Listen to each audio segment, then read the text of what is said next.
good. We're Oh, live. we're okay. Okay, we're back today. It's Sunday. Welcome back, Jeebus. Here in this beautiful man here. He's gonna talk about some games. Saw you in the bulk there earlier. Just a going little to the bit, bulk. Got a new 20 lore shirt. Yeah. Look nice. Oh, you got it. Oh, I saw the yeah. the that's pretty Oh, look cool. at this. The Sick. power line kind of It's sick. pretty awesome. Yeah, I got an old one that I got a bunch still of the haven't- old ones. I still haven't hooked got them up with one. a new one. It's nice. yeah, I haven't got a new one yet. I just got a bunch of old ones, so you can update me. Another day. Yeah, another day. Another event here. Another 5K. Another Another day. 5K. Another day. Another 5K. So exciting. We I would imagine we're gonna see some new stuff today. Yeah. No, I figure it'd be a pretty good. Like yesterday, we saw a little bit of Baja Blast and stuff like that, and then we saw some dogs, a little bit of sea dogs. So I mean, Sea it was, dogs. It's good. there was some good different deck lists. I think it was a top 8 though, wasn't there? Ruby. I might get this right. It was Capo. He was playing that list. Ruby Amethyst. Yeah, Ruby Amethyst. Yeah, he was moving the damage. That was pretty unique. I like that. That was pretty cool. Looks like we're gonna see maybe Emerald Ruby. Emerald Ruby. That'll be exciting. That is kind of cool. I think we should cut over to the camera. We can talk a little bit about what we would expect to see. I mean, I would imagine that we're going to see a little bit more, Churner dogs of some flavor, right? Because it did well yesterday. Yeah. We're going to see some more decks that kind of attack what people saw yesterday. Mm-hmm. Because anytime that you have like event and then immediately another event, Yeah. people that did well, they're going to go back to the drawing board. They're probably not going to start from nothing, but they'll like adjust what they didn't like, what didn't work. Yeah, tweak a few things. Tweak just a couple things. Yeah. And then, run it back immediately. Some people, they liked their deck. They had a good run, but maybe low side of variance. Sometimes that happens. Your deck kills itself. You know, you run into some bad matchups, and it just didn't work out towards the end, so you missed cut by just a little bit. You might just run the same deck back again. Yeah, I know when I go out of town, I go to tournaments, I usually take like 3 or 4 decks with me, and I'm like, okay. And I take some extra cards just to see if anything changes up. And, especially when it's event, yeah. you can adjust based on whatever the metagame happened to look like there. Because there. regionally, you're going to find totally different metagames. Yeah, but a 2-day event, like what you're saying, like you know the crowd already. You were there the day before. You know what you're, a few things that was like played more, so you can kind of adjust your stuff to that. Yeah, makes complete sense. All right, so whenever the players are ready. I know we had Fat Panda yesterday. We had him on stream. He was playing, and I've played with Matt before. He's pretty cool. Matt's a really good guy. Yeah, and it looks like presumably it's a songs deck. It's got the power line, the whole. I wonder if it's got the max, in there too, like to kind It of. does. I saw one in his opener. So Okay. it is kind of the full set 9 package of all the new cards. So Gotcha. that'll be at least fun to watch. Yeah. No, I'm excited to watch it. Whether it does super well or not good remains old- to be seen. Oh, good old Max Goof. Yeah, the goof. I am looking forward to see something a little different, right? Yeah. Now, I know that they will generally lean pretty heavily into Beaking Undisputed. It's one of the better removal spells for them. Yeah. We're gonna probably see maybe some discard, maybe a little bit. Given that the colors have both Undermine and Sudden Chill, there's a possibility there. See a little bit of it. Looks like he's got it under the sea. It's like an Under the Sea, yeah. Yep. And with those Powerline, he's like a singer 4, I think, when he comes out. So he's like a 2-drop singer 4, I think. It is. Yeah. And then you got some Max Goof, the kid Rockstar, whatever. He's a singer. I think he's a 3-drop. Let me see. I can't remember. It is a 3-drop. It is A singer 5. Yeah. So you can get that out pretty quick, dude. Yeah, so you can sing between some songs. between the two of them. I mean, even if you shift power line, which there's almost certainly shift power line in For here. sure. I mean, you can send a 9 pretty easily. Yeah. Wow. Couple of hooks. He shipped that Under the Sea though with that Bobby. Did you notice that? I see that. I was wondering. I guess maybe he's got like a Could few be an inkable concern too. Yeah, and you could can be. you can get songs back sometimes in this deck. But again, you have to make sure that you can play your spells too. Yeah. No, for sure. Yeah. So I If mean, you can't, if I you was, can't play your hand, it's pretty rough. I'm trying to see his hand, but Matt moves his hand so quick. So I can't. A lot of captain hooks. Interesting choice of different pictures. Yeah. So a good mix of cards from the Amber Steel, but none of them are particularly aggressive, right? There are a lot of very defensive cards. Yeah. You know, we talked about this a little bit yesterday, where a lot of these cards are incredibly. They slow the game down. They don't finish the game very quickly. Yeah. You know, anything with Challenger, even Genie Dragon really doesn't look to kind of close the game. It's to make sure that you don't lose to Dumbo. Yeah, you don't yeah, lose to, yeah, for sure. To some of those things. So now this is a card kind of on the flip side, which is kind of the whole point of the deck is you have these kind of various characters, and then Genie comes down, boom, that's your big run out. I think the quest here is respecting the possibility of Under the Sea. Another Under the Sea. There we go, yeah.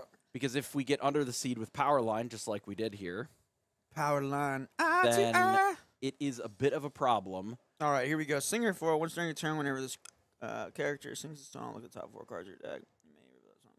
Play it for free. Ooh, that's cool. It's super nice. It's also just Singer 9, which can send the Under the Sea on its own. But what's really... If only it was a Singer 10, because then you could sing, Second Star. It doesn't need Second Star. It's already good enough. Okay, all right, Jeebus. But I know that the quest from Fat Panda there was respecting the fact that even with just the 2 power lines in play, they had 8 Singers, so they could Under the Sea. And if they got rid of one earlier with Bobby, it's pretty likely that they had 2 in hand. Yeah. You know, because the first one is very good in this matchup, right? Because all of the early cards... Just gone. Yeah. Just gone. So... Kind of puts you, even though... Because you can tell, like, you're kind of behind, and then you're like, all right, let me get this Singer out, then I can kind of... Now I'm ahead, you know? Exactly. I wiped the board, unfortunately, the power line did miss on the first hit. With the second ability, right? The look at the top 4 cards, get another song. But that happens sometimes. But happen. But I mean, it's a Singer 9, so you just got to tap one guy for Under the Sea, which most of us we got to tap like 2 or 3 sometimes. So Bobby goes back in so that we can trigger the power line again here. Oh, he Beat King. Nice. And then found a Beat King off the top. So that's cool. Not only did we get to draw 2 cards, we also got a Beat King Undisputed for free out of it. That's pretty cool. So we got kind of a new grip of cards. We don't really have that much ink in play, and we're doing a lot of very big things. Yeah, is this turn 4 for him, or like? This would be turn 4 or 5, maybe. Yeah, I'm like, wow. Like, we're doing some interesting stuff so early, you know? Looks like 5. Yeah, because there's 5 ink from Fat Panda side, and they went first. Oh, good old Doc. Let's get some stuff. Like, we know that there's another Undersea in hand. And a Clarabelle. And a Clarabelle. So neither of them particularly exciting here. Yeah. The Clarabelle, nice in a couple of turns maybe. Next turn, since we did pick up the 1-drop, we're probably just going to shift it. And if we don't find a song, we may Under the Sea, we may not. There's a world where you Under the Sea specifically so that you can trigger power line again, like you get rid of the dock and you just trigger the power line. Yeah. I think that's what he's going to go for. Yeah. Let's go ahead and do it. It just gives you more information. You get to work with more. Like, you can either bounce or just get rid of one of the cards. Yeah, or another Beat King. Or he's going to probably go Mother Knows Best. Yeah, I don't hate Mother Knows Best. I honestly didn't even hate shuffling the card in for them to draw 2 cards if you're going to shift Clarabelle. Like, I think that was also a reasonable possibility. I think they're both probably fine. Yeah. This one gives them a little bit less cards to work with, and you know what the card is. Wow, how many cards did you draw in there? Like 3? Yeah, I mean, we were empty-handed. We did put 1 card back in their hand, and I almost think that You're Welcome could have been like... Really it's possible that because we knew what the card would be in their hand, that it was just not a scary card. So that's just safer. Because you never know. Sometimes you give them 2 Cobras, and that can be really dangerous all of a sudden. But, like, Calhoun is terrible in their hand. It's uninkable. It, like, just does nothing. Good old Calhoun. Oh. Singing Strength here. Oh, you gotta get rid of that Singer, man. He's getting out of control. I mean, the damage is kind of done. It sang, like, what, 4 times? Yeah. A couple extra spells. Oh, there's another one. And we've drawn enough cards that it's likely that we have another one, which we do here. So, power line coming down again. And singing. He's putting the Dumbo back, yeah. you're welcome. Put the Dumble back, and then we get to get a new grip, or look at 4 cards, bounce something else to their hand. Yeah. Probably this Calhoun again. Let's bounce the dock. Bounce the dock. Yeah, I think we send this stupid Calhoun back, and it's again, it's just like so miserable in your hand. And now they have this fat grip of cards. And guess what we're gonna do? And we're just gonna empty our hand and just draw do a ton it of again. cards. Yeah. Great synergy here with this deck Matt's playing, and it's going really well. Yeah. I know that we don't have that many Under the Seas left in the deck because we've used 3 basically already because we got rid of the 1. We sang 2 of them. And Matt and what's his name? Max. He can. What's his songer he can get back? It is a smaller one. I think it's 4. So this one can get back a 3 or less, and then this one can just play a 4. Get a 4 or less. I got you from your discard. That's what I was wondering what it was 4 less. Okay. So they opted to give additional challenger to the White Rose. And then to take out, which I think is pretty fair. That Jafar is pretty solid. I like but that again, card. the damage is kind of already done. Yeah. Right? Like, I drew 4 cards already. Well, or more than that. We got to get a card off the top and just play it immediately. We got to sing, and because of that, we got to pick up a couple extra cards. Like, pretty brutal. But now, we really have to deploy quite a bit here. Still, like, Fat Man is still not in too bad a shape, despite all that. Like, he's at 10, and he can quest for 2, 3, 4, 5, 15. We have given them quite a few cards through the various, bouncing cards to their hand and the You're Welcome. You never want this deck to get to 15, I feel like, No, because it's just a little too close. Yeah, right? it is. Because they play a Cobra, and all of a sudden they gain 2, plus they have the Cobra to deal with. Yeah. So it's pretty easy to fall a little too far behind. Luckily, we have kept up mostly on lore, so we're not, like, incredibly far behind. This Max is a huge threat here. Even if we do nothing, like, we might sing a song. I honestly like just singing the song that we have in hand here. What song do we... Oh, Pirate's Life? You're welcome. I really like Pirate's Life here. I don't hate You're Welcome, but I really like the Pirate's Life here for sure. I think that helps out with the, from him, like... I don't know. I probably wouldn't want to play the Pirate's Life, so I want him to quest out so I can kill his guys, and then I Pirate's Life him. Sure. Because I want him to think he's kind of got, Get like, a little closer, bit of... Yeah. I think that's reasonable. And the only consideration for using one of them now is that you get to draw an extra card. But with what we already have, plus the Max, maybe we just don't need the extra card at all. Because this Max next turn, assuming that it's still in play, which is pretty likely, is going to get to come in and we'll get to use another song. Oof. That's fine. We don't love that, but that's basically their whole hand. So, I mean, that's Jafar, 13. He's getting up there. We got to, like, kind of... So we're going to get to remove a few cards off their board here. I Maybe feel like not Bobby as much can't as we would attack. like. Yeah, Bobby can't really attack, but we can... I mean, Max Goof can take out the Jafar, but, I mean, we're kind of running low here. We're looking at our options. We can remove a few... we can quest with Goof and remove a character. Not great. We can try to draw some cards by tucking Bobby. Yeah. Does he have lethal next turn? Let me see. 2, 3, 4. So we are going to try to draw a few cards here with Bobby. Wow. He's questing. So we'll go up to 12, and we're just going to You're Welcome from that, because then we have full amount of resources available to try and play whatever we draw. I think this is okay. They're representing 2, 3, 4, 5. That's a lot.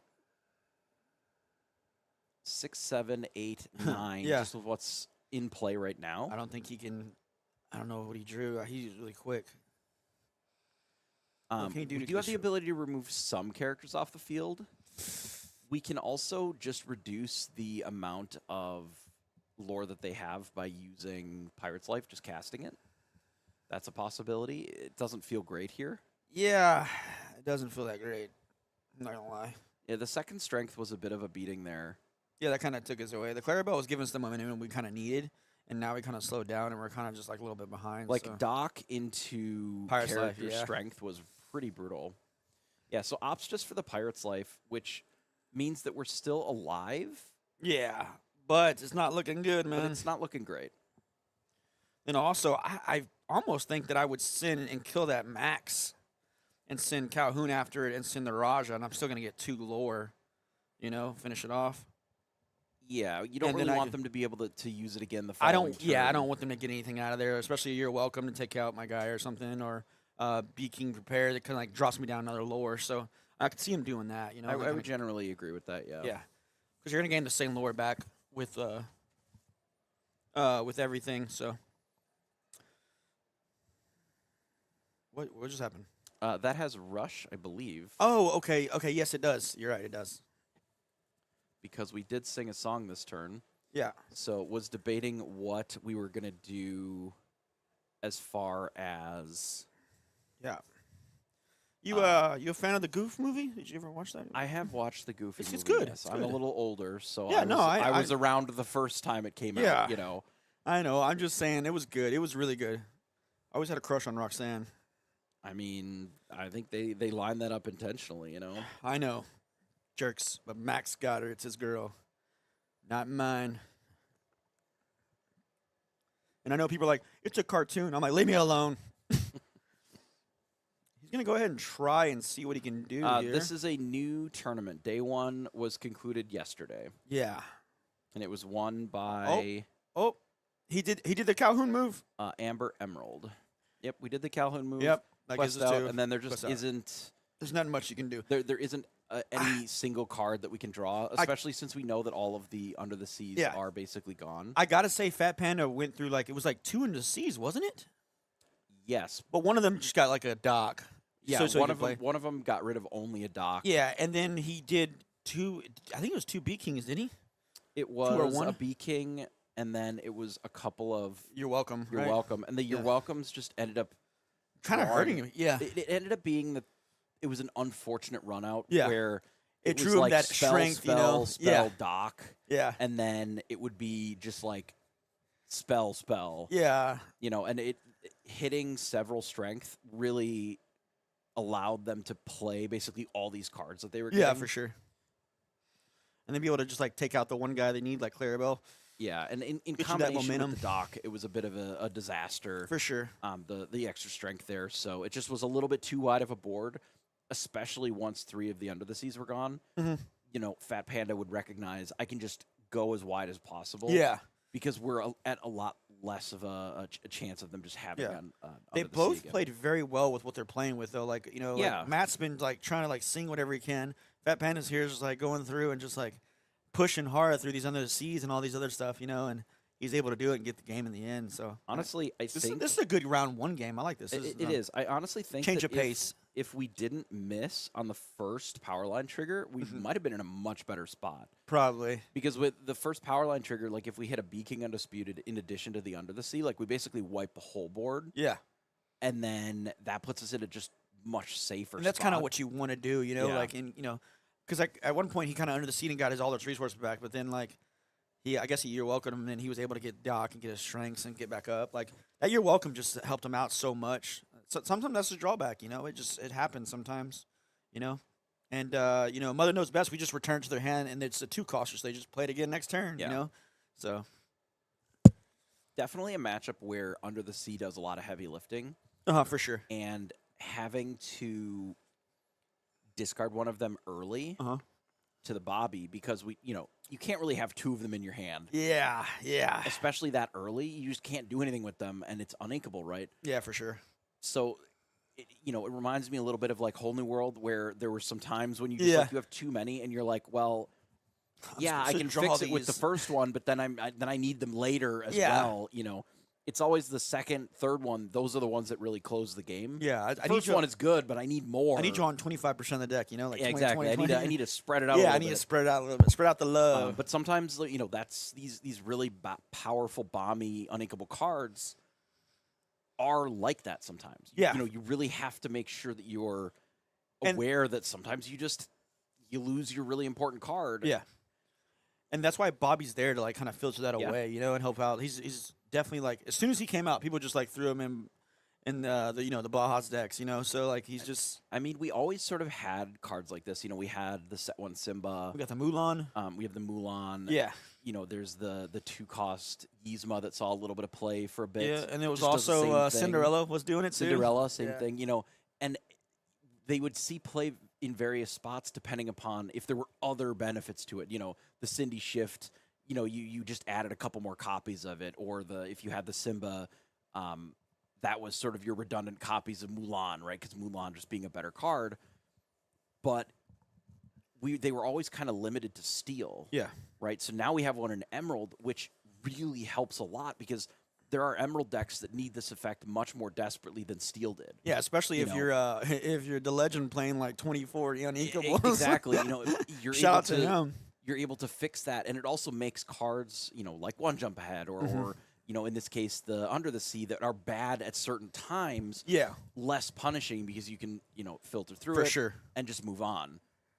So Max Goof, not looking to move out of the house. Obviously, I get it. I wouldn't. It took me forever to move out of my house. I still live with my mom. No, I'm just kidding. Hey, I mean, in this economy, come on. Yeah, I just can't even buy a house. It's like, hey, you want that? But he's a dumpster? Singer 5, which is of pretty good. note. So we're representing 7 Sing power, assuming that we don't shift Clarabelle. That's already pretty good. And we can shift the Max Goof out if we want. We don't actually have any songs that are particularly worthwhile here that we would want to quest with. We could draw our opponent several cards if we really wanted, I guess. We also have a power line. Ooh, is that it? Is that an enchanted? It is the one out of the starter. Oh, gotcha. They actually got basically like the enchanted treatment. It seems like. Yeah, they look glossy. They look really nice. They look Yeah. super shiny and very, very nice for, like the premium foil in the deck. Yeah. Which is new for this set, I think.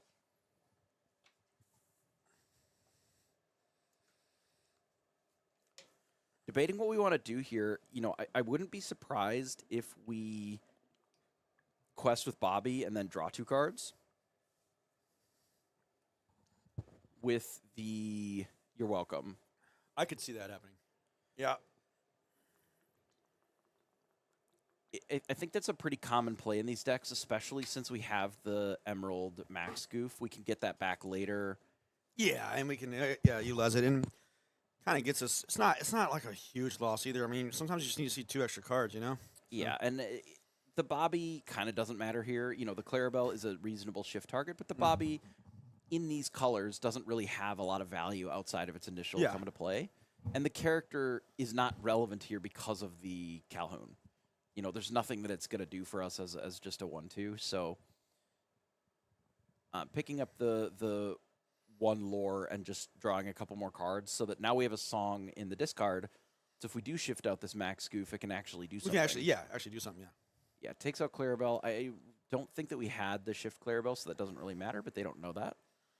Yeah, you take out the Clarabelle or Max Goof. I think you have to, because you might have taken out the Max Goof here. I think they're worried about the shift Clarabelle more than the... Yeah, I mean, he's only got like 3 cards, though. This deck kind of is like aggro, so you're going to play most of the cards in your hand. So. You have to get rid of at least one of them, for sure, because Under the Sea I would figure you get rid of the Max. Obnoxious here, but... Yeah. I mean, but everybody's really scared of, like, shift Clarabelle. Like, it's just... Yeah, it can be brutal. Not only do they shift it out, I think they have to use the spell that turn because they have to get something off the field. Yeah. Because they're, going to be a little bit worried about a shift Clarabelle into an Under the Sea or... Oh, yeah. I get what you're saying. But this made it so that they're a little bit more limited in our options. Our hand is pretty mediocre. He's got double Max... Is that double Max Goof? It is double Max Goof and I think 1 or 2 Under the Seas. But we're 1 ink short of just playing a Max Goof here. So essentially, we're just going to cast this Clarabelle and then pass. Maybe inking a Goof, which doesn't feel great. It kind of hurts.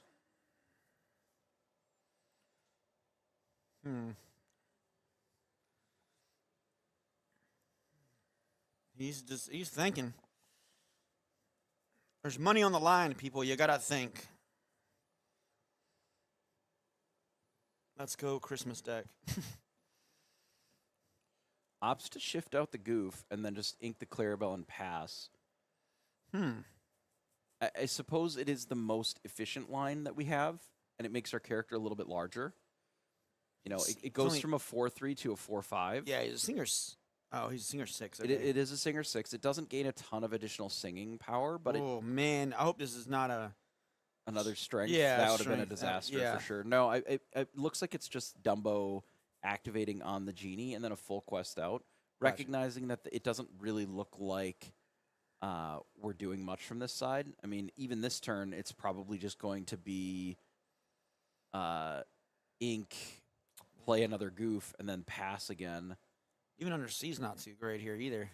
No, it's really not. So they're at 8. They're going to go 1, 2, 3, 4, 5, 6, probably. Maybe draw 3 cards. Which puts us at like too much advantage there. 14. That's pretty tough. Is that 2 under the seasons in? It is. Yeah, our hand at one point was just double max goof, double under the sea. Yeah, and a 1-drop Clarabelle. It's not too good. You want to see that? You know, you don't mind those cards, but you need a little bit more, variety space, with yeah. it.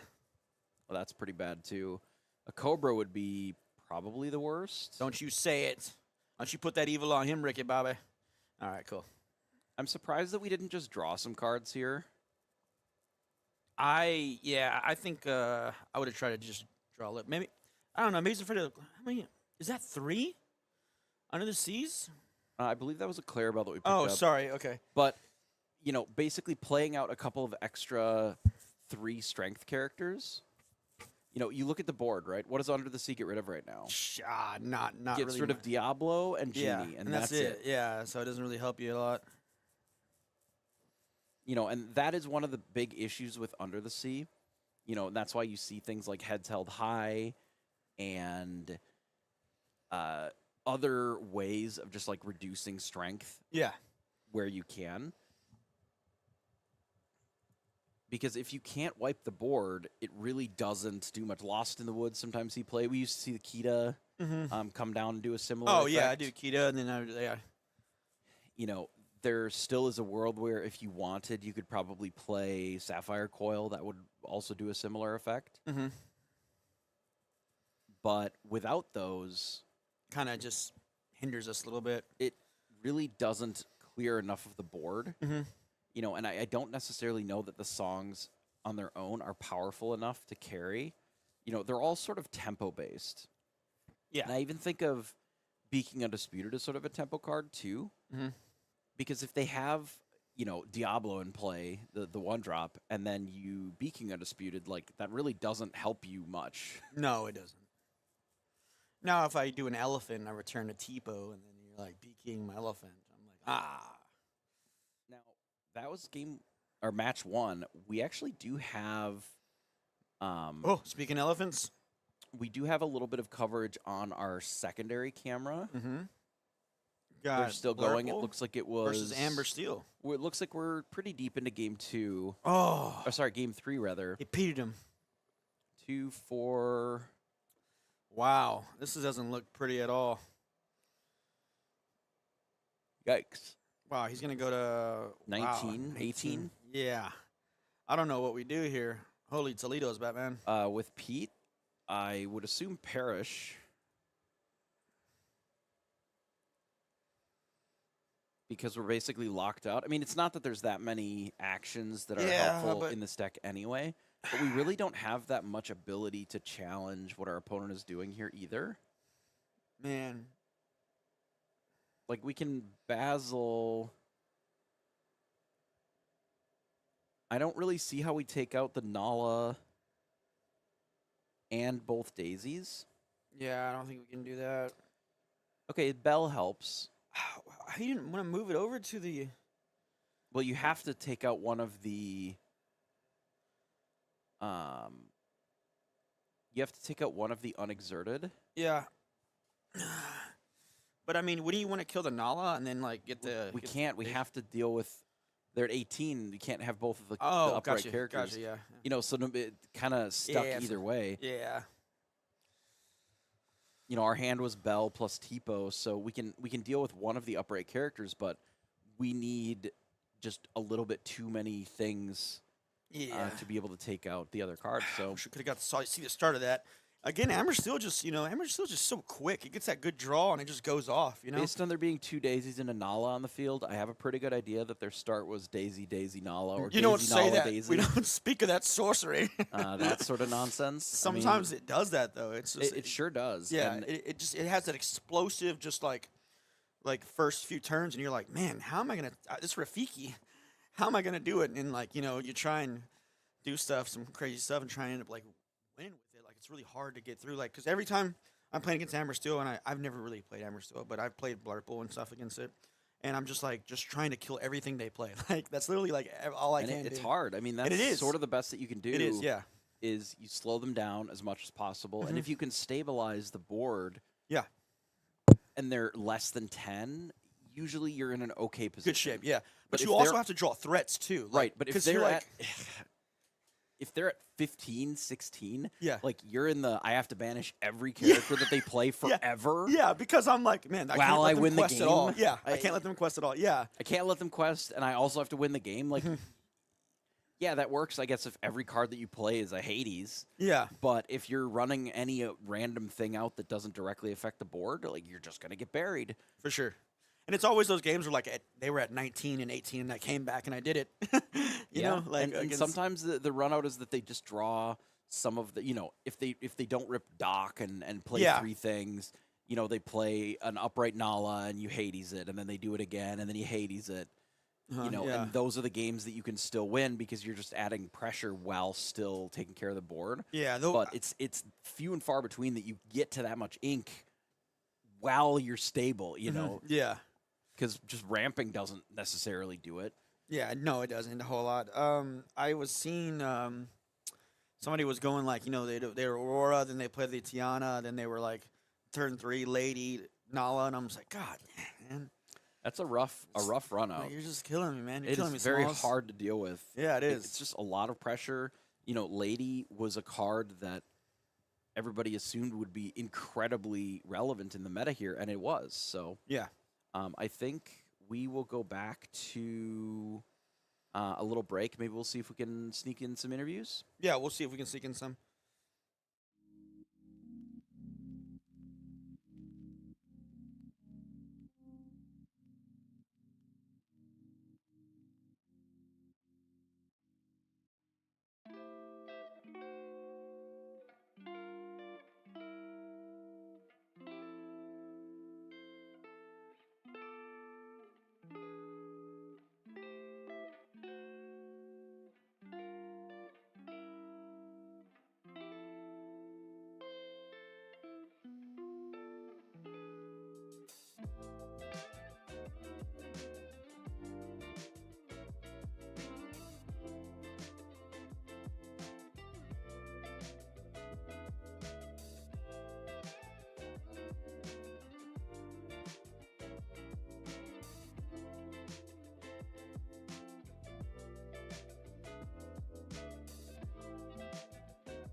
We're gonna do a pack rush here.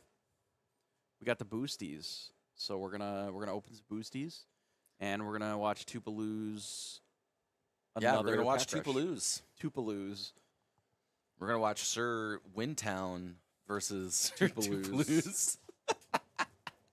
Tupaloos at pack rush, maybe. Got him. I hope he's hearing this right now. I don't And then he think that proves he us can, wrong.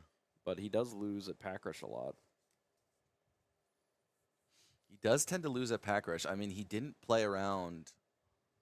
With the shift? The shift. Yeah. Amateur hour. Like a total noob, dude. 19 lore noob. He's got to be a 20 lore pro. And he's kind of sloughing a little bit. I mean, look, I'm not trying to harp on his ink power, but like those two pieces definitely worse than Sir Ashtown's pieces. Yeah. Okay. So We'll see what they open for rares and foils. That's the most important part of pack rush. The rest of it is like fluff. this is true. If I see like a hint of an iconic, I'm just gonna like be like, hey, you know what? I don't want to play pack rush with this pack. Nah, I play pack rush. I riffle shuffle that. I don't care. It's just cards. Just cardboard. Cardboard's meant for playing, This is true. But it's cardboard with really nice ink. Shiny cardboard. Mm-hmm. So I guess what, like also aluminum foil Yeah. with some zinc or whatever they have to do to cure it, make it shine like that. So, what's your number one hit for this pack rush here? What are we hoping to get? Oh, well, one jump. Some of the best pack rushes that I've had out of this set are your whole deck is basically just filled with like the 5/5s for 5. Your Winnies or your the what is it, Veranda? Like Verana, it literally just there's one of these in every color. Yeah, just a vanilla 5/5 for There's 5. That there's quest this. for 2. There's Li Shang, I believe, is in this one as well. This guy. There's Card Soldiers. Your card soldiers. This one. There's Honey Wizard. The pool. What color did I miss? You've only gotten 3. Sapphire. You did Verana, Li Shang, and Card Winnie- Soldiers. Oh, okay, Honey 4. or Winnie the Pooh. Sapphire and Amber. Amber is. Oh, look at that. An epic. The Queen. Yeah, too bad it's a bad one. I think the Queen is good. I actually think that card is really strong.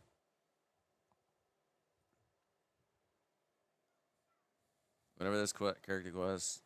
Yeah, but you don't draw a card. So the reason that it's really strong is because of some of the other queens, not because of that one. Like, I think this card is actually very playable if you have a deck that has enough queens in it. For each character named the queen you have in play, it gets additional lore. And it has ward. But there's like this one, okay? When you play this character, look at the top 3. You may reveal any number of character cards named the queen and put them in your hand. Yeah, but this card's actually good. Yeah, well, you need queens in your deck. The other one looks at the top 3, and then this one draws the cards, right? You have to have Yeah, cards. you can't rearrange. You can't put the cards on the bottom. What, with this one? Yeah, it literally just says put them back in any order. Oh, well, whatever. Fine. Maybe the card's bad. A lot of these cards maybe are bad, but I don't know. It's fun. This one I think is really good. Support. I think this is just a Oh, good that's card. great. Yeah. Being able to bring something back. We got the Little Dumbo. Little Dumbo's good. I believe he gave Cruella DeVille evasive for this one, so. Which is crazy because it already had evasive. No, it has evasive on your turn. I know now it has evasive until your next turn as well. It's like like what's it called, Cinderella, where at midnight goes back to being a pumpkin. Yeah, she That's was a Cruella de pumpkin Vil. the whole time. Really Yeah. nice card in Toop's hand, actually, for limited. The Beast Mirror. Yeah, but what about Magic Mirror iconic or epic? I mean, Magic Mirror certainly would be better, but Beast Mirror does a pretty good impression. If How does he you, get an epic Magic Mirror? That's pretty cool. And an epic Queen? This guy's pulling all the cards. I mean, Magic Mirror is pretty nice. Why isn't Toops drawing better cards? Well, we did just pick up a very expensive card. Wait, which one? I believe that we just grabbed this one.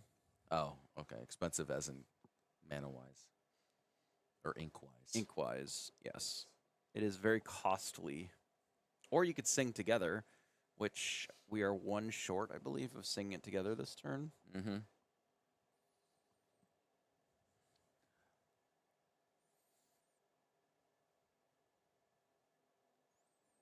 He's considering just throwing it away, which I don't think is correct here. I think you just wait a turn, and if anything, you really just ink the Beast Mirror, but I don't think you ink anything at all right now. You don't really have the card I mean, if you're not quantity. inking it, then you're never getting further ahead on ink. Like, I think it's fine to just get rid of the mirror if you're going to use the other one. The game is going to be over before you're really going to be able to leverage both of them.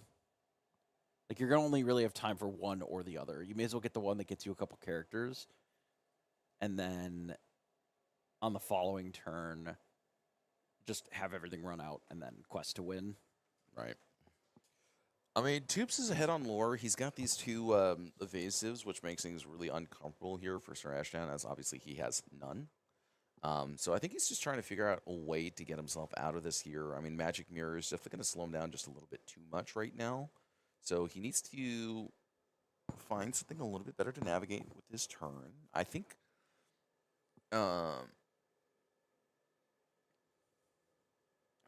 I can't see what those cards are. It makes it really, I feel like Pack Rush would be Stand easier out. time to cast if I could see what was happening. So stand out here. Leverages the queen, looks 3 cards. So there is a Honey Wizard in there and a Smash. I kind of like the Honey Wizard more than I like the Smash, but Smash gets rid of the Prince real well. I mean, do you care about getting rid of the Prince? Four It Lord only quests. threat. It only quests or- for 1. Like, that just doesn't matter. Yeah, but stats in this game. But you could matter. just play a 5/5. You just be like, here's a 5/5, go. Okay, that's a solid point, sir. The best Pack Rush 2 packs that I ever had, I had the Herc, the 6/5 Bodyguard. With Bodyguard. I had like 3 of the 5/5s. I had Eeyore. I just like every turn I'm just like, here's a 5/5. Here's another 5/5. If that's good enough for constructed, it's good enough for limited. True. This is true. Takes out the Ana. Has too much damage on our character. Is Ana a 1/4? I think at this point you ink the you actually ink the pirate's life, and then you go for the song. Like, yes, you don't get to do anything after the fact, but at least you get to pick 2 cards from basically the rest of your deck. I mean, we still need another ink after that. Oh, he's at 5. Oh, okay, my mistake.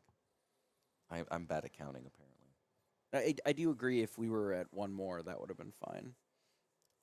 Sir Ashtown is at 3 damage.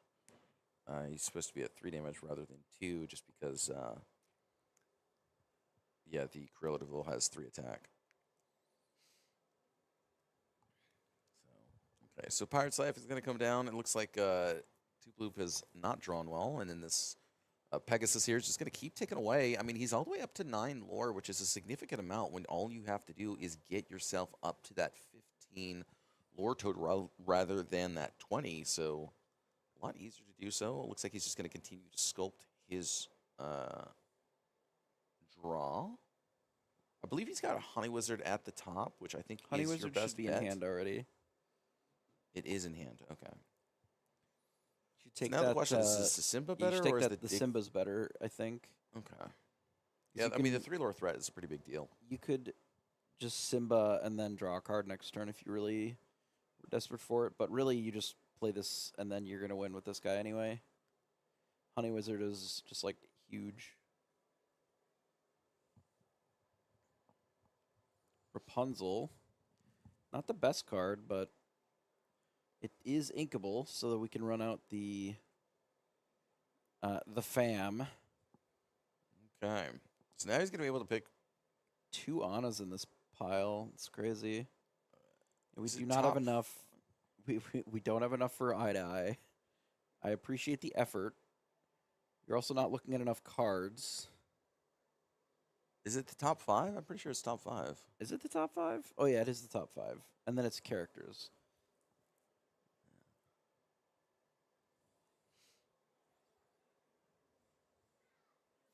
Sorry, I was thinking of the dig that we saw on the other side. Mm-hmm. All right, so there is that Simba.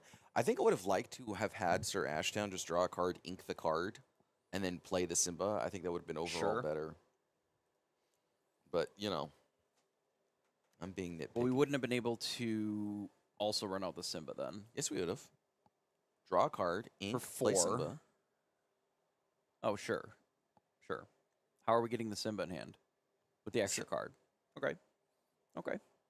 Did we have an inkable in top 3? Yeah. The third one down? think was an In inkable? Pack Rush, I don't think it matters if it's inkable or not. I think It you can does. ink anything. You can't. Well, he inked the one jump ahead. Well, then he's cheating. Because that's not how the Pack Rush works. Is it? Yeah, Pack Rush is just normal rules as far as inkability. Sometimes you just get cooked. Yeah, I would just prefer him to. Well, I guess he's. You know what? At this point, Simba's like outpacing anything that he can do, right? Or that Tupaloop can do here. So this Anna's honestly a really good pickup, just because she does let you trade into the Simba here pretty effectively. Ooh. So Mama Odie is the pickup here. I believe Good that's one. the 6-drop that when it quests, he can move 2 damage. Yes. So now Tupaloop represents Lorthel. And an Agrabah is not what you want to see here, so Tupaloop clutching it out. He proved us wrong. The Right. Yeah, I really believe that in that spot when we had the smash, we should have smashed the evasive. That Pegasus got in for like 12 or something. I'm gonna send Sasuke to the Shadow Realm here soon. Get Tupaloops back in here. I But believe for that we're now, I getting am- the here. You'll be Sasuke Tupaloop. Sasaloop. Sasaloop. We're going to get the next round set up here shortly. I believe that they were sitting down, so we're grabbing the feature matches. Oh, you know what? Actually, I got to go get set that up. They're taking care of it for you. Yes, but I had a specific person that I had in mind. Too late. It's over now. You missed it. Unlucky. Let's see, Should have did I- thought of that. Oh no, they got him. All right, cool. Well, this next matchup is going to be really hype. So the guy in the brown shirt, which chat you can't see right now, but we have some super secret vision. He's on a really spicy red purple list. Spicier than yesterday? I would say equal amount of spice, but different spices. Fling encounters, probably. Some dingers, perhaps. Yeah, I mean, so he's like he's playing like a lot of early singers that sing for 4, and then he's utilizing B King Undisputed. So like turn 2, you play the singer 4. I believe that's the power line. Yep. And then turn 3, you have B King active. You have B King available, sure. I mean, that's pretty sick. That seems interesting. We're going to go ahead and cut down there. The players are getting ready, and they're going to just start shuffling up. It does seem pretty exciting. I mean, we'll be getting the players set up the rest of the way here. It actually is a pretty nice matchup as far as the color combos too, because we're actually getting Emerald Sapphire as well as the Ruby Amethyst, so should be pretty interesting. I've got some red purple going. Sorry, I was doing pack rush, so it's kind of fun. Me and Wesley were just going at it. That scene together helped me out. Yeah, we initially were just assuming that you were going to Tupaloose. I thought I was going to do it too. I Historically, you just Tupaloose every pack rush. I do, and I can't. You can't lose guys, them all. I'm bad at packs. I'm bad at opening packs. Yeah, like that's the issue. I right? open bad packs. You open bad packs. Yeah, so I just got lucky that Pegasus took me all the way, though. You know. Yeah, I think if Wesley had smashed your Pegasus instead of the Naveen, you probably were cooked. Yeah, probably, yeah, but he didn't. Hey, I was like looking, I was like, please smash the Naveen. Yeah, get Naveen. It's Yeah. just like a vanilla guy. Yeah. My Pegasus, you're not going to touch or it. an Yeah. evasive thing forever. Yeah, it was kind of funny. I didn't want to ink that beast mirror, though, but I had to. I saw. I mean, you really only have the time for one or the other. Yeah. Because by the time that you deploy both of them, Mhm. it's turn like 400, and Yeah. the game should be over with one or the other. So Yeah, Pirate's Life is good, though. I was kind of playing like Yeah. kind of a little bit look like a meta deck there. it felt a little bit pretty okay. Yeah, it was all right. So both players sending back a decent chunk of cards here. Mm-hmm. Now we know that Emerald Sapphire can be a very greedy deck, right? Where you Yeah, have yeah. to run. You're running a lot of uninkables. We've seen Yeah, we've some seen- running yeah. a little bit more than average. even. Yeah, you crazy But- people. All of the cards are so individually very powerful that Mm-hmm. Yeah. you can be a little greedier, send a lot of cards back, Mhm. and then Well, figure it out, yeah, right? you don't get no punish like really well. Like you got John Silvers, you got your guys when they Yeah. come out, they just do stuff, and they kind of change the state of the game. That's what's make the deck so good. Like we can go with those high cards, but they're doing so much whenever they come into play. and so. and if you get to the point in the game where you're just like off the top, Mhm. the top of your deck is awesome. yeah, it's just gas. It's just six If I- drop, seven yeah, drop, yeah, six drop, seven drop. drop. Yeah, and if I got a good enough ink out, I'm like, well, whatever I draw is going to be like a threat, you know. Yeah. So If you get to that point, it's generally. I mean, it pretty kind of good. reminds me of. I'm gonna go a little nerdy here, but it kind of reminds me like a little bit of Magic. Whenever I used to play Valakut, your lands would shoot people, you know.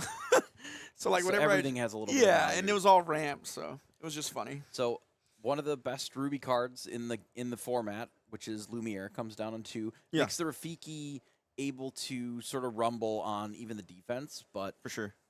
a Shark went to the Inkwell, a pretty average draw from both players here, I would think, out of these decks. Yeah, but one drop into a two and then ramp on the other side. So we'll see how Yeah. the rest of this kind of plays out. I love this though because this is great for Under the Sea. Like, For Lumiere. sure. Yeah. Like it's like, man, that's out.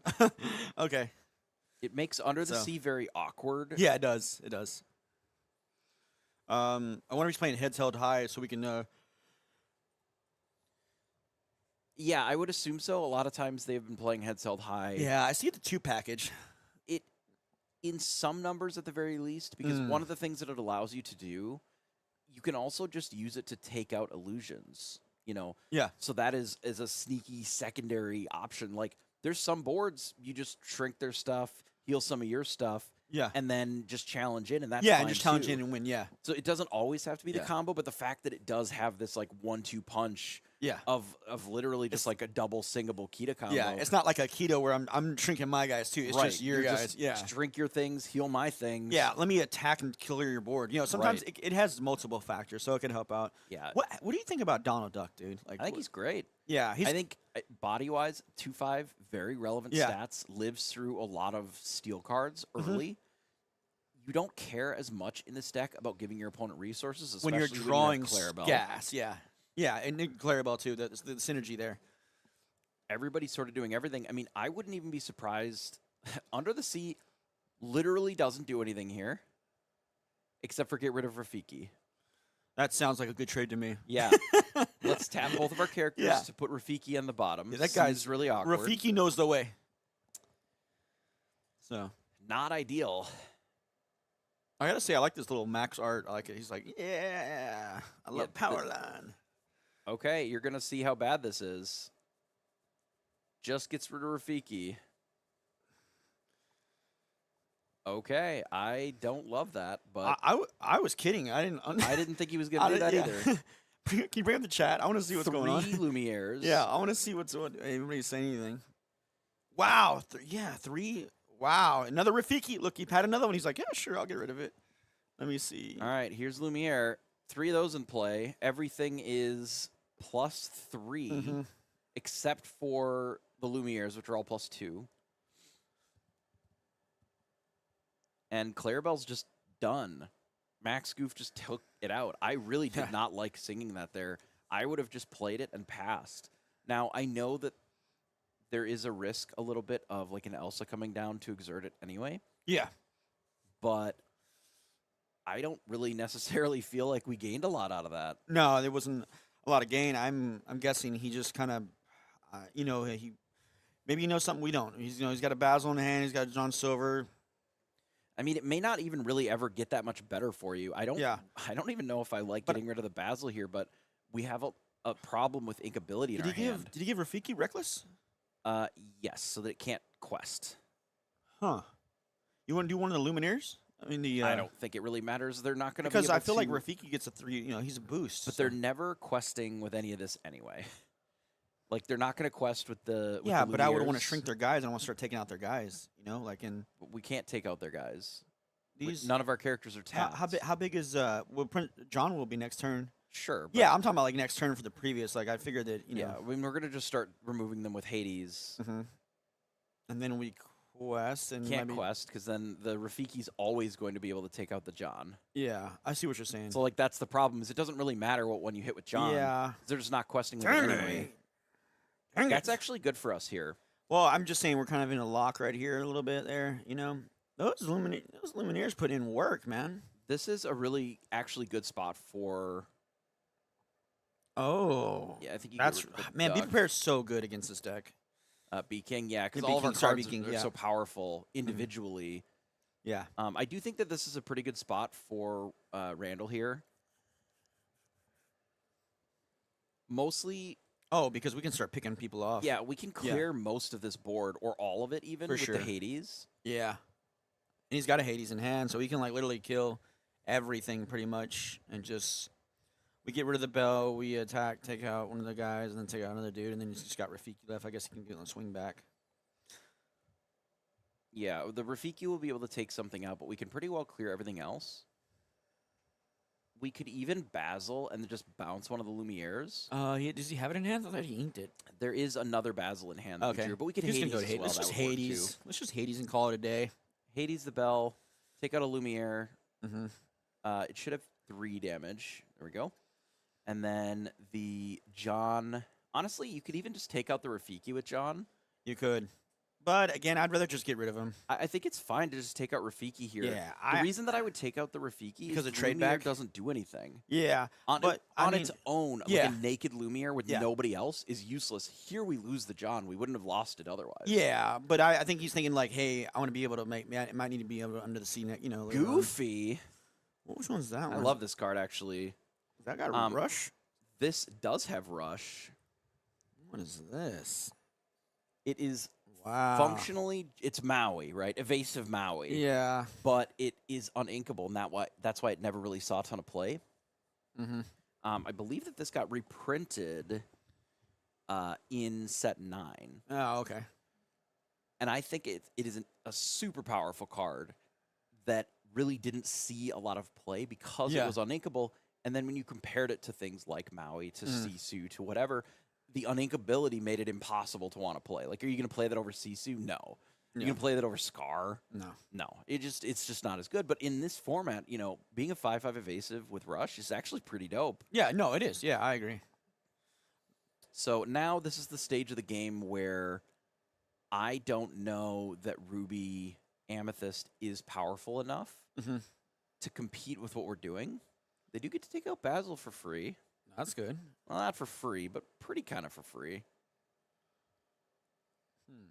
I think debating on whether or not we want to challenge the Hades. Oh.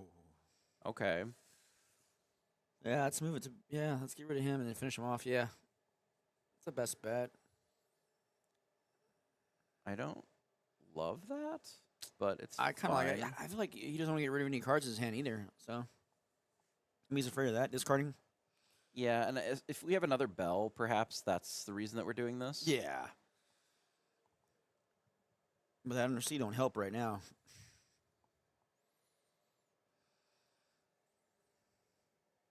You could Goes to quest and, 4. and then you're welcome your own guy.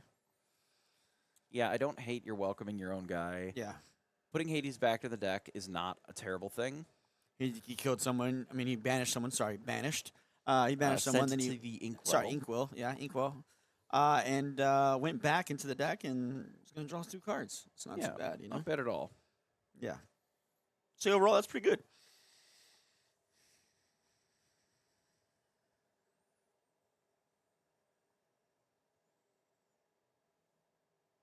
I think his little astronaut sleeves. Those are kind of cool. You know. Oh, and it came back to him. You see that?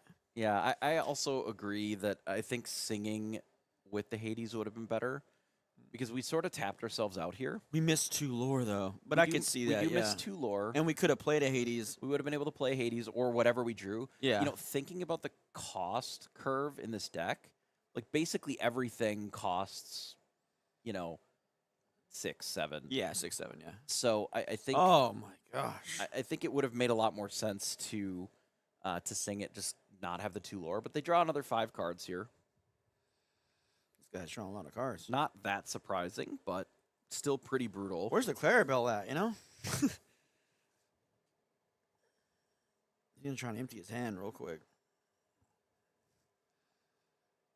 Picking up a lot of cards this turn.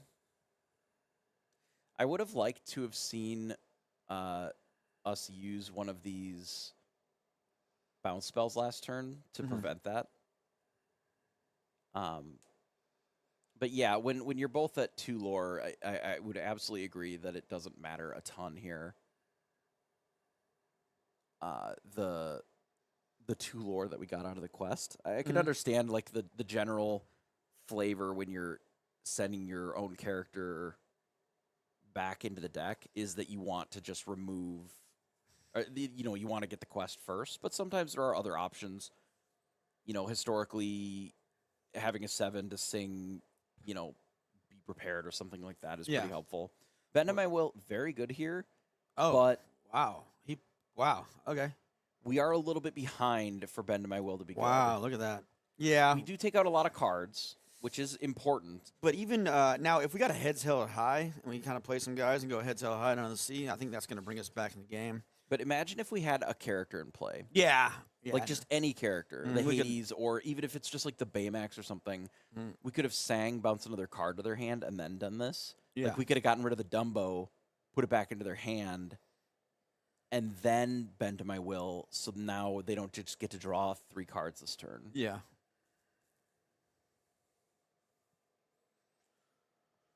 Rafiki. But the game is not over. We're still very early. Yeah, it's still 3 to 4 right now. Yeah. 4 to 4 now. But like I said, we still got some time here, and we're at the ink that we need to be at, so we can start just dropping bombs. Excuse me, I'm sorry. All right, so taps. Most of our characters get a little bit more lore.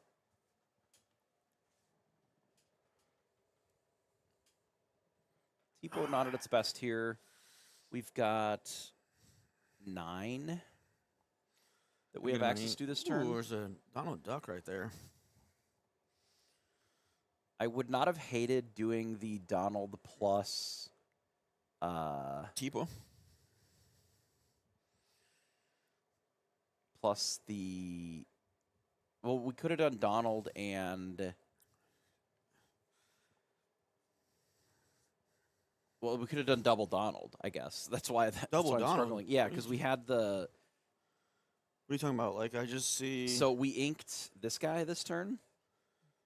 Oh, So okay. we inked the Flatfoot Detective. We could have done this and this Donald if that's what we had in hand. I don't. No, see he's the got other Under one. the Sea and Baymax. Did we TPO something? Like, what did we TPO? He didn't. I don't think he TPO'd anything. Chat. He didn't TPO nothing, right? I didn't see him TPO anything unless he did it fast. He's probably. I think he thought he's just set up. Didn't he just? He played the TPO, and Yeah, see, he didn't T-Po anything. Okay. So I think he's setting up for Baymax next turn. Yeah. I think that's one of the reasons he played T-Po. Yeah. He's That's got to get some bodies out there. Oh, fair. oh no.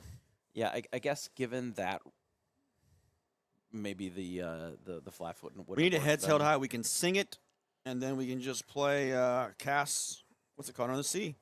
Yeah. That's our only kind of hope right now because. Well, we're sort of hoping that they don't rip a B King Undisputed. Oh yeah, for sure. That would be a bit of a disaster. Yeah, I think he would have sung it by now. Mother knows best. MKB is not it. Yeah. Not having the combo there means we just really don't have an out to. Yeah. What's that card in the graveyard right there? What's that? Is that? That is everybody has a weakness. Yeah, that's it. Can I bring that up right quick? Absolutely. I'm gonna remember what that does. I remember in the movie. So what it does is you. Oh, can yes, this is good. You Yeah. can send damage from some of your characters Uh-huh.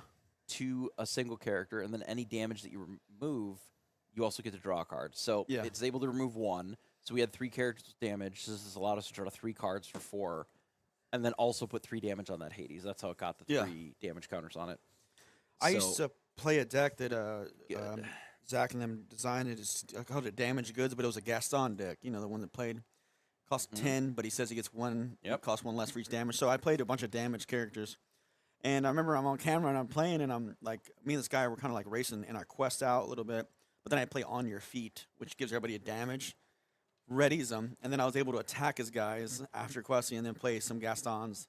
And it was crazy. Some crazy little tricks you can do with all that damage on there. Yeah. And we saw with the Mother Gothel yesterday, what you can do too. That's really good. Yeah. You know, that Gothel And putting damage on Rhino right now, it's kind of hot. And Nala, you know?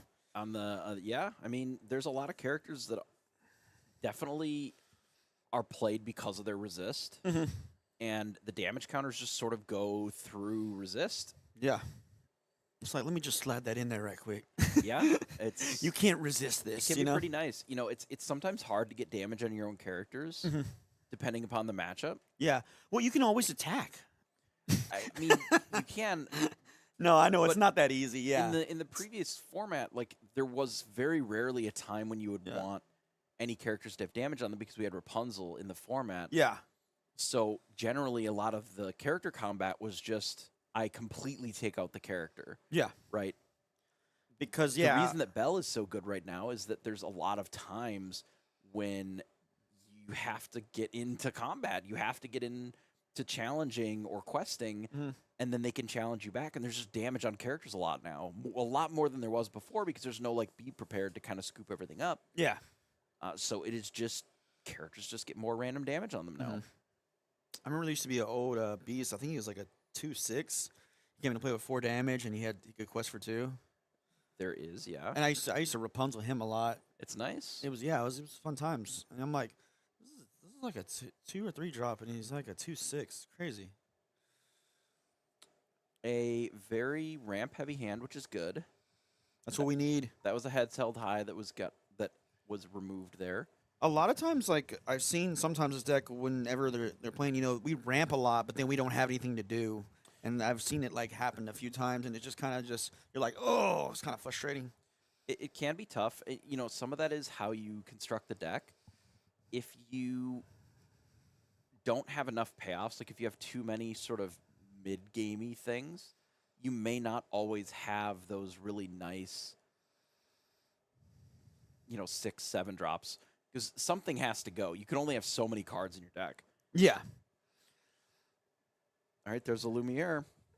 We Oh, saw there last he game. is. That was really brutal. He's back. All right. I remember one time I'm playing Sisu, and I Sisu'd, and he just puts the Lumineer down. And I'm like, dang it. And then I got to go, like, let me just play my other Sisu then. And I was like, oh, it's just sad. Oh, another one. Another one. Like, wasn't that what he says, DJ Khaled? Another one. We got some shift targets, though, for our Baymaxes we have in our hand, though, so that's good. The Baymax is nice. The double Lumiere is really rough. Yeah, that's a problem. That's a problem.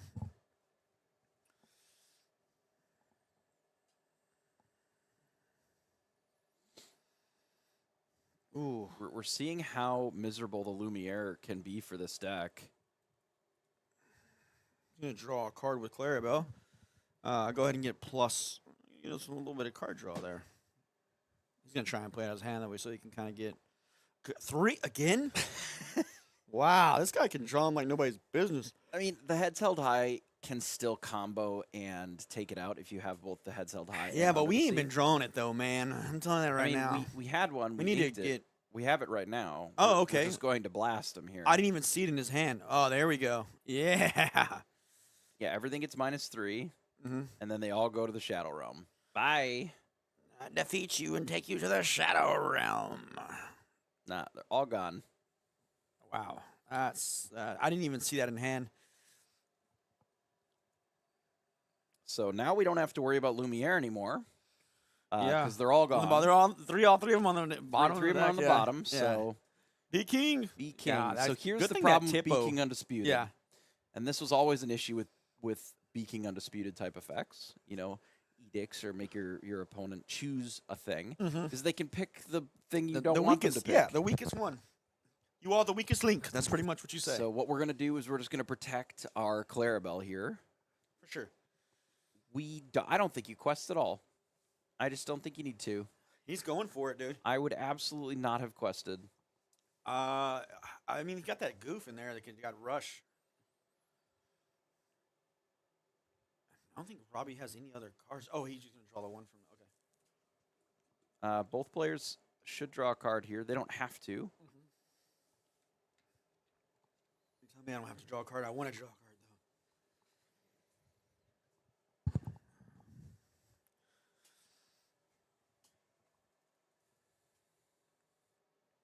though. Oh, there's that.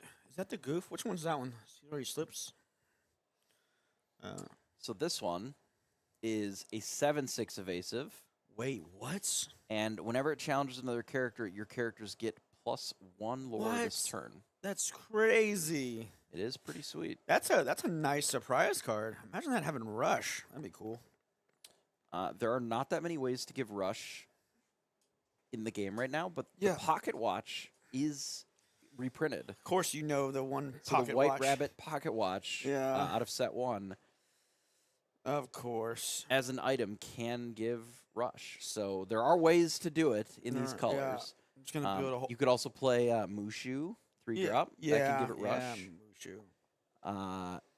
There is Cogsworth, the 1-drop that can do it. Yep. That's it. We're kind of out of options already. Yeah. After that.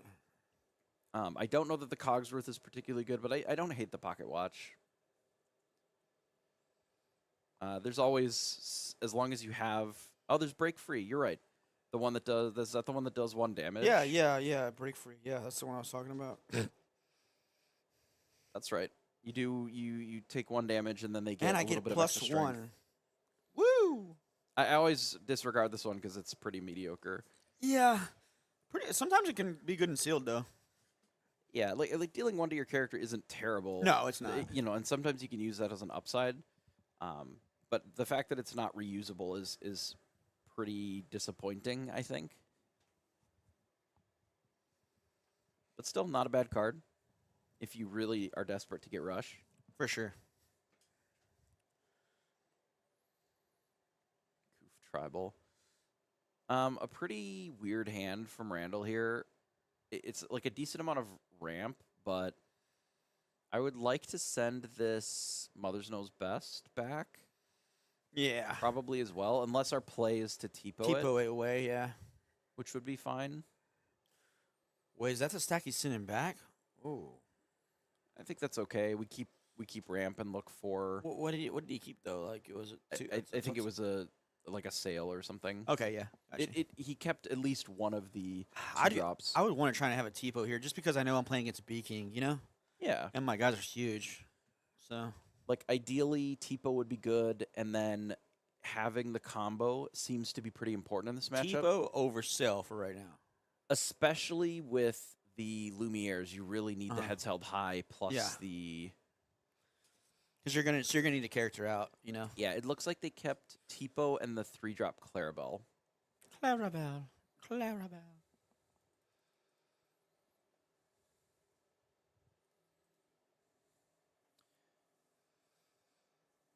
All right, there is a power line. The one with Rush? No, this is the one that has Singer 4. Oh, okay. I think the other one's a 3-drop, right? The Rush one is a 3. Yeah, 4-3, yeah. Here's the Tipo. Boom. All right, Tipo comes in. We're sends something ramping. to the ink, and we're a little bit protected with the Clarabelle and the Tipo. So whatever we put down is a little safer. I wonder if he's gonna he's got a second star or something. It is a possibility next turn they could second star. Yep. That's really good. Just lets them rip 5 cards. It does make a shift Clarabelle a lot better for us too. On the following turn, they just rip 5 cards. We ink, play Clarabelle, and then all of a sudden we have this massive advantage. For sure. Let me see. I wouldn't hate doing visions this turn to look for that Clarabelle. Is that what that is on the end? Oh, okay. He inked it. Okay. We had a Sail in hand and a... There it is. Wow, that's really good. Do we have the Clarabelle in hand? I don't think so, I don't right? think so either. I would have really liked to have cast visions that turn. Let's see if I can draw one. To try and find it. Working under the assumption that they were going to second star this Yeah, turn. I mean, you can tell like he's not really questioning much. Oh my gosh. I mean, they were definitely setting up second star. Like, you really need the For sure. the combo this turn. You It's need kind to of like remove giving what's it away, happening. you know? Yeah. Like, I'm going to second star you. No, you're not. Because, like, I feel like we don't have anything going on. We have a heads held high. Yeah. We have a Basil, looks like, so. We'll see. I mean, if we just rip Under the Sea off the top, we just win the game. Though. Jeez, look at that field, though.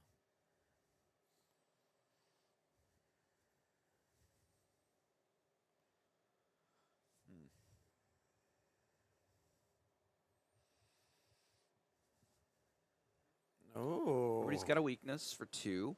Take out a Clarabelle and draw 2 cards. Pretty good. That's pretty good. I like it.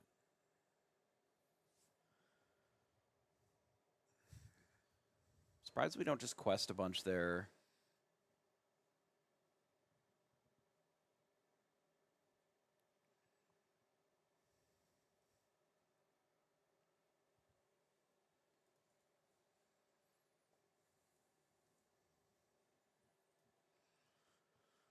Heads held high. Looking at heads held high, disappointed in how little it's able to do for them here. It really doesn't do much in this spot. Now, nothing that we have in hand really does a ton. I don't hate this Basil, Yeah. but it really doesn't solve any problems.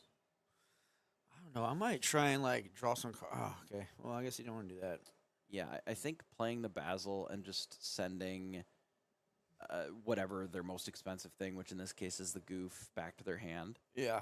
It just develops a bigger character. Mhm. Because we're still just... Is that our 4th Lumineer? That was last game. Oh, okay. I was like, this guy is just a... Yeah, you're right. It was last But we are just in this spot trying to set up an Under the Sea that we have to hit off the top, basically. Yeah. 'Cause if we hit the Under the Sea, I mean, we're in a good spot here. Mhm. So just a regular bounce a card back to Mother hand. knows best. I and would then not a hate Donald Duck. questing for 1 with Clarabelle Mm-hmm. and then returning it to our hand and then And drawing a replaying it card. and drawing a card. Yeah. I can see that. We have plenty of time. I mean, you don't even necessarily need to quest, honestly. I would sing it, yeah. Like, you could just sing it with Clarabelle, And you bounce could itself, Bounce and then itself. replay it. Yeah, and then draw a card. I can see that happening. I'm not sure that it matters a ton because we don't really have a lot That would give we us can enough to play Donald Duck, too. But it would allow us to play something else. Instead, we just do nothing, which I guess is fine. I don't know how many cards are in Robbie's hand. If we weren't going to get to draw a card with Clarabelle, then I don't know if I liked that line. They would have to have had 2 cards in hand. Yeah. I think that they do. Wow.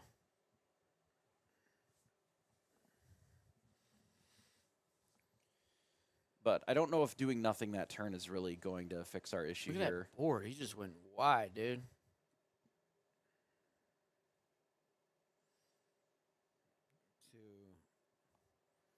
That's our first quest right there, right? But still, at any point, and Under the Sea just, ends the game. This is also a pretty good Well, I draw. thought we got a Lumineer. What's it? He's out there. There's a head held high in hand. It doesn't matter. Oh, he's got. That's right. Okay, I forgot it was out of his hand. He got that one. Or does he want a second heads held high? I saw him get that Donald there. That might help him out a little bit. Give him a little draw power. Let's get a little draw power. Go, Donald.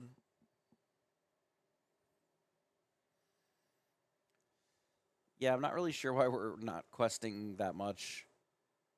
Classic Ruby Amethyst player, just trying to take game actions.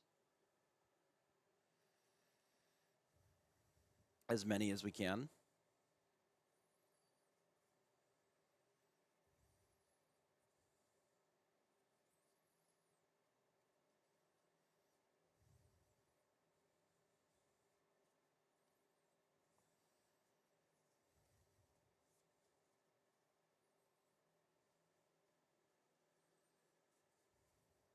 All right, he's just going to go ahead and quest with Mulans. Let's do it. Suppose that makes sense. They're not really getting any better. Mm-hmm. I don't know why we need like 300 Singer power. Maybe we're looking to draw 50 cards. He's got a plan. I don't hate the Donald here, but it doesn't really do much for us.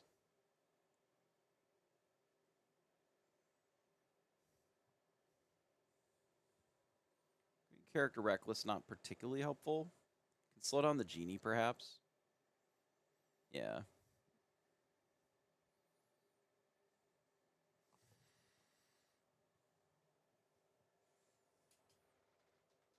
So we really have to not challenge something, or we have to bounce that Goofy.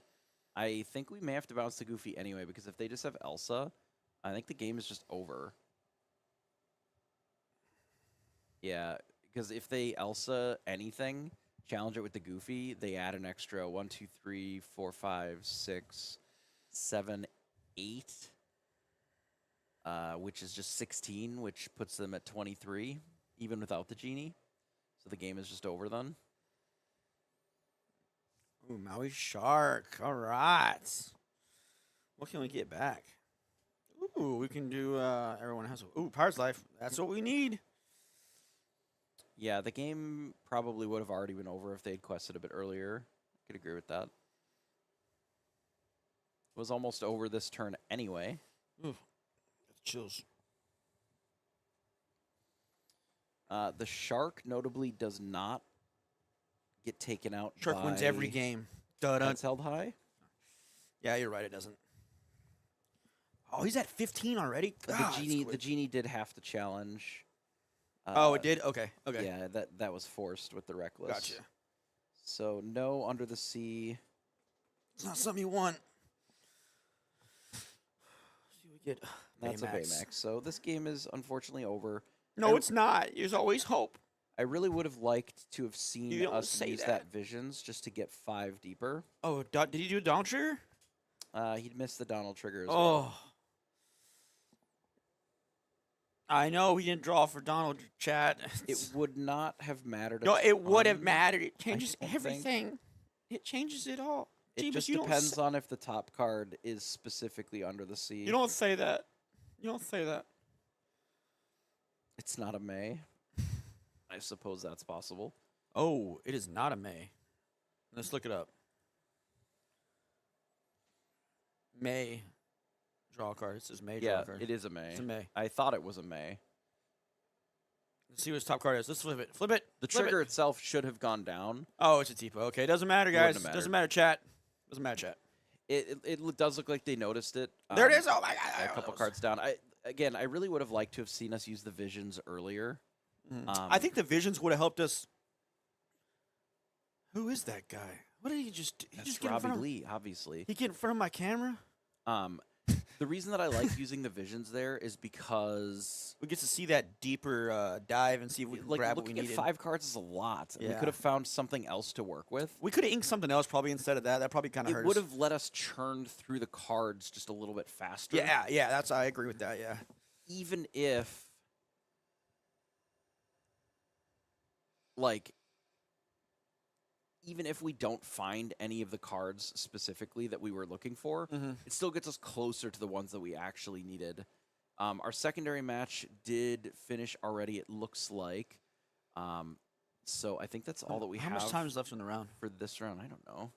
How would I even know that? Because you're a wizard. You have the beard of a wizard. We took these were pretty long games, so I imagine not a ton of time. Let me is see. left. Let me No, see. there's nothing to see. Switch What the is there to camera to see? me. I did switch the camera. Okay, to you. It's right here. yeah. Look, I told you you're a wizard. You have a long beard. I know I do have a long beard. Yeah.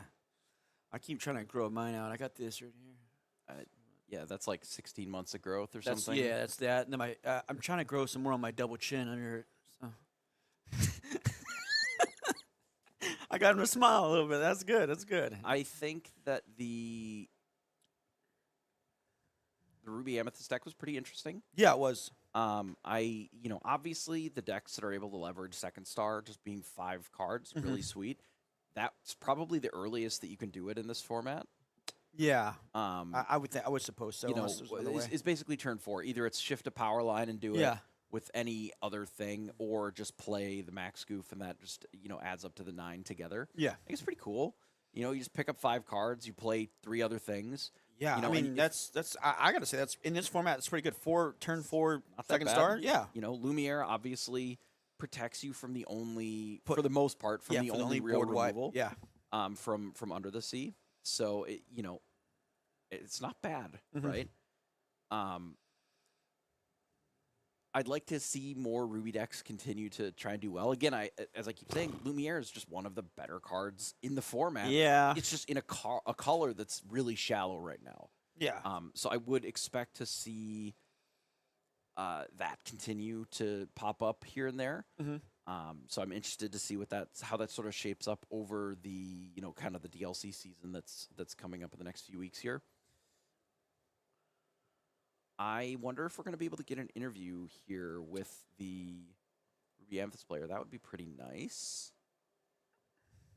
Let me go see if I can get this going. You want to go see? Yeah, it? I'm gonna go see it. I think they're over there, but I'm not sure if I they wonder were if we able got to enough grab 'em. time in the round though. I gotta We see. might not. All right, I'll let you go check that out. We're gonna do a quick break. We're gonna see if we can snag an interview if we can. Otherwise, we'll be back for round 3 pretty shortly here. Yep.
gonna wait a second and then we'll go. Yeah. All right, I'm here with Bobby. Oh, just say you want to say hi to him? Yeah, what up, Jake? That's my boy. That's my teammate. Okay. Yeah, I'll give it a shout out to him. We just saw the last game. Pretty impressive. You're playing against Baja Blast a little bit there. And what are you on today? Red Purple. Yeah, Red Purple. I'm I saw a you. lifelong Red Purple player. Yeah, and, you just play nothing but Red Purple all the time, all I day, tried, every day. I tried Baja yesterday, and God cursed me for the Red Purple gods cursed me for touching that. So I'm back on Red Purple. Yeah, when I saw you playing Red Purple, they it's usually a lot of people see that it's not as strong as it used to be because it dominated like the format before a little bit. Yeah. But now we're able to see you do second star on the right on turn 4. Yeah, that's like the biggest player in that set because it just sets you up so well because you usually get down to about 3 cards. So when you can hit second star and all of a sudden you got 7, 8, 9 cards in your hand on turn 4. Plus, I still have all my 4 ink to where I could like be king or just start playing out Mulans or Lumieres to stop from under the sea, which you saw in game 1. I was able to get all 3 Lumieres out. Dude, you're like a Lumiere master. Oh, yeah. Like, I drew. I think I drew 9 Lumieres in 3 games. Like, I was like, insane. wow. And he's just like. So, like, if you can hit that second star on turn 4, because that Power Line and Max is just both such good cards. You think it's underrated as much as I absolutely do. I absolutely do think Max and Power Line are completely underrated. You know, Red Purple is it's fallen down on the power scale pretty hard. So trying to find a place for it has been bad. But now that the meta started settled, it does the same thing Red Purple always does. The meta settles, and then Red Purple can finally find like a little spot to tweak in and get in to start to win some games. Spoken like a true diehard Red Purple player. Absolutely. Are you part of a team or anything? Are you based I'm part of Team Snuggly Duckling from South Louisiana, the Ducks, TSD. Everybody knows us pretty well. That's we come good, around. Good energy. We just love the community. The community's great. We were founded by a guy out of New Orleans, Jake. Who kind of got us all started. Now we're about 24 members, like team members That's strong. Impressive, yeah. About a community of like 210 in Louisiana. Nice. Because Experiment 626 is around us and all like that. So we have a lot of teams already around us. Then we also have BR Guest out of Baton Rouge. Oh, so nice. we have a lot of good teams a around lot of us. connections and stuff. And so it's just fun. We love to come out here. That's cool, man. Definitely, that's great. You're pretty excited with doing Red Purple today and Baja Blast today. So you feel like you're gonna run pretty good. Yeah, I really want to see like. It's so weird, but like I want to see blue green, right? Especially if I can win the die roll. Okay. Because they have a hard time. Like you saw in game 1, he under the seed where I had three Lumieres on field, and like realized after he only hit 1 card. Yeah, and he was we like, saw him, we were watching. We're like, yeah. if he under the seas right now, he's just gonna hit that Rafiki. Yeah, and all he hit was the Rafiki. And then he's like, he whoa. did it, and I was like, okay, like Rafiki, and he was like. Because the chat was wondering, we're like, wait, you just got registered Rafiki, because we didn't think he was going to undersee. I think it was honestly just a misplay. And in game 2, I misplayed terribly. I had the B King in hand, and I was like, man, I can play Lumiere. Set up the I had the everybody has a weakness. Yeah. So I was trying to set up the everybody had a weakness, playing another Mulan and another Lumiere. Yeah. I was like, if he has undersea, he has it. There's really nothing I could do. But he ended up having the heads held high and that. But I had a B King. If I would have B King there, you could have stopped him. I could have stopped it for a turn, set up everybody had a weakness. I pulled into an Elsa. I would have had time to deal with everything and take control. Yeah. Just that misplay cost me so terribly. I just couldn't come back after that. But even like in game 1, he bended me. Wow, I had 3 or 4 evasives on board with a Dumbo. Yeah, we saw the bend happening, but it was kind of too late. You kind of had too much board presence. Way too much. And that's kind of the purpose of the deck. Yeah. Like you slam the board and be like, you now have to deal with what I have. And 4 or 5 of the characters on my field are 4-cost or 5-cost singers. Yeah. With big bodies, and especially if you get a Lumiere. Like he ran something into the Max that had like 6, 7 strength because of the Lumieres, and it just died. And he was like, what do you do? But you have to. Yeah. So that's why I think Max and Powerline's so underrated. Max is a 4/3 on a 3-cost body. That's a great card. Yeah. Would sing a 5. But it was, like I said, Red Purple just had a hard time. I'm trying to make it a thing. We've been testing this deck. Shout out to my boy Taylor, who's been helping me rep this out. He's a diehard Red Purple fan. We've been working this out for weeks now, just between me and him. Just in the Discord and the Lord 20 Discord, trying to shout out to Lord 20. You guys are great. Thanks, man. Just trying to get it in there, and it's been good. It's been good. Well, you guys heard it first from Bobby. Red Purple is back, and it's making a comeback, okay? So back to you guys, all right? See you guys later. Peace.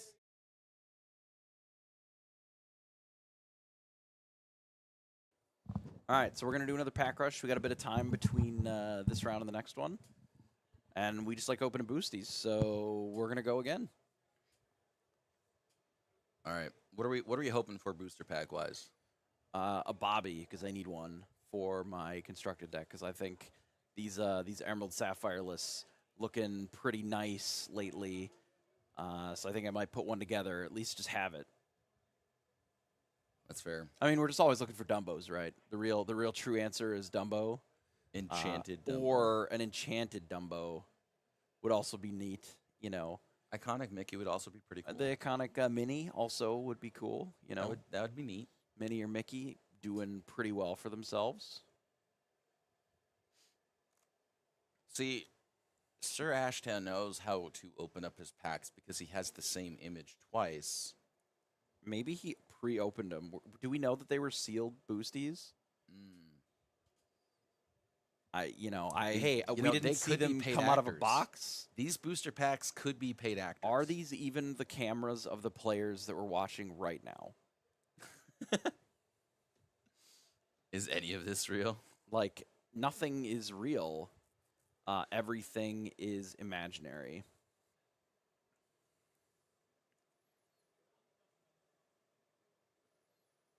All right. Okay. Well, chat has an important question, so that's going to be answered real quick. But before that, I was talking about how Powerline, I think, actually has some value in Infinity as the 2-drop. But look at that, a foil Developing Brains. That's pretty cool. And he's actually got the super rare. The whole shift line, too. He does. Let's see if Sir Ashtown decides to play around it. I assume that he will not.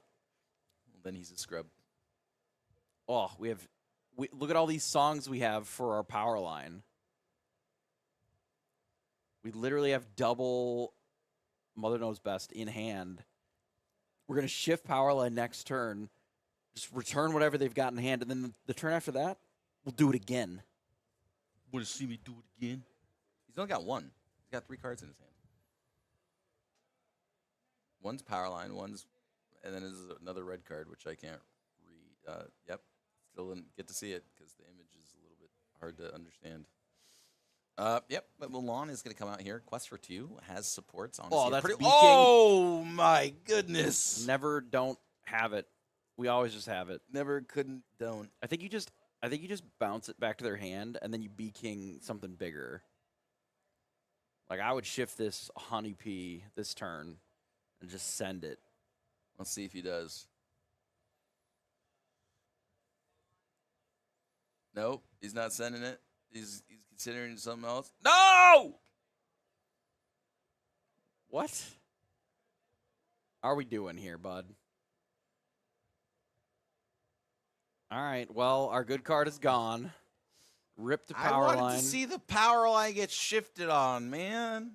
I feel cheated out of power line. That's crazy that we wouldn't want our 6/4 that also plays like 3 cards out of our deck in favor of this Card. PJ here.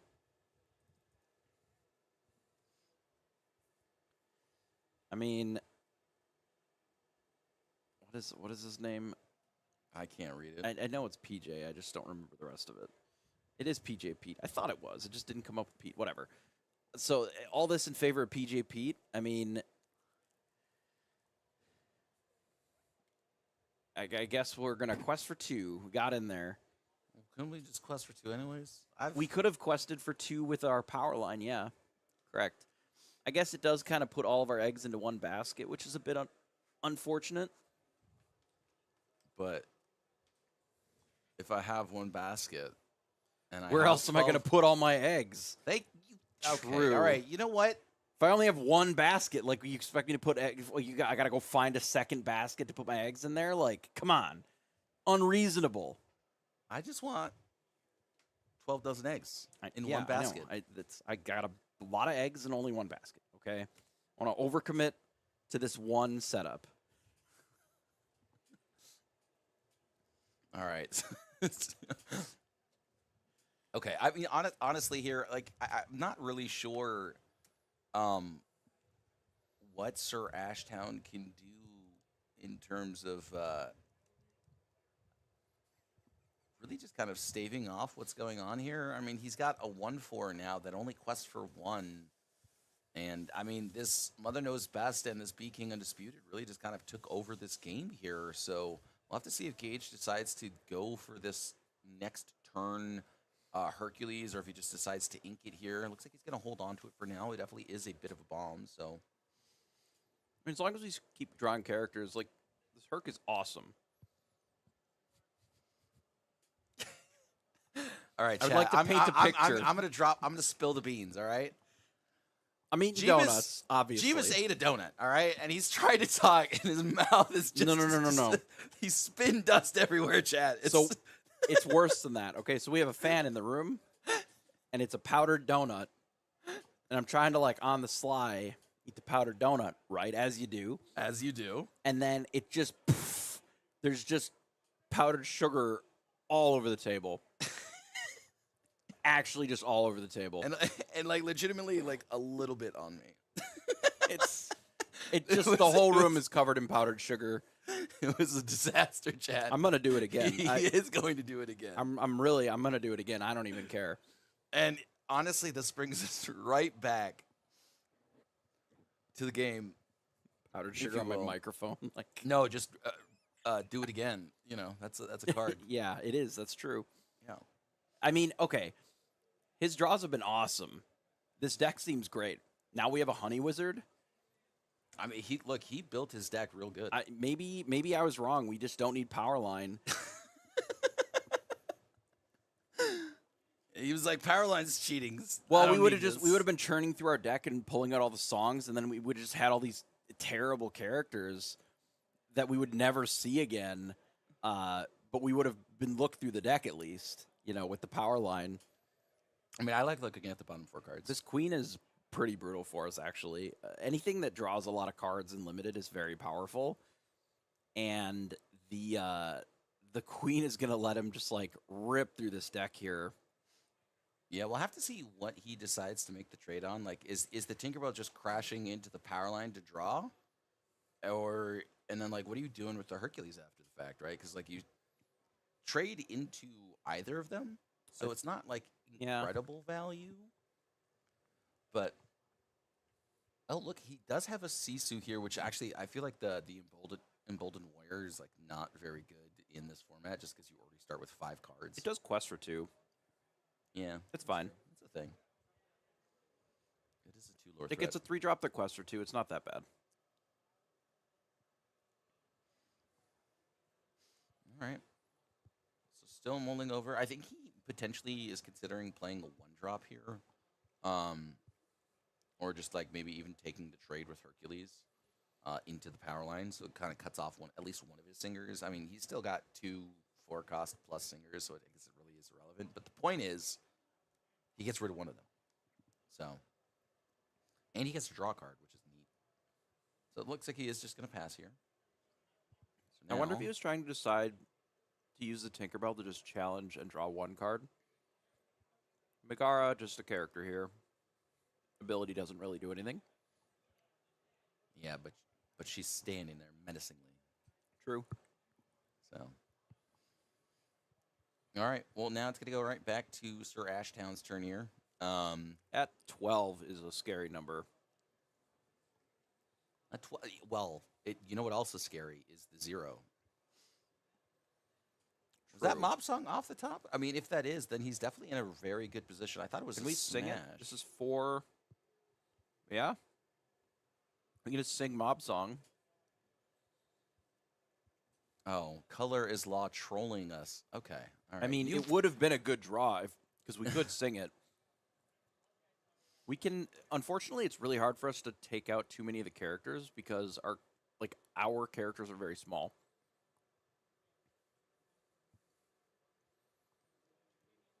Yep. Queen So, of Hearts is going do to that draw to an draw a card. additional card.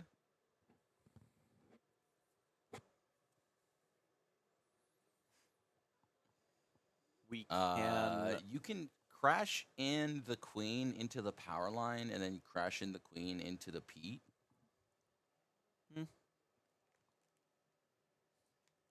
Okay, Jeeves, I feel like your donut rights are being revoked. Man. No. I want this powdered sugar in my mouth. Oh my god! Like a straight up fountain of powdered sugar just poured out of his mouth.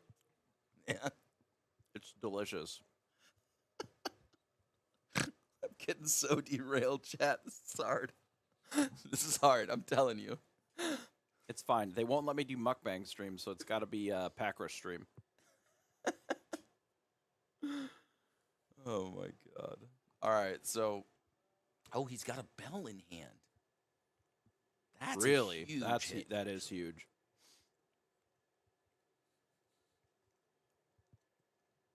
Now the question is do you trade You have to, because we're into the PJ Pete?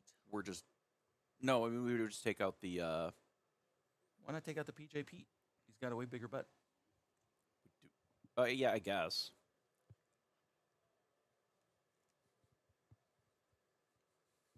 Okay, and he's inked for this turn, or was that Aurora inked last turn? I think we inked this turn. Okay. So Ariel gonna come down now. It doesn't really matter what the aerial is. I almost would have just quested this turn. If I can get to 1 point away from Yeah. war, I will. Smartly plays around Dolores. That's true. Why are we inking to 7? Look how I many assume cards we're he's inking got. to 7 because he's drawn so many cards. He drew 4 cards. He's fine. He's got the ink. He's got the card quantity. Hey, not a bad play. I don't believe that there's enough time to play them because we are. Oh, we're just dead on board then. Okay. Well, there you go. Jesus, we could have found everything if we had that power line. There's so many songs in this deck. I am, like I said, I felt cheated. And I feel like Gage was like, you know what? This power line is cheating, quite literally. I feel like this microphone is going to be very sweet long term because it is covered in powdered sugar. You want ants? That's how you get ants. Oh, for sure. Am I covered? Oh, I'm covered in powdered sugar too. Sick. Okay. Well, that was a back rush. Yeah, I mean, the Power power line line inked was the best immediately. hit, I think. Bell's pretty good. I know that she's kind of come down in price a bit because of the reprint, but She as a was card, up to it like sees- $2 at one point. Bell was almost 20 for a little bit. It was at least 10. What? When did this happen? It was before the reprint of Bell was announced, but it started seeing more play. Or sorry, it was after the reprint, but before the cards were available. Okay. All right. Because people wanted the Bell and they knew that it wasn't going to rotate. There was a lot of cards that really spiked up before they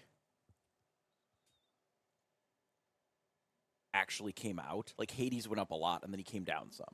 Oh, man. But it was because they knew that they weren't going to rotate, so people were picking them up so that they had them available right away. Right. So there's just less that they needed to grab when the set actually came out. Right. Usually this is more relevant for the players that buy singles, right? Because then they know that they don't have to buy anything. They just have to buy Dumbos or whatever, and then they already have the rest of their deck good to go. God, you remember when Tamato was like $50 and everyone was upset about that card being $50? And now Dumbo's like $80? I Or do was for a remember little that, while. yeah. But the reason that Dumbo is so expensive is because there is a bit of a product shortage caused a little bit by... I think it was actually tariffs. Like, I'm not... It is. It is because, from what I understand about it, because of the tariffs, they had to shift where they were getting the cards printed to more Correct. of the United States ones, Mm-hmm. which then caused like shipping issues. You know, they're just not able to produce as much as quickly, Correct. and then that's why they had to do it more in waves, which is unfortunate. That's life. But it makes it so that we're not getting gouged on price just because of the tariffs in the dark. But it does cause a little bit of delays while they reorganize that process a little bit. That is what I understand about it. That could all be made up nonsense, but it sounds good. So good enough. We are getting. I'll just blame Obama. Thanks, Obama. Thanks, Obama. I need Birdie's to, need to back. bring that back. Birdie back again. It's true. Guess who's back? Birdie. Birdie's back. And Alolan. And Alolan, which we also saw yesterday. True. Birdie, the incumbent champion from yesterday. This is true. I mean, he was running hot, like a couple of missteps at the end of the day, but I mean that's to be expected.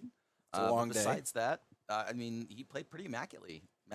Oh my God. Okay, I'm gonna give up on that. If the deck is good and you play it well all day, get a little lucky, win some die rolls. Sometimes you just run hot all weekend. It's true.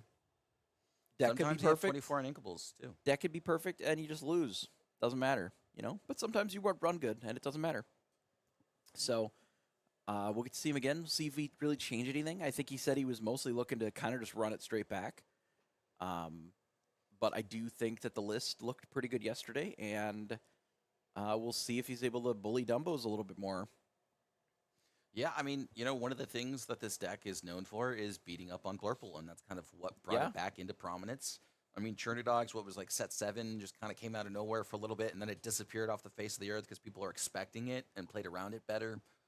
And then now, it kind of it's resurging here. And I think it's a really strong list. I think it's one of these lists that will actually have the longevity to make its way into infinity. We got a lot of these sort of dual colored cards in the last few sets, and I really do think that the Amber Emerald, all of the theme of the dual colored cards and all the cards around it, they're actually just all good. Like none of them were bad. They're all pretty good. So then you have like a bunch of ladies that are all pretty okay. There's 4 of them and all of them are playable. We have the 2-cost tramp, we've got the 7-cost tramp, we've got the 6-cost tramp, but all of those have seen some play. So basically we have this like pretty deep shell of a deck just spoon-fed to you, right? Yep. They're like, we got all these cards. They all work together. They all say the same words. If you have this one, this one's better. If you have this one, this one's better. If you have lady, here's another lady. Here's a different also, lady. Yeah. Here's another lady. Here's another lady. And then you just shift it on that and you can put them back in your hand. Works great, Yeah, actually, this one has been the unsung hero, I think, of yesterday. Oftentimes allowing him to make very favorable trades that you wouldn't otherwise expect. And then also just kind of super enabled by the 1-drop lady. That's a 0-3, yep, right there on the screen right now for you. She also managed to pop off a couple of games as well. There was another Churnidogs list that I think ended up not quite making it to the top cut, but did really well and really showcased how powerful this card can be. Yeah, I think it's really nice to have this and the Shift Lady. Because you have this, you combine it early with the other Tramp, and you really leverage, like, oh, I'm going to get extra lore out of this. And then when you're sort of running out of cards, now you shift onto it. It also, the 5-drop also quests for 2. You get a couple cards back that maybe, the Tramps or whatever from earlier. And then you've already gained, 6 or 9 off the card. Right. You don't need to try and jump through more hoops. It's just, everything is already great. It's very, very nice. This one, not as powerful, I think, because it's uninkable mostly. But as we see, gain 3 lore. Yep. I mean, this is one of the really cool things about this lady. You don't think that the 3 lore will come up that often, but it has a lot. It is really a 3 lore threat. Not every turn are you getting the 3 lore, but it is always a 3 lore threat. Yeah, and they've designed the deck, right, in such a way that you're able to leverage that 3 lore as often as possible, right? We have Tramp, we have Merryweather, both of them able to take Lady and get it to that 3 strength, which gives it that extra 2 lore. I think having a 2-card combo that's as simple as, if I take these 2 things all of a sudden we're just in a great spot. Quest for 3, like 3 is a ton from a single card. It is. You know, that was all Piglet would ever get.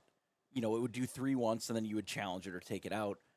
You know, Nala as well. Those cost 2. Like, that's so much slower. A 1-drop questing for 3 is insane. Yeah.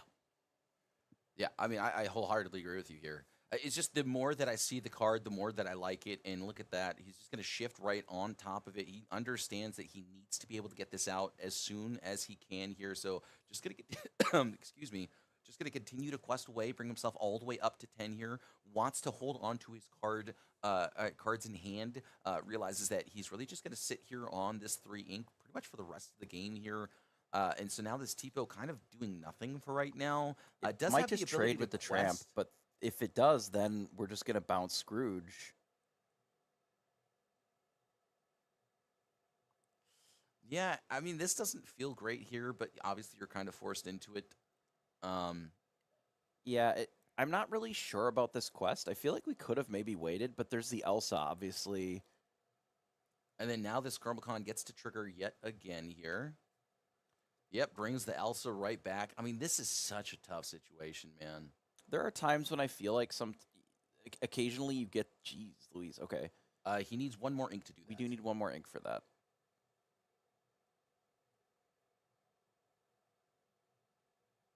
There we go. Okay. Okay. Had the ability to do the thing, not in that order, Sequence.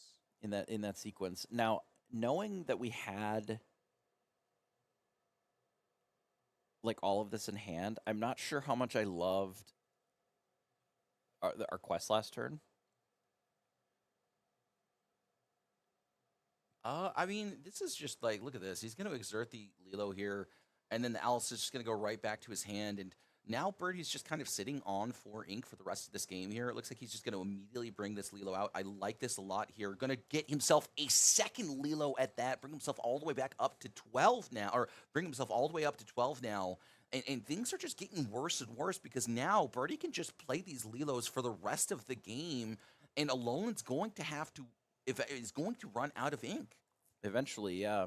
I really do like just sending these 2 Lilos in every turn forever. I would just, they always enter tapped, and every turn you always tap them to quest. So I would just never untap them. I would just leave them tapped and just assume they're doing something tapped. Okay, that's happening. I don't need to unexert them. I would even They put them into stay ready. the discard tapped. Everything tapped all the time. What is this? What is this? You getting a beer or something? What's with all the taps? Only tap. But we did get Hades, which will happen.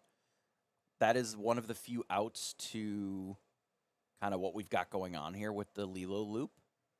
Yeah, kind of. But now the second Crom, so it's a little awkward with the Hades because now if they challenge something, if we bounce the Hades back, then they can just replay it again, and that can be pretty bad for us, I suppose. I mean, I think if I'm doing this here, right, I just let my lady go, and then I just return my other lady to hand. Interesting. I guess our Lilo is sort of protected still, but I would assume just Hades every turn. What are we doing for 8? No, this is just a Hades. Okay. But And then that Lilo going to This come does right leave us out with here. 4 to play something off the top, though. Yeah, leave all the characters exerted for forever. Makes sense. Forever and always. So now, I mean, this is, like I said, it just feels like with this double Chromacon here, there's really nothing Birdie can do anymore. I mean, he can return the Hades. Yeah, I if he wouldn't wants, return but there's anything. no real point. I mean, the Lilo doesn't need to be returned to hand. It doesn't change anything. Just 'cause Yeah, it I just comes- wouldn't. I wouldn't return the Hades in a vacuum here because that feels pretty bad. Yeah, now I would bounce both of the characters. Man, it's really unfortunate. Bouncing the Hades does feel really bad. in a regard, yeah. I mean, yes. Just because this Lilo is finally going It to makes get the dealt Lilo with. really awkward. Picking up a lady would be a huge grab here. So just gonna go all the way up to 18 now. What did we draw that we don't play? I believe it's Could one be of the 6-drop tramp. Yeah, or the 7-drop. Or no, it wouldn't be. Yeah, yeah, the 7-drop also would have done that. I might have considered bouncing the Lilo to hand, actually. I think I would have just to protect it from the Hades, but it looks like he's not going to do that yet here. Just wants to see what he's going to draw off of this Sail the Azurite Sea first. Very likely going to go for the double ink just because he's got way too many cards in hand. Is that 7? That is 7. Okay, so I guess he doesn't need to ink any further there. Is going to drop down both of these Dumbos. I just don't think you have enough time for Dumbos. Yeah, I mean, I agree with him. Yeah, your opponent's at 18 lore. You have to answer everything for now and forever and always. I suppose it could have been either tramp. We couldn't have played either of them last turn. Correct. He was one short from the 7-drop champ. Yeah. So it looks like Bobby. Okay, start with Bobby. picked. That makes sense. It It was the a 7. tramp, yeah. Clarabelle's a pretty good pickup here. Making sure that we have all the ink tapped. Okay. We'll just run out three Three dudes. things, and any combination of two of them is Lorthal.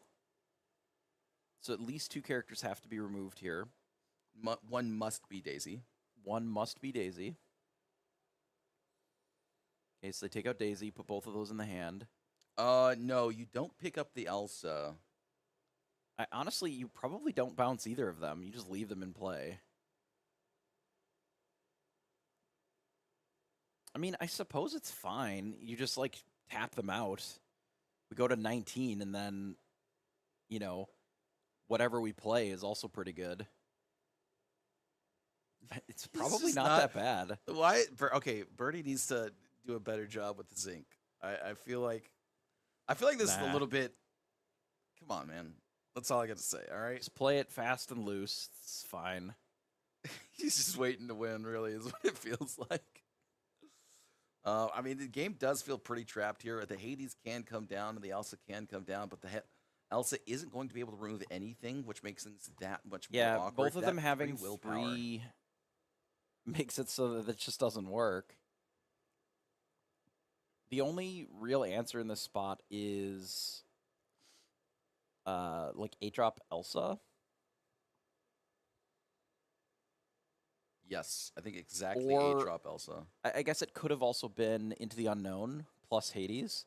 Yeah, it's not enough. I mean, maybe we're just stupid. Maybe the answer is you just bounce all their things every turn, you don't think about it, and you just play whatever you draw every turn. Boom, easy. Game's easy when you have dogs. See dog, play dog. Only dog. All right. So game number 2 here. How does Alolan get us to this game 3? I mean, you have to have something like Rafiki on one, which I don't know if they're playing.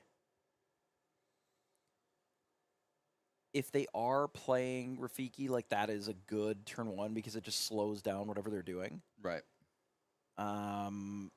Like Basil is passable, but not the best. It does combine pretty well with Tipo to still be able to take out characters. But really, you just have to make sure that you are keeping the board as clear as possible. Because the later that the game goes, the more you're going to be able to win, right? You're just going to have the Hades loops. Mm-hmm. You're going to have the ability to quest for more lore. Mm-hmm. At a certain point, the Croms don't do anything if you are in a race situation. You Right. just stop challenging their things, and you just start questing only because they don't have a great ability to challenge your characters. So if they're too far behind, the Chromicons don't do anything.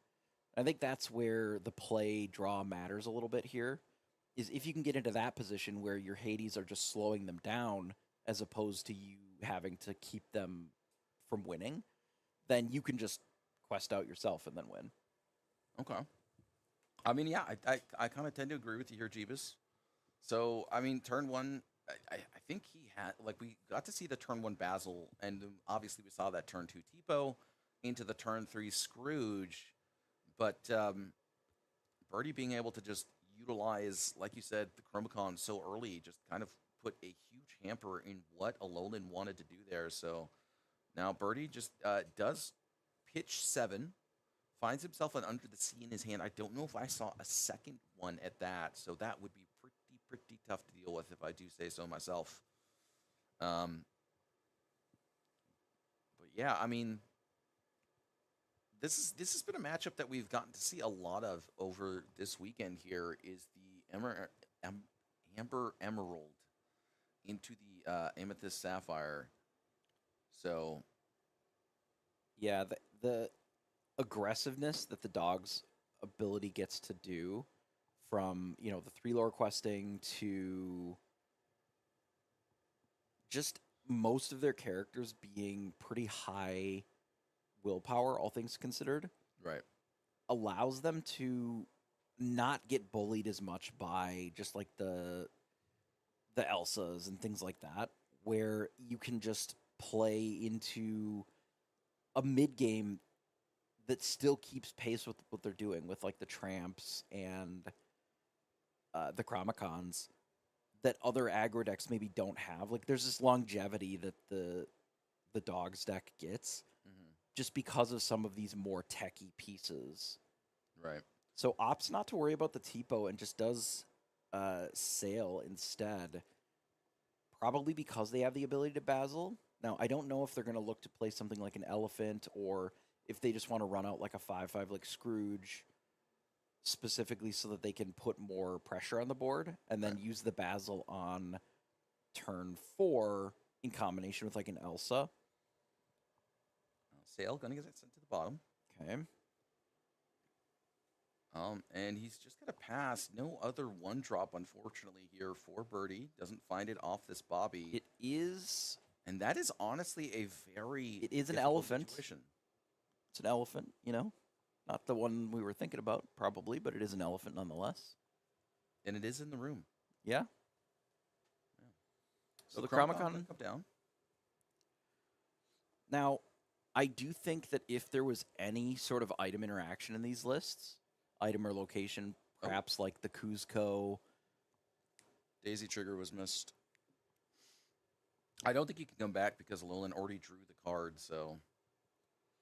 Yeah, it is what it is.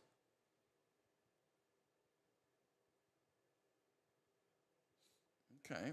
4 more ink going to get exerted. Genie going to come down here. I'm actually surprised that the Dumbo decided to quest here. The Dumbo, they paid 1 to draw a card. Or, sorry, yeah. But for me, it's like he's questing, but he gets to draw a card. Yeah. You just have to pay 1. Yeah.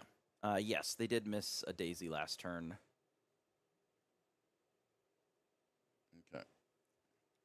Okay, Daisy's not missed this turn. If it was missed this turn, I would have raised heck in high water. Was that the Ursula? I believe so. That one, yep. An interesting card. It feels like it's maybe the 5th copy of Elsa a lot of times, just as a way of exerting characters. And then the other effect is sort of just a bonus. Yeah, I mean, the effect is pretty strong, honestly. I'm surprised that not more people have been curious about this effect. I think it's really just the fact that it's not evasive, and it doesn't have rush like Elsa does. Yeah, I mean, also the song payoffs are not that good. They're like, Right okay. now, yeah.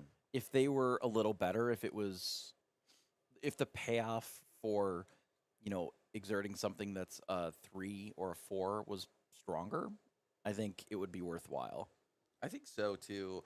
I mean, I think this card is going to see play in Infinity just because you can exert things like Sisu and Maleficent Dragon, and then you can sing incredibly powerful songs like Be Prepared or Under the Sea or some sort of other effect. I mean, I'm not sure that it would be in Ruby, Emerald, Amethyst, but, Yeah, there's worlds where you can use it in response to like a 7 to be prepared the board. You pay 5, exert their 7 or 8, and then you're able to be prep off of that. That's probably not so bad. interesting at the very least. It's pretty much its best case scenario, which honestly, Okay, is pretty double sick into the here. unknown is exactly what you need here to be able to stop these Lilos. That was pretty huge. It is one of the best cards against this deck by like a pretty wide margin because it gets around Chromacon. Mhm. It's a song, so it's inexpensive enough that you can Still take the rest of your turn. still take the rest of your turn. I mean, and getting rid of the cards both out of the discard and like, the inkwell just doesn't matter that much. I mean, yeah, this board is pretty wide, and we're probably going to lose this game, but that was the chance available that we needed. The fact that this lady has quested like 3 or 4 times now. Sorry, the ladies in general had quested so much. It really has set us behind in this game. There's just too much lore pressure. Yep. So, Alolan just going to quest here. It looks like he's just going to use the Scrooge to take the trade, so that way Birdie doesn't have I mean, it's any still good options in terms of just denying some sort of lore total Yeah, or you- action. kind of they're at 14, so we either need to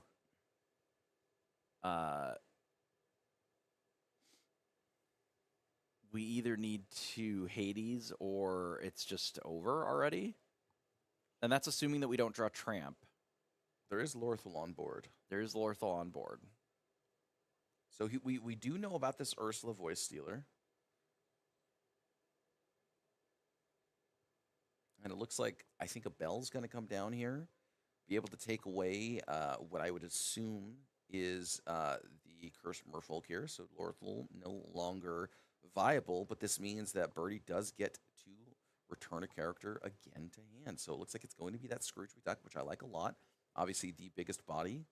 And you don't really want to give a second Bell effect. So another lady going to come down, and You just this quest. is you I know, mean, this like, is the worst case you can be in here if you are Alolan, because this lady could potentially just be a shift target. It can, there's a lot of things that can be drawn off the top from this lady that just wins him the game here because it does represent that 3 lore. Yeah, I mean, we're already 18 as well. We did pick up a Hades, which is nice. But if we challenge this, like Dumbo's just coming back to hand, I suppose we can take out the lady here with the Basil. Yeah, that's really. I think that's your best bet here, right? You take out the that lady with the represents 2 lore. Basil, put the Bell back in hand. Hang on.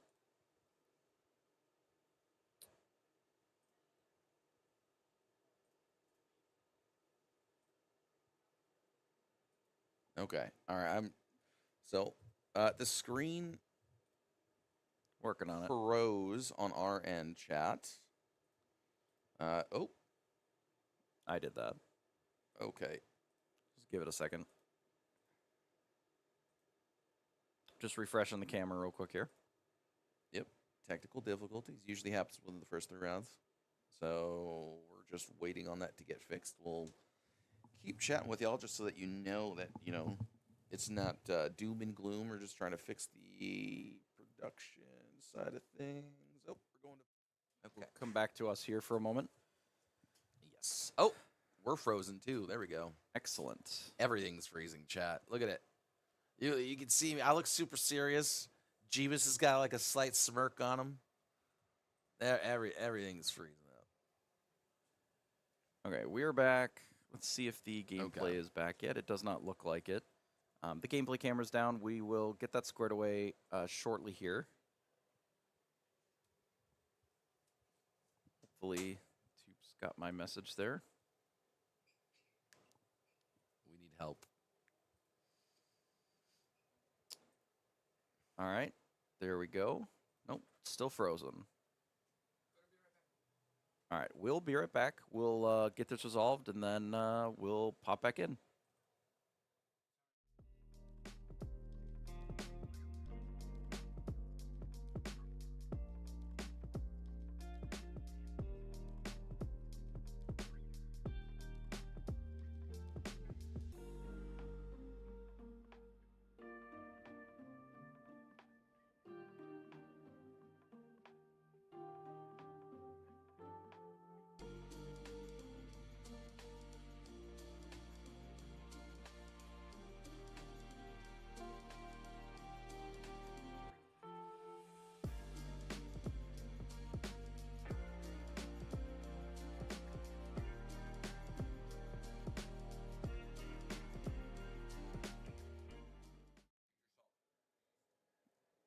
We're gonna just jump over to game 2 for now while we see if we can get the camera fixed on the first one.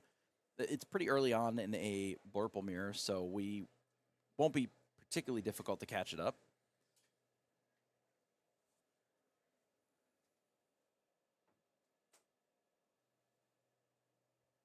But it looks so far like a pretty standard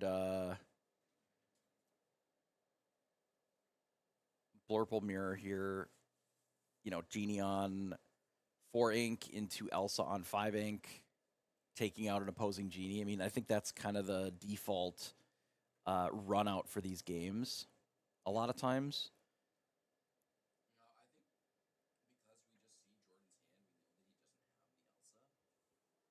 A bell here is really sick, just because you get to move it right off the Elsa onto the Genie, take out that Genie, and then you just send it right back here. Obviously, you don't want to insert that Basil until it's ready to be used.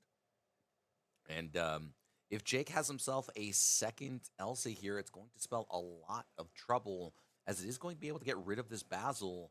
And so that is going to be the case here. Basil's going to get taken out. Elsa's going to be the one to take him out. And now there's 10 ink essentially available, and a second star from the right is going to be working here in doing I mean, if this second star to the right goes off, Jake is in a very commanding position. Yeah, second star is definitely one of the more powerful cards in this matchup. Probably, honestly, you could even consider it to be the mirror breaker.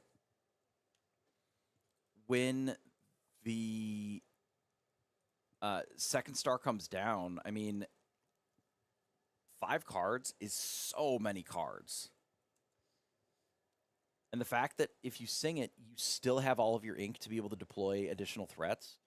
You know, 6 is not an awesome breakpoint, but we'll be at 7 ink, I believe. 1, 2, 3, 4, 5, 6. One more for turn is 7. So, like, we'll be able to play second star into a Hades if we've got it. Like, that is going to set them so far behind. And it is very difficult to always be on the back foot in this matchup. Now, we know that Jake was on the play this game. And there it is. You know, here's our second star. We pick up 5 cards.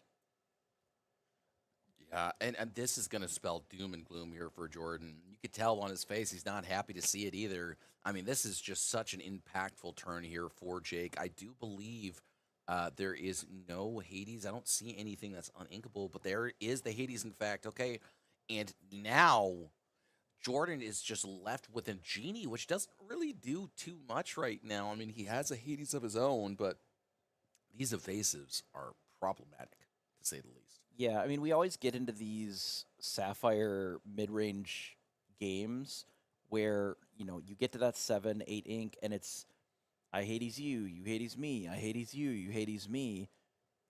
But when you're the one that's on the back foot and they still have a pretty big board outside of that, it is difficult for you to be aggressive enough, you know, to keep up with that. Absolutely. Now this bell is going to come, or going to go get sent into the inkwell. Hades is going to come right back and just, I think I would have preferred the Hades to get sent into the inkwell just because it costs more, and it makes the other second star to the right easier to cast.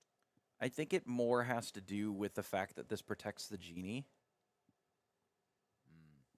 Because it is, you know, the only evasive that they have on board. We know that multiple Elsas are already gone from Jake's side. So if you Hades the Elsa, it is pretty likely that your Genie survives this turn. What item is that? Interesting. I believe it's Pixie Dust. It is Pixie Dust. I'll bring it up here. Pixie Dust is a 4 ink uninkable card. You can pay 2 and exert it. Give a character challenge or 2 an evasive until the start of your next turn. So, able to leverage this, which I would say is a mirror tech choice here for sure. Absolutely. To be able to take out the Genie with the Hades, which is not a common play that you would expect. You know, Jordan made the line of getting rid of the Elsa specifically because, you know, the character was mostly safe. They would have needed another Elsa, which would have gotten it anyway, right? But here comes, Pixie Dust. Unexpected. Not something that we've seen a lot of. I mean, I think this is the first time that I've seen it in this, list at all. Right. And it just, we paid 6 for it this turn, which is a lot. But now in the turns going forward for 2, we're essentially getting the effect of Hypnotic with the +2 Challenger, but we're able to give all of these sort of mediocre small characters or these, Hades a much more powerful effect of that evasive. Right. I mean, it definitely does have a lot more reach here, and because of it, this Dumbo is actually not going to be safe as this Pixie Dust is available. And while Jordan is just down to 2 cards in hand, Jake able to draw 1,000,000 cards and a half off that second star to the right.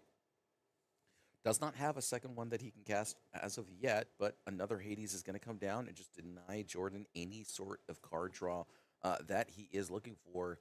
And so because he's got the time right now, he's just going to give the Hades evasive, make it hard to interact with, and then quest himself up to an additional 3. Jordan here picking up the second star to the right, considering singing it. Looks like that's going to be his snap decision here. Drawing himself 5 cards, finally going to put himself back into this game, finds himself a second Hades as well as 2 Elsa 5th Spirits. And now this game feels a lot more even. I mean, we're going to be seeing Hades take out Hades probably for the foreseeable future here. A lot of Hades on Hades violence. Until we run out of them, I mean, that's just going to be a back and forth of that. So, 3. Okay. Going to play this Sail the Azurite Sea. Going to be able to ink twice this turn, so we'll have to see what the cards are that he decides to ink here. He's got a Basil, a Develop Your Brain, a couple other cards. Looks like he's going to develop before deciding what to ink. I like this a lot. Have the most amount of knowledge before you make any final decisions. And he has a dig a little deeper, so Hades is going to come right down here. And yeah, I mean, I'd be surprised if he didn't ink at least once here. It looks like that's just going to be the one. So there goes the Ben. Now we had a bit of conversations about the Ben yesterday. I think that was you and Tubes. Well, it was when Toops did an interview. And basically the Bens are there to combat Tiana. Because the 4 support is plenty. It also quests for 2, so it's not an embarrassing card on its own. Definitely not for this matchup, though. So I can see why it would get inked. It's not like totally embarrassing in this because obviously it's still quest for 2. It's still a decent 4/3. But you don't need that bigger break point in this matchup the same way that you do against Aurora. But it does cleanly, if you go Rafiki into Ben, you can just take out Aurora without paying for it with Rafiki and still get the quest for 2 off the Ben. It's very powerful. Yeah, Into the Unknown, go to the Inkwell. Kind of interesting here. I would think that card is one of the better ones in this matchup. I would have liked to have used it right here, or just like a double ink right now onto the Bell and the Hades, take away a lot of his threats. And while, yes, it would have cost you 6 ink here, but I mean, it allows you to dump your hand just a little bit and make things a little bit more even here. So instead, he's just going to sing 1 into the Unknowns, throw away this Bell. Very likely going to play an Elephant, and there it is, and just replay the Hades. Readied. Going to be able to take out one of these Hades right back now. And yeah, I mean, this Elephant proving to be one of the most powerful cards in this mirror matchup. Just being able to return the Hades, I think, is the only time it becomes such a powerful effect. But when that is active and when it's live, it's just one of those things that you basically go from having 4 Hades to 8. Yeah, absolutely. I mean, you can see how these battles sort of go, trying to just remove any of these Hades off the field. It's just a slugfest back and forth of, just look at these inkwells. I mean, they're not even inking every turn consistently. It's just that everything has been sent directly to the inkwell, either through Into the Unknown or through Hades. Mm-hmm. And it's a lot of cards. And here's just another one, but now the board is clear. and we see that one side is, I would say, pretty clearly advantaged. Yeah, I mean, this is a fairly significant advantage in terms of board presence at this point in time. Jake has lost 2 Hades to the Hades here. A Monstro is going to come down though, and it's going to be able to clean up at least 2 of these characters, which is going to do a lot of work here. 5 damage will be put onto the Monstro, which means that it might even enable a Bell potentially, but instead he's just going to go for the evasive. This way, he can take out this Elsa. He can discard a card here, take out the Basil or the Hades, and also the Basil if he so chooses. But then Jake will be at 1 card in hand. And we see that Jordan has the answer right back. So Monstro going to be all the way up to 7 damage. 1 health remains, but an Elsa is in Jordan's hand as well. There's a dig a little deeper, so he can find a couple more key cards here. I think he's going to decide to do that first if he does, and then he'll have that 5 ink remaining for that dig a little deeper here. At this point in time, these players have what feels like 300 million and a half mana. I mean, Yeah, when so many characters are going into the Inkwell from Hades, sort of that back and forth, into the unknown sometimes, you get into these spots where the double, triple spell is very possible just simply through all of the extra cards that were sent to the Inkwell by your opponent. I would think that we really need to get this monster off the field. yeah, I mean, I think I would rather the elephant, and it looks like that's not going to be the case. So he's going to grab an Elsa, and what was the other card? I couldn't quite tell in that last moment there, but okay, there's the Elsa, just going to take out the monster while it's available. Hades is going to exert, quest himself up an additional 2, and it looks like it was just another Elsa. So he has 3 Elsas in his hand at this point in time. Is what it feels like. But yeah, I mean, Hypnotic Strength just going to put himself onto the Hades just to be able to cycle a card, find something a little bit more useful. And the Sail of the Azurite Sea, obviously equally as unuseful, but it does allow you to cycle through it. So 8 more ink going to be exerted. Another Monstro going to see the play. And now these Elsas that are in hand don't feel that great. But Jordan, a very veteran player, knows how to draw better cards and just draws the Hades off the top. It's the only card you care about. So that makes sense to me. May as well just put Hades up on the screen forever.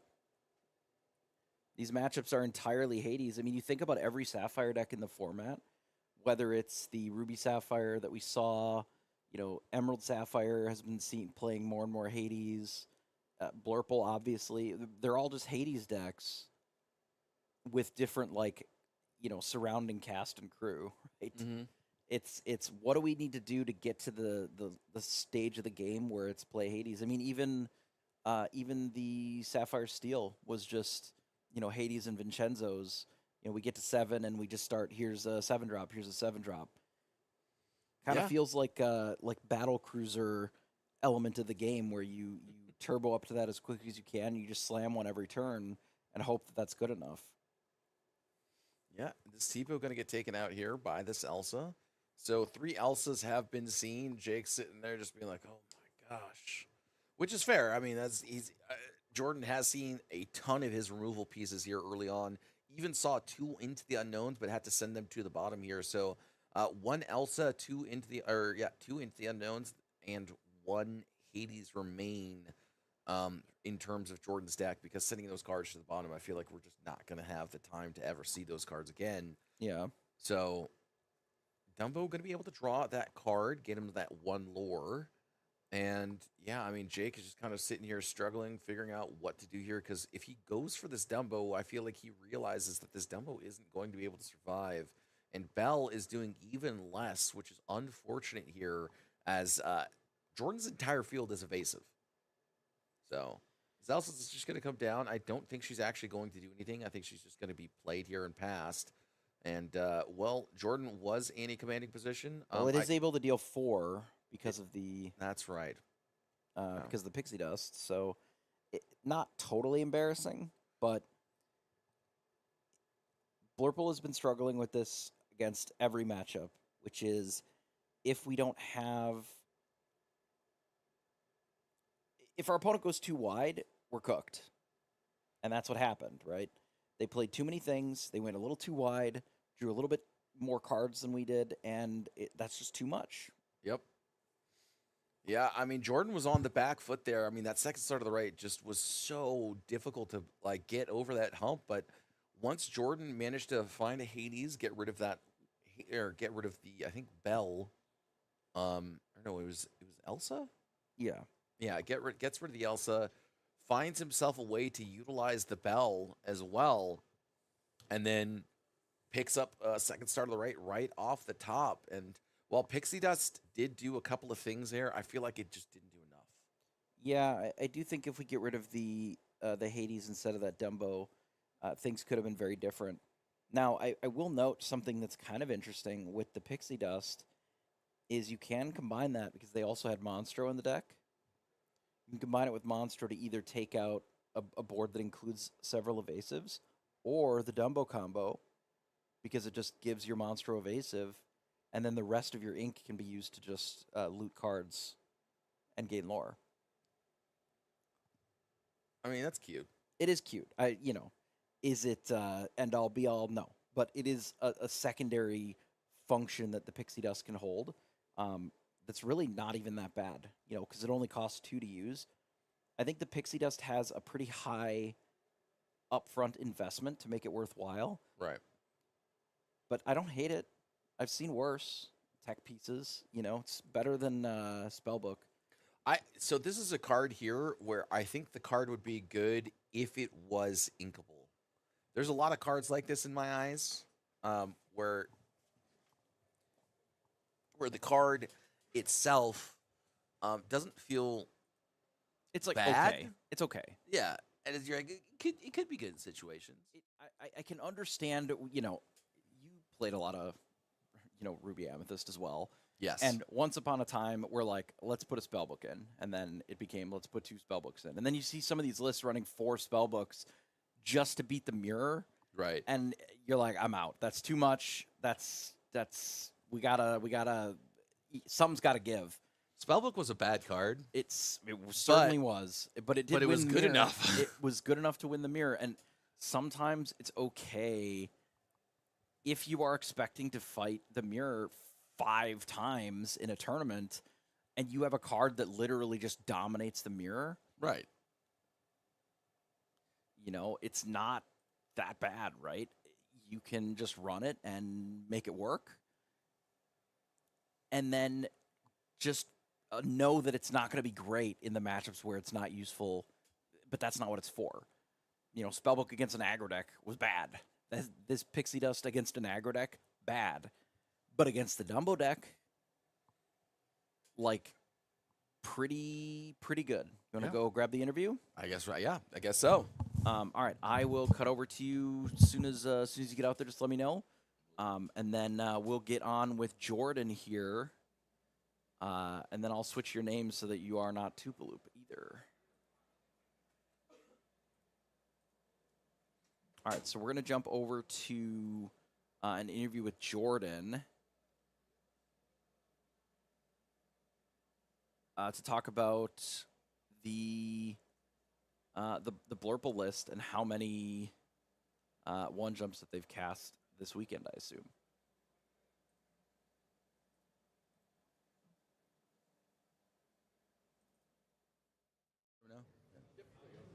All right. Hey, Jordan. How's it going, brother? Good, good. I mean, you kind of dominated the mirror there. We tried. Second stars help. Well, I mean, from a historical standpoint, anytime someone gets the first, second start of the right, they win. Yeah. And you managed to claw yourself back from that there. I mean, it started with that Bell and then somehow ended up with the Hades barely surviving. Yep. And then you top deck the second start of the right. You managed to just kind of dump your hand out. And then all like what felt like a doomed game, you just picked up and won. Yeah. Mostly, I think what happened. I was able to clear all his evasives on one turn, and then after that, winning in the air. I think that turns around. You have playback against other people's second stars then. Yeah, fair enough. I mean, and then the Monstros there was able to clear up pretty much your whole board. Yeah. And then you came for that. What was it? Dig a little deeper. deeper, Yeah. yeah. And then you managed to find, what was it? 2 Elsas, 2 Into the Unknowns, and a few other cards there. Took the 2 Elsas. Right. So my question was, I believe you also had a hidden option. I can't remember quite what it was. It was the elephant. Elephant, So yeah. I was surprised that you chose the Elsa over the elephant to be able to replay the Hades. Can you go through that thought process there? I think I just wanted to. So I think I played a naked Elsa just by herself. I don't think she tapped anything that turn. Correct. And then I was assuming that I would be able to Elsa his next drop, clear it, and then just stay in the air and just start questing. Just kind of wanted to get questing. Okay. Yeah. All right. Fair enough. So coming into day 2 of the 10K weekend, how'd you do yesterday? And what did you make any changes? And what were those changes? And why? So yesterday I had finished 2-1-2, 2 ties against Green Blue. That was tough. Yeah. So we switched about 10 cards today. We took out Riders. We added in Bins. We added in another Rafiki. We added in a Dig for a second star. And then I took out all the TikToks, added 4 Develops, 4 Visions, just for consistency, yeah. And has it felt a little bit more consistent today? Oh, it's felt pretty good. Read the room yesterday. Didn't seem like that many blurb on the top table, so I was like, I want to make the deck better into aggro and into green blue. So it's felt pretty good. Have you gone into any green blue yet? I played green blue round 1, and I played green yellow dogs round 2. Okay, Yeah, so it Cherna, worked out. Chroma, Sea Dog. Yeah, Chroma Under the and Sea. Sea Dogs. Yeah. Yeah, That's yeah. actually the official name is Chroma Dog Sea Dog Sea.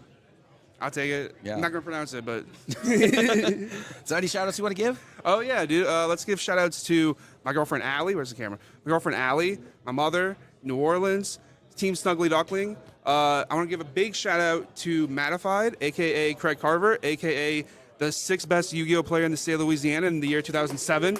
Shout out to you, brother. That's it. Alrighty. Man. Well, with that, we'll send it right back to the casters here, or we'll go back to the BRB screen whenever they're ready. Yes, sir.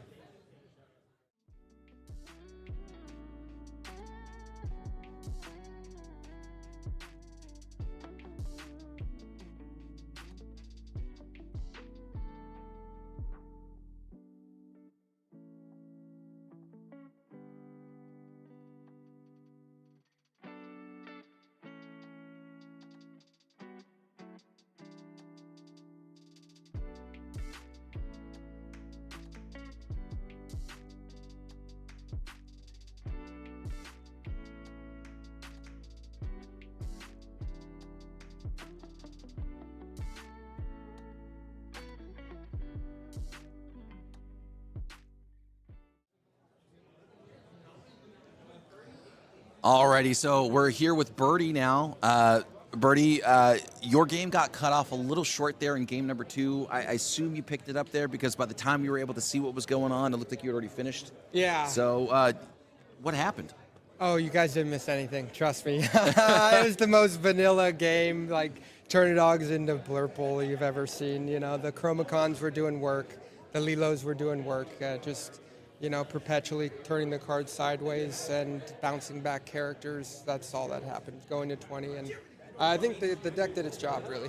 Okay, fair enough. Yeah, I mean, we saw the double into the unknown onto the Lilo, so it was like, oh, okay, maybe this game has some legs to it, but I guess that didn't matter. You guys did see that play, huh? Okay, yeah, that was a nice play that he made right there. That he was able to turn, I think, a Genie and an Elsa sideways, take out the 2 Lilos into the Inkwell. Respect on that play. I was debating even playing the Ursulas, but I was just like, oh, screw it. And so after that play, I played 3 1-drops. I played a Bobby, a Daisy, and a Lady, and I was at 12 lore. So he didn't really have much there. I think he maybe Elsa'd into my Lady or something, and I bounced a card back. And then quested for 3, and then just kind of quested out. I think he got to maybe 11 or 10, but it's like why I chose to play Chernadogs. I mean, like the meta is just narrow right now. And for those of you guys who are like, oh, this is stale, this is boring, I think that I'm starting to see some pretty unique decks at this tournament, and I think it'll be reflective of a nice change. So if you're worried about a stale meta, I think it's not going to be around for much longer. I mean, I kind of tend to agree with you here. In round number 2, we got to see Bobby play, and he's on this very unique version of Ruby Amethyst. A lot of heavy singers, B King Undisputed. Surprisingly, no power line, the 6-drop power line that sings for 9. Interesting. But, I mean, he's running Maui Sharks. It's just a very unique list, a lot of very spicy new cards that are very interesting, and it looked like it had a lot of synergy and was working well together. Just, to talk to your point about these very interesting, unique decks coming out. And then also we got to see in round 1 an Emerald Ruby list, which unfortunately didn't take the win, but we got to see whispers of what that deck could look like. Sure. And yeah, it was really cool. Well, so any unique spicy list that you got to see? Yeah, I'm going to go with the Ruby Amethyst too, but I think one of the cards that you really miss is that Mulan Shift. The Mulan Shift, I mean, that does so much of the heavy lifting in that removal deck, right? And so I played, around today, and even with the Chromacons on board, the Chromacons can't get around the Mulan Shift because the Mulan plays for 1, you shift for 5, and then the Mulan's hitting 3. And shout out also Mother Gothel. So with a Mother Gothel on board and a perpetual Mulan Shift, the Chromacons can't outplay it because I'm bouncing back. He's hitting every time I'm playing cards. He can kill 4. You know what I mean? Yeah. So that was really spicy, really unique. Shout out for sure. But yeah, I mean, to your point, it's like the meta's evolving, it's changing, and one of the things that really interests me is the set intervals. Like what is it normally 3 months between sets before they release a new set? Correct. And this set interval, I think, was only 2 months long because we're already in set champs, right? Right. So, I think maybe that's their way of saying, like, just hang on tight. We got some cool stuff coming for you. We want to get it out there. Yeah. Yeah, I mean, I don't think I've gotten to see any of the spoilers so far for Set 10. I know there's been like a couple of cards that you've gotten to see so far, but nothing like too interesting or meta warping potentially, right? So for you, if you were to design a card, what would that look like? Oh my gosh. And what color? I'm going to have to say some kind of board wipe, right? Like, let's just be honest here, because I think really the reason why the meta is stale right now is because we only have Under the Sea. So I would like to see something, I don't know. I'm really bad at designing cards, but just some sort of board wipe effect. Some sort of board wipe effect, or some type of card where you can excerpt every one of your opponent's cards. I think that would be pretty neat because you got these, you got these high challenging characters, and if you could just turn everybody's board sideways, or turn the whole board sideways, I think that would do some work. Okay. And then any quick shout outs you'd like to give, or you know what, shout out to my fiance. Honestly, I'm not very good at organizing my cards, and so when I'm buying packs and buying decks and or whatever, she sits there and she very meticulously organizes it into color, into number, and so that was actually very helpful because the boys I brought on the trip, they needed some new cards. I'm like, I got this one for you, I got that one for you. Like, oh, you need to make a change, I got you. So shout out to her, she's been working hard on that. Well, God bless. Yeah. God bless. So with that, we'll send it back to the BRB screen, and Thanks, brother.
All right, so we're back. Yeah. And we're in the booth together again. It's kind of exciting. I know you had G. I know you like him more than me. It's okay though, you know. Oh, at least you're honest with yourself. You're supposed to say no. I guess you don't enjoy my company. That's fine. It's fine. I mean, next time when you come down and stay at my house. Oh no. Yeah. How is everybody doing in the chat? How you guys doing in the chat? We got just got word they're seating the players right now, so we're about to have another match go for you. We'll transition over there in a minute. 3-5 minutes. Just because they got to get the names, Yeah. all the side stuff that you But don't we're really get here, to see. Chat. and we could talk about like the venue we're at right now. Like we're at Nexus again in Waco, Texas. Another 5K going on. Yes, this is another tournament. Yeah, we had a weekend where we had a 5K on Saturday. Now we got a 5K on Sunday. It was a double 5K. Yep. This 10K weekend. weekend, Yeah. baby. So and we're on round 3. Is it 3 or 4? Round 4. 4. Yeah. Oh, that's right. I didn't do the last one. Okay, I got you. We're around 4 right now, so it's kind of exciting. But yeah, we're at Nexus right now. Great place, great venue. We're able to house so many people in this place. You know, it's so huge. It is. It is. One thing that I talked about yesterday, and I'm just going to bring it up again today, is I love how Zach spares no expense, right? Yeah, for sure. From just right here at this backdrop, we spent a good 40 minutes making sure everything was meticulously. You came in early on fixed. Friday. Yeah. I mean, we seriously went through the whole shebang. There's signs everywhere, really cool, unique designs, really great statues like the Infinity Gauntlet, and a couple other things like the Spider-Man mask, and just like a whole bunch of really cool, unique things that, I mean, obviously take a long time to accrue, and then also just spent the time to place it properly, right? Yeah, I mean, it's really a beautiful venue here. Also, in a couple of months in November. November, we're going to be going down. Oh, no, that's not Lorcana. December. There it is. There he is. December. I was waiting for him Okay. to see if he got it. I was waiting for him. Okay, so in December, we got 2 of them. Yeah. Back to back. Yeah. And I'm running out of vacation at work. CCS Denver and all that. And how many times we went to Atlanta already? Yeah. Yeah. But yeah, again, the venue we're at, like, again, we're having a 5K today, 5K yesterday. So it's kind of exciting. A lot of good players from all over the place came in, man. Like Louisiana, I've been talking to people in Louisiana, and I've been talking to people in different areas of the, and a lot of people came in and flew in, so it's it was kind of nice to feel the support, because of LoneStar State, Yes, much sir. love for Texas. But we're gonna try. The guys are getting ready. They just rolling dice, so we're gonna switch over to them and let's get some gameplay going because I know that's what y'all want. Got to get the people what they want, That's true. I mean, listen, I feel like it's a toss-up, though. Okay, and let me explain why. Okay, Sasuke, don't go into Your it too beautiful hard. face. It's not that beautiful, dude. I know you're being nice, but it's not. Well, I tried, Chad.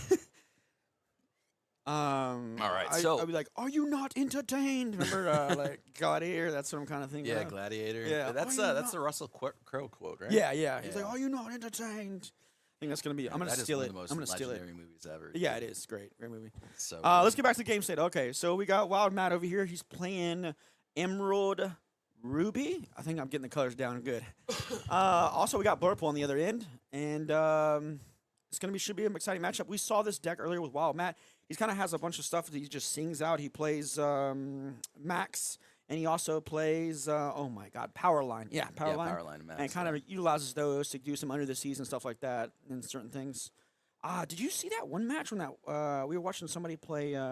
It was Ruby. Trying to get all the colors. Amethyst. Is it amethyst? It's purple, right? Yeah, Amethyst. God, okay, I'm getting the colors down, dude. I'm getting it because I'm just so used to playing Magic.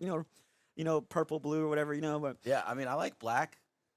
It's much easier to say yeah, me too. Yeah, I know. It's just easy than color like to say, yeah. Onyx or something. Yeah. But he played it and he turned 4, sung the second star to the right. Like, I'm just like, wow, okay. Yeah, you got it, dude. Yeah. Like, that's just very remarkable. But sorry for the good old Bobby here. Yeah, Bobby's honestly a great start here. Just going to be able to filter just that little bit. Opens with a second star to the right, so he's just able to get rid of it here. And that. I love Bobby lately because I think it brought so much help to like these Baja Blast decks and other decks. Like you can just cycle, like you just cycled out the Under the Sea. Like you don't want that kind of early game. If you're playing 4, I'm probably going to draw. He's going to be drawing a lot of cards with Clarabelle, so he's going to probably draw 1 later on. So Absolutely. I mean, you see Bobby utilized so well.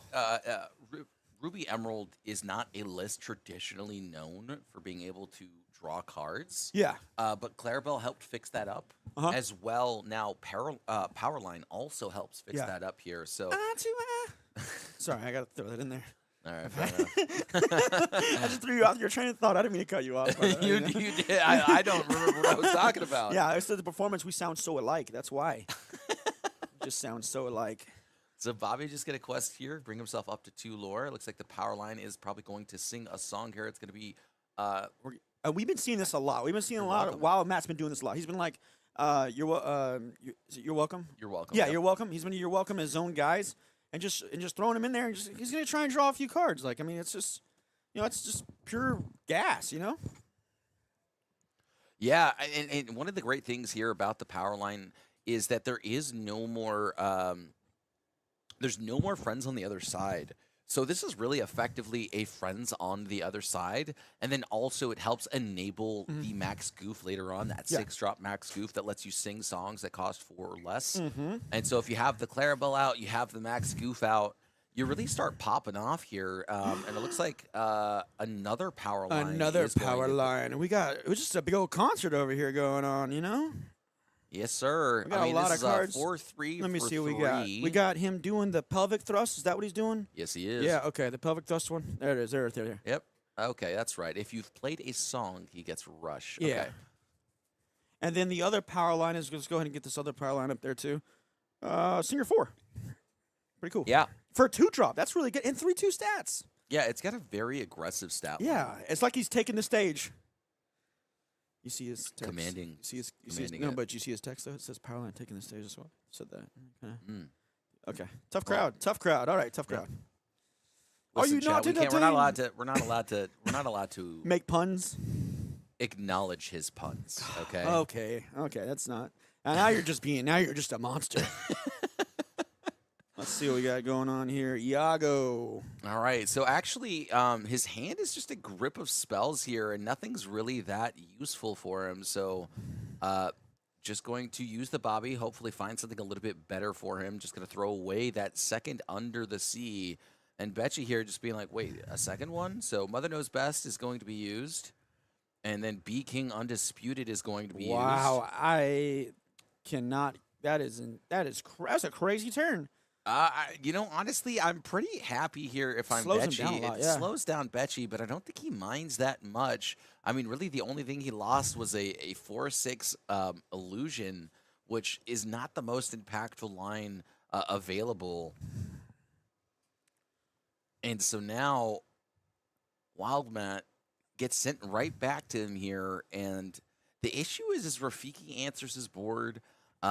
This Mother Knows Best can return the Scrooge McDuck back to hand, but it's not doing enough as of yet. And so instead, he's just going to spend the 3 ink and ink the max goof that I think he was trying to set up for this whole Yeah, because time. we're scared of Rafiki. Rafiki can just come back and just like slap someone, Good old guy, that old man can just be like, he knows the way, Yeah, I mean, this Rafiki is honestly proving to be a very strong wall for the time being, able to answer every single card on on his the side, side of yeah. Wild Matt here. And so this Genie's going to come down, going to allow him to continue to cycle cards. He's still got a plethora of cards in hand, I believe 3 or 4. And so now just considering what he wants to do with the rest of his turn, it looks like it's going to be a vision set up for these future turns. That was also a pun. We don't recognize puns, I thought, anymore. All right, touche. Yeah. No, you see, the difference is we don't recognize your puns. Oh, got you. Okay, yeah, cool. Because it's going to get to your head, and then you're just going to be too powerful. I was going to say punner. I can't. Yeah, all right. You're You know never what, we're gonna stay move with on. me again if you come in town.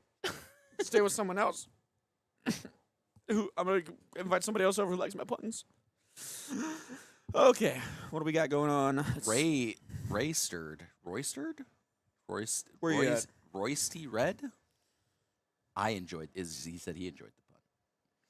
Who enjoyed the pun? Probably, but I can't get enough, and I'm traveling home, so it could be the content. Well, Lorcana villain, that words are hard for me right now, but just know that we love you, buddy. All right, so this genie here is going to activate this Dumbo, Let's allow draw him a to just card. draw a card, and finally, Betchy, after all of these turns, gets his first point of lore. And yeah, I mean, this has just been really the story of the entire format thus far has been the 9th wonder of the world. And, I mean, just showcasing exactly why it has been really the big bad of this whole set. Oh yeah. Who would have thought Dumbo would be the man? You know. Yeah, I mean, especially because he's an elephant. Yeah. But he comes in and just flies and lets everybody just draw some cards and gain some lore. Just changing the format. So finally, Wild Matt is able to get himself up to 6 ink here, which has, I think, really been the biggest detriment for him. He hasn't been able to ink effectively just because he's been dumping so many uninkable cards out of his hand just to keep Betchy at bay here. But with this TikTok drop and with all of these evasives already on the side of Betchy here, I feel like Wild Matt is just getting outscaled right now. He's not finding the draws that he wants in the time that he needs to find them. We noticed he put a bunch of most of his cards in his graveyard are pretty much uninkable right now, but I feel like he drew a lot of that and kind of didn't get a good amount of acceleration and stuff. And he's discarded 2 under the sea, so he's been trying to dig and get some stuff. But again, he's just kind of falling behind here, and he's able to, the other players are able to, Blurple's able to draw so many cards, and kind of come back. So it's kind of he's just a little behind. Absolutely. I mean, one of the biggest issues has been this Rafiki. Wild Matt, I feel like, might have been a little bit too passive with it, if that makes sense. Just allow that Rafiki to take that aggressive trade, and then this way you can keep questing on. But Wild Matt no longer able to quest because he doesn't want to take the trade. And, I mean, he's very clearly playing around something, but I'm not sure what that That's all he's got. And so now he's going to be able to drop down to 2. Clarabelle. Yeah. And this is a very significant draw. I mean, he's able to pick up 2 more cards. Yeah. And finally find his way back into this game. It might be a little too late as Betchy has been able to draw card after card from this Dumbo. Yeah, look at that board presence he has over there. He's going to draw some more cards in a second. Like, he's probably going to draw 2 or 3. I mean, because you're not going to take away his evasives, and then he can try and play whatever he plays, Ink something so he doesn't have too many cards in his hand, so he doesn't get to draw a lot more with Clarabelle, so... Yep, and now going to be able to draw an additional card is Betchy off this Dumbo, who has drawn him a bajillion and a half already. Man. Yeah, you got it. And that Hades coming down might just be a death knell here. I mean, that was a very significant Hades. Yeah. As really that was the only thing keeping Matt together here. And now going to ink a bell, draw himself yet another card, bring himself all the way up to 6 lore now. And this genie is just going to quest, bring him all the way up to 8. And all of a sudden, the tables have turned, I mean, the tables have turned for sure. That Hades is, like you said, Hades was very detrimental for him, and he really needed that Clarabelle to draw him some cards. Get back in this game. Absolutely. I mean, it really just started with that genie allowing him to find that 1 extra card, and that extra card happened to be that Dumbo. And then Dumbo, drew him an additional card off the genie, and it just kept snowballing from there. And I mean, now look at this board state. And, you might even say it really just started with the Rafiki even, as Matt stopped questing completely and exerting any of his characters since that turn. And yes, he had to play this aggressive start because of the cards that were in his hand. Yeah. But, I mean, it's been hurting him more and more and more. And, I mean... It's not his fault, it's just the way that the cards have been dealt. But does manage to find a Clarabelle. Gaston? That's the 4-2? Gaston, yes. The vanilla 4-2, yes. What about him? I was just wondering. I didn't see that in the last game. He's got Reckless. Oh, okay. So he's going to Under the Sea. Under the Sea hits 3 here. That kind of helps out a little bit. Ooh. Yeah. The Dumbo We is still got unfortunately Dumbo still there. there. And Hades, yeah. It's not good. Yeah, and look at Betchy. I mean, he's got a full grip of cards I know. at this He's point already here. The Dumbo stayed out too long and kind of got him a little bit of card advantage more than Matt. Yeah, I mean, Matt definitely did not want to see that here. I mean, he's struggling to try and find his way back into this game. Unfortunately, we know he's never going to draw a Be Prepared because that would really, I think, at this point, be the only way to get yourself back into this game.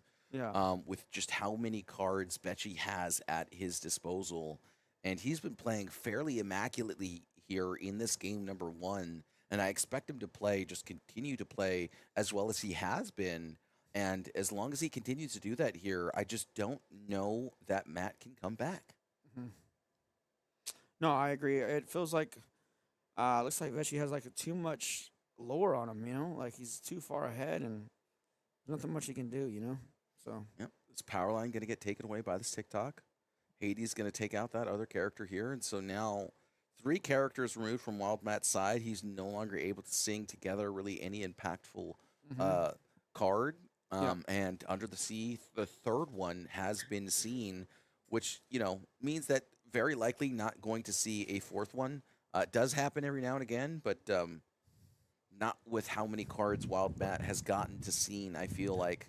So hopefully he finds himself a little bit better of a time, is going to be able to trade that Hades away.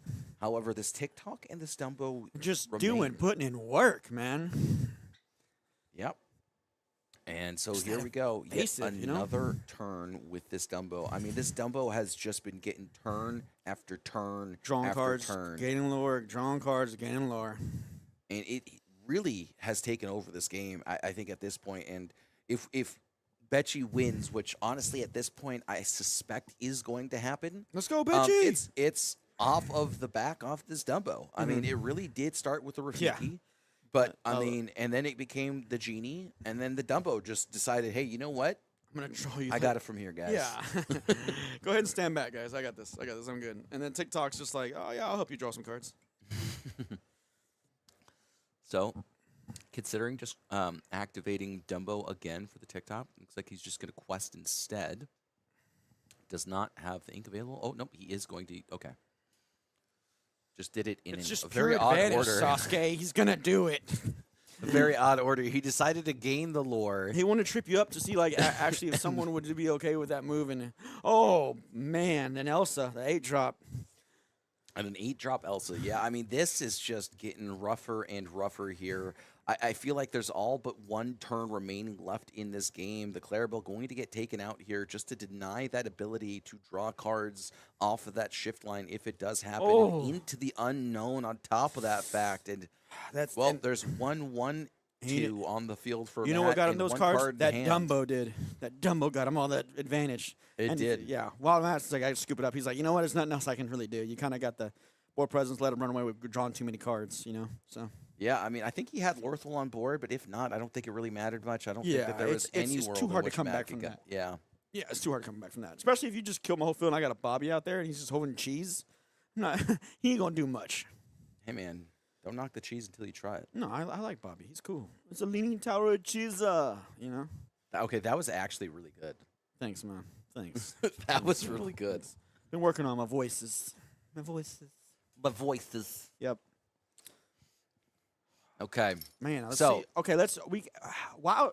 Matt's not got to draw, like, he got a lot of uninkables when he first started. Like, that kind of hurt him a little bit. Like, A lot, you know, yeah. and we're discarding, Under the Seas, so it's just, it's a lot, Sometimes you don't get there. Sometimes you get clunked up, get a lot of uninkables, and you're trying to, like, Bobby him away and stuff, and it kind of takes away from it. And sometimes you need those Under the Seas, so.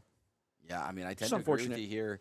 I would like to see him draw, Powerline the shift target, if possible, and then also not be forced to ink the Goofy, or the Goof, I should say, the Max Goof, because, I mean, those are really his best cards to Yeah. win this matchup, and he either inked it or didn't see it. Yeah, and Powerline's a Singer 9, right? I think he Yeah, is. Singer 9 costs Let's 6, bring him has a up. shift 4. It's a 6/4. There he is. Yep. Once Look during at your turn, him. whenever this character sings a song, you can look at the top 4 of your deck. You may reveal a song card with 9 or less cost and play for free. Wow. Jeepers, mister. That's crazy. That was from Hercules. Jeepers, mister. You're really strong. I'm just going to do, like, Isn't Disney that Hades? quotes. What? Isn't that Hades? Or no, it's it No, Pain they or say Panic? it's a Hercules. It's Pain and Panic. Okay, that's right. Because they dress up as, like, little kids. And he's like, Yeah. "Help, call ISS or something like that. We can't breathe." He's like, "Don't worry. I'll get you out." Oh man. He fights the Hydra. Yeah, He's man. like, "Stop with the head slicing." I love that movie. I can quote that whole movie. That was, seriously, I watched it recently, man. It holds up. Oh, it's amazing. Yeah. That's a banger. Did you know James Woods did the voice acting for Hades? Oh, I didn't know. And he actually did it for free because he wanted to do it so bad. He loves Hades. That's crazy. I Yeah, didn't know that at he all. also took like a salary cut and stuff. He's like, I want to do that voice so bad. He said that's his like favorite voice to do. That's amazing. Yeah. Actually, that's really cool. JDZ, hello friend. JDZ. Yeah, Betchy seriously played well here in game number 1. I hopefully Matt finds a little bit better solace in this next game here. See what we got in his Turn hand. 1 has does not want to play the Clarabelle as of yet. We don't want to play it yet. Woods was a recast. Interesting. Yeah, Zal Furcana. Yeah, both these guys are cool. All right, so Basil is going to come down here. And now Matt's considering just inking the shark here. I mean, it is going to be able to help him out in the future, but for right now, it's just not doing anything here. Sorry to cut you off, dude, but Trekkie Monster just said IXII is a joke for 911. That is so funny. I never got that until now. That's why they said that in the movie. Wait, what? The kids, they go, call IXII or whatever, because it's, they're doing. Oh yeah, my the Greek- God, yeah. my brain is Yeah. what? Yeah. Yo, chat. Okay, Yeah. thank you, Trekkie Monster. You're awesome. Cool. You're my It's favorite almost right as good as now. like 2319 because it's it's W is like the 23rd letter, and then 19's S, so it's like white sock. That's why it says we got 2319 in Monsters Inc. You know that, right? 26 letters in the alphabet. So he goes, we got 2319, and 23rd word is W, and then the other one's S because it's white sock. WS. Ah. Yeah, it's crazy. Yo, a lot of these Easter eggs, man. Yeah, I'm like man. not smart Dude, enough if to y'all figure know that any out. more, put them in the chat. I want to know more. Yeah, chat. Please do. Actually, seriously, I want to know if you- more. That's and- Trekkie. That's any- awesome. Any That's Disney, good. I never thought of that. any Disney movie. Yeah. If you got an Easter egg, Let us Let us know. know. Yeah. All right, let's get back to the game. I'm sorry, but that was great. That was great. We got a Basil. Dude, we've been seeing a lot of play from this guy. This guy is just doing so well, What scenarios you think like Basil comes into play? Like whenever I want to trade my genie into their genie, but I want to take them out, right? yeah. I mean, so really, it's the turn 1 or turn 2 Basil off of the Sail the Azurite Sea, Yeah. right? And then on turn 3, you're playing the genie. Turn 4, you're either playing Elsa, or you're playing a Belle, right? Yes. Very realistically. Yeah. So in the mirror match, you want the Basil because then your Elsa gets to trade. You get to keep your genie healthy. Yeah. And so now both of them are out of reach of your opponent's Elsa. For sure. So they have to also have that Basil on their Yeah. at their disposal. So And it's crazy how the format changes because, like, remember when we started like first like support? Yeah, who uses that? yeah. Like, but now like it's the meta's changed so much. Like, support's a big deal now. Like we saw yesterday, somebody they were playing Ben, and they were giving him support and giving him +4, and he's like, guys, we're just swinging in for whatever. yeah. So like, it's just crazy how the meta changes, and I think it's very remarkable. Absolutely here. So I believe he's got the shift in hand for this power line. It Ooh. might not be though. We're gonna go to but a concert. Genie is gonna come down. He's a musical superstar. Right? I Yes. don't know if you know that or not. He's a great superstar. I go to his concerts all the time. So he does have the shift line here, is going to sing in Under the Sea, throw both of these characters onto the bottom of the deck, Wow. and Clarabelle is going to be able to quest. On top of that fact, he is going to be able to sing a You're Welcome on his own Clarabelle just to draw a couple more cards, Yeah. put another song into his banish pile here. And so, Or we can max goof that out. yeah. Because yeah, max yeah. goof says max. I think he says for 4. Yeah, 4 or less. Correct. I wish it was a little bit more though. Look at Yep. him. Look at that pop star right there. Look at that beautiful boy. Yeah. All right. So it looks like there's I think there's 2 Under the Seas in hand. Looks like a Scrooge McDuck is going to be placed here by Betchy. Wild Matt at 4 ink right now will be able to potentially go all the way up to 5. Wants to hold on to that Clarabelle, but it could just be throw away the Clarabelle. And Throw me the Clarabelle. yeah, I mean he's got a very tough Just ink slam it choice down. here. Yeah, well, the problem is that his ink choices are Clarabelle, Max Goof, and so he's You're got to Welcome. so he's got to think taking about a it. Yeah. huge hit. Yeah. And this is the problem sometimes you kind of run into when playing these colors or whatnot.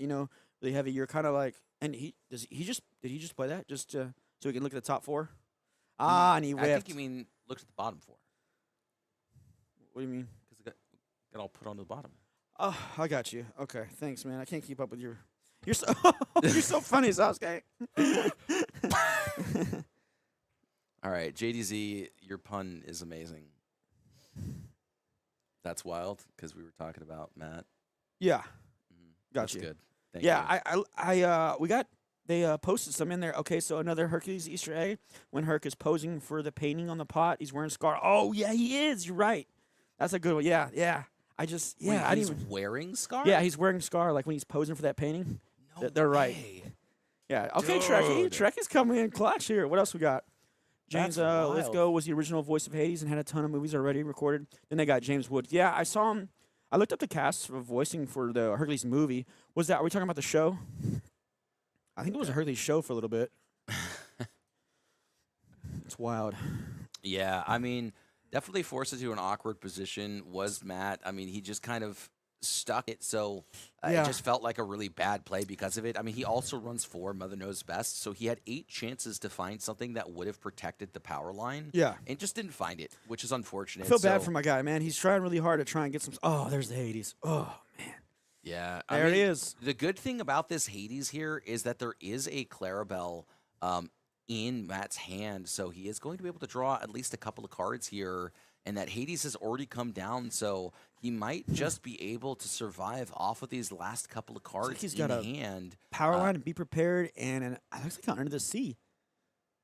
Be King Undisputed, Power Line, and Under the Sea, correct? Yeah. Yes, yeah.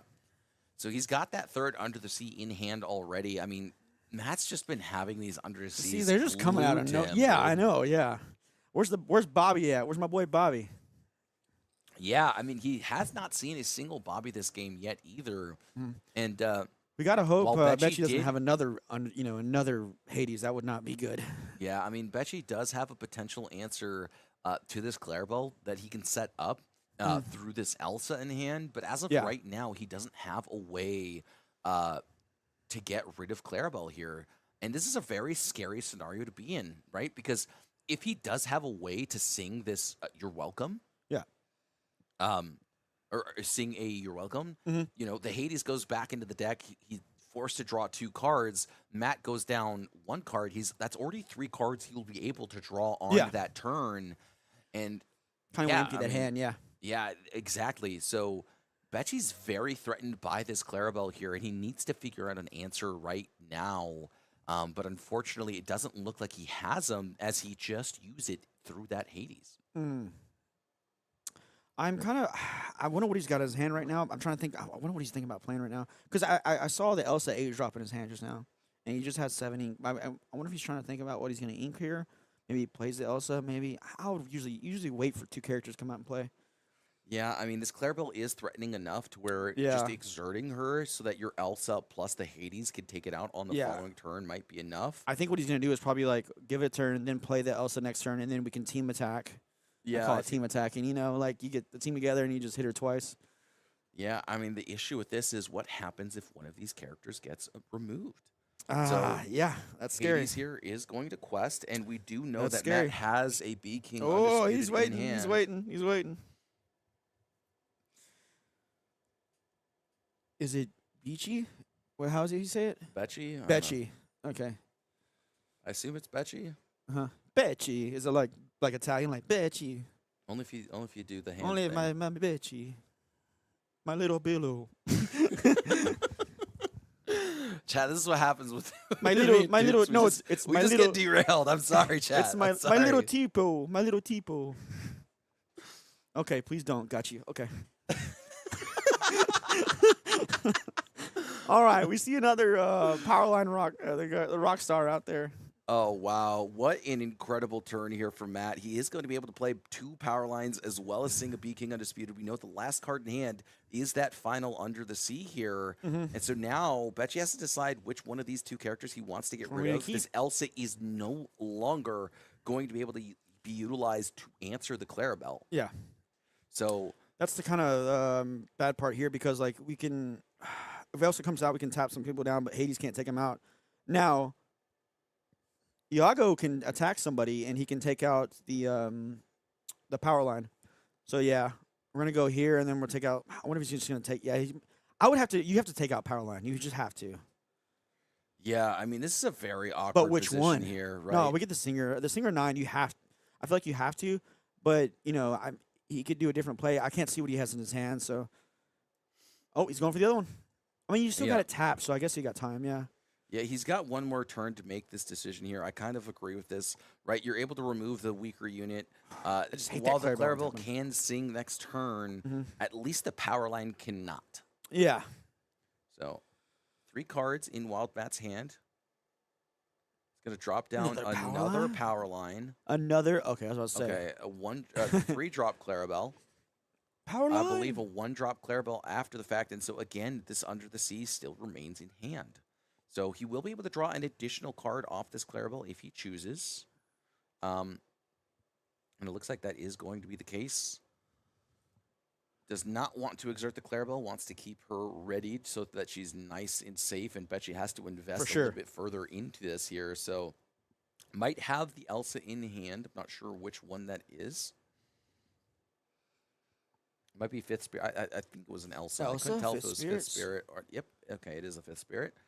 So the question is, what do you exert here? And it looks like it is going to be the Clarabelle. We have to, yeah.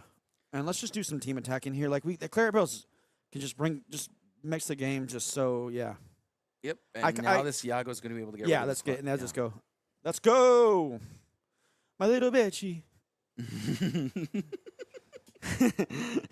Chat's already asked you to stop. I'm sorry. I can't but help it. He's doing good. All right, so didn't quite get to see what that card was, but this 1-drop Clarabelle is going to be very efficient at removing It's Clarabelle this City Elsa here.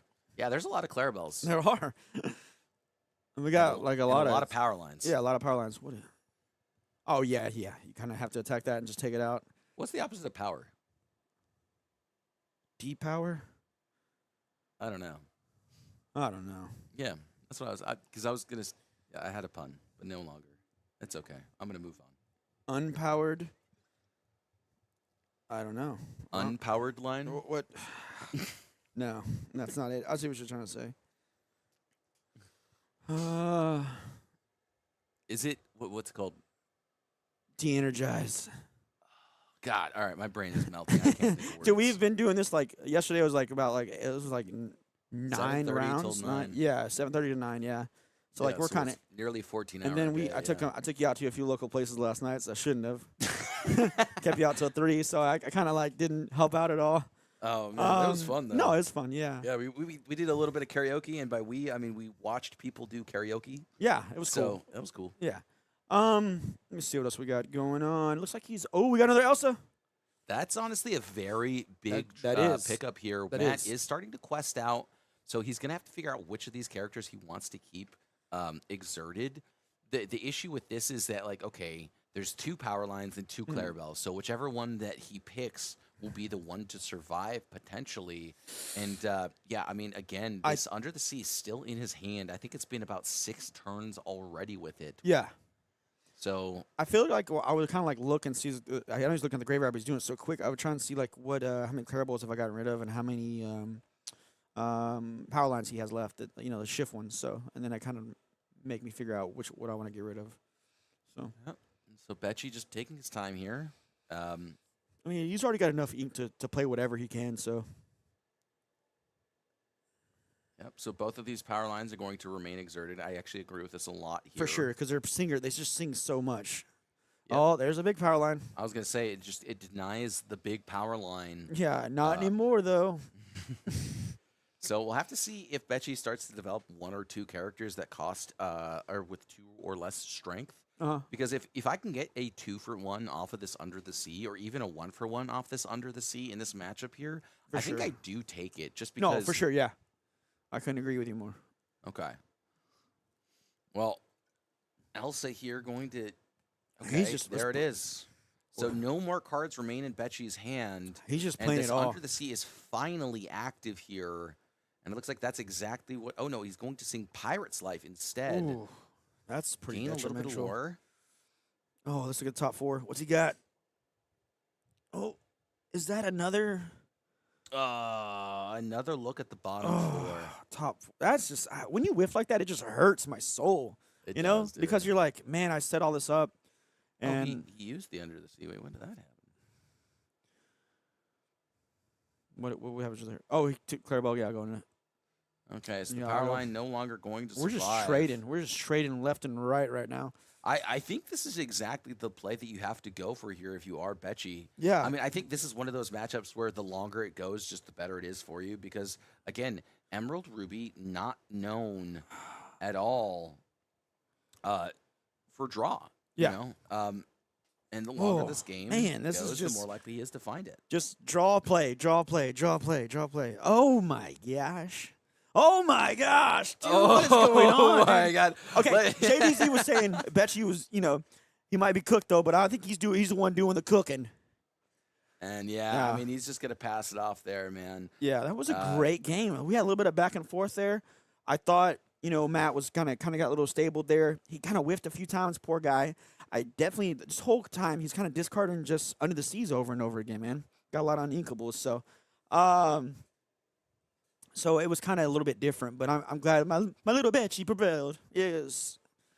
So that was kind of exciting. Let me see Yeah, some- I mean, seriously, that Hades off the top was incredible. We thought the Clarabelle was amazing, but what was crazy was the Hades Yeah. right off the top for there. sure.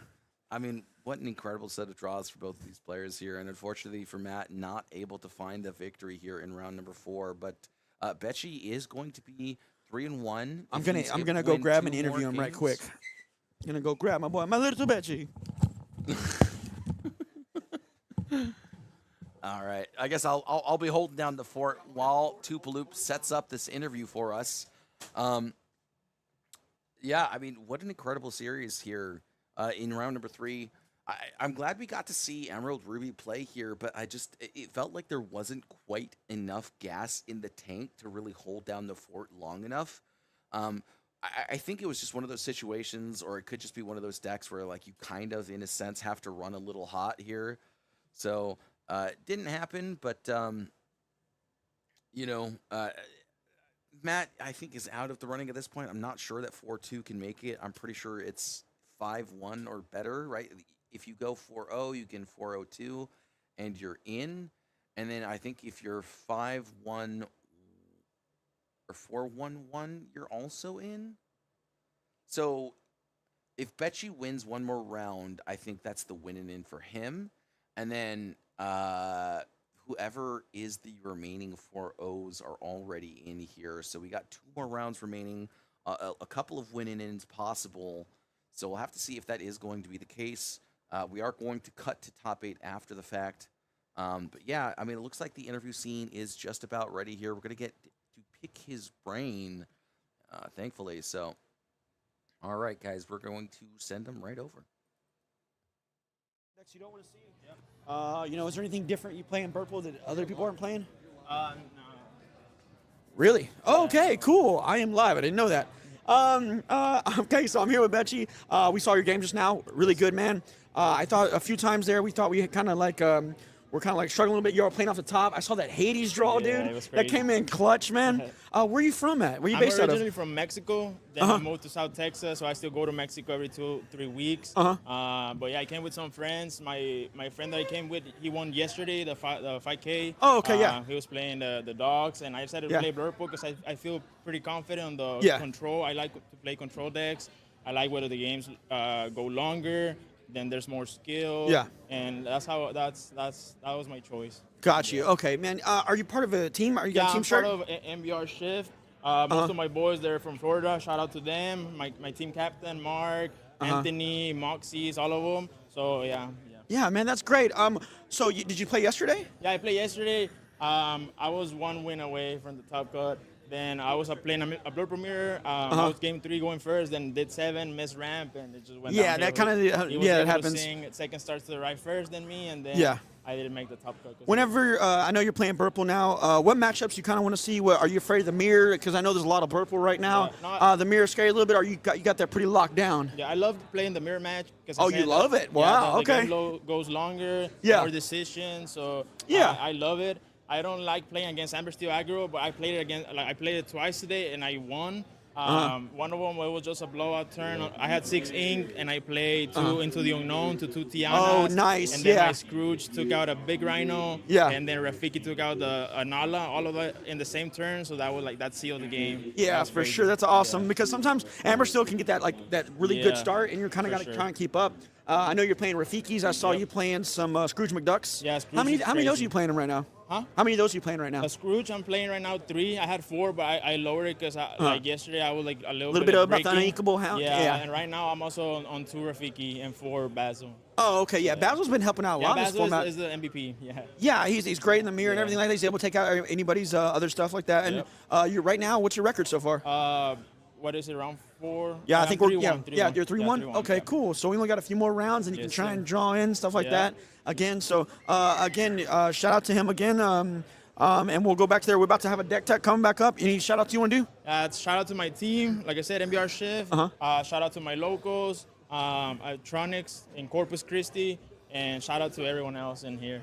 Thank you guys for hosting. Yeah, no problem. Okay, guys, we're gonna have a deck tech here in a minute. All right, we'll be back. Thank you.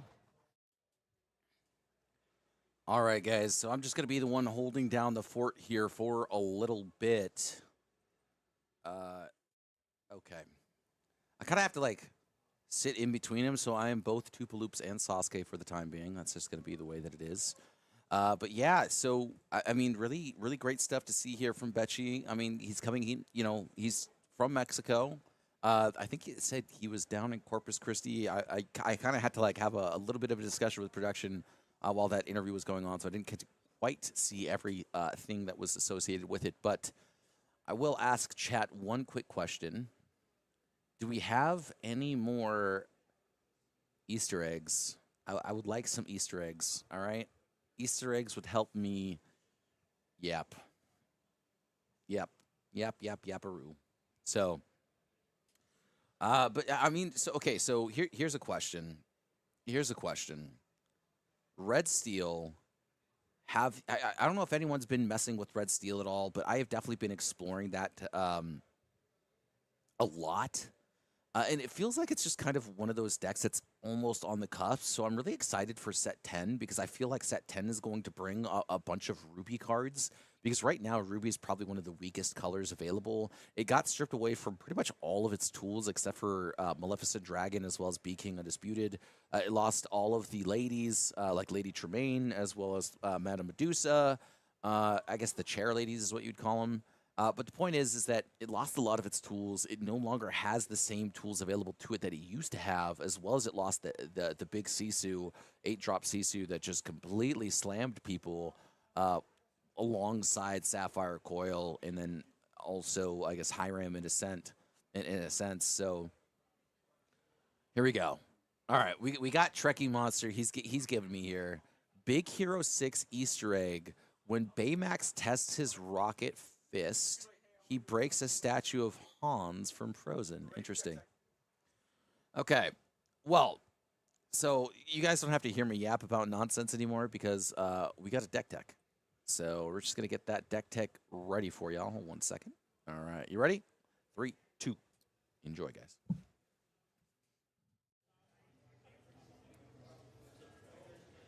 All right, we're back. I'm here at Tupaloop. I'm here with Robbie. We saw you playing earlier. You were on red purple. Yeah, red purple today. And how's it working out for you so far? It's great. Before we get started, I really got to go give a ahead. shout out to the person who's really, is the reason this deck exists. My wife, Jillian, and she's great. She's phenomenal. I love you so much.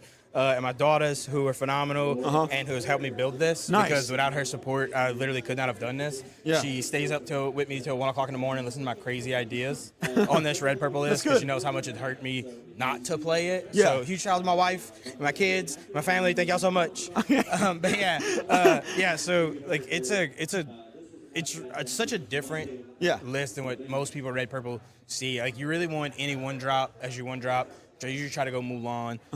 Then my two, depending if I'm playing aggro. If I'm playing aggro, my one drop I want to see every time I want to see Rafiki. Yeah. So that I can then go into Lumiere, who now makes Rafiki a 4, which instantly takes out Daisy. Takes out Daisy. Yeah, but for if sure. I'm not playing anything like that, let's say I'm playing Blurple, for instance, or Blue Green, I'm trying to go 1 any 1-drop, 2-drop, power line every time. Yeah. 3-drop max. 4, sing second star to the right.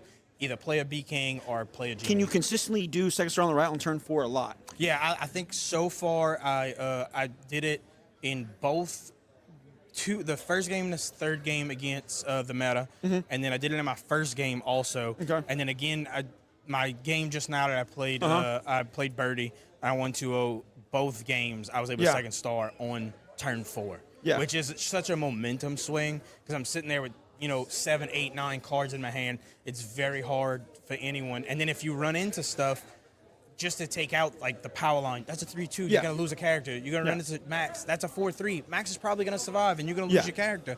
And then Mulan's a 2-3, 1-drop that already has 2 damage. So if you take her, I'm not upset because you have something with 2 damage. Because in the very next turn, if I have anything on board, everybody has a weakness. Move everything, draw some cards, take something out, and then I'm sitting pretty comfortable. For sure. We also got your deck up, actually. We're actually going to take a look at it. We're going to see what you're playing, see what stuff you want to play, see what any changes you probably want to do or anything like that. Let's go take a look at it right now. Yeah. All right. So from here, I can see new package. Like what's your like your one through that you said you kind of want Rafiki if you're playing against Amber Steel.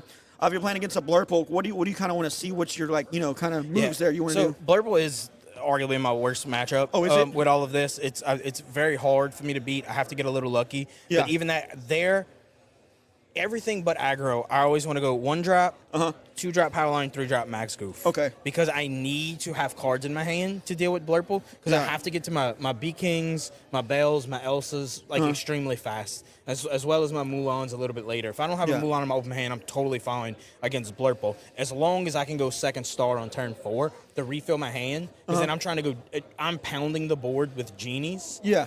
And then constantly. Because what happens is I get to the point where I'm playing my big 6 and 7 costs, right? And I'm forcing them to Hades these things. And the problem with this deck into Blurple is what's good for me is they constantly Hades and Into the Unknown my big cards. And really and truthfully, they're just a threat. That's all they're there. Yeah. If I get something off for them, great. But I really want them to put it into the Inkwell and waste all of their resources dealing with this, so this can survive. And you can quest with it. Quest, and I can slowly move, get I can move damage. Yeah. And then that's why, in game 3, I saw my Elsas and we were able to deal with 4 Hades. Yeah. Because they kept Hadesing my big characters, which allowed me to bail and Elsa multiple times and just constantly build up my board slowly. For sure. So it's a good, and then after that, I'm just pounding Lumieres, pumping up my entire board, because if I get 3 Lumieres on the board, Mulan's still a 5. So she takes out mostly everything, and then there's a couple of things she doesn't take out, but then even then, if I can shift her on the turn with 2 or 3 Lumieres, I can make her a 7. She takes out TikTok, she takes out most Monstros, because they already usually have a damage on them when they use them. They take out a lot of those big characters. I can take out Iago, which I'm starting to see people get away from pretty often because she's starting to make a move in the meta. Yeah. But this is, generalist, probably iteration 7. Yeah. What's crazy is I've always seen everybody's so hyped on double right now. I see you only have 2 Dumbos in here. Yeah. So everyone's always like, you got to play 4. You got to play 4. So this was the change this morning.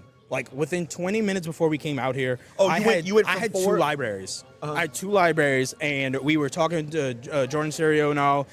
Jordan, great deck builder, was like, those libraries are terrible. You get Under the Seed, or they put stuff in the inkwell. It's useless. So I snagged 2 Dumbos from Jake, one of our other teammates, put them in here. And when I tell you I got bended in game 2 with a Dumbo on board. I remember, and it kind of brought you back. Yeah, I built my entire hand back up. Yeah. I was able to Dumbo. We were like Dumbo's putting in where I didn't know you only had 2 though. Yeah, dude. That's I just great. only have 2. That's crazy. I try there. I run I think it's 12 or 14 uninkables, but really and truthfully with the Dumbos, those are 2 uninkables in my choice. If I ink them, it's because I absolutely have to and have no choice. Yeah, I noticed too. Also, when you see the package of running Pirate's Life, you always see a kind of like a 4 of Maui Shark. You're only playing 2. Yeah. And I noticed you got Goofy here. Yeah, there's a 5/5 with Rush and Evasive, which just adds to Dumbo's ability. Yeah. Now, this move is pretty cool. I like how it gives everybody +1 for the turn. Yeah. Has that ever helped you out today? Yeah. So actually in my first game, I was down by 13 lore with 6 characters on board. Yeah. But I had a Bell and a Genie on board, and I was able to attack and close out the entire game because I had that's crazy, man. After he challenged, I had 16 lore worth of stuff on board. That's and insane. just quested to like 26. That's really awesome. Also, too, I know everybody's got a weakness.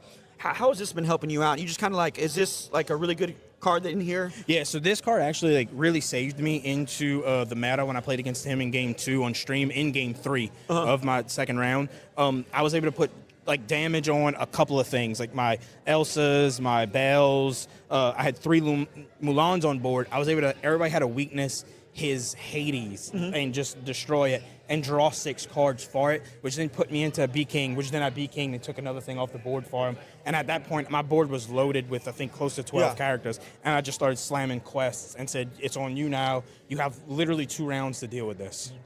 I feel like, and I love Luminaire. We know you've been drawing those like crazy today and helping keeping the underseas away from you, kind of keeping your guys protecting everything like that. Have you been able to do any good shift lines with Mulan and kind of take out a few people? Great. So, actually, I just played Birdie a minute ago. We cut it up. Birdie's a great player, a great guy. He thought he had it. I had a Mulan on board. He didn't think I had the Mulan shift. Shifted the Mulan with a power line on board, cleared his board, but 1 character, and then able to be king. And just ended the game because he had 2 cards in hand. I had 4 cards in hand, and I had 2 characters on board. One being a Mulan and a power line, which now sings second star also on the very next turn. For sure. So he ended up conceding that game because it just the shift lines are so great. I've shifted a Bale on a Bale. Yeah. Just because I wanted to get the X, I needed to do it for 3 ink and not the full 5 because Gotcha. I only had 8 to work with. Got you. Okay. So if you could play again and go back, would you still play this same 60 today? Yeah, I definitely would. There's no changes you would make. I would maybe the Pirate's Lives are great. I would definitely drop 1 Pirate's Life here, and I would drop 1 Hypnotic Strength. And what would you put in replace of those? I'd probably go 1 more Dumbo for sure. Not 4? What? Yeah, I would go to 3. I would go to 3 Dumbos for sure because I think that'd be a huge help. Yeah. And I would probably go to 1 more Little Sisu. Okay. Just because into aggro it plays the Tiana? phenomenally. Yeah, this is great. She's great for Tiana. She's the Tiana killer now. Yeah, she is. She's just Tiana killer. That's It's the new. It's the new brawl because most of she's only good into aggro. Nothing else. No, for sure. But yeah. ever since Sky won, that's what you see now show up everywhere is aggro. So she Yeah. plays phenomenally. A lot of well Amber into still. aggro. This card's just great. Like That's clutch, how yeah. I was. This and was how another way I was able to deal with Sky not being able to under the see me just because I was able to snag his tramp, which then he couldn't shift and sing. He only had 6 worth on board. Gotcha. And then the very next turn, I went second star, 3 Lumieres. That's and he was like, that's can't crazy. win. He's like, Yeah. I'll just scoop. All right, man. Well, I Yeah. appreciate you doing a deck tech with us and everything. So you're telling me that you think this is Red Purple is back now? Yeah, I definitely think Red Purple's back. If anybody has any ideas, hit me up on Discord. Yeah, hit me up on BPrep TSD. Hit me up on Eggs BPrep TSD, and I will gladly try out anything. I have probably 100 hours just into this deck right here. Definitely send me what y'all got. I definitely think it can be improved. Yeah. But for what I'm seeing right now, this deck's been cooking. All right. Well, you guys heard it from Robbie and 20 Lore today. Red Purple's back, and it's coming back. Back to you guys. All right. So we got Toops right here. He's being a little camera shy right now. And then we got some packs to open. So I'm just going to open up some packs. All right. If you got a problem with that, that sucks. All right. Now, I know it's better for the camera to do this, so I am going to. But I'm not going to say the names of the cards because it is difficult for me to see. So that's a TikTok for sure. That's a coconut basket. I don't know what that card is. That's a Daisy Duck. That's a Lawrence. Second star to the right. Okay. What is that? Cruella? The new Cruella. She's a 3-cost uninkable. Once during your turn, whenever a character with 2 or less cost is banished, put the top card of your... Oh, that's right. Okay. Once during your turn, each opposing character with 2 or less cost gets -1 strength. Interesting. Okay. And then... Nope, nothing interesting. It's a Moana. But not bad. The Cruella de Vil is like an interesting pick up there. It is a legendary. During your turn, each opposing character with 2 or less cost... -1 strength. During your turn, That's interesting. Okay.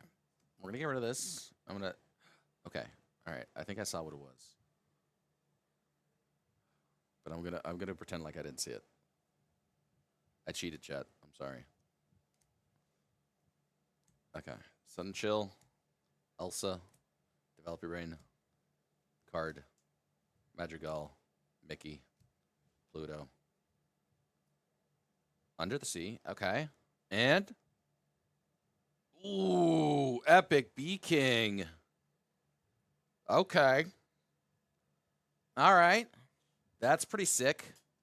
The Epic Bee King looks freaking amazing, man. All right, cool. I opened a cool card. All right. We're going to keep it going. Pluto. Queen of Hearts. I kept wanting to say Cruella de Vil. The Prince Naveen? Yeah, Prince Naveen. Make the Potion. Cusco. Flounder. Oh, there he is. Do you know who needs this, chat? Jeebus needs this. He needs this. Okay.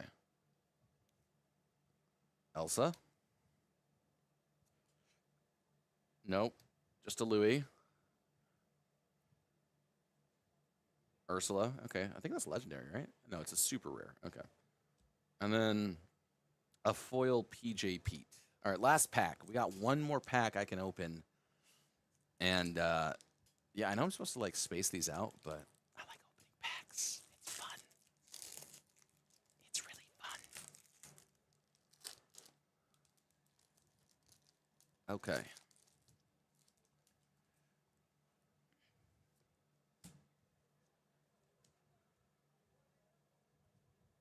Okay. Alrighty, last pack. Last pack magic. Let's see if we can get it. That's not magic. That's not. Actually, that is kind of magic. All right, that's less magical. That actually isn't. It's an enchanter, so it's inherently magical. That is magic. That's not. That's just a basket. That's the weights. That's kind of magic. That's just a really strong person punching rocks. Ooh, Lumiere. Okay, I actually really like Lumiere. I think Lumiere is really cool. And a Mulan. All right. Didn't this get downgraded?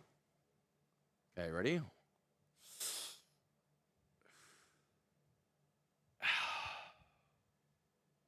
Freaking Huey, dude. Alrighty. Well, we did get a Peking Undisputed, which is pretty cool. An epic one at that. So, actually, we got a deck tech, and that actually is really good timing. So, we're going to send it off the deck tech here, and it's with Birdie, the Turnidogs list. So, you guys get to take a look at that.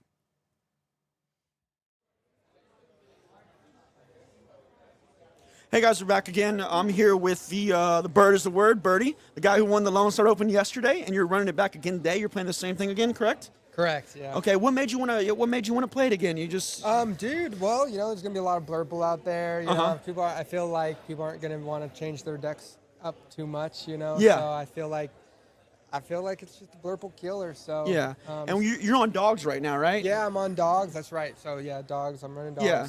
And it just does well because of the Chromacons. Yeah, and Chromacon's been we've been seeing that kind of come out a little bit out of nowhere, and people been playing the Under the Sea dogs. They play the Chromacon dogs. Yeah. Kind of what made you not? So do you play any Under the Seas? Yeah, so I play both. I actually play two Under the Seas, and I play some Chromacons too. How have been your matchups today, and what matchups you kind of want to see, and what matchups you kind of don't want to see? Sure. So I've played 13 games, and I've only lost one. I just actually lost to Robbie. I think you guys had him on. Yeah, the we just stream, had him on the stream. Yeah. Yeah. That Shift Mulan. I mean, it bangs. Yeah, so. that Shift Mulan can knock out some guys. Yeah, for sure. If so you I get don't want to it. see that, but I think ultimately what I really want to shy away from is blue green because.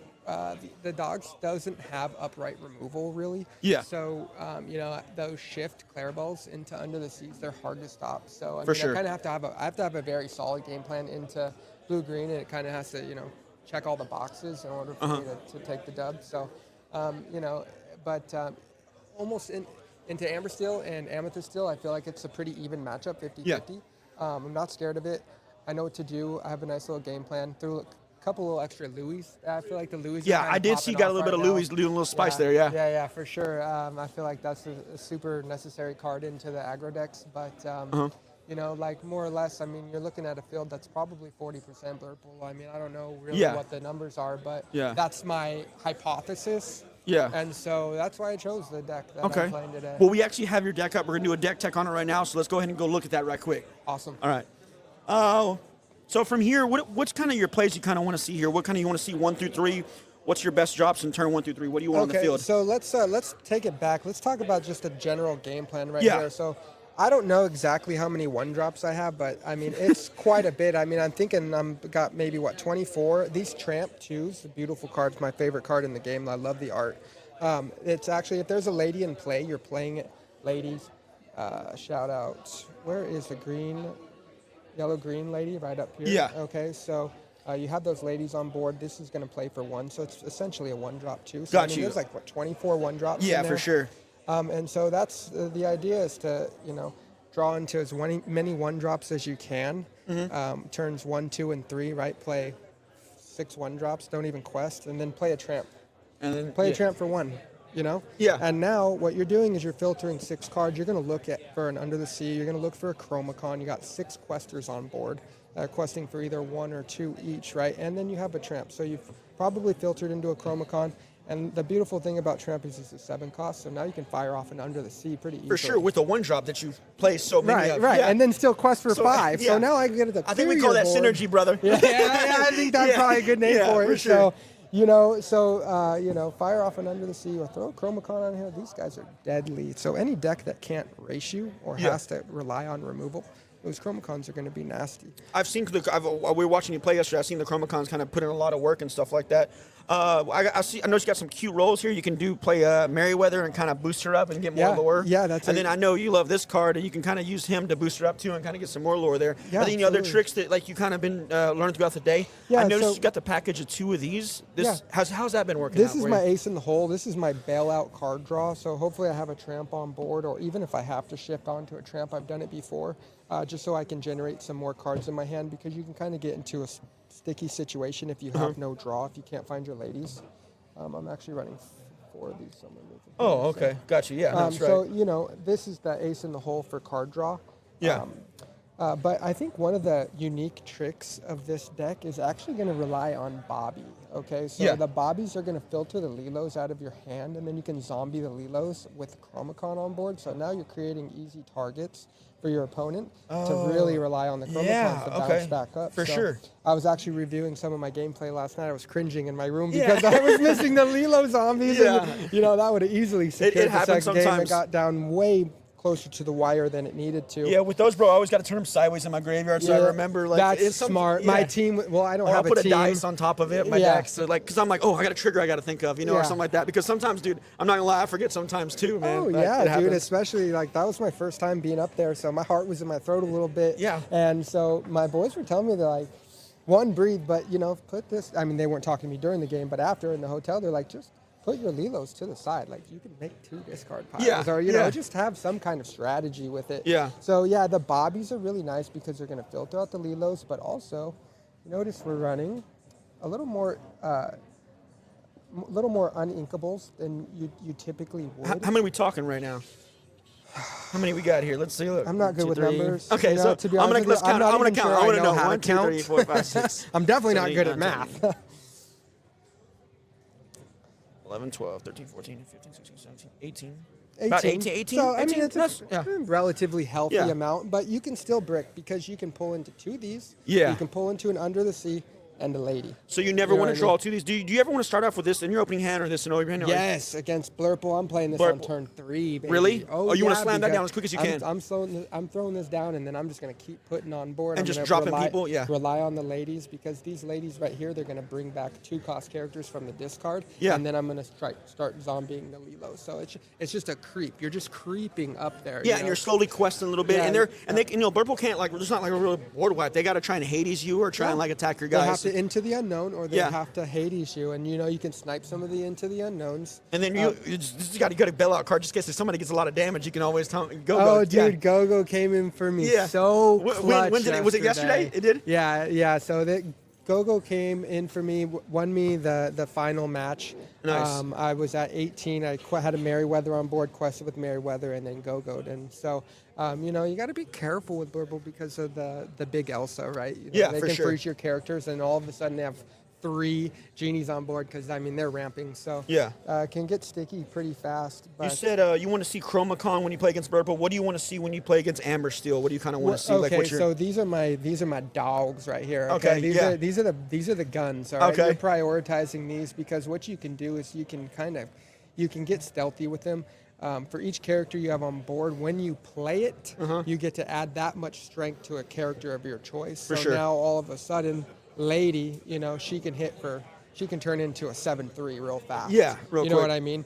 Or and he can pump up anything. Yeah. So and also like we talked a little bit about the Louis. Yeah, you got those in there. I saw that little sneaky. Yeah, sneaky Yeah, Louis, sneaky, yeah. dude. And so if you can, all right. So if you can turn to Ursula, snipe a strength, Yeah. and then you can Louis a Tiana on turn 3. Yes. Now, Tiana, unless your opponent has 2 strengths, which is rare. Yeah, rare. She has no way. She has no choice but to swing into Louis. Does that Yeah. make sense? And Yeah, she's for a sure. 1/4. So So we're she gonna can take her really out, eat. and Louis Yeah. gonna stay, and then we can hit somebody else, or like We a can- exactly. a Daisy and or so something. now we have another big body on there, Yeah. and we just eliminated a Tiana, which is the majority of what slows you down. What Amber Steel relies on, For sure. right? And so also,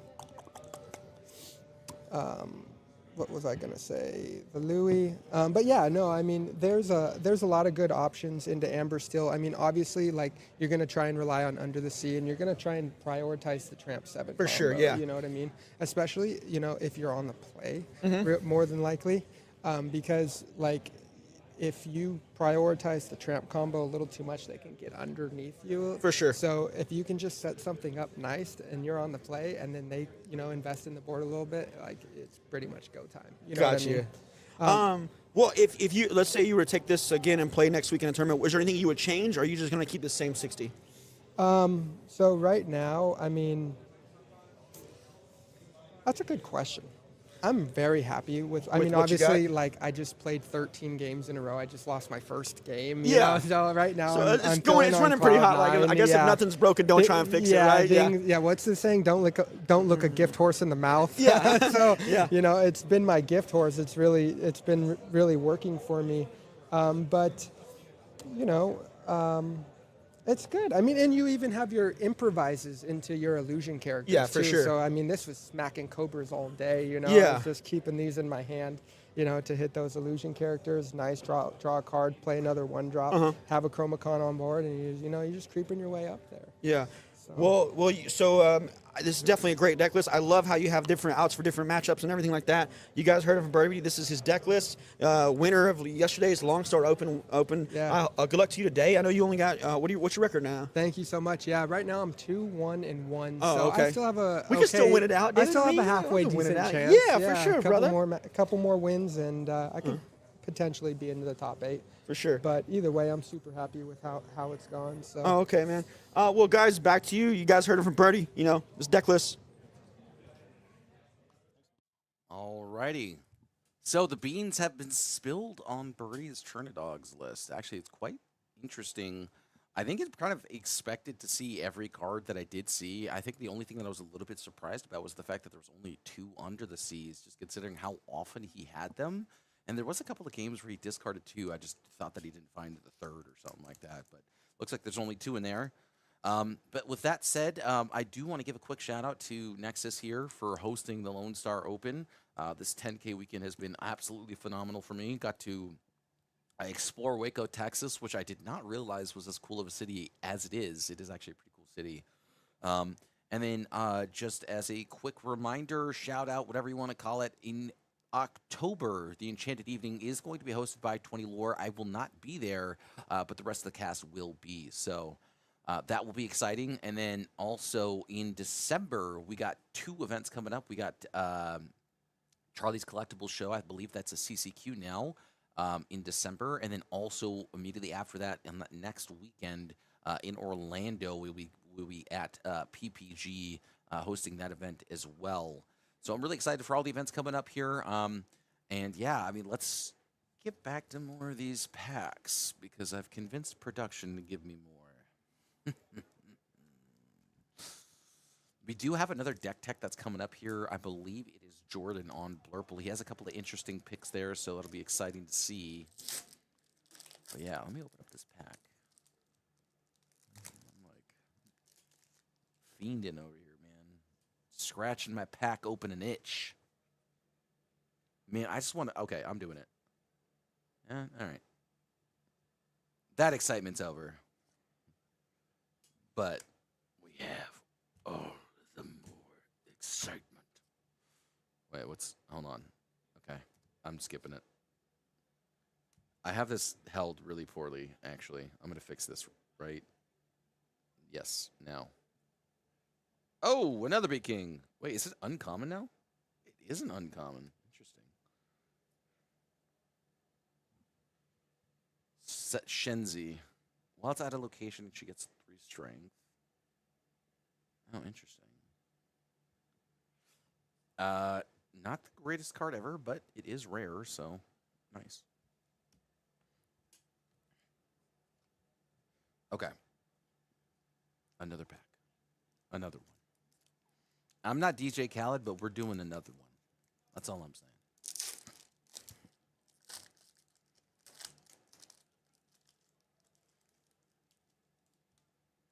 Okay. I got Powerline's face in that one. All right, we're gonna do this the normal way, not with my hand all up in the way. Okay, we got a Max Goof, we got a Beast Smear, Hidden Cove. I forget the name of this card. Poor Unfortunate Souls, Develop Your Brain, Card Soldiers.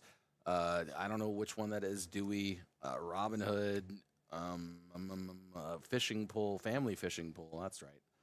Heart at Tafiti, and okay, not bad. Not the whatchamacallit, not the epic, but still pretty cool. Still pretty cool. Still pretty cool. Another one.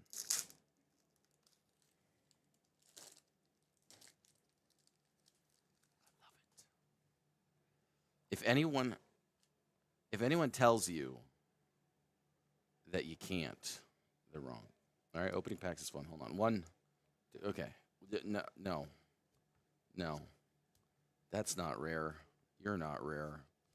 You're not rare. You're also not rare, but you're a pretty good card. Ooh. Okay, that's a real hit. All right, and ready? Yeah. Lame. Okay. All right, well, Jordan and them are ready, so we're going to send it right back to them right now. All right, have fun, y'all. Yeah, Jordan. All right. Hey guys, I'm Tupaloop. I'm here with Jordan again. Jordan. It's been a long day. Here with Jordan, and we got to do a deck tech. What are you playing today? Blurple. Okay. Blurple guy. Blurple is kind of all over the. What made you want to play Blurple? Like, I think it's the most fun deck. I think it's very interactive. It's favored on the play against everything, and I think it has a lot of compensation for going second against everything too. So, yeah, I think it's the best deck. yeah. Oh, where are you based out of? You got a team or anything you want to shout out to, or? From New Orleans. Okay. Go Shout out Saints. New Orleans. Yep. Yeah, go Saints. Yeah. Shout out to Team Snuggly Duckling. Shout out Okay. to my girlfriend Allie.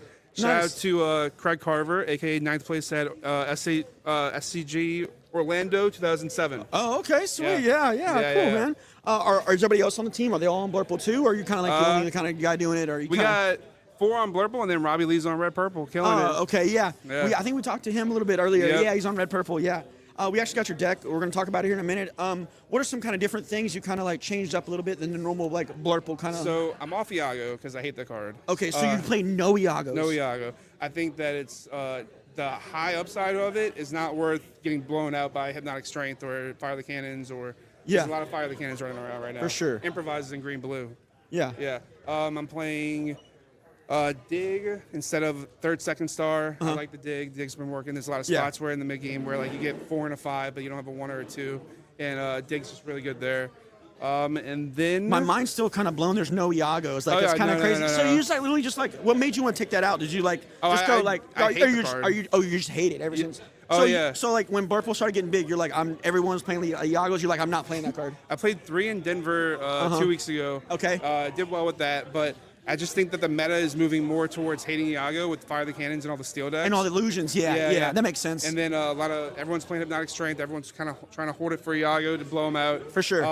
But I think that game planning for a more consistent game plan, I'd rather like have my game plan be very consistent and not have like, oh, Iago's really good now, but it loses me the game in some games. Yeah.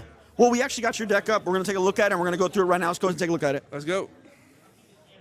All right, so right off the bat, I kind of see we got no Iagos in here. No Iagos. Okay, Get 'em out of here, dude. I want to talk about you're playing the 4 Basils. Usually, some people are only playing 3. What made you want to play 4? I think Basil is insane. Like, I would play 4 Basils over any other one drop. Really? Even over Rafiki? Oh, yeah, for sure. Okay. Basil with Elsa just takes out genies. They take out just about everything on when the Elsa comes out. With Yeah, the it gives her Basil that pump. boost. Yeah, that she kind of needs. And then Basil, Tipo, into Nala. That's great. And then Basil's just an all-star for me, really. For sure.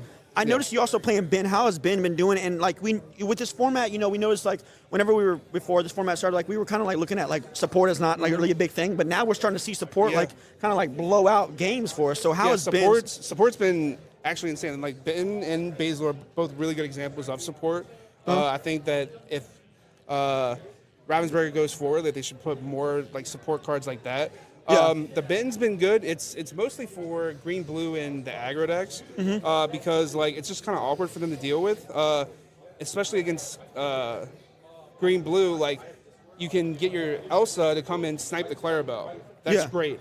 And then like just being a 4, you can just crush daisies. Oh yeah, because you can take out the Clarabelle, you can support her and then boost her up and then take out. Yeah. Or that makes sense. Yeah. You can even bend like a Basil. That can take out a Clarabelle but sideways. Wow. Ben, Rafiki also takes out Oh, yeah, Clarabelle we know sideways. that's gonna get crazy. Yeah. And then like Ben just pumping your little 1-drops to be able to take out anything really helps. I also noticed you got a 1 of Ursula. How has that been working out for you today? It's been great against played against Dogs and I played against Amber Steel and it helped both matchups. Especially with the Ben, it's like another Elsa, right? So if you're playing against green blue, like you have 5 targets to snipe their Elsa now. If you have a Ben out, not their Elsa, their Clarabelle, because you have a Ben. The Ben pumps the 1-drops, takes out the Clarabelle, or takes out like whatever Amber Steel Goonies are hanging out. It's been good, and then it's also good in the mirror, the Ben, in the Ursula, because like you can tap your opponent's evasives and start pumping to knock them out. Yeah. So. I noticed it also too, like, you're kind of playing the Hypnotic Strengths. You got 1 dig a little deeper. What made you just want to play 1 and kind of just like, I've seen some of those other play other numbers, but you kind of play 1. Yesterday I was on TikToks and I cut the TikToks for Visions and 2 more develops. You have a lot of cantrip here, man. Like if you can, like late game, you got some, you can dig for gas. some stuff. I want all the gas. Yeah, for sure. Yeah, we want all the gas. So I added the dig because I cut the TikToks, and like I said, there's a lot of mid-game exchanges where you end up with a 4 and a 5, and like sometimes the 4 or the 5 gets sniped, and you would play the TikTok, and the TikTok will let you sing the 2nd star, but not playing TikTok, it's a lot easier to get the dig off. So trying to dig out. Yeah, that makes sense. I noticed you got 1 monster show. Sometimes people are playing 2. Yeah. What made you just want to play 1, and has it been helping out your 1-of? Have you hit your 1-ofs you got in here? Yeah, so I was on 2 monsters. I kind of cut the Monstro for the Ursula because it kind of is also good against green blue. Yeah. And it's kind of the same idea. The Monstro really only comes up like against green blue late game, and the Ursula just helps you get ahead in the mid game. I think that's better, just to be fighting in the mid game and then not letting them pop off where I need the Monstro. Yeah. So the Monstro is good to have. The Rush is really good and like it can surprise people.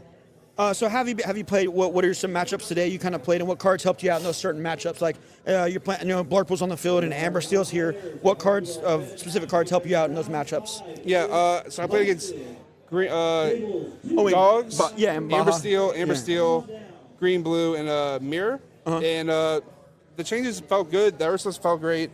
The dig has been good. The develops, you don't know when you feel them, but it's the consistency that they offer, having 4 of them. I just want my game plan to operate. And then the Visions late game to find the Hades or find the 2nd star. I love just having that consistency. Yeah, I love a lot of card draw, and I'm big on card draw too. So when we were laying it out, I immediately saw this. I was like, this guy's got a lot of package to draw a lot of cards, and then we also got some of this over here. And at first I didn't know Thiago's. I've been when I played Burple and PPG, you know. How's the elephant been working out for you this weekend? Oh, elephant's great against any of the steel decks or any aggro decks. The elephant's great, and then late game it bounces the Hades, and you can return. For sure. Elephant's an all-star. I love elephant. For sure. If you're gonna play this like next week or something, would you make any changes, or would you just keep it the way it is? Or like there are a few cards that kind of like stuck out, and you're like, you know what, I might need to put this in instead. Into an open field, I might make some changes, but I changed it to this. I made like 10 card swaps last night for this meta, and I feel like it was the right call. Yeah, and what's your record right now? 4-0. Yeah, 4-0. So apparently it's working out really well. Yes, sir. Well, you guys heard it. This is the Deck Tech. I'm here, and you guys have a good one, and we'll switch back over to you guys. All right, see you guys later. Yes, sir. Thank you. Thanks, man. Yeah. Okay. Well, we are back. We're going to be waiting here just very shortly. Match 5 is about to start, so the win and in rounds are here. That's essentially where we're at right now, and I'm a little bit excited because there are a couple of win and ins that I feel like will be exciting to watch. We're going to have to wait and see as that happens. But yeah, so hold on. I'm going to do a little bit of research about what's going on here. We got 2 players who I have no idea of as to whom they are. But yeah, let's open this last pack while we wait.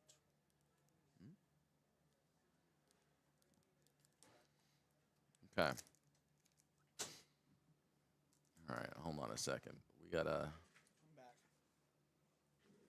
Tubes abandoned ship, but he came back. I've been doing. I kind of got me in there. And they were making me do interviews, so I was kind of going. How many packs have you opened, man? Look at all these. 8. Yeah, dude, you go pack wild, man. I have a problem. Yeah, I can tell. I mean, it's not alcohol. It's packs, dude. Why do you think I'm poor? It's because I keep buying all these packs. Yeah. And I'm not going to stop. Oh, signed contract. This card's really good in Heroic. All right. Okay, Shere Khan. Shere Khan. Not bad. Oh, let's go. What was that? We got a max goof. All right, ready? Yep. Dumbo. What is that? I can't even tell. Oh. Lame. Dude, you got to clean up this mess you got here. There's trash everywhere. I can't work under these conditions. Gosh, Lee, I can't work like this. We got another matchup coming up for you guys. We got looks like we got is this one of the Emerald, and no, we the names got aren't showing up yet. Oh no, they haven't changed the names. You're right. Wait, did they? No, not yet. Not yet. No. Oh no, yeah, they did. Betsy and Michael. Well, the colors haven't been changed yet, so. Oh. Is that okay? All right. But yeah, man, it's been going good. Today's been moving pretty good. We got a few. We got a deck list on. There's so many people, so many names. I'm trying to remember. Birdie. Oh, Birdie playing his dogs. So we got his deck list. Yep. We also got Jordan. He was playing. We also got he's Robbie. 4-0 right now. Robbie playing Amethyst, red purple. So. Yeah, I mean he's in the top 8 already. Yeah, I mean these are some great deck lists we got going on. That's up for you guys too to watch those. And I love doing deck techs because I love to talk about like, hey, you know, when I used to watch deck tech stuff, like I like to know like, would you make any changes if you could, you know, last minute or anything like that. Right. And like, you know, a lot of times they'll say, yeah, I would try to take this out and say this didn't really help me much today. And then it's kind of good to see what the good players, you know, these guys are winning with what are their 1 through 3s they want to do. You know what wins them the game. But yeah. We got that match squared up. We're gonna go ahead and move over the match. Yeah, we got the mulligans. Yeah, the mulligans going down. Altars. What do we got going on? Altars. We got Maria Michael. We got Amber Maria. Steel. We got Amber Steel versus Emerald. Oh, poor Maria. She got paired down here. This. Really? Yeah. Oh, he's 3-1. Yeah, 3-1 and 4-0. 4-0.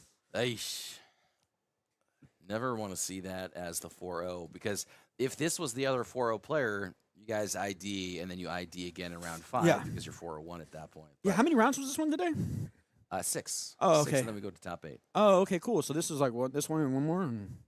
Yep. We're in top 8. Yeah. Yep. And we're in the top 8. I would love to keep up with all the rounds, but we don't really like know the rounds. We just keep going until they tell us we can come out. You know.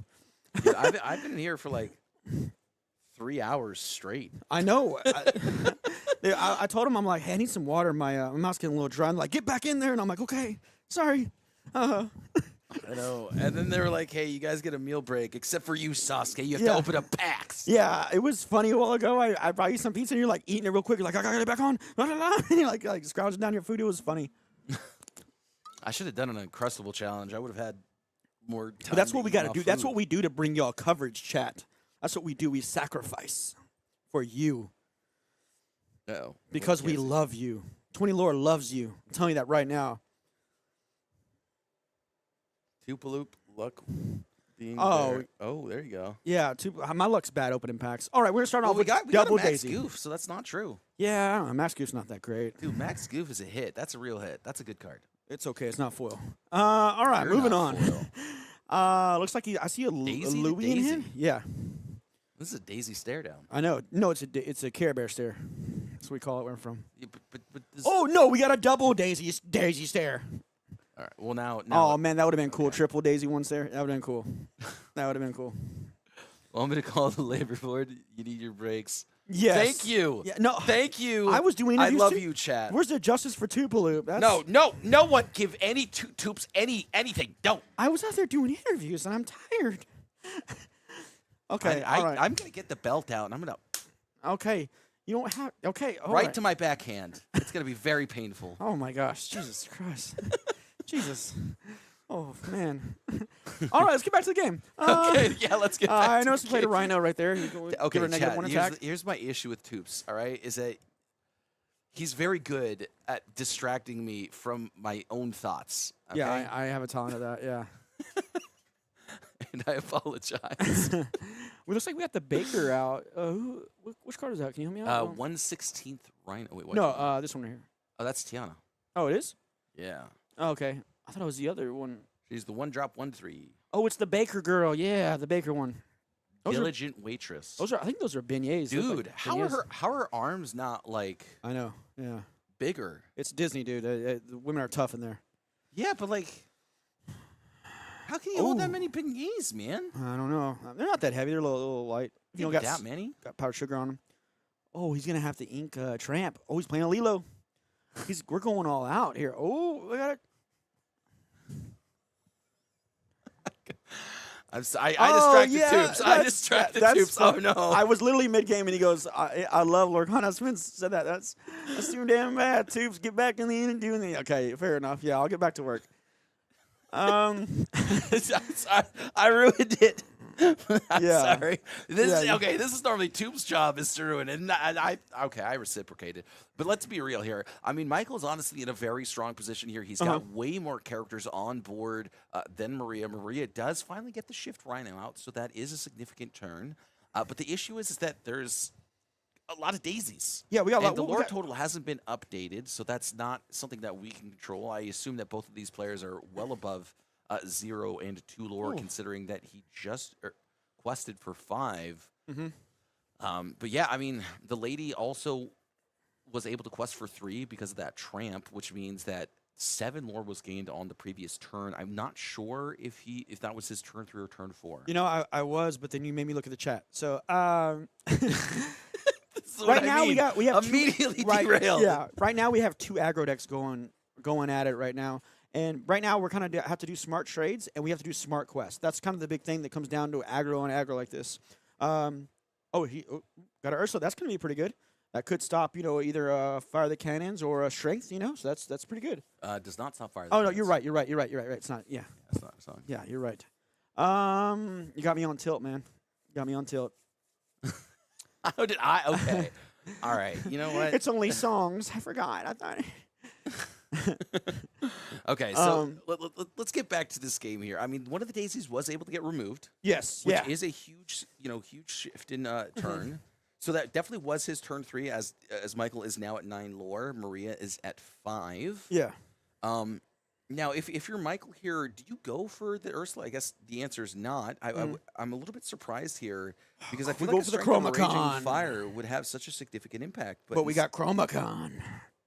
You're absolutely right. So the Chromacon here is going to be able to either return the Rhino on an unfortunate turn, or it's just going to not really. Let's bring up Chromacon right now. Let's talk about this card a little bit, man. We've been seeing this card a lot this week here at the LoneStar Open.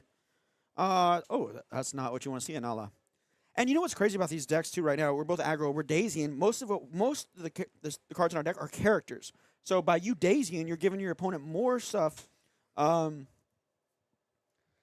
More Daisy. Yeah, more Daisy and stuff like that. So you get more Daisy triggers. You're giving your opponent more characters they can play and more lore. So, but I feel like the Chromacon's going to help out with that because you're going back and forth, kind of trading and stuff, and now you can bounce stuff back. So. Yeah, I mean, this is a pretty difficult position here for Maria. I mean, she fell behind early because she was on the draw here in game number 1. The Daisy is going to get taken out, which means that Maria's own Daisy is going to get returned to hand. While she does have a couple of Fire the Cannons in her hand, she needs to figure out a way to get rid of these characters, but still keep her own board state, if you will, here. Because if this Fire the Cannons comes down, is used to remove the Cursed Merfolk, I have to assume that the Rhino is going to get returned to her hand, and that's going to feel really bad. Yeah, for sure. So looks like she's considering inking the 3-drop lady here. Looks like that is going to be the case. But you so can she's play 2 converting it. people for one person. Oh, see, if he would have Ursula, he would have got the Fire of the Cannons. I'm messing with you. I got you again. right. I love doing that. I got to see if you're still awake, man. We've been going at it for a long time. I got to try and, see if I can mess you up a little bit. It's true. Yeah, I'm going to get you, though. I'm going to get you. I'm usually pretty good at these things. Yeah. Sometimes I'm fairly gullible. We've So- seen we've seen this this Chromacon. We're bouncing stuff back. So like this is a big deal in this mirror right now. This Chromacon's putting in work. Stuff's dying. We're bouncing stuff back. Stuff's dying. We're bouncing their stuff back. Yep. So, Yep. And I have to say, I'm not necessarily sure I understand why she chose the Lilo over the Cursed Merfolk. oh well, she had strength. Okay, and then the character is going to get returned. I would Yep. have liked to have seen her quest before doing that strength. Yeah, but we tend to we don't know what her kind of thought process is and what she has kind of there, so we don't know yet. So let's see. Okay. Oh my gosh, there's a prince. Prince Eric, honestly, is one of these cards that I feel like a lot of people don't appreciate. It's a 3/2 ward, so it gets around Under the Sea. It gets around a lot of other effects as well. Really just one of those cards that's incredibly sticky if it hits the board, because really the only thing that effectively hits it was Grab Your Swords, no longer available. And now, it was never the big CC because there's no way to reduce its strength. I believe that there's a Cruella de Vil that was printed in here in set 9 that reduces the strength of characters during your turn by It's 1. Philip. That's what I was looking for. You said Eric, and I was like, did I say Prince Eric? Oh, my yeah, I'm mistake. over here typing, trying to get the card thing to go, and you're giving me the wrong thing, and I can't find it. There's a lot of princes. Yeah, and yeah, you're right. Actually, there I think is. there's only 2. This guy looks like he's got he's got some. He's like, what's up, dude? This is my boat. Look at my. He's got big boat energy. I like the cape waving in the background. He got some mountains in the back. He's just like, what's up? Wonder what he's looking at. I The don't know, but horizon. he's exploring. He's like, let's set sail. He does look kind of royal, doesn't he? He does. He does look royal. He's a royal explorer. Yeah. Yeah. That's I wonder if he knows Dora the Explorer. let's Let's look at the chat right now. Can you explain this goofy? Can't say that other thing. Overshift. Because they do this in the training. Never seen that before, dude. I have never seen that either. I don't know why people are flipping the card over when they shift it.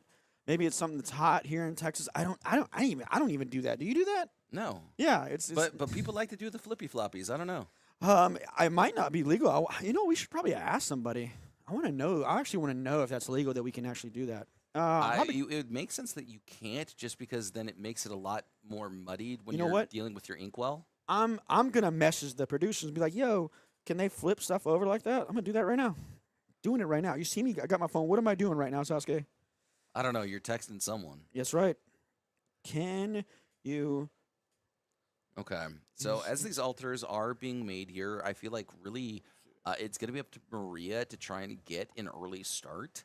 So I don't want to see rhinos in your hand. I think that the Trinidogs player is almost never going to make any effective trade unless they have a tramp to do it with. So, yeah, I mean, really, the Rhino I feel like is one of the worst pieces to have here, just because the shift line isn't going to be doing too much. You know that the Chromacon is going to come down. You know that trading is going to make your or your board state incredibly uncomfortable. So I'd like to see her just play for that kind of aggro line, go for the Aurora, go for the turn 2 Tiana, For sure. into the turn 3 Lady plus Nala, and then just keep Yep. going Keep sideways. just going to town. So, Just message them, so hopefully we'll get something back soon. yeah. And then Michael here, I think he just wants as many 1-drops as possible. That and and then possibly Chromacons. a Chromacon. Yeah, for sure. What's great, I was talking to Birdie a while ago. He's like, dude, you try and get all these 1-drops down, then you try and play Tramp, draw your cards, draw whatever you need. Like, do I need to undeceive the deck that I'm playing against, or do I need a Chromacon, So this deck is very, I kind of like opened my eyes to like what he was talking about, and you kind of see like how him playing dogs, because the guy like literally won the Open yesterday, so like he's Right. been doing well. And so it's kind of cool to see the player's perspective, and he's right, Yeah, absolutely. So this Rhino is going to stay in hand. It looks like it is going to come down. There it Why is are- again. There's the flip. Why? I don't understand the idea of the flippy floppies. I gotta ask this question. I'm All right, I'm gonna chat. go out there. I'm doing it, guys. I'm doing it for you, chat. I'll be back. Sasuke, hold it down. All right. I'll hold it down. Okay, he's abandoned ship, chat. He's abandoned ship. Everything is derailed. No, but yeah, I mean, this Rhino is going to be able to quest here pretty safely, as it does threaten the entire board here. So Lady just going to come down. I don't think that Michael is going to quest as of yet, considering the fact that, well, there's just this big 4/5 essentially, or 4/3 body with resist 2 here. And once 3 damage is done, it will be kind of the death knell here. So, alrighty. Maria taking her time on this turn. She might have fire the cannons here. Looks like that is going to be the case. So Lady is going to get taken out. But yeah, I mean, this is just definitely a very precarious position. There is yet another fire the cannons in hand, as well as a penny. So Yes. potentially just wants to drop down this penny, quest herself up to 4 lore here, and then just pass it right back. And it looks like that is going to be the case. An additional resist is going to be added on. So now even that much more difficult to get around. So that one character getting stripped away doesn't seem like it's that impactful. But it weakens the Tramp. It weakens a lot of other things that you wouldn't otherwise realize. For sure. I couldn't say that better myself. I just got back, but yeah, it sounds all good. Sorry, I had to go outside and talk to one of the guys out there and see what's going on. Hopefully they said they're turning on to somebody right now here in a minute, so we'll see what happens. Alrighty. But it looks like we're doing really well with the aggro over here. Michael's just pumping people out like one by one, and that looks like 3 1-drops. So like, Lady's able to quest for 3. It looks like. Yeah, but I like this more of just more of taking the out pump- the Rhino yeah. here. Yep. And then going to quest up to 2, I believe is 2? the case. Yeah. Okay. And a Oh, Calhoun that's in not. That's hand. Calhoun's Okay. so good in in an aggro mirror like this. Absolutely. I mean, it's just going to be able to take out all of these weak strength characters that quest for a ton. So Maria's going to have a pretty sizable advantage in terms of board state in these coming turns. The Tramp was already put down. You know that Michael's at 1 card in hand, so I don't think you're too threatened by anything else. So Lady is going to come down. I like this a lot, and she's going to bring out this Calhoun. So a bunch more lore is being developed onto the board, and I'd like to see potentially a fire the cannons onto this 1/2 Lady. Mm-hmm. Yeah, definitely. Fire the cannons on that. Let's do it. The issue with her doing that is it's the last 2 cards in her hand, and I think she does end I up got you. bringing here. So the Lady is going to get taken out. Penny's going to be able to quest her up to 6 lore. Mhm. It's going to go right back to Michael. I kind of like these games, the aggro and aggro matchups. You kind of see what people are kind of thinking and stuff. This is great. I think he drew a Tramp. Looks like, wait, oh no, oh, is that a Louis? Louis right now has been putting in work. That card's like a hidden character. I gotta bring that up. That card's great right now. Yeah, Louis is an incredibly powerful effect. And for Chat's question about not pumping Daisy, there was not enough other characters on the board. There was 5 in total, which means that the Tramp would only plus by 4. And, the Rhino had Go. resist 3. So that just was not possible. And then Oh. also the 4 willpower is definitely a little bit more threatening than that 3 willpower, especially because we did see the Calhoun. It might not be a Louis. I'm sorry. It's Lewis. My bad. Okay. Okay.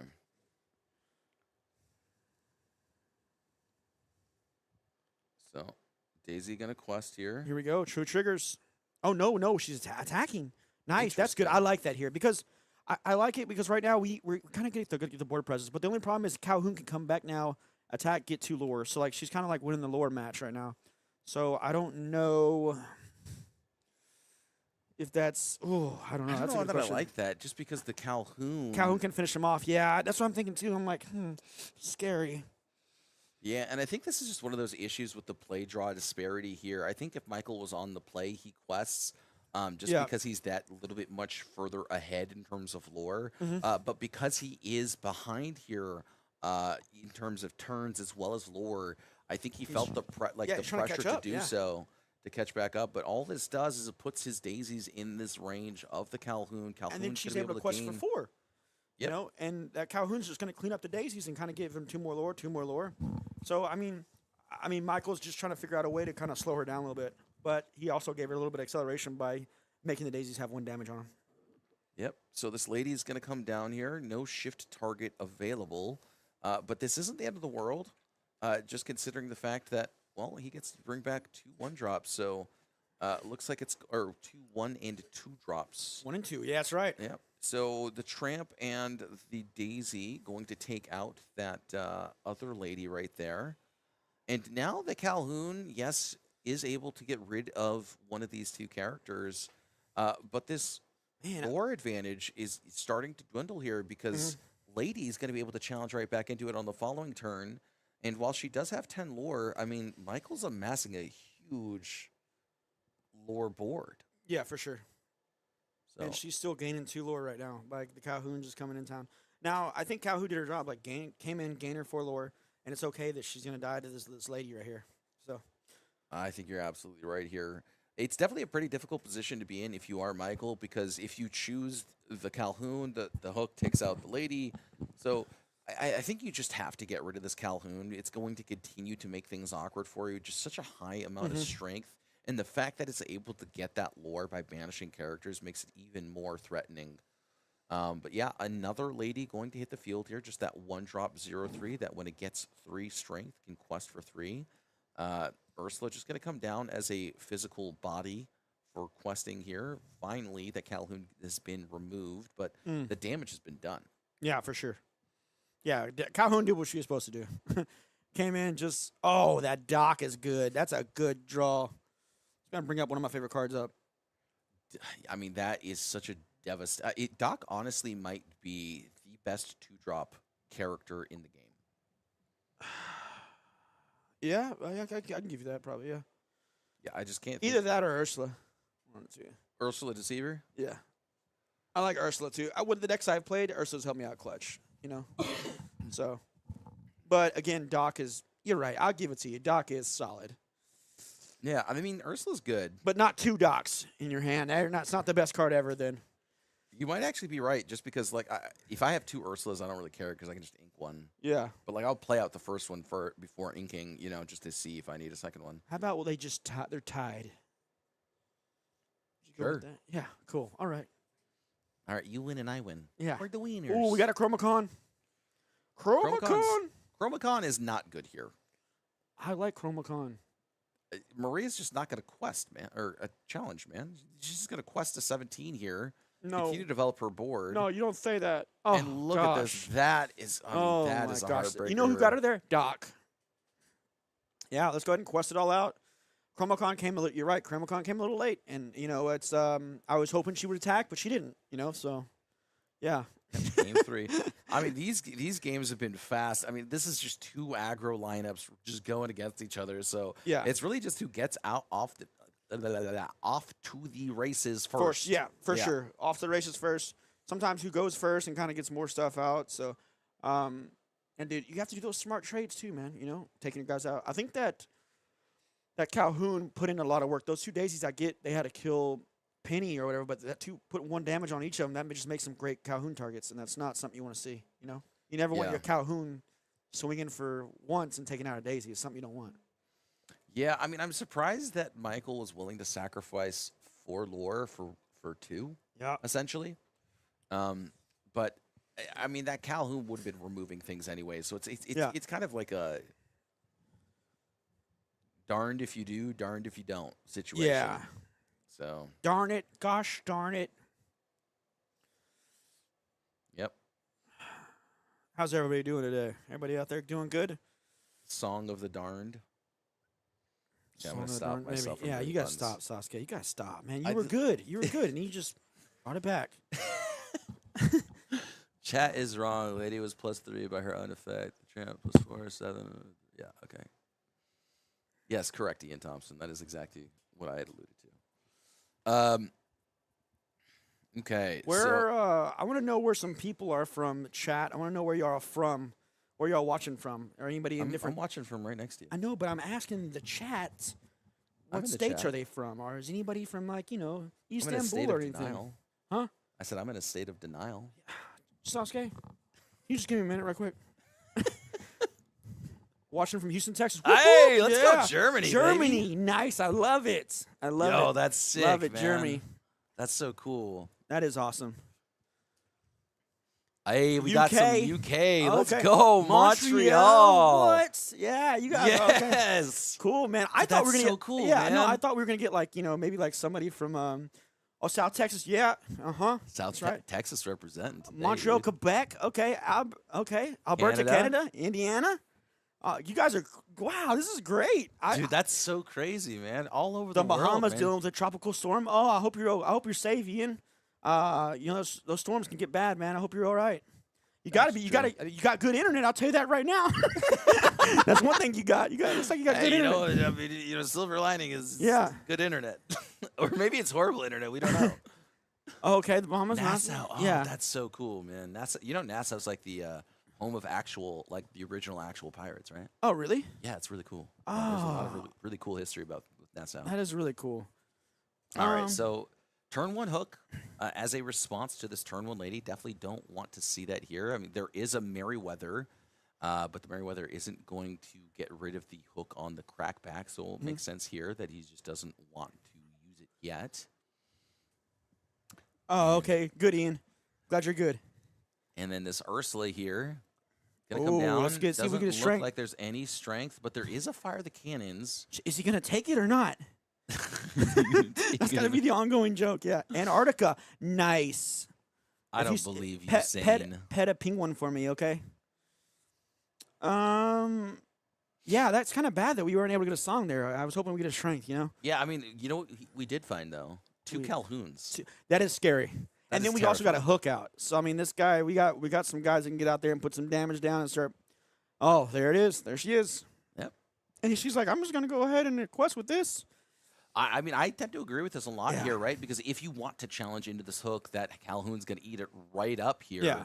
So And what's scary for Michael is, he's got this aggro deck, but Maria's got Amber Steel, but she's got these anti-aggro effects a lot, And I know he's got Chromacon, but it's kind of. I hope he can play it turn 3, but if he doesn't, it's kind of hurting him. Oh, Arkansas. Okay, cool. Okay, got you. yeah, pet some penguins for us in Yeah. Arkansas. All right, so this tramp is going to come Belgium, nice. down. It looks like it's going to pump up the Ursula just to be able to take out the Captain Hook. I kind of like this a lot here. Now, the lady does have the opportunity to quest for 3 while she is still here. He is going to go ahead and do it. Actually, I think I agree with this a lot Yeah. here.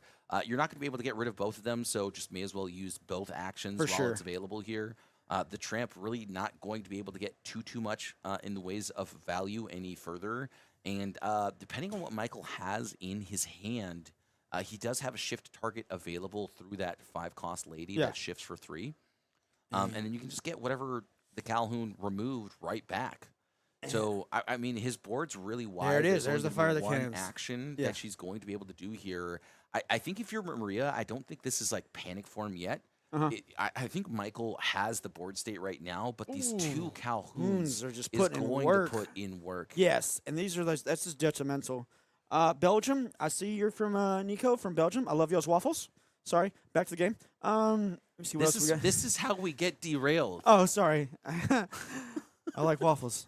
And then, Okay, so it is going to be a shift target actually, but it's going to be on to the tramp itself. So just going to quest away. It looks like, yeah, I mean, it is a little bit dangerous to quest with the 2/8 tramp, but I do think it is worth it. Well, yeah, because I know she's going to get 2 lore, and I know we can't slow it down, but like at least we're going to be able to draw a few cards here. But I mean, these Calhouns are, God, they're putting in so much work.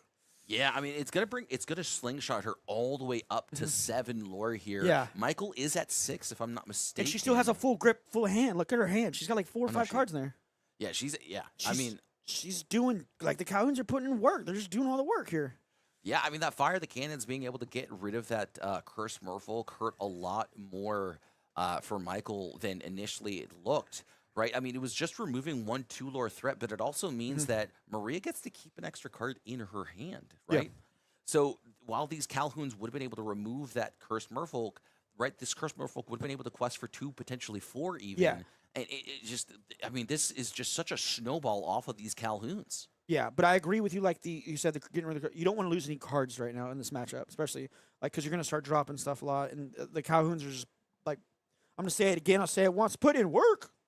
Yeah, I mean, they're doing a lot here. So They are. Another Fire the Cannons is in her hand. Oh so my gosh. if this tramp does exert, Ooh. these Calhouns will be able to remove him.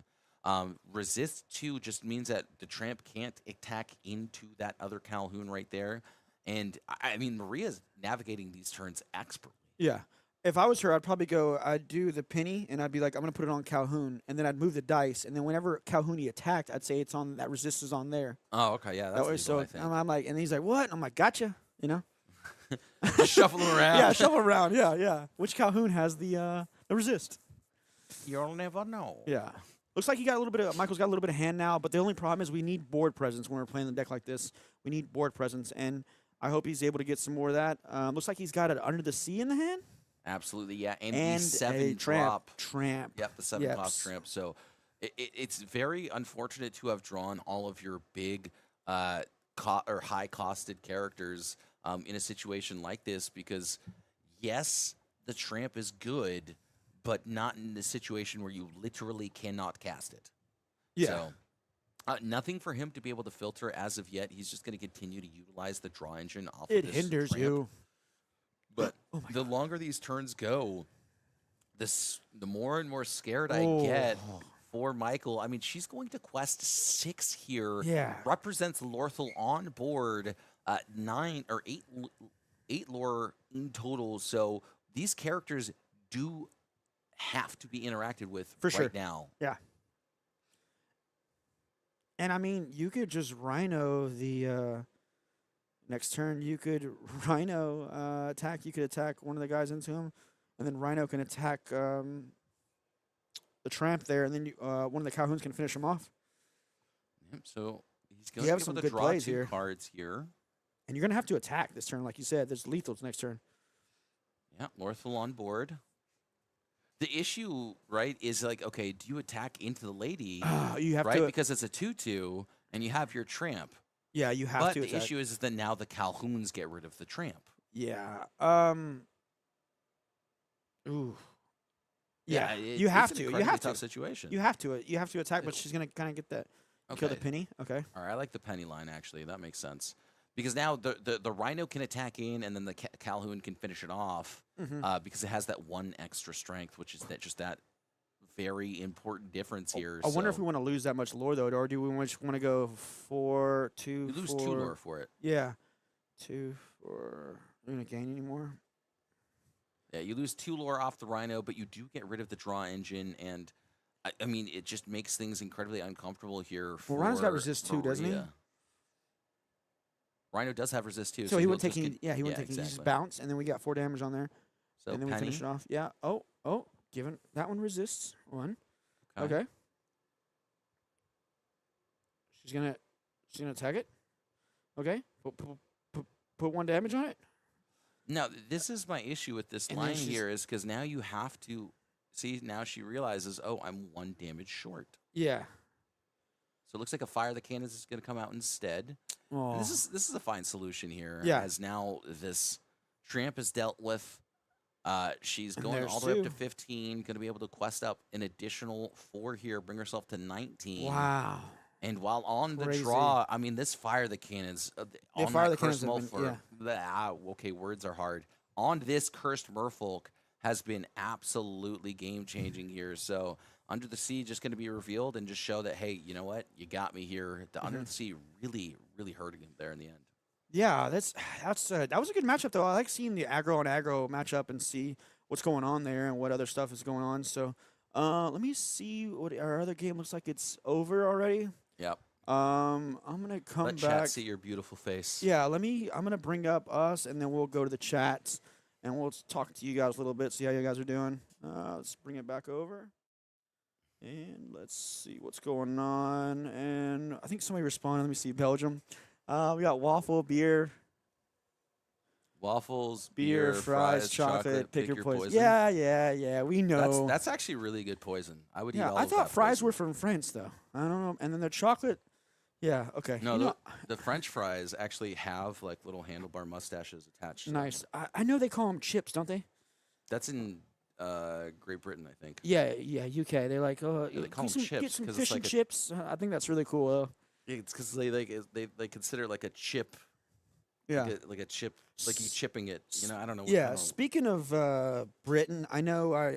What's the guy? Have you watched the show Star Trek? You know Picard, No. the main guy, Sir Ian, who plays Oh Professor X. yeah. Saint, He Saint said Louis his favorite. Picard? Yeah, he said his favorite meal. He's from the UK. He said his breakfast is beans and toast. Like you put beans on top of toast, and I mean I tried it. It was not bad, dude. It was not bad. You're coping. No, I'm not. No, I'm not. It was good. Okay, so is anyone here from England? Yeah. Listen, we just need to find out because I need to let beans you know and toast that is beans great. and toast is not great. I'm telling you right now, somebody from England, the UK, right now. I got Yorkshire tea with a little bit of honey, and I got some biscuits. Yorkshire tea with a little bit of honey is good. Digestive biscuits. I got those. I ordered those so I can come over because I've been kind of like, I want to see what the hype is about tea and biscuits. And Crumpets and tea. it's actually good, dude. Yeah. It's like Oreos, but better for you because the cookies aren't as bad. So I love it. Belgium invented the fries since we're on topic. Okay, fine, that's fine. You can have that. Yeah, Lux, okay? El Rathian. Well, you know what? They're not French fries. Gotcha. Okay, Belgium, whatever. We'll give it to you. How do you even know that? That's like, I Yeah. mean, I'm sure he does. He's like, I know he's El behind the Rathian's a computer very and he smart Googles it. He's guy, like, who all made right? fries And real I'm pretty sure quick? He's from Belgium, so Yeah. Let me bring up my browser too, and I'll start looking at it. I can't multitask well. they do beans and toast there, and tuna and beans on a baked potato. Yes, Why I've seen that. tuna? I've seen that on Spud. A guy I watch, he makes Spud Man. Yeah, And he the makes a Spud bunch of, Bros and are- they'll yeah. put tuna on it, and I'm like, I don't know if I want to try that, but yeah. But we're gonna give you guys an interview though, okay? Let me go get this squared away, and I'm gonna leave you guys with Sasuke, so you be good, all right? Be good, Sasuke. This is what I mean. No I'm, bad I'm jokes. stuck here forever, Chad. I'm never leaving. I'm never leaving. Although I do think I have the next round off, so that's probably fair. Hold on. We got it. I got. Okay, hold on. I'm sorry, Chad. I cannot read what you guys are saying anymore. I need to swap scenes while also talking. So, okay. Everything's set up. We'll be able to swap to the interview in wait, I lied. Okay. Yes, now it's sort of set up, but that part I can't fix. So,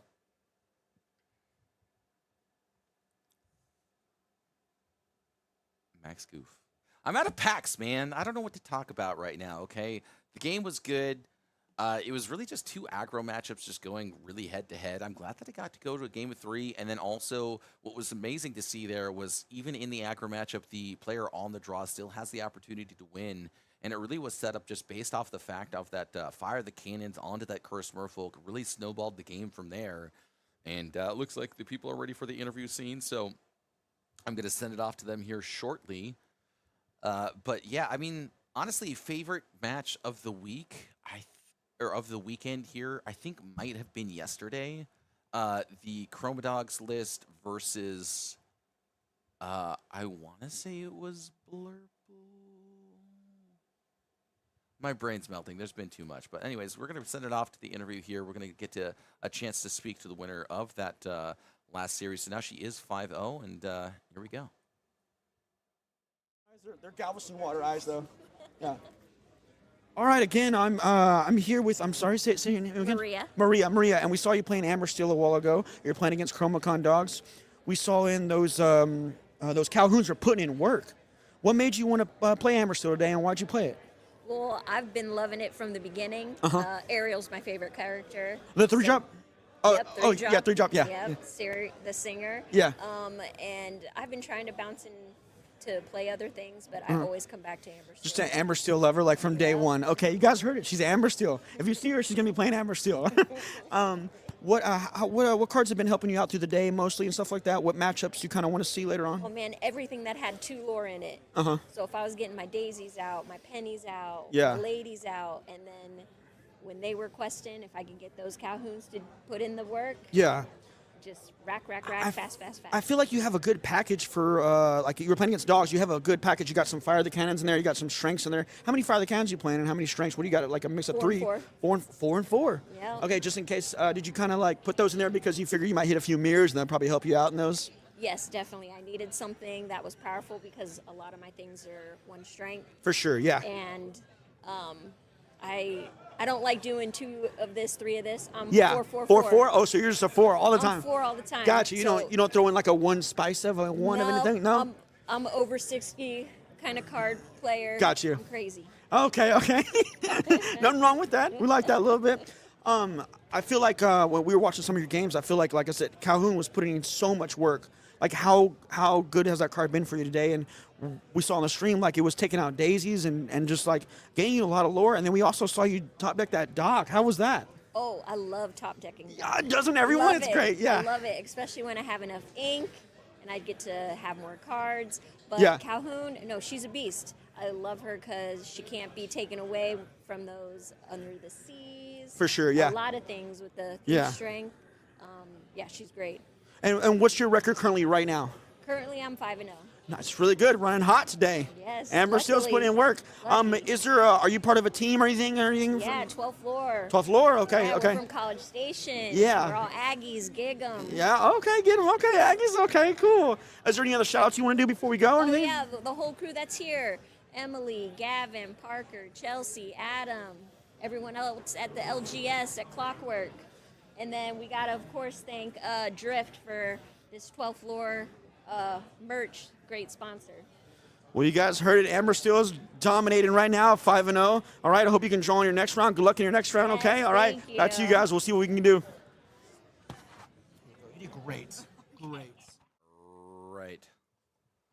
Okay, and we're back. So I believe I am out for this next round here, so gonna have to get a little bit of stuff set up here in the background in between the rounds. I think we got like 5 or 10 minutes left between the next round, so probably just gonna send it off here to a BRB screen just because as much as I want to yap, I like yapping. We got to get this whole situation under wraps, so gonna send it off to a BRB for you guys real quick, and then yeah, it'll be Toops and Jeebus when you guys get back.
I got it. Oh, we're back. I'm back here with the amazing, beautiful Jeebus. That's me.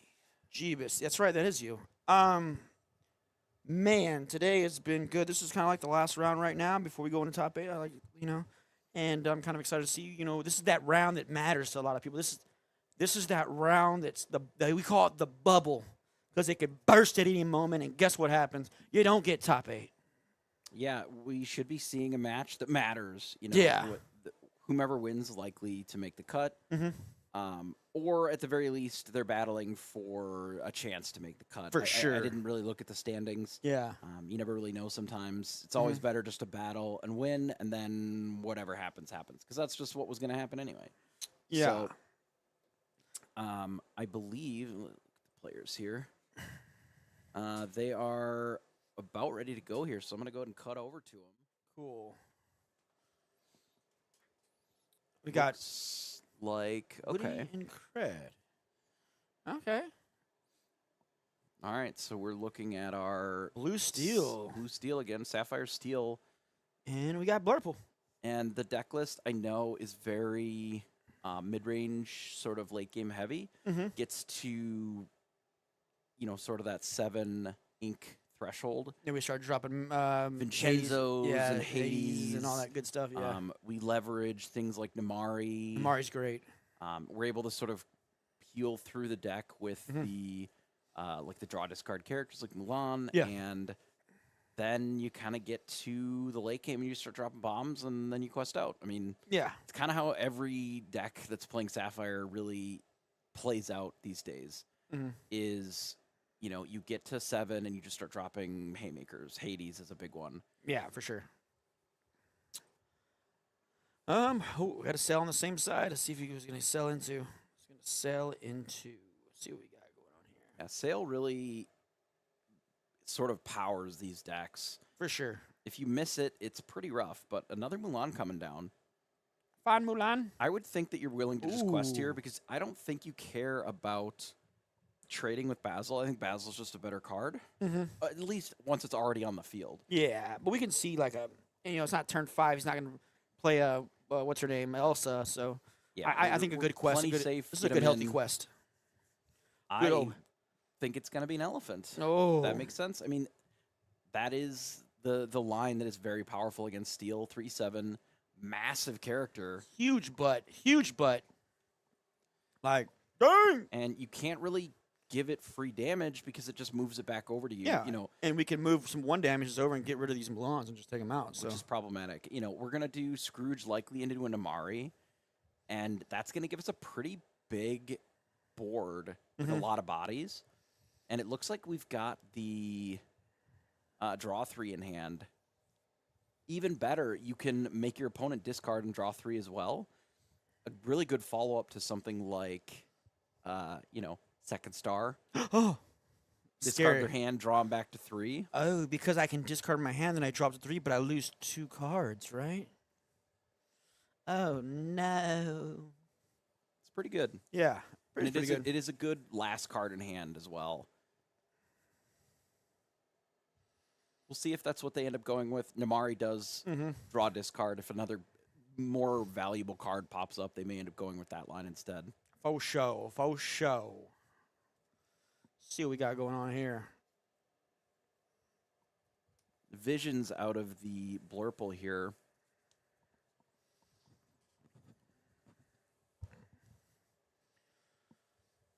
Oh, Dumbo. Another. Oh, he's playing the same Basil. Is it Basil or Basil? I think it's Basil. Okay. Basil. I mean, you could probably call him whatever you want. I Yeah. think it's a fictional mouse. I'm going but to call him B. It's just a fictional rat. Oh. He prefers mice.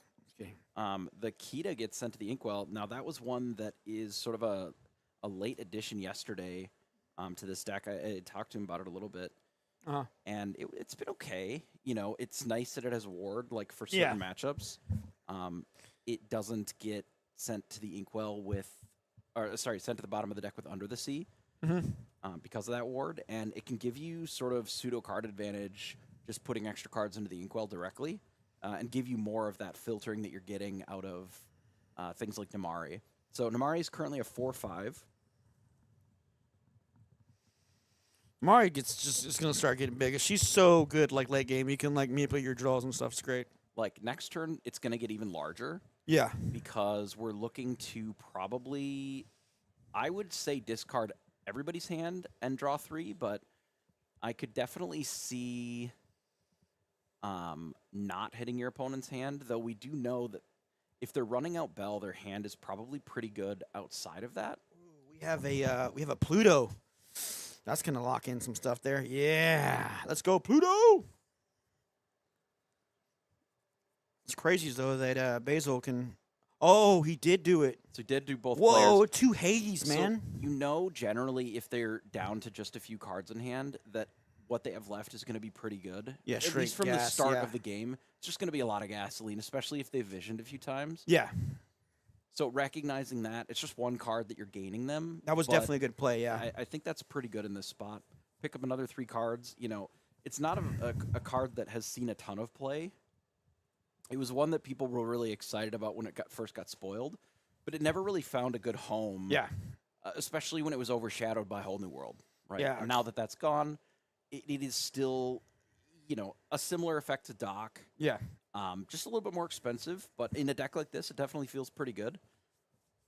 It did give him a Into the Unknown, a Basil. Looks like a Bell and an Elephant. Looks Another like. elephant, yeah. Yeah. So Into the Unknown, it's tough here. There's a lot of targets that are really We got to get strong. rid of the Pluto, and Yeah. then maybe we can Basil, and then take out the Duck with the Elephant, get some damage on him.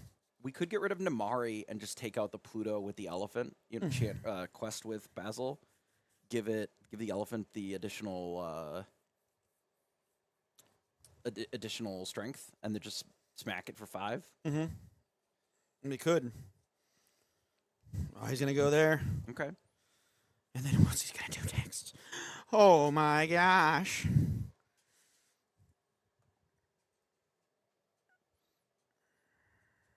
I mean, this Namari's got to go. It's getting to be more and more of a problem. Yeah, I Like, probably. it can very cleanly just deal with the elephant. Yep. Let's go ahead and soup up somebody. Who are we gonna do? Is it gonna be Bell, Elephant? Okay, we're gonna go on Scrooge, or we're going to Mari. Okay, how big is she? I mean, big enough to deal with the elephant for sure. I don't know if I would have. Elephant's just so good. But I mean, he has another one. He has another one. In that spot, I might have been fine just hitting it with, like, hitting the Scrooge. That's what I was saying. Then we can still, and then you have to trailer Mulan into it. Yeah. Yeah, I mean that's just that's not bad. And then he's gonna take out a Mulan. Yeah, and that's why I was thinking, like, maybe you don't ink the Pluto. You just, like, deal with the Pluto and deal with the, you know, and hit the Namari. It's just so much bigger. It's kind Yeah. of wild. Well, you could take out the Duck and then just kind of like hit the Yeah. Pluto with the Elephant, boost it up, and then do. Oh no, what's her name? Belle couldn't take out anything, so. Yeah, could have with the Basil, but then, you know, again, you only had the one buff with it, so it was kind of tricky. Boom! I made a bridge. I mean, that's how he sounds, right? Boom! Made a bridge. Let me see what. You read the chat, please. I See suppose. what they're doing. I'm gonna see what They're guys doing boys doing. nothing, very little. Event's going great. Let me see what else we got. That's it. That's all Fries are from Belgium. Yeah, they are. Yep. World War American soldiers were in French-speaking part of Belgium. Thought they were in France. Yeah, Long that story. sounds right. I like that story. It's a Thanks. pretty typical story, I think, of Americans in general, I would say. A little sad. You want me to breathe into the mic, like you want me to do Darth Vader breathe, or you want me to do like a fat kid breathe? Because I can do both of those really well. You know, probably when our mic is live, it is picking up the fan that's next to us, would be my guess. Yeah, is it too loud? I mean, I can fix it. No, you were breathing into the mic. Oh, I was? Okay. Let me just breathe out. I'll stop breathing, okay? Yeah, I moved it away a little bit. I think I had it really too close, so. Could be. Yeah. All right, so Scrooge gets taken out here. Bell, again, like carrying in all combats for sure. Blurple. Yeah. Do you ever put dice on top of your deck so you don't forget your beginning your triggers on the I don't know if you're allowed to do that. Really? I know I do that Is at that Magic not a lot. taking notes? No, I've actually done it before. No one's ever said anything. Chat, let me know. I've done it There at could other be events. newer rules as well, but as far as I'm aware, you're not allowed to I can't put a dice on top of my deck. I don't think so. I've done it. I've done it before. I believe so. You just cheat. You're a No, big I didn't cheater. know. All he's I saying did it is in he's- Magic. I used to do it in All Magic right, all the that's time. what we heard. He's cheating Magic all the time. I now he don't. cheats That, in you can Lorcana. do it in Magic. You can do it in Magic. Now he's just cheating everywhere. But because we used to do the pact in Magic, and it says if you don't pay the mana for the upkeep, And you then lose the game. And then you just skip it, and then you lose. Yeah, but That's you put the okay. dice on top because I'm like, oh man, I better pay for that pact, so I'll lose. All right, let's get back to the game. See what we got going on here. It's mostly just redeploying a bunch of Basils. They've been bounced to hand quite a bit this game. It appears that Woody's deck is very oh, that's a elephant good. heavy. That's a top deck. You see that top deck right there? I You see who that it, is? Yeah. Looks like a What second is star. that? What is that? What is that card? What is it? Yeah, it is no dice because it's taking notes. No dice. Oh my gosh, I didn't know that. I'm sorry. Yeah, it is Oh allowed. It is my- allowed in Magic. Okay, but okay. You can take notes in Magic, so it doesn't. It's just Yeah, but whatever. I didn't know that, so I definitely won't be doing that. Yeah, the only reason why it's sort of allowed in Lorcana on camera is just for the sake of camera. Like, there's a bit of exceptions for some of that, for the visual. I feel bad clarity of now because I things, did but- that. I would like literally pull the dice there and I go, yeah, I'm gonna move this damage over to you. But yeah, in general, you're Yeah. not allowed to do My anything bad. that is taking notes. My bad, Chad. I didn't know. I didn't know it was taking notes. I knew you couldn't take notes, but I thought. But they've clarified what certain things Gotcha, are okay. more recently. I did hear the rules that were updated. I haven't looked at it yet, so Yeah, there were quite a few that were updated recently. So yeah. Ooh, Genie's in play. Okay, got some Genie going action. It looks like we just got the Battle of the Wits on the board right now. We're just getting guys out there trying to draw and see what we can draw into. And when you rip Woody's- 5 extra cards, Yeah, you got a lot a lot going on. of choices. I'm surprised we're getting rid of Dumbo here. Yeah. That is a maybe he's got another one in hand. Maybe he's got. I mean, we don't really have very many evasives that we wouldn't want to be questing with. Like the Genie is almost certainly better just quest with here. You can't even do the displaying hand count with dice. Yeah, you're not supposed to do that either. Really? I see people do that, On this, right? but No. I've seen them do it other places I know, too. that's also not allowed. Oh, okay. Well, man, dude, I can't wait till I start telling people, like, "Yo, put that dice away." Crazy. Thanks, guys. That's why I like sleeves with pictures on the back That's- because it's easier to count them. You are making me a better player. Yeah, they did add that their app can be used Oh, the app can? specifically for Oh, okay, cool. Only for lore tracking. I still Nice. wouldn't recommend I always doing do that. paper because You I should do heard it always paper. wins arguments. You know. Well, it does. Like 'cause there's no real history. If Yeah. you can if one of you can, backtrack a history and the other one can't, the one that can is going to be the one that you have to go and with. I learned that a long time ago in Magic when I was playing Magic and stuff. You can always backtrack too. Yeah, you can literally recreate most games just with as long as you do the lore properly. Mm-hmm.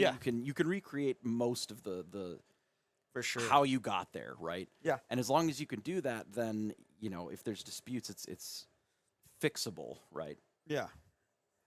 The board is pretty cleaned up now. Ooh, we got Yeah, it is pretty cleaned up. We got another what's his name? Vincenzo. Vincenzo, that's it.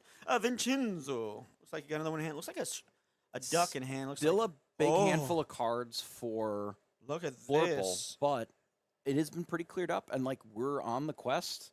There's a Holy lot of damage counters and stuff, but it really Doing doesn't matter. here. Oh man, 4, 5, 6. We can take out Vincenzo. How big is Vincenzo? Is he a 3, 4, or 2? He is a Yeah, let's take out 2/8, I believe. Oh yeah, we'll take out Vincenzo. That's great. That's a great play right there. That's a good one. Hypnotic strength there, and then Questing for 3 is pretty wild, right? yeah, and then we That can move takes the out 3 over the dot. Scrooge. That's really good. Yeah, there's a lot of damage counters. Like another bell would kind of my cook gosh, here would- pretty yeah. hard, You're right. but I don't know if we have enough ink for that.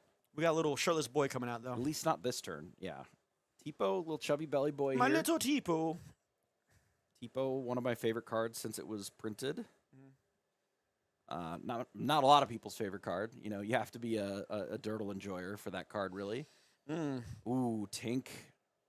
Not a very common card these days, but very powerful. Yeah, I here. haven't seen it a whole lot, but yeah, you're right. Tink is just a monster. It's like, still just very good, and it right? just it makes you hesitate, like turning stuff sideways. You're like, you're gonna 2-for-1 me. Yeah, the power that card has always been there. Yeah. It just whether it was the 1 damage onto everything was strong enough to affect the board or not. In the last few sets, it kind of wasn't. The boards were more decided by much bigger removal or Yeah. hard removal. So the little bit of chip damage really didn't do it, but there were definitely times in Lorcana where 1 or 2 damage plus swords, all of a sudden that cleans up the whole board. Yeah. Yeah, that's a lot of bells. Yeah, that's what I was saying. with all this extra damage here, it's not hard for, one or two to be moved and some of these to be taken out without a huge cost. Shifting a little bit of damage over to Scrooge from that Tinkerbell. And then Tipo able to trade into the 5/5. For sure, yeah. We really just slam into everything, and now Yeah. the board It's just that was reset. massive, Yeah, is empty yeah. again. Yeah, it's definitely resetted. So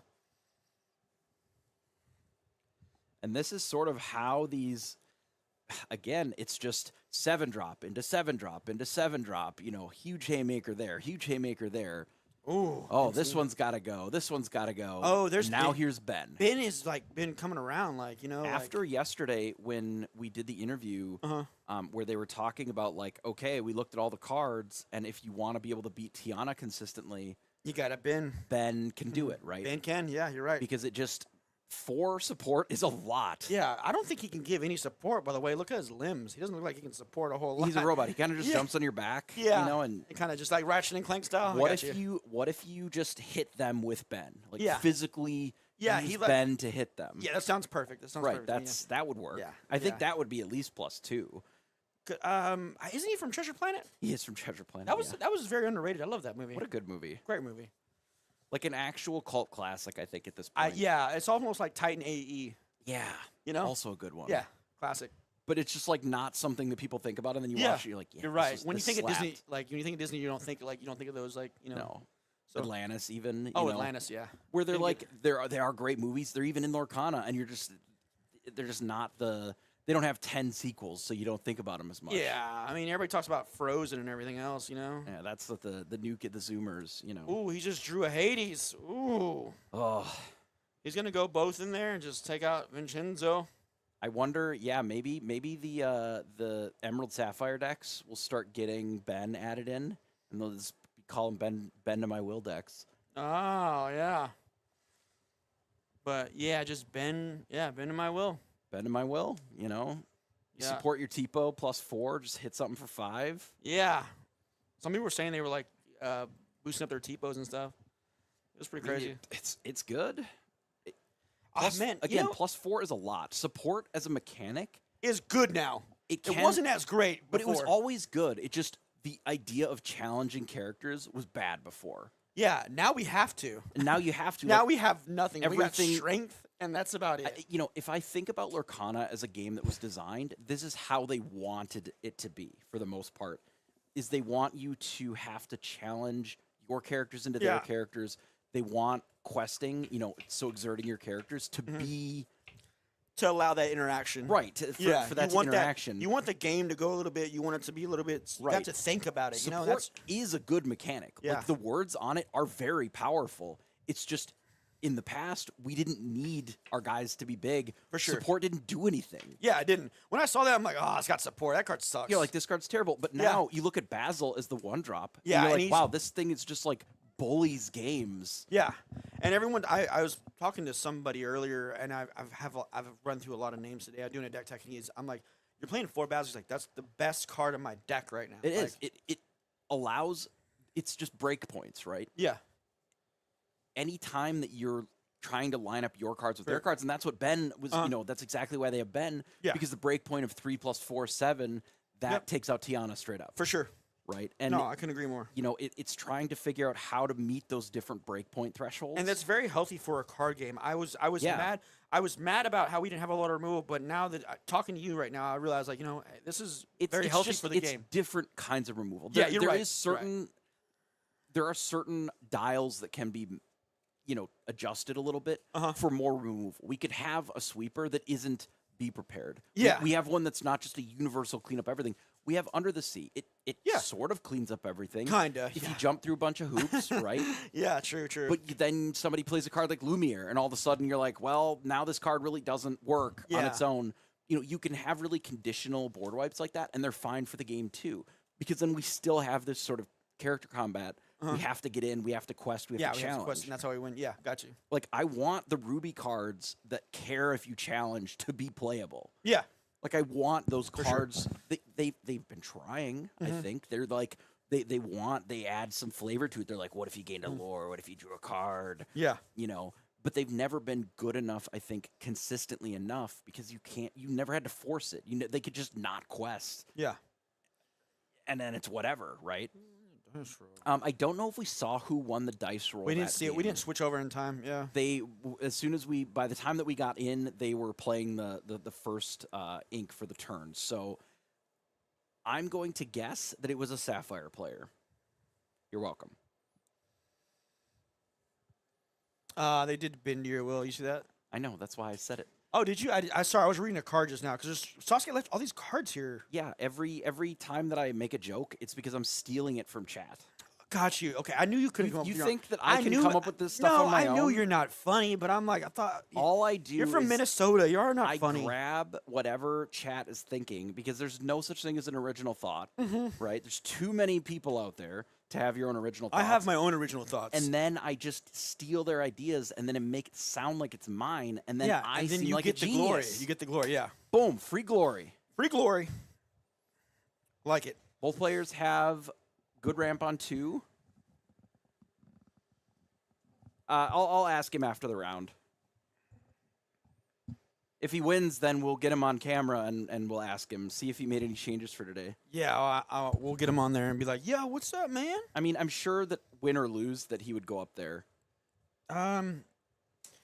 These right here, you can feel like the. This right here, you can feel like the. It's the epics.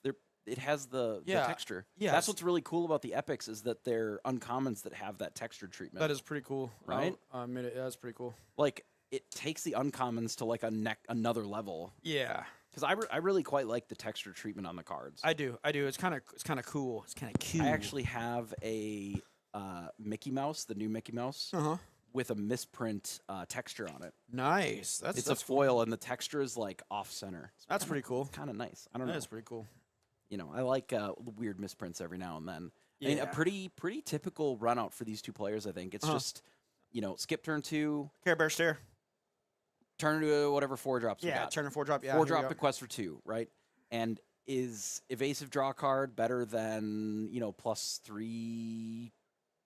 3/1? Wow. Maybe, I don't know. He's Raw Bell. Their hand must be very Bell heavy if they're just running one maybe out. yeah. They just want a 4/4 body. Yeah. I mean, this is just going to be haymaker back and forth a little bit here.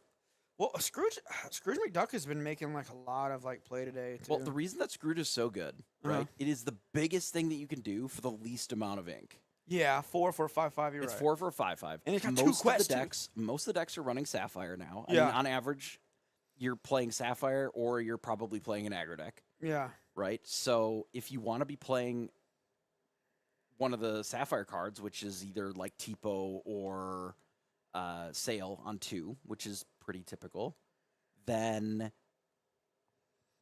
you're skipping turn 2. For sure. What's the best thing that you can do is the biggest body immediately, Yeah. which is either Scrooge. Scrooge or Baymax, right? Yeah. Those are your 5/5s that you can get out for 4 if you T-Po'd, obviously for the Yeah. shift. But they just play really well because your opponent can't play something bigger to keep up with you until much later. Now, Namari does start pretty small as a 0/5. So there is a bit of a cost to having Namari that early because it only had 2 strength. You saw that the Elsa in combination with the Bell were able to take it out. However, this next one is now 4 strength. So it's bigger. We are getting Woody is going off right now. We're able to kind of take some stuff. I saw Into the Unknown in hand. I also see a Hades in his hand. Yeah, I do see this is the second Bell. They might even have another one or they inked one. Oh, he inked it Into the Unknown.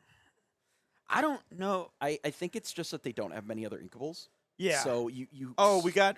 It looks like he got the giant whale, and he's got what's it called? Hades.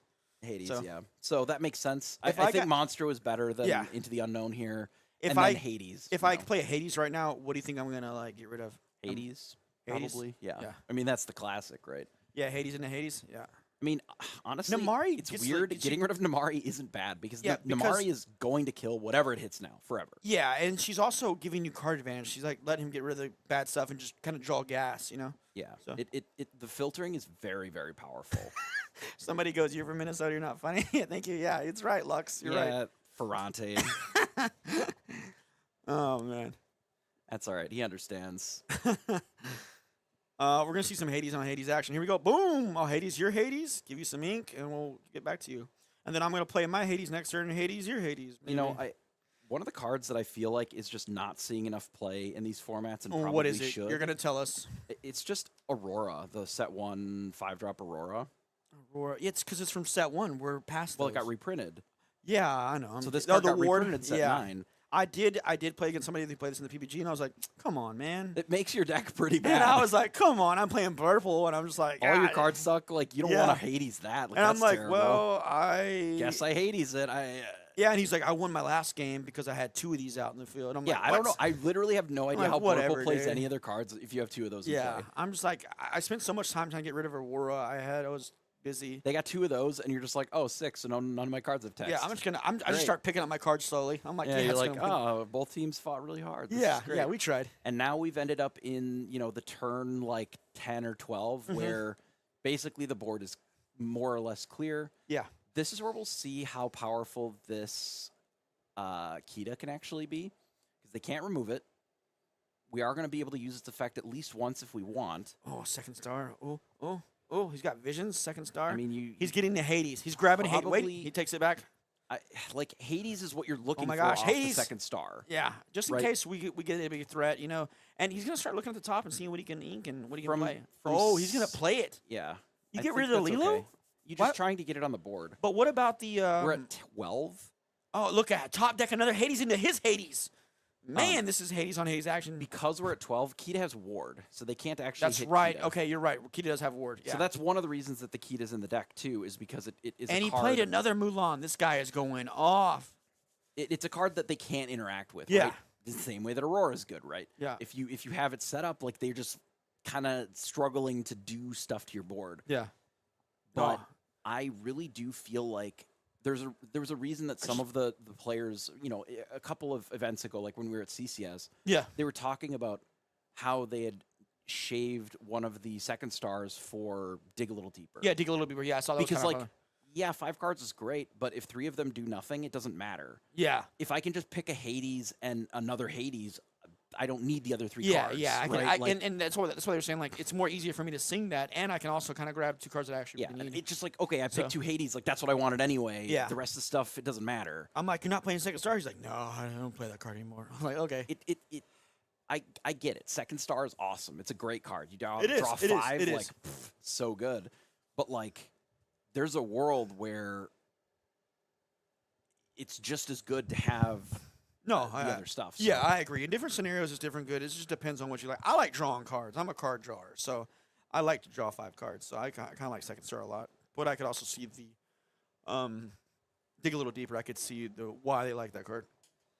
Yeah, we have a temporary hiccup on the camera. We'll get that squared away here. Yeah, we're gonna get that squared away. Oh wait, we're back. We're back. We're back. Yeah, we're good.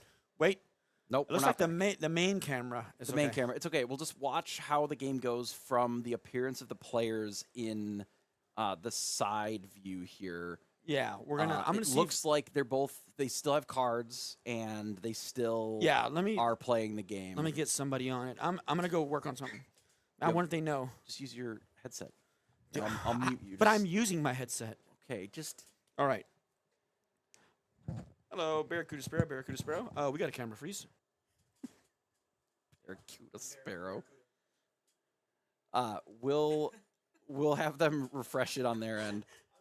It's been running all weekend and it's tired. The table cam is frozen. It's okay. We can intuit what's going on based on the other players. Okay, he tapped some ink, played a card. One card in hand for Sapphire Steel here. There we go. Okay, so basically nothing has happened. There's been a little bit of doing the same stuff where the board gets cleaned up. Vincenzo came down, and the elephant, I don't know if that scooped up something that was good or if it just scooped up maybe like an Elsa, but... However, Woody is at 16, which is pretty tough. 17 now. No, decides to challenge the duck with both, okay? Which makes sense, because then we can move a little bit of damage. But this is a 2-turn clock here. Oh, you're muted. I've seen him draw other stuff, so like I was wondering if he played all 4 of his bells. I believe that most of them were played already. Yeah. I saw him look in the graveyard, like Credo was like looking, and he's like, But seeing what he can the do. issue with this is that the clock is so fast now, Mhm. mostly because, the reason you questioned why he played the Hades on just a single Mulan. Yeah. It was mostly just To get he's a guy already at, out like, so I can start 12. questing. We're just yeah, questing for 2. Yeah. No, I understand. I got you. We're just questing for 2. I actually, when I ask you something, it's I know everything already. I know the answer to everything. But Ooh, I just Tinkerbell. want to make it intense for the viewers. You know what I'm saying? Yeah. Because I know Obviously, everything. you're I'm a genius. Yeah, Yeah, I I'm from remember that's why I Texas. said it. Of course, I got you. Okay, cool. Texas, yeah. I'm a genius. Yeah, I'm everyone from Texas. Yeah, that's that. I've never heard anybody say that. I don't even know if they say that. I here. coined They that. just- Yeah. We should just say howdy. I'm a genius. Howdy, y'all. Howdy, y'all. Yeah. Howdy, y'all. Oh, looks like he drew a 2nd star, but we're kind of character short. We can hard cast I it don't though if we even want. know if we would need 2nd star here. Like we Let's just hard want- cast it. Let's yeah, do it. Just draw 5 Yeah, cards. let's do quest it. for 2. We can also sing I something. don't know if we'd want to sing a second. I mean, we could sing. No, Next into the turn. unknown. But I Oh, I Into thought the the wrong. Unknown, yeah. Yeah. I thought something else was tapped. I Never think mind. it's just play the Rafiki. I would Yeah. just quest with the evasive. Yeah, and let's just go. Let's just call it a day here. You want to quest with the? Wait, he's not questing with the. Okay, No, I wouldn't quest. He was thinking about questing with the elephant. I think that's a I mistake. thought he did. I was scared. Um, Woody, you're putting me in the hot seat. all right, Vision's pretty good draw here. Tinker got It 2. is a Hades. I don't know how Tinker got 2. I think it was It got 2 from Mem. the elephant. Mem Mem put transfer, the Mem put yeah. Mem transfer. Okay, thanks, chat. There was 4 counters on the Mem because of the 3 damage plus the. I look away and Mem's gone. Oh, Hades got you. Yeah, we Hades. There's It. so much action going on right now. Now here's where we can kind of like. I'm surprised. Well, I guess we really needed to be able to quest, and I think Oh, that's why there's a we Hades opted draw. for not hitting the Elsa. I say we Hades the Hades and then we into the unknown. What's her name? No, Mari. Yeah, this is a pretty rough spot here. I don't know. He's going for Tink, and then let's go. Yeah, you have to take out the Tinkerbell. Oh, taking out 2 characters. Yeah, this is pretty over then. Well, I mean, yeah, I guess you're so high in quest, you kind of want to quest and just like hard Yep, cast he's it. gonna scoop it up. Let's go to the next game. We're going to game 3, ladies and gentlemen. It was a pretty close game. game 3. I would say it was a pretty close game, but there's not much I think that can be done when you're empty-handed and your opponent's just like, oh, I'm just gonna draw 5. Yeah, I'm gonna draw 5. Yeah, let me tap out for 10 and just do it. It ends up being really awkward because there's just not much And, that you can do to yeah. recover from that. I love when they're ahead on ink already. Yeah. Or a lore already. I love he hard casted. I'm gonna talk about that for a second.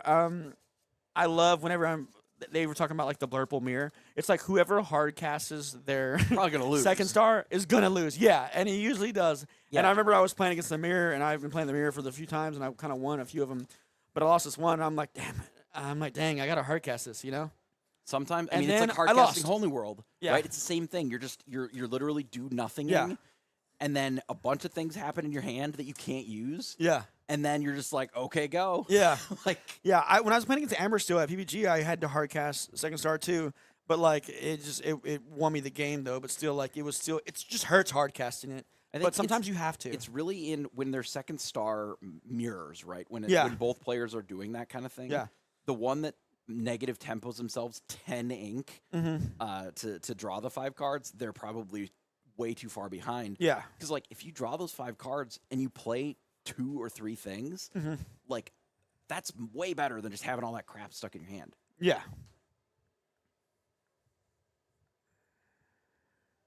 So I'm gonna run the ad now. We'll only miss the first couple of turns maybe, but for the most part, the first few turns of this deck or both of these decks are pretty typical, I would think. Yeah. Assuming that they have average draws, right? The average draw on these lists ends up looking like what? Maybe a 1-drop, always a 2-drop ramp if you have it. Yeah. And then it doesn't really matter which one. Uh-huh. And then some 4-drop, probably Scrooge or probably Genie. You know, maybe Elephant, right? Yeah. But outside of that, the first 2 or 3 turns, if they're anything other than that, you're probably losing. Yeah, for sure. You're just very far behind. You know, Yeah. sometimes you can miss ramp if you find it right away. Mm-hmm. You know, because again, if you miss your 4-drop, like it doesn't matter that much. But you always want to hit it. But it is better if you hit it they're way slower, these decks, than what they Used to be. used to be. Yeah, I got you. But Right. still, man, you got somebody. does- If you're playing against Amber Steel, you don't want to miss that 4-drop. That's true. That 4-drop elephant. That's true. Yeah. But in these are just like 7-drop mirrors. Gotcha. Yeah, I understand. I In, get what in you're these saying. 7-drop mirrors, like they're both trying to get to 7. Yeah. And be like, Let's start this dropping thing, big this guys. thing, Yeah, let me drop this out. Yeah. Hades. Yeah. Hades, your Hades. I'll raise you a Hades. Oh, I'll Vincenzo your Hades. Yeah. I'll Hades your Vincenzo. Like, Yeah. Oh, yeah. Well, I'll bell your Vincenzo 3 damage to someone else. yeah, exactly. Yeah, That, it's- that kind of nonsense. Yeah. You can afford to take a turn off. It's not going to ruin your life in the first 2 or 3 turns, as long as you're not following too far behind on ramp. Yeah. Right. It is. If you do no ramp at all and your opponent gets to ramp some, Dang. if they're dropping 7-drops like a full 2 turns before you, then it's a problem. But if you're both dropping 7-drops at about the same time, the Hades don't get out of control. The second stars aren't free. Yeah. So we'll see. Now, this does mean that the Sapphire Steel is on the play, most likely, which certainly I would imagine is very good in this spot. Mm-hmm. Because if you can get down the sort of mid-rangey stuff like the Namari, a Scrooge, you can really get a lot of questing done before the battle really starts. Yeah. A Scrooge comes down. The only thing that they can really do is have, like, Elephant. Otherwise, there's not a lot. Like, a Genie's not threatening Scrooge. Yeah. It's not. You just don't care. Yeah. You don't. Even if we have a Basil out, or it's not. Yeah. It's just, you're like, okay, I have 5/5 yeah. quests, All right, so we have 2 T-Pos in hand, so gets rid of one of them. Again, you don't really need to double ramp, triple ramp in these decks. You just need to be a little ahead of curve. So we'll likely do, it looks like they have a 2-3-4 in hand. Or sorry, a 2-4-5, I guess. Are you going to lay that Captain Hook down, or are we going to play that Captain Hook? We might. Maybe we should play that Captain Hook. I think it really depends on if they need Oh, he didn't play the Captain Hook. I think that's fine. You really don't care about... Captain Hook's not going to be able to quest. And I think you would rather have the ink, honestly. Yeah. Like, there is a very serious problem of... Tipo. There's a very serious problem just running out of cards Yeah. in these matchups before you start to get to your haymakers. If you don't ink enough cards, you're just going to be too far behind to be able to play anything. And sometimes just doing, here's a random Captain Hook might just be bad for you. Yeah. I want to comment on Bacon. Yeah, dude. I love a Thought Seize in Lorcana that hits creatures.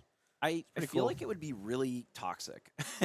I know. It would have to have a very huge cost. I like it, though. I like it a lot. And that's right. I breathed into the mic on purpose. Sue me. It would have to have a pretty Ooh, huge yeah. cost, I think. I'd love me a Thought Seize. I love me some Thought Seizes. Yeah, and I really do like this Donald these days. Donald is good. Donald's been putting in work. He's been doing what he needs to do. Come out, giving some ink. And one of the things that I find really nice about it is it's Oh, he also quest for 2? That's Quest good. for That's 2. pretty It's good. a 3/4. Like the body's okay. Yeah. It's a 5-drop, so it sings a lot of the songs pretty Oh. well. Like the sing together is pretty good. In Sapphire Steel, they have a little bit of sing together, right? But not nearly as much as in some of the other decks. But Yeah. I still think it's a pretty good card. Oh, man. We're going to move some damage over next turn and put it on the Pluto. Yeah, You're gonna have to awkward run that have Pluto. damage on Pluto. I would probably. I would just trade or smash it in there. I think I'd that's fine. smash into the elephant, yeah. Like taking out the elephant is hard for this deck, so It I is. don't think I would very hate hard. just getting rid of it now. Who's not exerting their ink? Who's not doing it? You tell me. Because I'll find them.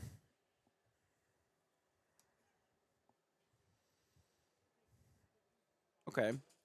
So opts to not use the Pluto. I really don't like that at all. Me neither, because now we're going to move some damage over. Pluto's not going to be as good as he was before. Didn't move the damage either. Okay. I would have took. I would have tried. What? All You know right. what? If you would have had a dice on top of his deck, Then he would have been cheating. he's like, I'm not saying names. Yes, we It's know on the- that. We know that. That create is not always tapping the ink. No, I didn't know that. I didn't see that. It sometimes in the early couple turns when it's like 4 ink and they're playing a 4-drop, they just like play it and pass. You know what I don't like? What kind of one of my pet peeves? I just don't like it whenever they go and they untap their ink, and I It's just not actually in the rules. You're not allowed to do that. yeah, I've seen people do that a lot when I was at like CCS and stuff and different places. I would recommend not doing that at. Yeah, I would recommend not doing that at all. No, I don't mean like at it. the DLCs, like they're gonna start cracking down on that because Yeah. it is against the rules to do that. Yeah, but you can put a dice on top of your deck. It's okay. You cannot. I'm do that kidding.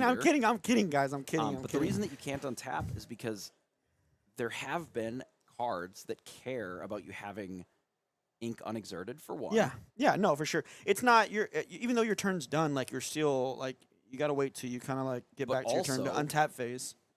But also, if you have a problem and the judge needs to rewind something, again, it is much easier if the correct amount of ink is tapped to be able to rewind the turn. Yeah. If you untap all your ink, we have no idea what actually happened during that turn. Right? And it's much harder to rewind it to recreate the turn as well. Yeah.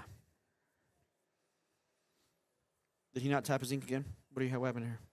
Oh, he did. Okay. Just making sure. They call me the sheriff All right, of this town. Hades gets rid of the elephant. I would have liked to have seen the Pluto take care of that earlier, but I mean, Oh. the reason that I know that he was trying to keep the Pluto is to Oh, saying look at that. to draw a new hand. Did you see what we just drew? I did not. We got a second star. We got 2 Into the Unknowns. Ooh, all right, that's pretty good. That is pretty good, yeah.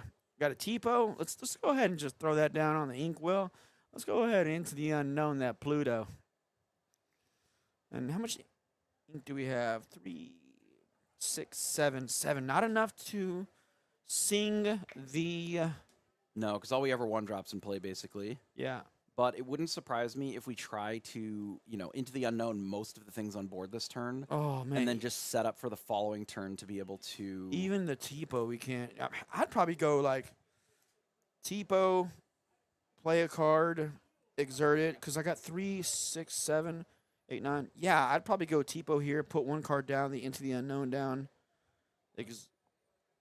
Yeah, okay, and then get the Into the So we Unknown Tipo, down. so that's 5, 6, 7, 8, 9. That's still not even enough. Yeah, but So I like taking out the sets you up, Scrooge here though. for sure. Whoa, he's gonna bait him. He's gonna get him to.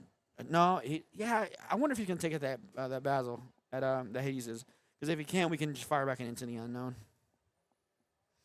Scrooge Here's McDuck. Scrooge. Wow. Again, the Scrooge being so inexpensive here allows you to play a second card, and these Robins have been very impressive in this metagame. Yeah, A reprint from set 1,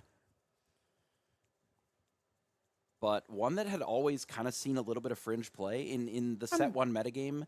Robin Hood. I remember playing that Robin Hood in Amber Sapphire because it was one of the few cards in the game at the time that said draw card. Brent, how you doing? Brent, love Brent. Brent, my man. We saw a few. Wasn't there a purple, We had a Christmas purple deck. Steel? You saw Purple that one Steel? earlier. We had Purple Steel, and then we had the Chroma Cards deck. We had some dogs. Yeah. Lots of different dog flavors. The guy who won yesterday. What was his name again? I think it started with a B. Birdie. Birdie, that's it. Bird is the word. He won the Open yesterday, and Ooh, then Fire the Cannon. Robbie had some stuff. Yeah. Not always the best card off the top, but ended up working out pretty well here. And then we get to draw 3 more cards. Did you see that? He didn't make him discard at all because, I mean, he's got the second star there, but still. I mean, if he knew that his hand was pretty mediocre, like he hadn't played anything the last couple turns, all he did was run out Ben. We know that their hand isn't as good. Yeah. You don't always want to run them, give them the extra cards if what you have Wow. is maybe better. We just rattled Gosh. into a much better hand, double Namari. Yeah. These Namaris are enormous. They are. right? They're huge. They are, 9/5s? Yeah. And then at the start of the turn, we're going to draw 2 cards and discard 2 cards. So That's they're going to be even insane. bigger immediately. 4, 8. Oh, we got almost 10. We can almost sing second star. Oh, but our Dumbo out there. We drew a Dumbo. That was Hmm. pretty good. Nothing that we can do this turn with it, unfortunately. You know what's bad, though, is like we can sing it next turn, but he's already got so much board pressure. He's going to be getting for 8 lore there. 8? Another Use 8? Ben. 16? Plus Tipo to take out Scrooge, Yep. or we can take out the Robin. I don't know which one is better.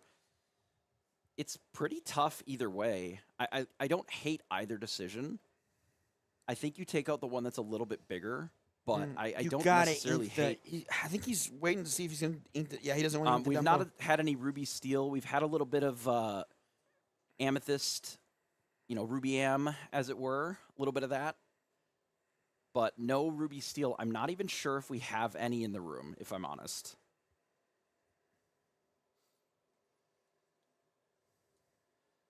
All right, so we did pick up a Hades. Unfortunately, Yeah. sending one to the bottom, but having one in hand is still better than not.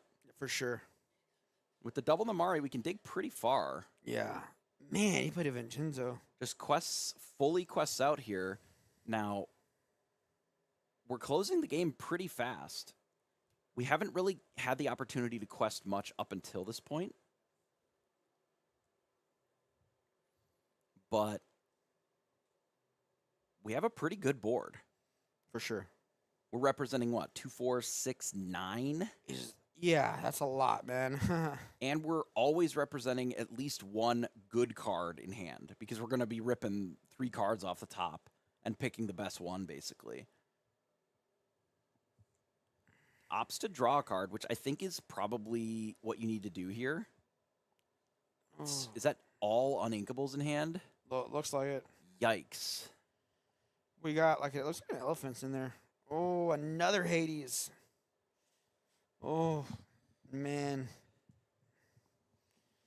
Looks like it's just gone too far away, man. So And we played the Scrooge. I mean, away. the game's just over. Yep. Namari doing some heavy lifting there, allowing us to... that was the Ursula, I believe, that they had in hand, which doesn't really do a whole lot. I've seen people playing like one of those and stuff. That's this team right here from... They've been doing some stuff with it. Let me go see if I can get a... let's see if I can get a interview with Craig. All right? I'm going to leave you in here. You guys be nice to him, okay? I know he's from Minnesota. We don't like Minnesota people, but... Yeah, me either. Dang. They're jerks. Y'all be nice to him. And they smell bad. He's just a little boy. He's just a little boy. All right, I'm gonna send Toops to go hunt him down, and if he doesn't hunt him down in a reasonable fashion, like if it's too slow, then I'll start a fire. Yeah, you don't know me. All right, so now you got me. Oh yeah, look, deleted him. He's gone forever. Blue steel, pretty good. The reality, I think, with a lot of these Sapphire decks, and I've said this a couple times this weekend, we've seen basically every variant of Sapphire have some amount of success. Emerald Sapphire leaning a little bit more into this was the last round before we go into cut. So we should have the top 8 shortly, and then be able to see what that looks like.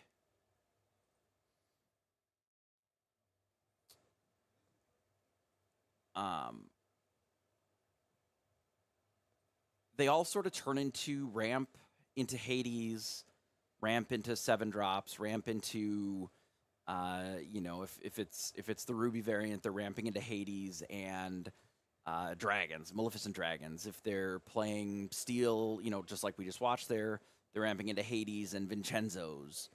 Blurple obviously is Sapphire really just doing only getting to the end point, but not really having a ton of draw on its own. But having some of the more powerful cards in the metagame, right? Tipo and Sail are one of the few things that you can be doing that actually give you like the ability to recover on the draw, right? Do well on the draw. Really push your on the play advantage a lot.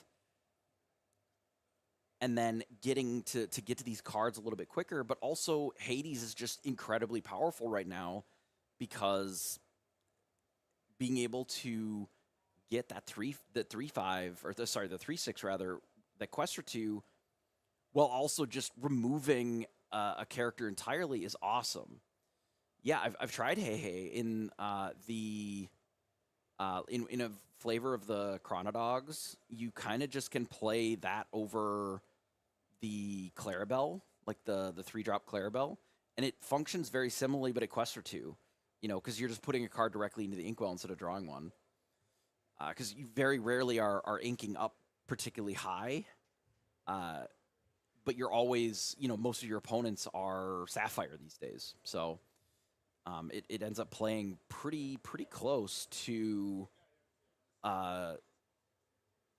just drawing a card. I mean, getting cards in the inkwell, as long as you can still take advantage of it, it's pretty good. It's pretty good. Yeah, so we're going to get an interview here. I'll cut it over to them in just a moment, but I'm really interested to see if there's any other decks that can actually properly punish just all of these Sapphire decks playing directly into Hades. I had mentioned like the 5-drop Aurora earlier. I wonder if there's a world where there's just like a almost fully ward deck that just doesn't care about things like Hades, and it can just play a bunch of ward characters and then just quest out and win that way. So I guess we'll see. I think they are about ready here. Keeping an eye on them just to see if they give me the signal to cut them over. But I think ward is probably the real answer here. All right, I'm going to send it over there. I think they're good to go. All right, hi guys. I'm Robert Toops, and I'm here with 20 Lore, and I'm here with Create. And we just saw your match, man. It was great. You just won. Yeah. What are you on today? I saw you playing Blue Steel, man, and like, is it crushing? Like, how's it going? I mean, I got 11th place yesterday. Missed top 8 just by my last round. I remember we were talking about that. Yeah. But I performed how I wanted with the deck, and I told you if I didn't perform how I wanted to, I switch it up. But that wasn't the case. Decided to run it back. And so you lied to me. Yeah, lied to you. But the deck's really good. Still working how it's supposed to. A couple things didn't go my way today, but I'm still happy with the performance. Yeah, man. I noticed you were playing you're playing like the Vincenzo package. You were playing some other stuff. We saw a Hades on Hades action. Yep. I saw you do a few cards, discard cards, draw 3. Yes. What are some matchups you kind of, when you're playing Blue Steel, what are some matchups you want to see? Is it Blurple hard matchup, or is it you got a pretty good package in there where you can beat them? I think definitely Blurple, I wouldn't say it's hard, but definitely the trickiest, just because we're both Sapphire decks, and we're both basically doing the same thing, but he has evasive characters. For sure. I have the steel cards, so with that package, it's going to be a little bit weaker into Blurple, but my top end can match their top end, so really it just goes down to who saw their bigger threats first. Pretty much. So we already know you're locked in for top 8. What do you kind of want to see? What matchups you want to see in top 8? What matchups do you not want to see in top 8? Yeah, hopefully I make top 8. I'm not sure if I do. I know a lot of people tie it out. So even if I don't, that's fine. You were X1, right? I was X2. Oh, you're X2? X2. I guess I got to put the thing on wrong. No, it's good. It's good. But if I do, the matchups that I want to see, honestly, is Purple Steel. I'm good with Blurple if I'm on the play. Yeah. Only matchup that I don't want to see is on the draw into Amber Steel, just because, if they have it, first they just come out explosively. And other than that, Green-Blue is also a pretty decent matchup. So the only thing I don't really want to see ever in this deck is just on the draw into Amber Steel. Yeah, I noticed that you've been playing Vincenzo. Yes. Has he been doing really well for you, putting a lot of work in? Vincenzo, and you mentioned the card that you saw me both discard. So that's basically the whole new world. Which card? Beyond the Horizon. Beyond the Horizon, that's it, So Beyond the Horizon, it costs 7 to sync together, and you get to discard your hand, draw 3 cards. But the cool thing about that card is you can do it to your opponent. I noticed you did that in the game. Yes. What made you, do you just have like a feeling sometimes? It's You're like, you super know hard. what? I'm going to make this guy discard, and sometimes you can make him discard and they can draw a good card gas. It's super hard. I think the one thing makes it easy is maybe, for example, like Blurple. You can kind of tell when they're trying to go for a Hades or they're holding because he on did to have cards. a Hades in there. Yeah, and 2 then, Hades. Yeah, and then you made him discard it, and then he drew like 2 Basils, and I was like, man, that was a good play because I was like, oh, he drew 3, but he also made his opponent do it. Yeah. So the card, obviously, when it's going to bless you, it's easy to play. But the hardest thing is like when they have figuring 2 cards. out that tell, When they have 2 cards in hand and you're like, do I want to give them an extra card? But if it's like a 2nd star, if it's a Hades, that's so much value. And you get rid of those cards. That's the only reason you should be playing Sapphire Steel, because if you don't have Beyond the Horizon, you're going to have a harder chance into Blurple. For sure. And I noticed you did Beyond the Horizon again, but you didn't give him any cards because he only had 1 card. But that 1 card in his hand was a 2nd star. Yes. Oh, yeah. Yeah. So it's hard to tell. You just gotta gotta fill it out. Do Gotta fill it out. Yeah. 100%. And of course, that card is not being used into like Amber Steel, Purple Steel. It's mainly there just for Blurple. You guys did see Doc come up, so Doc is basically the plan B when I'm going against Steel decks. Yeah, That's Doc is like probably one of the best 2-drops right now. Yeah, it was funny. My opponent's like, Doc turn 9? Like usually it's turn 3, 4. I Yeah. was like, it's a Steel deck. Yeah, it's a in Steel there. deck. We're playing because you're playing big guys and stuff like all that stuff. You're trying to match the Blurples and stuff like that, and kind of keep their stuff off the board and keep your guys on the board and kind of just quest. And it goes a lot of back and forth. Hades, your Hades, you Hades, my Hades. I think that was some peak Lorcana gameplay. We were both just going. No, back it was to back, definitely great. Yeah. Both blow for blow. And I just got it through there, but definitely not an easy matchup. Super tricky. Yeah, for sure. You played it really well, I got to say. Also, too, is there anybody you want to give a shout out to? Any team you're with or anything like that? I actually want to shout out to my friend Anthony, a.k.a. Birdie, who actually won the whole thing yesterday. We're super happy for him. The trip was just worth it at that point. I don't even care like how I did at that point. Seeing my friends succeed for sure. It means a lot. Shout out to the Stronghold Games. Shout out to the Brownsville, Texas. Shout out to 20 Lore Pro, Nexus. Shout out to Wesley's wife. Shout out to everyone who just came today. It was super awesome. Had a good time. Great, man. And I can't wait to come back. All right, guys. Well, you heard it, all right, from Create. Right back to you in the booth.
opened them all up. Yeah, I know. He just opened them all up. He's just opening all the packs, opening all man. the boosties, man. It's crazy. Look at all these cards I got. Look. Yeah, all the packs are just open. It's Yeah. crazy.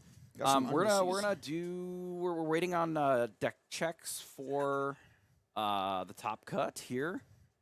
So we're gonna do another pack rush. You've been replaced. You've been replaced by Pack Russian. Pack rush. Is that 2 different sets? It is 2 different sets. It looks like it is. Set is that? Cease moving. Oh, that's Ursula's. Yeah, that makes sense. It is the cheapest packs. Fable's kind of hard to get right now. Fable is kind of hard to get right now, and it makes sense. I mean, it's very good. I love how everybody thought that it was going to be a set that nobody wanted because it was a reprint set. Yeah. Most of the cards are reprints, but it's a really cool set. People really enjoy it. Oh, Sasuke almost cheated. Did you see that? He I almost saw looked him. at his I saw him. chat. He's a cheater. I have enjoyed this set. I think I would maybe get another fat pack if I can find one, maybe. But like, I still need cards from it. I just don't want to buy too many more because we got another set coming up too. Brent. Yeah, man. I wish you could have been here too, man. If you come down again, you could stay with me. You know, I'll kick Sasuke out. We did see an interesting. You're my boy, Brent. An interesting Ruby Steel list, but they couldn't get all the cards together to play it today. Unfortunately, it seemed really fast and very much just a nearly mono steel deck that just had a little bit of Ruby for some of the Lumiere and better, discount removal. So I thought was really interesting. Viper, yeah, I should have yelled, Judge! Or do the classic Sasuke and just like run over there and stop the game. Yeah, everyone stop now. Everybody stop what you're doing. Stop it. Don't you breathe. Guys like, oh, man. All right, see, we got some cards here. We got the Queen in one hand. Queen and Hans combo together. Sisu as Sisu? well. Is that a Casa de Madrigal? A little disappointing. It's like a... Kind of fine for the Inkwell, probably. Sasuke's thinking really hard because he doesn't play cards ever. Is that a Cruella de Vil? That is a Cruella de Vil.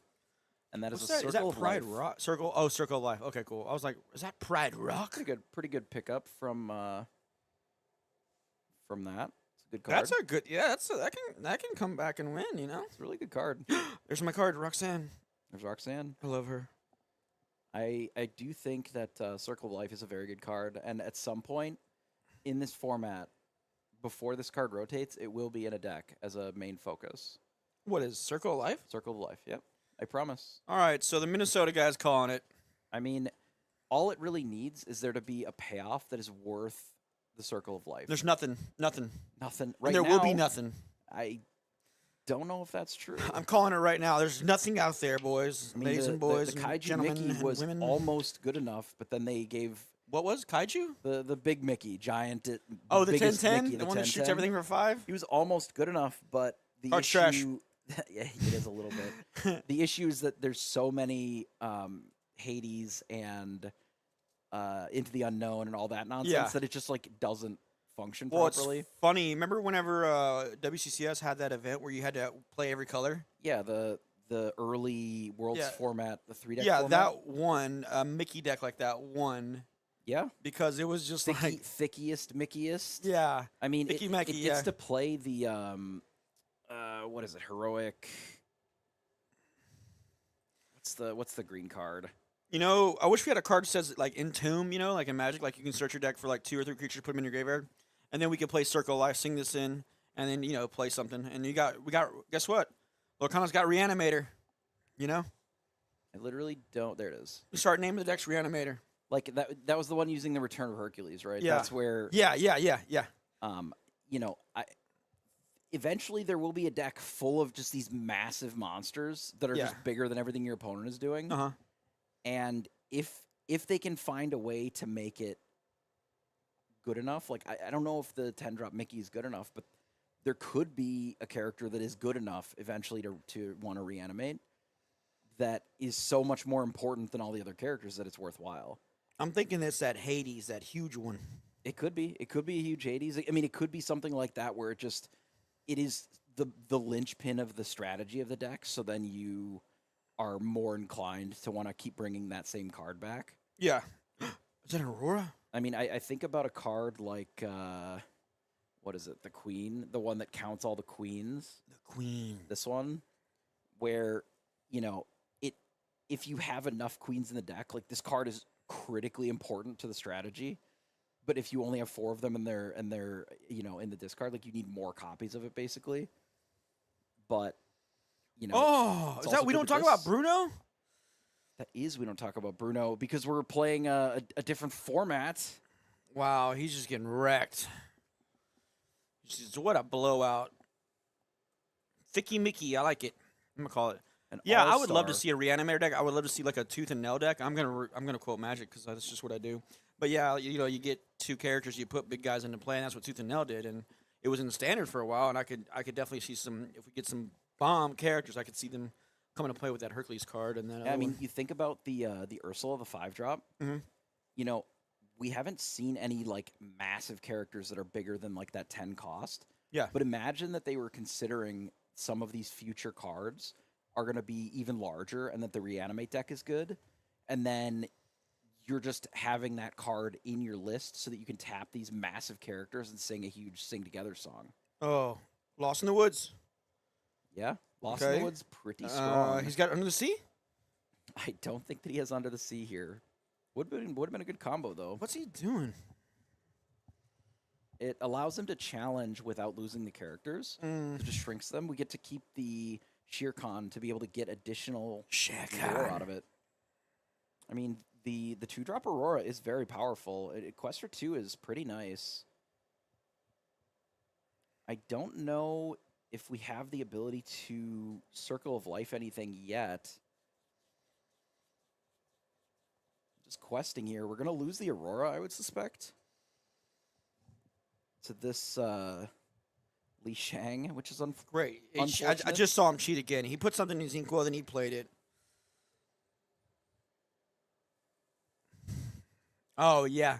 Would love to entwine. Oh, I love how you said that. Entwine Elsa 8 and Monstro. That's perfect. Excuse you. I would rather just entwine. Tooth and Nail with Entwine. Yeah, Tooth and Nail with Entwine. I would just get Monstro and Dumbo, and then give the Monstro Evasive. Easy peasy. Yeah, it is kind of crazy, right? How many reprints were actually out of set 4? Set 4 was a crazy set. Oh, Forest Sphere. Like, it was a very powerful set. I think set 1 and 4 were the 2 that probably got the most reprints. And I think he knows that, so he got the good packs and gave Sasuke the bad packs. Because he lost last time. So. Don't you root for him, Brent. All right, we got the 5/5, a counter to the Li Shang. Oh, that's it. Sasuke's got it in the bag. Boom, way to go, Sasuke. Get boomed. Even got other packs and couldn't even win. I look, he had an see Ursula. Look at that berries. shiny Ursula. Oh, okay, nice. Very nice. You know what I miss sometimes? Popsicle. I don't. Kind of miss. I think the Popsicle was a bit over. You better stop it. It was too strong. You don't say that. I think Popsicle was a card that they pushed really aggressively to make it playable. And then when they added other things that cared about items, it ended up being too strong. I think that you can have cantrip items. I think about like Hidden Inkcaster, which is an item. It came into play, you drew a card, and I think that was very reasonable. Once you got too much larger than that, with Popsicle, it was too good, too powerful. Got to dial it a little back. I guess. I don't know. Sometimes I just wonder, I wonder if I could just, play a Popsicle, sacrifice it, play a Tamatoa, return 2 of them. You may draw not. 2 cards. Decline. It was fun back in the day. And they took that away from me. They took it away. I did not like I'm just a boy, and you took that away from me. Sorry. that some of the Sapphire draw engine was just play Tamatoa in a deck with no items. Are we frozen? We're frozen. We are frozen again. Okay, let me go ahead. They'll fix it. They're right there. I'm calling them. No, yeah, but they're probably not watching. Well, they're literally standing right there with them. I muted you.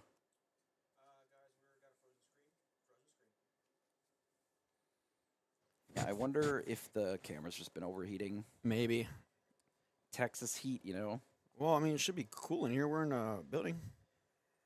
The reason that I didn't like that I think the popsicle is fine to be gone is there's no reason that a draw engine in a deck should be just one drop popsicles and Tamatoas and like nothing else for items at all that you're using. Like that shouldn't be a draw engine that's a reliable engine to have, right? Yeah. That doesn't really make a lot of sense. That's fair. I don't mind Tamatoa in like a deck with other items, right? Other, silver bullet type items and other things that you're sort of leveraging. Yeah. Like I really didn't even mind the workshop, right? That whole engine. I mean, I certainly played the popsicle with it as well. But like workshop was too strong when you also had popsicle. Tamatoa was too strong when you also had popsicle. They were all pretty fair cards if you take the popsicle out of the equation. Yeah. And yet we're allowed 1/4 questions for one. Yeah, well, sometimes Daisy draws you But extra Paul's cards. too good. You're right. Yeah, all right. Paul's good. Was too good. Yeah, I just miss it sometimes, It's true, but the I game miss Lucky changes. Diamond, get my Lucky Diamond out there. I know that you have played enough card games in your life that Yeah, that it changes, right? And it's Yeah. okay. It is. It's okay. to mourn what you lost, Yeah. right? But you can still play all of that nonsense in Infinity, and it does seem like they're really aggressively supporting Infinity as well. One of the DLCs that we're getting this year is Infinity format. So, if you are jonesing for some popsicle, you can definitely still run popsicle, Flaversham, the whole nine. Yeah. I gotta say, you love purple mirrors. That's cool. Moxies. That's cool. What is NVR? NVR, the team. Oh, okay. Is that the name? Is it like what's it? I wonder what the abbreviation is. Never, ever. It's never scoop. That's what it is. Yeah. Never. It's. I guess they forgot the S.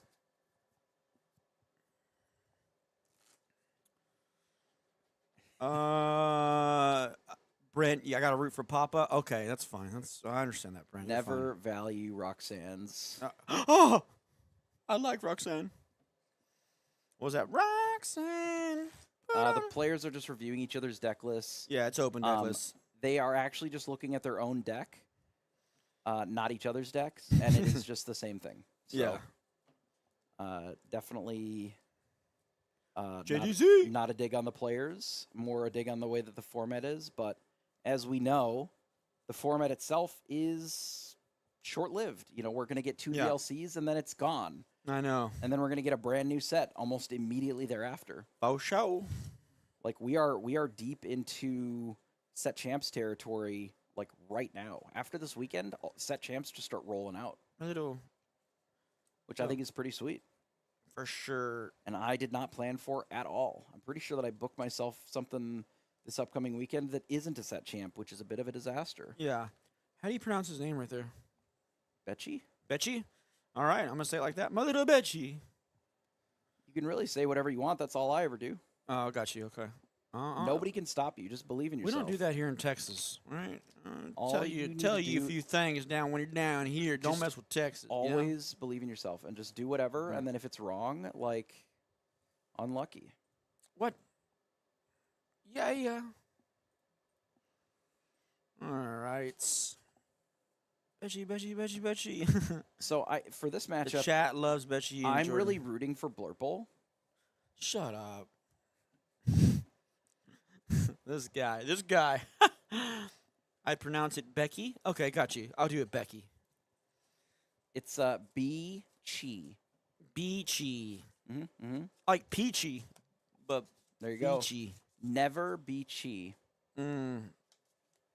How many players were there today? More than 5. Thank you. Wow. I'd have to get that exact count. I thought it was 55. I don't know. I believe that's what they said this I morning. thought it was 55 and a half because a little man showed up. Like, they definitely said 55 this morning. Yeah, it's a blurple mirror. When they announced it. So I assume that it's a blurple mirror because the only decks that can ever survive a cut are blurple because everybody in the room brought blurple. So Yeah. I brought mine with me, yeah, but I'm missing Dumbos. 55 total does make sense. That's what I heard this morning. I assumed that was accurate, and I believe that it is. So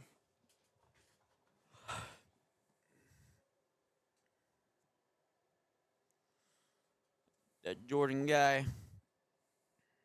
Matified. Oh man, it's Hope been everybody has been enjoying the weekend. Yeah, I hope you guys are. I'm getting tired. I'm not gonna lie. You saw me doze off earlier. I was like talking, and I was like, oh, wake up. Jordan might be one of the most hottest players.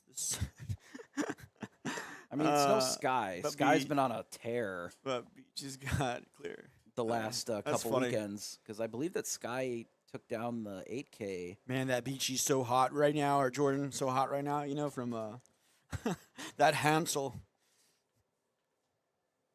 Oh, man. But the players know their decks now, know each other's decks at least, and we're going to, get a great match of Blurple. I mean, I can take a look at the secondary stream, which currently has nobody on it. Yeah. Excellent. I kicked them off because I wanted to make sure we all watch Blurple together.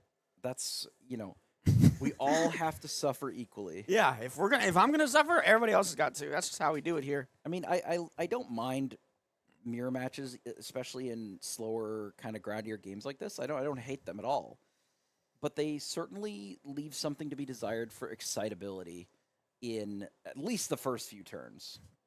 Yeah. Oh, show. I have a pretty good prediction on what's going to happen in the first few turns. I should have got a drink for this, Ink turn. If you want to run out and get one, I promise you, there's going to be zero. I'm gonna miss lore. something. I can't miss this. You can be back in 6 minutes, and there'll still be zero. I've waited lore all gained. day for this. This is my favorite matchup. All right, I will describe the first 3 turns for you. It's Ink, in detail. Tipo, In detail. Oh. into a genie, into a. Nuh-uh. You could What do, if they you could do an elephant? elephant. Yeah. What if they elephant? Uh-huh. Sure. There's lines you can do. Well, it's gonna be a. What if they do sell, ink? It's gonna be a ramp. It could be changing. into a 4-drop. Yeah. What if he So, doesn't want to ramp 2 and he wants to ramp 3? How about that? I don't think they will, Team Jordan. but they might. Team Jordan all day, baby. All right, I like it. But it's certainly going to be All right. some ramp into some. I'm gonna go get a 4-drops. drink. I'm gonna come back. Yeah, do it. You better explain to me what happened in detail. I think And you'll Chad, be if he able to leaves anything out, you tell me. You'll be able to catch yourself up pretty easily. It'll be T-pose into a 4-drop. All right. Probably. You know what I like? I like doing it like right now, getting a drink, because then like the production are like, "What are you doing?" I'm like, "I just left the stream. I didn't want to do it anymore." Yeah. I always like to lie to them. It's funny. All right, I'll be back. All right. Now that he's gone, thank God, we can prepare our bodies for this blurple here. Oh, a Basil. Tipo gone though.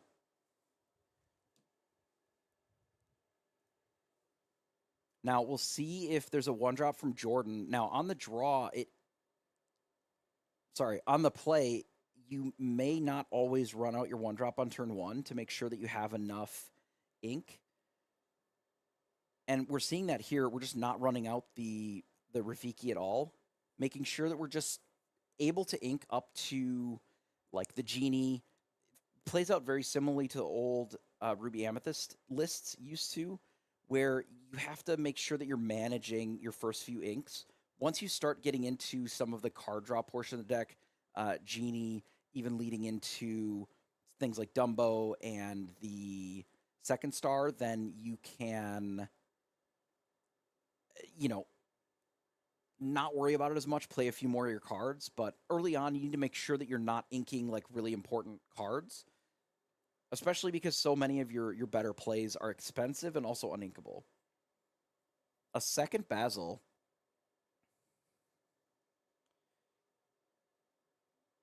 Yeah, and here comes a genie. We get rid of the sail as a ramp. We don't necessarily need that.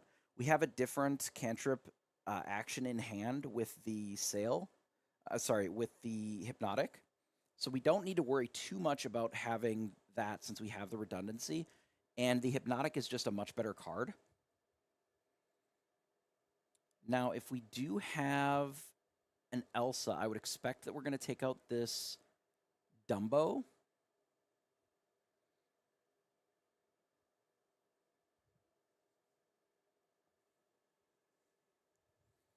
There's also a world where they send it to the Inkwell. Yeah, so this is a pretty cool play that we haven't seen much today at all.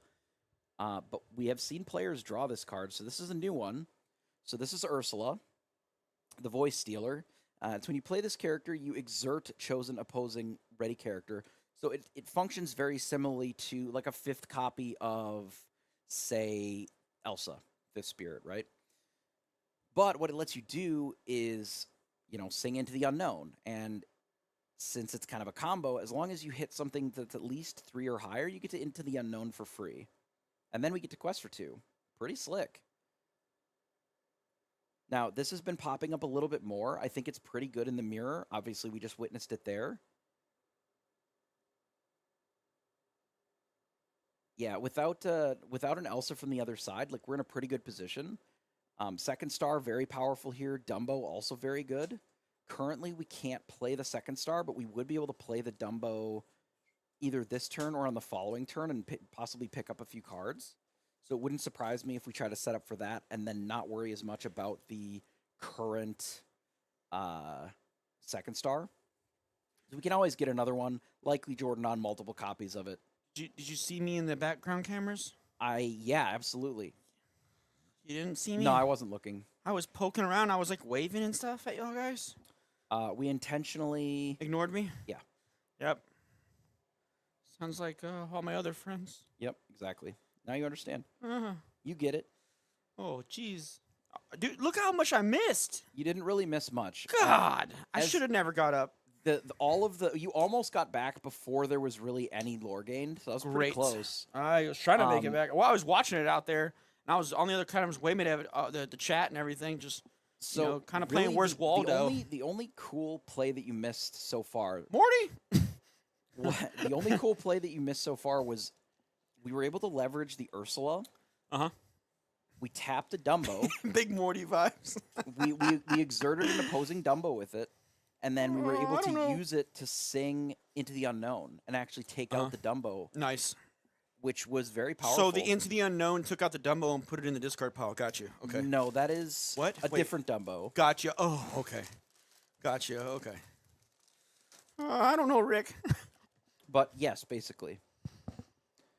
So now we're witnessing the power of these Basils kind of really bullying Jordan here. As we've seen a lot from these lists, pretty much any time that you have these Basils kind of uncontested, they really go way over the top of whatever breakpoints you need. Especially in combination with the Yep. 2-strength Genie, 2-strength Elsa. Belle, very good here. We also had a Hades in hand. I wouldn't have hated using the Hades just on the Scrooge. Ooh, but I think we didn't want to over-ink, dude, which makes sense to me. Funny thing is, check this out. I was talking to Jordan. He says how much he hates Iago. And remember the deck tech we did with him? And he's like, I don't play any. I'm like, what? I also have not been a huge fan of Iago. I think it's kind of slow. You're just jumping on the train. You liked it. You told me you liked it whenever we were in Denver. You're like, I like Iago. The more illusions that are in the format, the less that I like playing illusions. All right. And because the illusion deck did so well, this is Tiago's fault. Illusions became more popular. Yep. And then now that everybody is basically playing. And that's what I wanted to hear. A lot of steel decks right now are playing cannons now. Some are playing 4. I know. That's why Iago's bad. Oh, that's what I was about to say. I was waiting for you to say it, but you never said it. So I hadn't gotten there yet. I know. You drag it out. So dig coming down, we've been talking about this a little bit today. Yeah, we talked about like dig and like what do you prefer, dig, second star to the right? Like I want to know, chat, what do you guys like? Y'all like dig or second star to the right? What do you like more? Don't say based on scenario. Nobody say that. I think it's both. So I think you need to have some second stars, but like, okay, imagine that we were playing 3 second stars. I think I would rather a 2-1 split. Have some digs and then some second stars. If you're only running 2, I could see one of each. Absolutely. Yeah, one of each is not bad. I kind of that's not. But too bad. I really do think that some of the decks that were running like 4 could probably have a split, and it would be probably better. 2 finders, 1 star, 1 dig. Okay. I'm less impressed with finders keepers, and the only reason that I say that. Oh, here we go. So, the deck is already pretty well established, right? There's not that many rooms for flex slots. So anytime that you add a finders, like you're cutting a different card for it. If you have a card that, is drawing you +4 cards for the 1 with finders or with second star, you need to literally be casting 2 finders keepers to basically end up with the same result as a single dig. So if you are looking for like density or quality of card, I think Finders Keepers is just worse because you're just getting less value out of the individual card. Obviously, it's cheaper, it's inkable. But like, do you really ever have the opportunity in some of these matchups, like especially the mirror, would you ever want to ink your Finders anyway? Like you need that so desperately. So I would rather have 2 copies of, second star than have, 2 finders and 1 star. Yeah. Because then I can have one other card in my deck. Makes sense. Hades on Hades action. Here we go. Always Hades on Hades action. Yeah, never a dull moment. I was talking to Jordan today too, and Deck Tech Jordan's a really good player, and he goes way back playing verses and stuff like that. So, I do like his list a little bit. He's playing 4 develops, 4 visions. Yep. And he had another one. What was the other one? Oh, he's playing 4 cells. So he's got like a lot of cantrip. So I'm like, this guy, he goes, yeah. He goes, I love to dig for stuff. If I need something, I go get it. I'm like, that makes sense. Oh, there it is. See, that's what he's doing. He's digging. I can dig a little bit better than you can, And I mean, especially if you're running elephants and, we're running some of the card draw both in Dig a Little Deeper and second star. Like, you leverage a lot of these cantrips to be able to find what you actually need. Now, I know that a deck that really leans heavily into these kind of actions can struggle a little bit more into Pete. Yeah. Because, you can go dig for it, but what if your hand is just, action. It's just all actions. Yeah, it's just all action. And they play a couple things, and then they go just like Pete. Yeah. And You I've seen might that. just lose, and I've seen them quest out, and then they just go, oh, well, they're probably going to play it this turn, so I'm going to go ahead and Pete. And then they get another quest, and that's what ends up making them win the game. Yeah.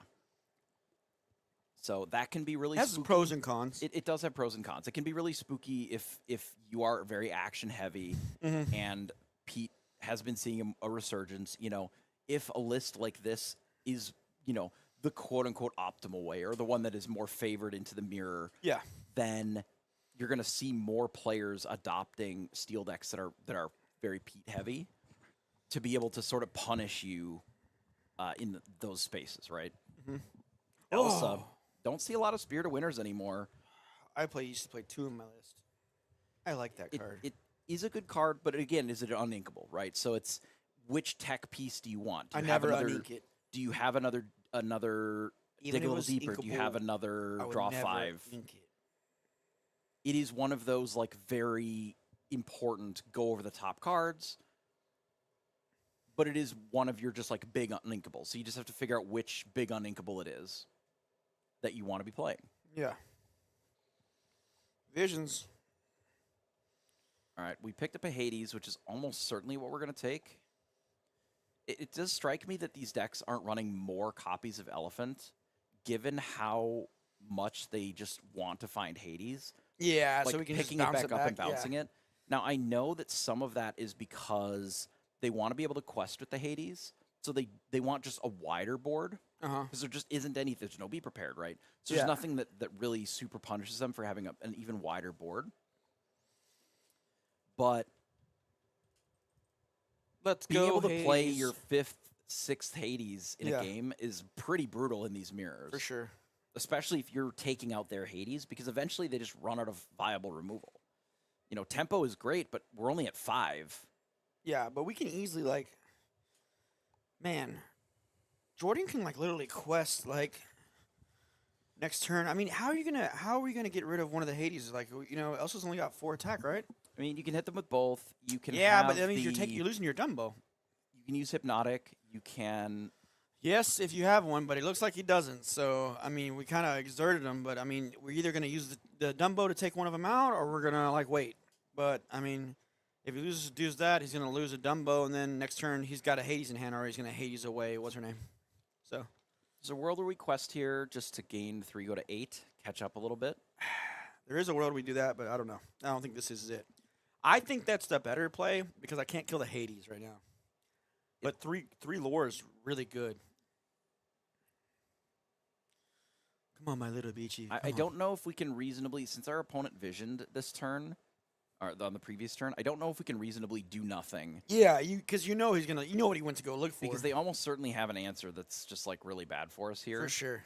I don't hate, especially since we didn't draw a card with Dumbo this turn, and we played the Basil instead. I don't hate just getting rid of the Dumbo because obviously we're not really using it. All right. He says quest with it. Good call. Good call. I mean, these Hades, I probably just quest. Oh, man, that's monsters. Like, we Monstro, we take that out. Almost certainly, I think we just quest here, go to 18, and then just say, Go. You got to deal with everything. I would discard a card to untap Monstro here, too, for sure. I don't know. Yeah, there he goes. You did it. Jordan did it. All right, cool. Good job, Jordan. So the reason being is that because we're at 18, like, this is a 2-lore quester that they have to deal with that Bell can't deal with. Yeah. Right? So if your answer is Hades, like, we have 12 willpower that they have to get through with a Hades, and we have an evasive in Genie. Yeah, Tipo just isn't it. It's the game one right there. Goes to Jordan. I've been very impressed with Monstro in these lists. Yeah, he's playing a 1. He's playing 1. And I don't know if... Either a 1 or a 2. I don't know if it makes sense to play too many more than that. He had 2, he said, but he took 1 out. If you guys go back and look at my deck tech, he'll talk about all of it. It's pretty cool. I also think that there is a world where you have like a much heavier, like more Monstros in your list. But then in order for that to work, you have to also be running more copies of like the Dig a Little Deeper and so that you're leveraging like the 8 that the Monstro is bringing to either draw 5, dig a little deeper. Like it does something more than just for sure. Just kind of come out and tack and then like yeah. You could dig a little deeper into a 2nd star, untap the Monstro, do 2nd star, untap the Monstro, do another 2nd star. We're off, yeah. And it really only takes like 2 other small characters for that to work. Like Tipo can sing 2nd star with Monstro. Like it's pretty sick. Yeah. But obviously it costs a lot. It does do very well into certain lists, just being able to hit a couple of times. But having to discard a card is not free, so that is a real cost to it. So you definitely have to be playing a lot heavier draw in order to be able to really leverage the Monstro. So I can definitely see that like your average list can't make room for too many of them. Yeah. Got the snake eyes up. You see that? See it. NVR! NVR! That means never say never.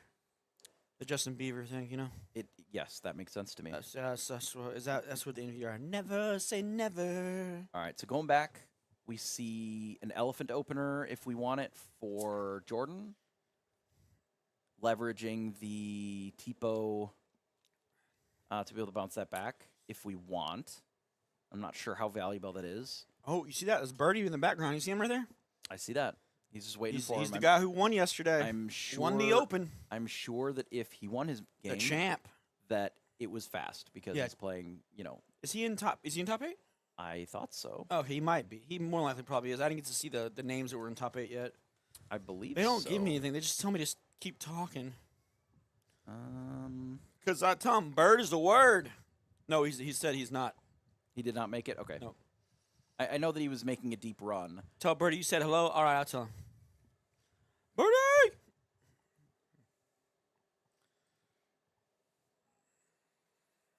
All right, so ramp available, I would assume from both sides. Let's do it. Looks like there's a Baymax in Betchy's hand. Uh-uh.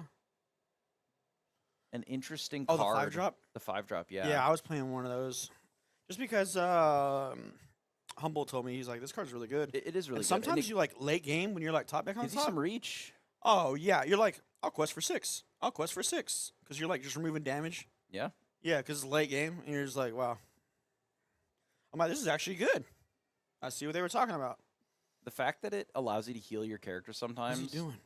is good for taking damage off the field, to work around Bell too. Mm-hmm. If maybe you use some of your bells earlier, maybe inked them, and you want to make sure that your characters don't just have random damage on them, like it can heal it up that way. Yeah. Let you leverage your characters a little bit more, but also like pushing extra lore outside of the normal questing. Yeah. Can be pretty good. All right, so Tipo. For sure.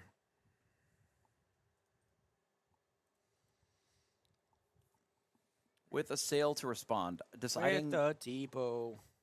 that on the draw it is better to That's have- that line they were talking about. have more cards set up, I think, Yeah. than worrying too much about having a Tipo down, especially because we're just like not in the driver's seat. Yeah. We're gonna have to play catch up later on, so the Tipo's just less important. Let them get a couple of lore, not that big of a deal.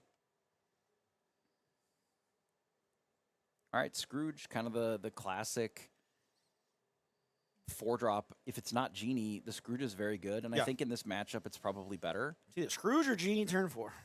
There's not that much that you can do to cleanly respond to Scrooge in this deck. Or Dumbo turn 4. So there's no Basil, so the Dumbo's pretty safe in this spot. Yeah. The only answer that I believe that this deck has to Dumbo is actually the Ursula into the unknown that we saw last game. And I don't believe that that Betchy is playing that in this spot here. Because if they're teching Baymax, they probably don't have room for Ursula. I like this. Just another Scrooge. Certainly puts the pressure on. Again, Scrooge has been very impressive all weekend. Scrooge has been all over. What's up with the weird music behind the commentary? I don't know. You hearing weird music? I mean, we can dial the background music down a little bit. Somewhere. Is it just loud? Is that the problem? I think so. Or it's maybe having some troubles or whatnot. Got 2 Screaming Juxes out there. That's good.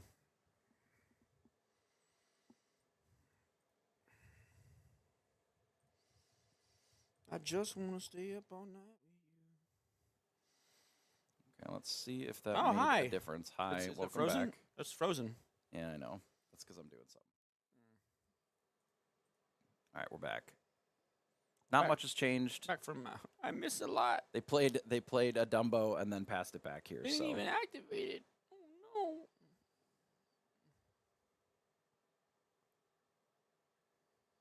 Oh, yep.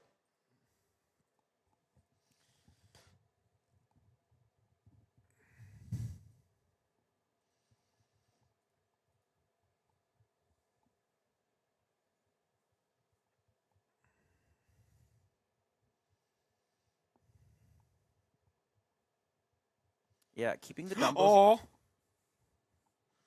See that? Let's see what.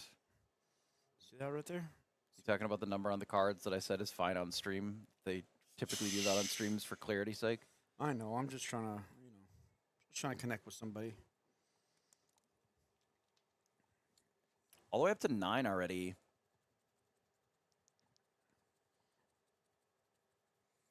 I wonder if Jordan's looking to trade a Dumbo for a Scrooge here. Maybe. We essentially have a redundant Dumbo. You can take out a Scrooge, and then you can take out an Elsa. Could take out a Scrooge and an Elsa. And that's not bad. It just sucks if he fires back with another Elsa, though.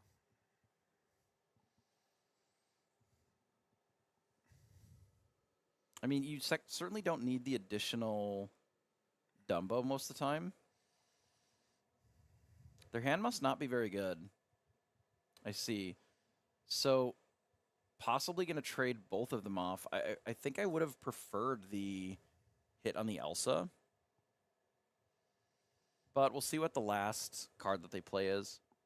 Okay, so they do end up doing it this way, just using it to pick up another card. Basil helps here a lot. Oh, their whole hand was basically just Hypnotic, I see. That makes sense. You were able to cycle all that out. Now, that's what's good about Hypnotic. It is expensive to do that in this state, however, unfortunately. Thanks, Brent. Brent said he doesn't hear any music. Fair enough. If Brent says he doesn't hear music, that means nobody else does. Because Brent wouldn't lie to me. Brent's my best friend. Yeah. Made you laugh, Jeebus. Could be. It's so hard to make Jeebus laugh. Like It could be a nice buddy comedy Yeah, duo, perhaps, I think it would be too. which I know that Brent is fond of. Yeah. The L.A. and the Texan, you know? I think he's based out of, I think he's from L.A. No, not from L.A., but he lives in L.A. He's lived there for a while. Playing nothing for the turn, not even really any Ooh. ink, is a bit of a disaster. Kind of an awkward game. Just got all... Yeah, sail into nothing. Oh my god, is that Hades' bell? My gosh. Wait. Or is that a second star? Yeah, generally, I would think you would want to ink the sail if we desperately need ink as well. But I can appreciate wanting to not do that. Woo! I see. I don't love that. I do understand that they are at 12. You kind of have to get that off the board, but... Yeah, well, Jordan's I a would've- master player, dude. I don't know what the other two cards in hand, if it's just double Hades or whatever. I would have preferred drawing a card here with the Dumbo to try and make sure that you're getting advantage long term. That's why we're not in top 8, though. I mean, that's true. I also wasn't playing, No, I've never actually... Seen me play? I know, me either. Holding Hades for a bigger target. Probably. Yeah, that is pretty likely. Yeah, it is tough to let him go for 14. Nah, you see that Baymax? I That's see the probably why. Baymax. That's kind of That scary. that was the one that we knew about earlier. They Yeah. were likely looking to use it if they could. But Now now they we're in a position where can't. if we didn't draw an Inkable, we can't play the Hades either. And there it We is. did pick up a bell, so we can Hades it. There it is. Like I would have liked to have had additional cards with the Dumbo, but they would have been at 14. We would have still been in a pretty bad spot. Though we could have then traded the bell this turn, which I think I would have liked more. It's hard to say. And that everybody's like, it gets kind of scary whenever someone gets to 14, 15. And I agree with the crowd there. When I see Burble gets a 15, I'm like, man, God, I gotta stop this guy somehow. Like I gotta stop him. Like I can't be letting him get there. So I would watch that. Brent said The incompetent buddy cop movie. I appreciate that. Yeah, the second Hades coming down, getting rid of Hades here. I'm down, Brent. I'm down. I'm surprised that we opted to get rid of Bell instead of Hades. I suppose it is because... He always has Hades because he's got so much cantrip. Well, I guess the idea is that it's because the Basil plus the Bell would have been able to take out the Hades clean. But... It's kind of rough either way. Jordan able to catch up quite a bit on the lore count just because... Well, Jordan might be onto something here. Like he's got a lot of, like I said, he's got a lot of cantrip in here. He's able to find the cards that he needs, and that's very important in these matchups like this. You got to find the Hades. I got a Hades. Your guys' way. It's whoever has more Hades. They call it the Hades game. I wonder, is there a world where we ever just quest up to 15 and play something else? Guys, if you hear me breathing heavy, it's because this game's getting intense. I wonder if, depending upon what they have in their hand, like if they have another Elsa, if that's just the play. Yeah. That you kind of have to debate because we're not necessarily winning that race. Oh, yeah, scary. We'd have to team attack that. I need another Hades. Man, do you go up to 15? It depends on what the follow up is. Like we have to do something Because to we could threaten go. further. We 'Cause, could go. Yeah, but you like don't want to tap the it because. Elsa on its own is not enough of a threat. Yeah, what I'm saying is though he could just fire it back. Go Hades with support and then Tipo finish it off. you know? Right. So it's I like know this that their is hand lost. is basically just double Basil, which is not really enough. He's questing. We must have picked up a Hades. Yeah, let's see if we got a Hades. Let's see what we got here. We have to have another 7-drop. That's the only reason that we would run out one Basil and not both.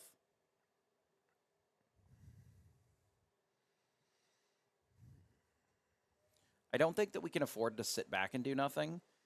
If they get a full turn of questing from here, going up to 13, all of a sudden all the advantage that we got in the early game is gone, and we're not really in a better position than we were this turn.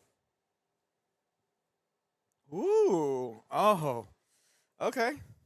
Okay. Wow. I got you.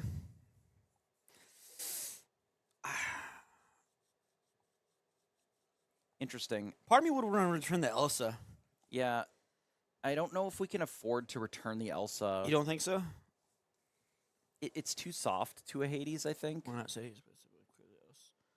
Quest with your Basil. It enables Bell to get rid of your Tipo as well. Yeah, I do agree. You likely could have just quested with the Basil last turn, because it is very unlikely that you're going to do anything other than either quest with it or take out a Hades. Like if you have the ability to combine something to take out a Hades, you're going to do that well before you take out the Basil.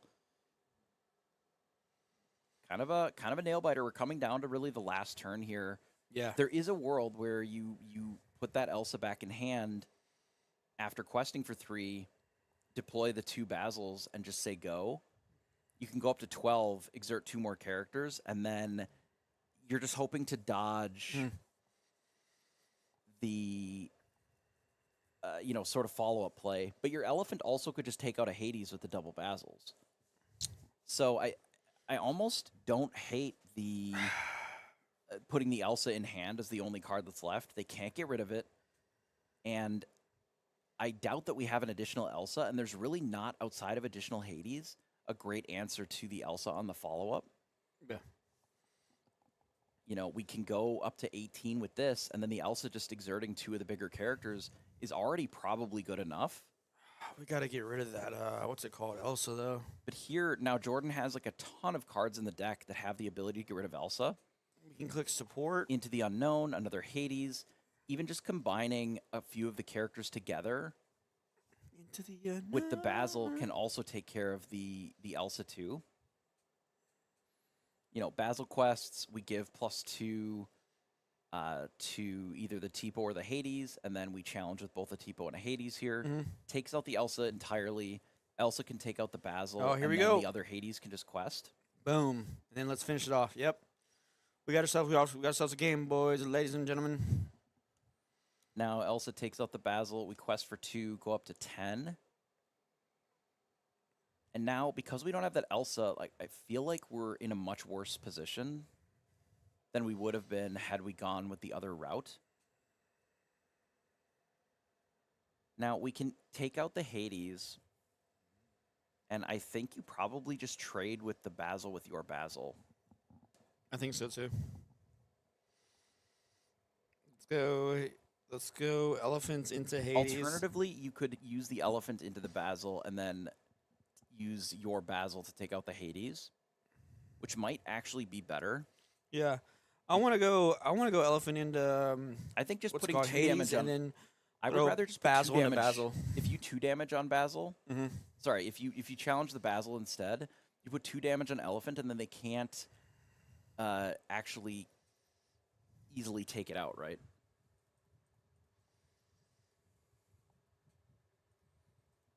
They would have to challenge with both characters. Yeah. Which is good. You wanted to do that. It's not great. Like we're not in an awesome spot either way. Oh, That's bad. that's bad. That is a little worse Not because good. now they get to keep both Elsas,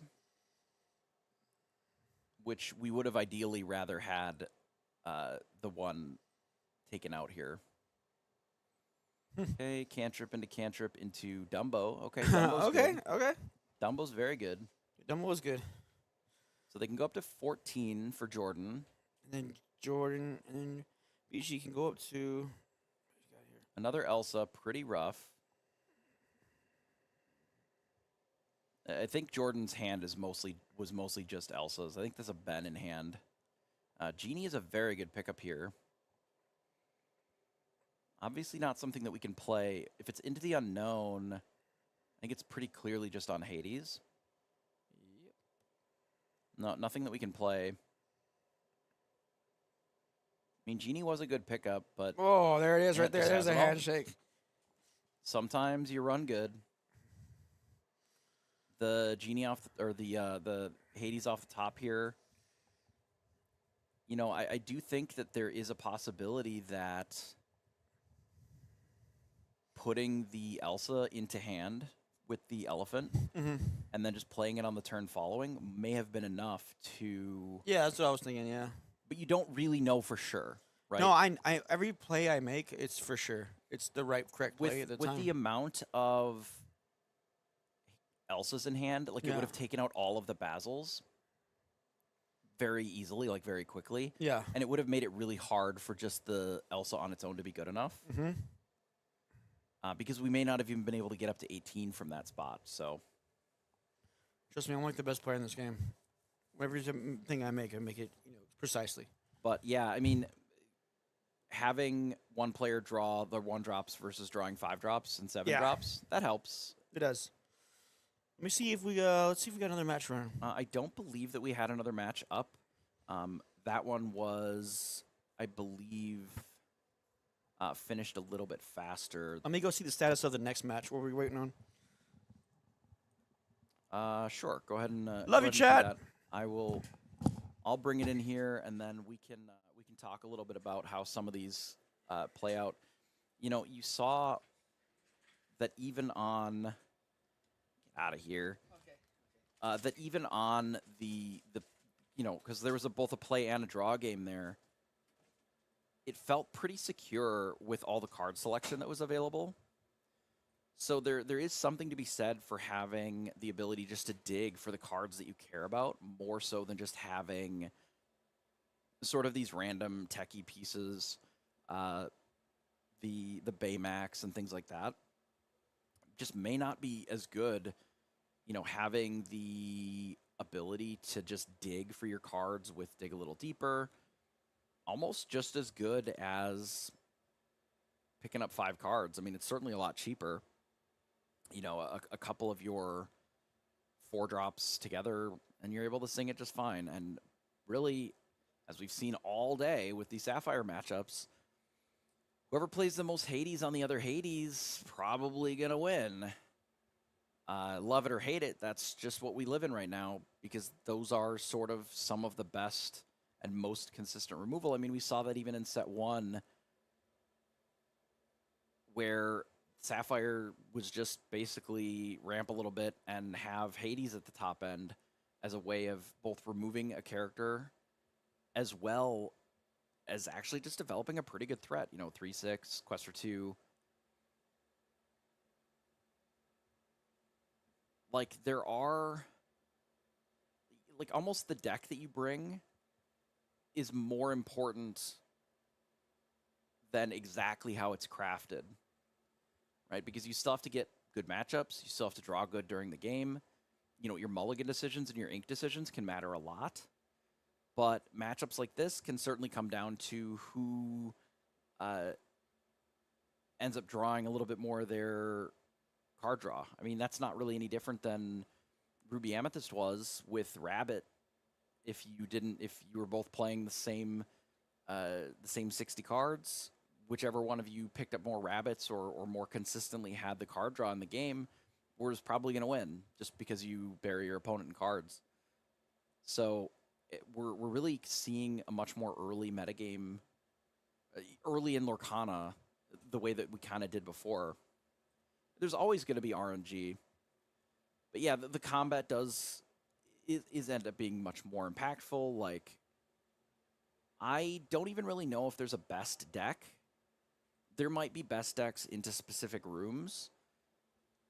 It really depends, I think, on how people are feeling that day. You know, are there a lot of Emerald Sapphire players that are really leaning into like, let's get under the sea as fast as possible? If no, the best deck in the room is probably just some low to the ground aggro deck, probably Amber Steel, that's able to bully the Dumbo piles, and then they just take out Fire the Cannons, and they just don't worry about the small characters. They just go really fast, play one drop into either double one drop or like Nala into Lady Nala or whatever, and you just quest out and the game's over in 5 turns. A lot of these decks are playing a lot of nonsense in them that's good into certain matches, but like terrible into other ones. A lot of these Dumbo decks are having to sort of adjust their deck list to be able to play into the mirror more than others because it's just such a high percentage of the meta. Is there a version of that deck that's probably the best on average? I would say probably. But it is very beatable, the Blurple decks. As we've seen in several events here, they're very susceptible to just going underneath them. There are definitely ways to go over the top of them as well. So they do fit sort of firmly into the sort of control, sort of more mid-rangey area, that a lot of the Sapphire decks have tended to gravitate towards. Running out a lot of Hades, getting a little bit of ramp down, a little bit of Tipo sail action, sometimes one jump ahead we've seen, sometimes Pleakley, really with the goal of getting to 5, 6, 7 drops and just basically playing one every turn, sometimes getting to the point where enough of your things has been Hades, enough of your things have been into the unknown or whatever, that you can start double spelling, play one big thing plus a slightly smaller, your 3 and 4 drops. So it really, you have to make sure that you are playing cards that are worth the whole card that you're playing.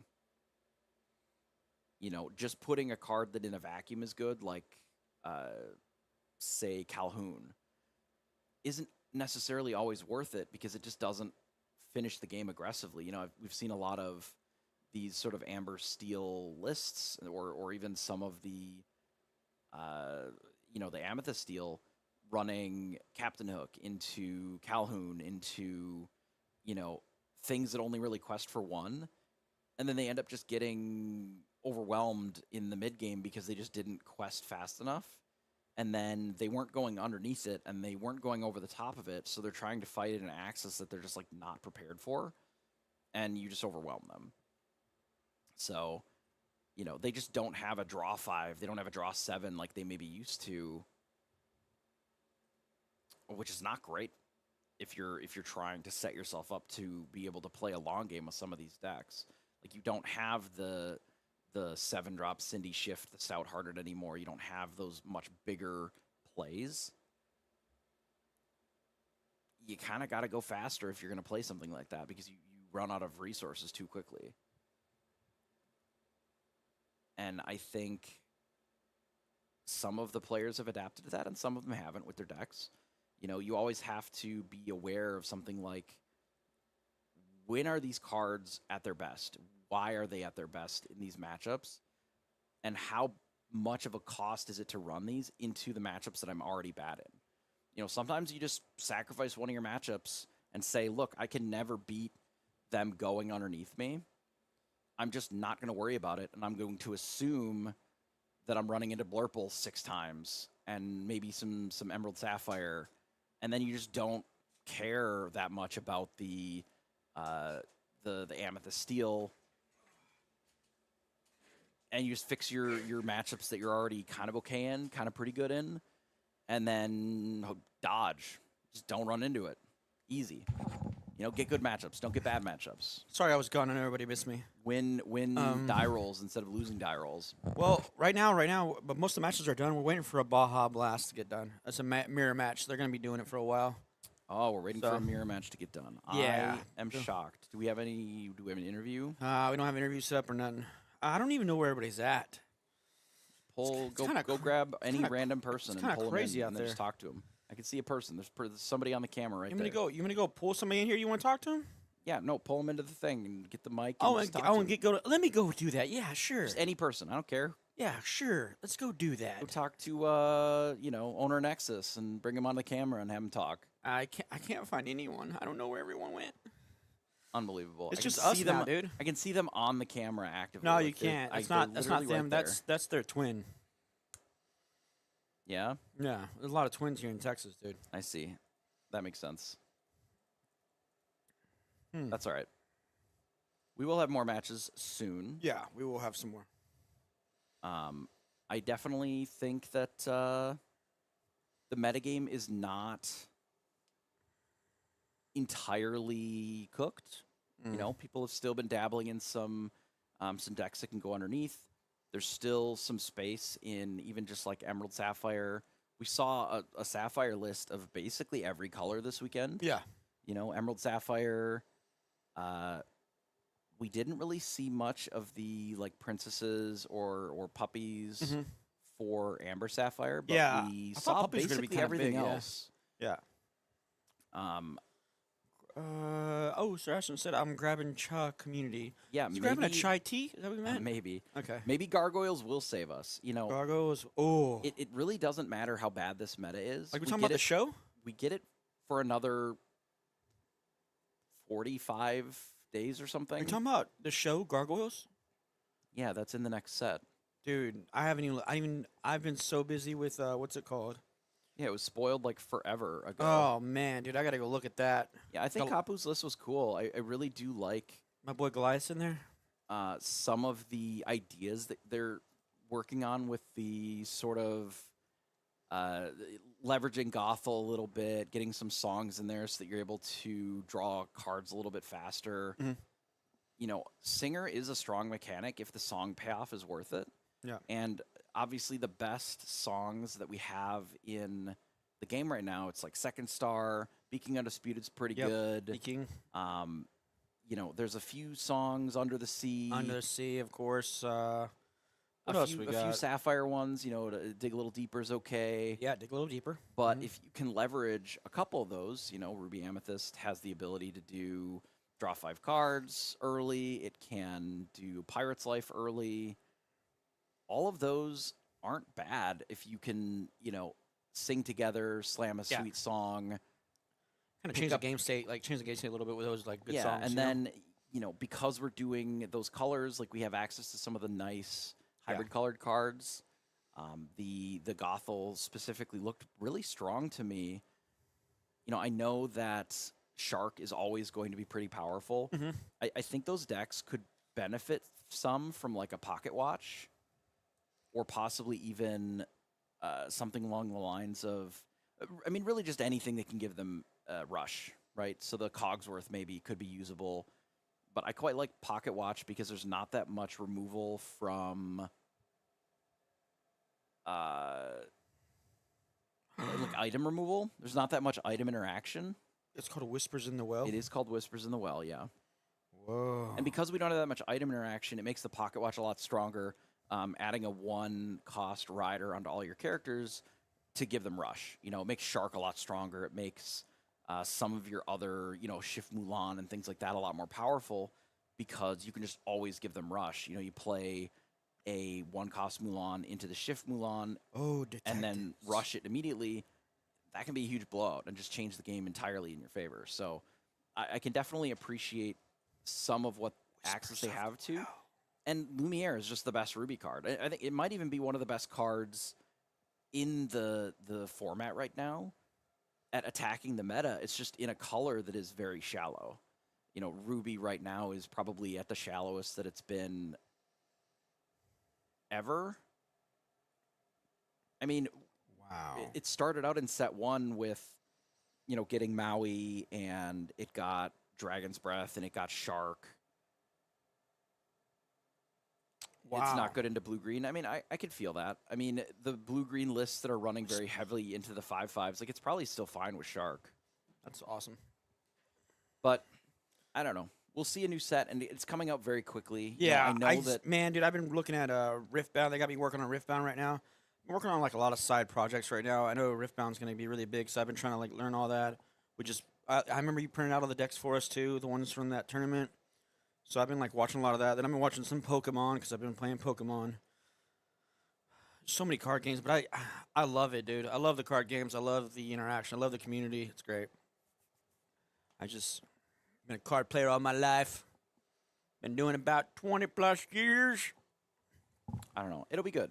We're going to see some players adapt new tech for the DLCs. Mm-hmm. We're going to get Bokum first. Hoboken, no joking. Generally has a little bit of a different metagame than what the North America scene has. Yeah. We saw that a bit from... When will this set release? It's like 45 days from now. Okay, so I'm or gonna maybe even a little bit less. So I'll be able to play it in Milwaukee. No, you won't be able to play it in Milwaukee. Milwaukee is less than 45 days Is from it? now. Yeah. Is it really? Yes. Oh my God, it is. God, man, dude, we are literally in October. You're like, right, in 2 dude. days. Yeah, you're right. Man. So basically what's happening is you get a little bit of set champs. Yeah. And you get Bokum, you get Milwaukee, and then you get the new set. God, why because couldn't then all they the set champs are over. Why couldn't they just make it early and then? Well, because they wanted this. Who's they? I need to know who they is. Ravensburger. Ravensburger Wanted there to be a DLC of the rotated format, right? The lower power format. So we're going to get a couple, and then it's just a few weeks afterwards that we're going to get a brand new set, another 200 cards, 206, I think, 207 maybe. And a couple of them maybe will be reprints. Some people suspect that like Mickey Detective will get reprinted because it is Be Prepared? a detective theme deck. We were not getting Be Prepared. Popsicle? I have no doubt in my mind that those cards are not coming back. No, I know. Now, us getting something else that it would be a similar effect to those is possible. We haven't to But see. I don't believe that those specific cards are going to be there. Zeus? I don't think that we're getting Zeus either. We're just going to get new cards that do things. We don't need the same cards. We can get new cards that do the same thing. I know, but they just changed the name of it. No, we can get cards that do a different effect that are also good. It's my cards, and I want it now. Well, too bad. You're going to get something different, and you're going to learn to like it, or you're going to have to switch games. I'm going to have to play. Call your senator. That's Call the my best senator. I can help you with. I'm not going to lie. I don't even know who Senator of Texas is. But I love Texas. I don't think they have a senator. I just assume We got that a it's governor. A horse. We got a governor. He lives in the governor's mansion. Is the governor's mansion in It's in the Tijuana? hills. It's way in the hills, so. Yeah, the actual LGS release for the set is the 7th of November. So, oh, gosh. like, we literally are even less than a month away. Man. Or, sorry, less than 40 days away. We're like a month and a week. Whatever. So 4 weeks away. The more you talk, the more I get mad. Be mad about it. I don't care. I am. My wallet's going to be real light in a couple months. You telling me, brother? Yeah, I could definitely see there being a What do you say? Wait, go back to the chat in a second. What, that you need a melatonin gummy? Yeah. Yeah. No, I'm actually pretty tired from this weekend. I'm probably, after this is over, I'm going to go home and crash.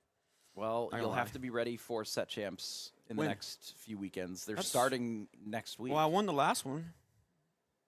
For the card that's good or for Jafar? Wait, it was for the Jafar. Oh, well, the new card. I can't remember. I just win so much. Yeah, well, we've never seen it before. But There's just because I sell the mat and I don't keep it, and then I Yeah. just like, but I do take a picture. I got pictures up of me over there.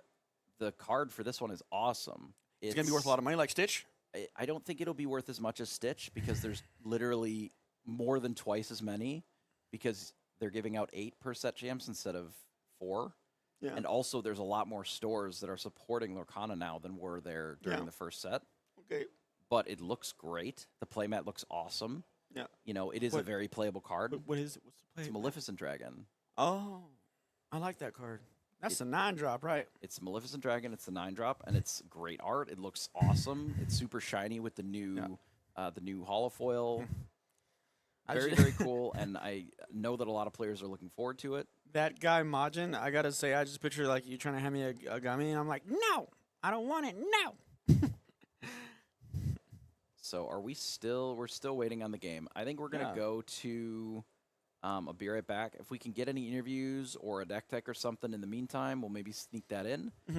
Otherwise, I guess we'll be back whenever in 3 or 4 business days when they finish their mirror match. Oh, yeah, don't say that. They're going to run away.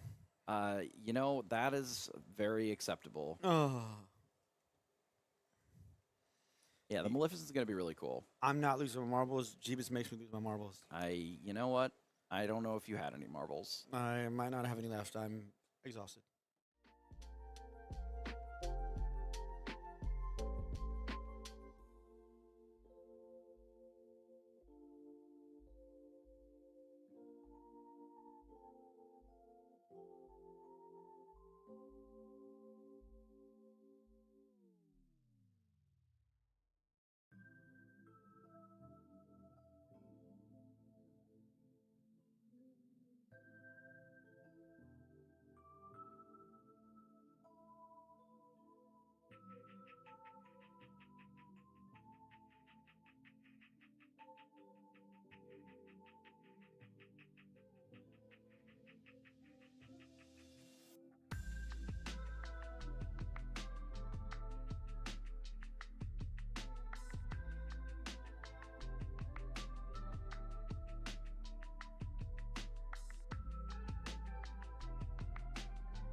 we're back. I'm back here with the amazing Sasuke, and the names are wrong. No, I'm Tupaloop. You're Jeebus. Okay, that's cool. Let me see if I can fix that. Wait. Let me see if we can fix that right quick. It's easy. We just Is click it? buttons. Yeah, we're live. We're live right now. All right. And then left. Cool. And then, Jeebus. boom! Look at that. Beautiful, beautiful. Good, It was. good job. It was. Dude, This I was didn't the know you way could all do the that. time. Hey, you don't ever do anything. Well, yeah. All you do is open packs and leave them everywhere. Well, yeah. That way I can just open packs and then Jesus. not do anything, Gosh. and then I get all the credit. Well, guys, I know. Okay, so we were gone for a little bit because I didn't want to give you all Blurple on Blurple again. Okay, I want to give you all something different. I want to give you all Amber Steel on Baja Blast. How about that? You know, This and is gonna be fun. yeah, this is gonna be a good one. I like this. This is gonna test the will of someone playing Baja Blast, and we've seen this. She's from. I wish I could remember her name. I've done so many interviews. I think it's today. Maria. Yeah, you're right. It is Maria. It's Maria, Maria. She reminded me. What's that story? She goes, "Go Aggies!" Yeah, that's right. That's her. And she's with 12th Floor, and she's been doing pretty well today with Amber Steel. Yeah, she actually is so- the first seed. Huh? She is the first seed. Yeah. Wow. She must be rolling then, man. Yeah, so she was 4-0-0, and then she went into the 3-1 player. So then the 3-1 player was forced to play Yeah. against her, and then she ended up winning that match. So Well, let's. I know they don't want to see our faces anymore. Let's go ahead and switch over to the match. Get it Oh, going. Yeah, let's do it. That looks like they're just doing the altars right now. I think they've already decided There she is. the dice roll here. So yeah, Good old Maria Garrett, first seed here. Wow, rocking and a rolling. Good old Uh, Maria. Maria, Maria. I just gotta say it. You know, it's just in my head. You know. Good old Baja Blast. Got some Baymaxes out there. I got some other stuff going. Looks pretty So good. yeah, I mean, for this mulligan here, obviously Maria's going to be on the play here. What do you do if you're the Bleen player? You know, like what are the key cards in this matchup here for the Bleen player? I mean, obviously, the Under the Sea is probably one of the strongest effects you can have, and you're not afraid of Ursula Deceiver. So the question is do you hold on to a card like that in your opening hand? Man, depending on what I got, like depending on like if I got like a lot of uninkables, I'm probably gonna like leave that card there because I know it's detrimental right now. Because I mean, what removal do they have? Like early removal. Like my whole plan here is to get like drop Baymax and just start trying to and have a Tipo hopefully out in play or something that I'm able to sing that song. Right. Great, you know, and that's the only thing I kind of have. So. Garrett back at it with another top 8. Love it. Yeah, good old. Yeah, Garrett's kind of running away with this weekend here. I mean, he's managed to top 8 in both of these of these Lone Star Opens here. And I think what's great about this is that actually, if I'm not mistaken, the players did agree to split this one. So Yeah. he's getting a piece of the pie on both days. I know that's really good. So he it was like I think we did the math. It was like $600 and something bucks. So like that's really good. Yeah, $1,200 weekend for fun. Yeah, I know. Playing a game you actually like, you know, Yeah. that's pretty cool. Brent, I want that Matt. Jeebus Tubes, what should I play? I barely play this set. If you want to be safe, play Burple. I know Baja Blast has been doing pretty great. I love those decks. And if you just want to just turn stuff sideways, go with Amber Steel, Brent. You know. Let me see what else we got. Did an RP Red Purple make top? I don't think so.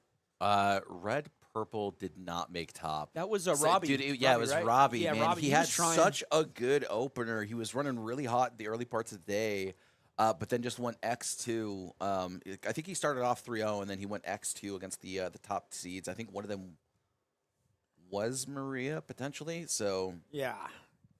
So Yeah. pretty intense. But yeah, we're gonna see him ink the little Clarabelle, and we're gonna get off to the races. yes, sir. So, Clarabelle going to get hit into the inkwell, and Bobby going to be dropped down, like you had just stated. Scrooge McDuck going to get sent away here, just as an uninkable card, probably not too necessary.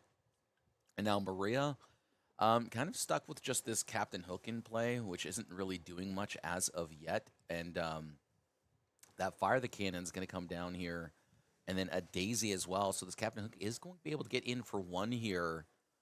And yeah, Garrett going to go ahead and make some sort of decisions on how he wants to navigate this turn 2. It looks like it's going to be a developer brain, which means he does not find that early ramp. And this is a pretty difficult situation because, I mean, you want to hold on to that under the sea, but it's just not good yet. Under the sea. Yeah, it got sent right to the bottom of the list. Yeah.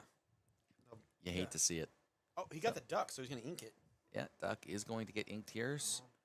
Clarabelle is going to be the play. Ah, she can't kill anything, though. That's the only problem.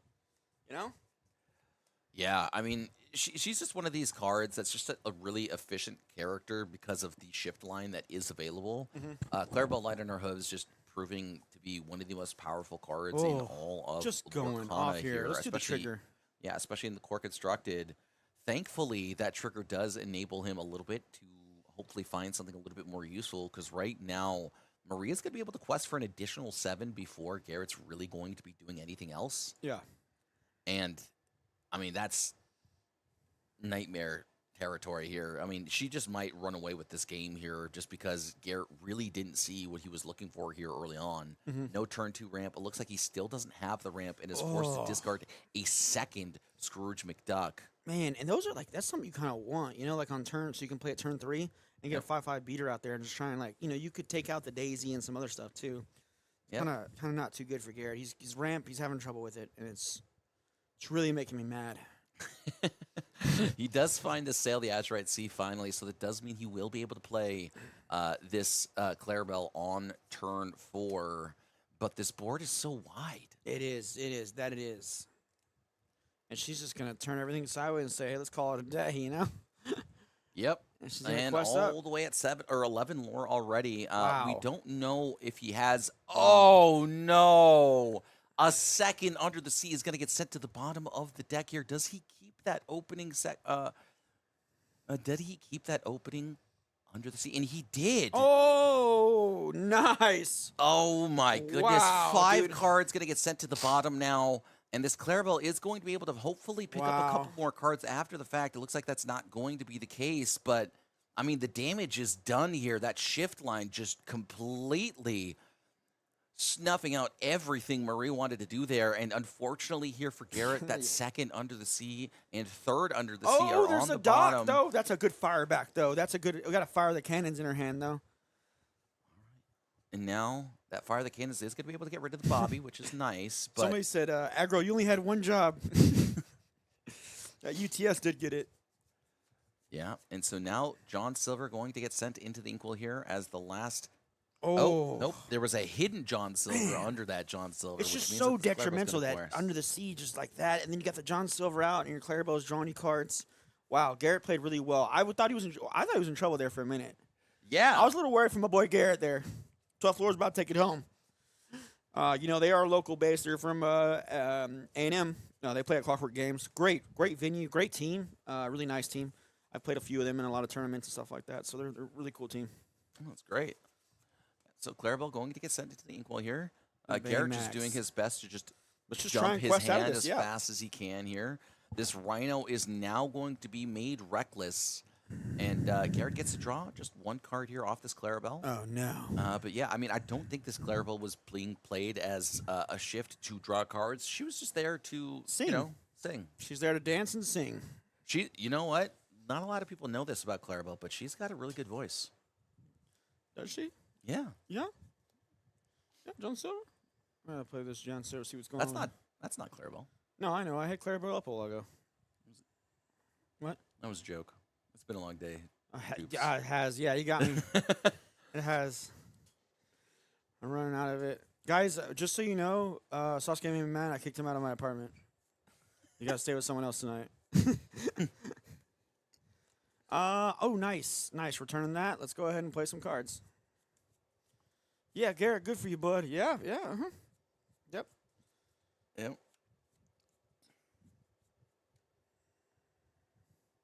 Yeah, 2 back-to-back top 8s is good. You know he's got to be running hot. All right, here. So we're just going to bring it right back to what's going on here on the side of the Wow. board here. A second Basil is going to get Oh, played man. now. And this means that this first Basil is actually going to be able to remove that null that was returned to hand. Wow. And so now Garrett has 8 lore on board, 16 lore in the moment.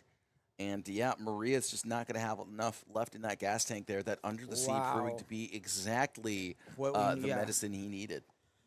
Wow, what a game, man! I didn't think he had the Under Sea in the hand, and I was just like, "What? Like that's crazy." Well, with this we got this match, and we got one more, and then we're done, guys, for the week. You know, we're done until I don't know when. Like, I do. well, what is it? December. December. That's a long time. Yeah, but I wanna talk CCS 25K Uh-huh. CCQ. Okay, and that's what we need to get here. CCQ here. We need to be able to host some CCQs. Chat. I want to talk to you guys before I leave. I want to know where everybody's from again. Let's do a little round. I think we got some different people in here. I want to see where you guys are watching us from. I think Tubes is getting a little delirious here, chat. I think I'm getting a little tired too. Just a little tired, you know. A little tired. Now, someone gave me a gummy a while ago, and I think it had some melatonin in it. Oh man. I think one of the chats funny. They said they were like, "Is it time for his melatonin gummy yet?" And I was like, "Oh, come on, man." My mommy's trying to give me that. I'm like, "No, no." Do you have trouble sleeping ever? Oh, I have trouble sleeping all the time. Yeah, Oh. but not when I'm exhausted like I am now. That's fair. Yeah. DFW, let's go! Whoop whoop. We're in Waco. I know, but I'm asking people where they're from. Dang, dude, I didn't know. I knew you were joking. I forgot. Dang it. Dang it. Chat. His brain is melting right now. It's gone. Like Juice is- I'm not doing the finals at all. I'm done here. Oh gosh. I'm just- Yeah, Brenta's not letting you. Oh, yeah. Oh my God, letting you off easy either. I feel like I got Olaf's brain right now. I feel like I'm a 12-year-old on TikTok, dude. My brain's rotted. Oh my God. All right. So Maria here going to consider what her turn 1 should be here. I would like to see this turn 1 Daisy, just because last game it kind of lasted until turn 4. And then once turn 4 hit, the game kind of ended as she was just completely devastated. Oh, she's doing a mulligan She's only here. doing Okay. one. Is that one she just did? Yeah, she just altered one. Dude, which you know means what that always she likes scares her me? hand. Whenever someone goes, "We gotta freeze. We gotta freeze."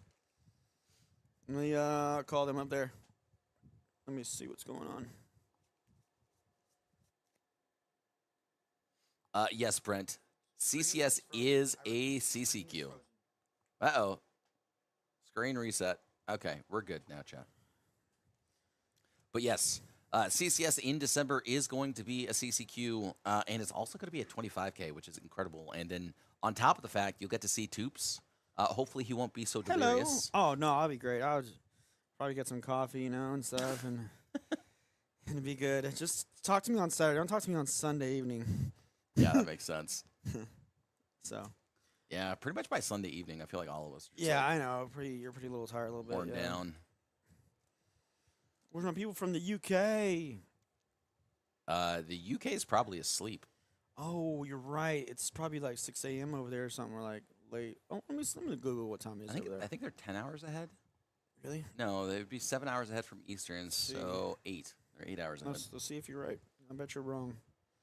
But yeah, Captain Hook is going to be the turn 1 again. Unfortunately, no turn 1 Daisy. So Clarabelle going to be the response. The 12:56 visions of the a.m.. future. 12:56 a.m. It's 12 a.m. Yeah. Almost 1.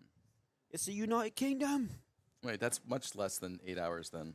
Coffee is the last thing I need to. No, I mean, yeah, I like coffee. It's Yeah, no, it's 6 hours. as I got older now, I'm starting to enjoy coffee a lot more.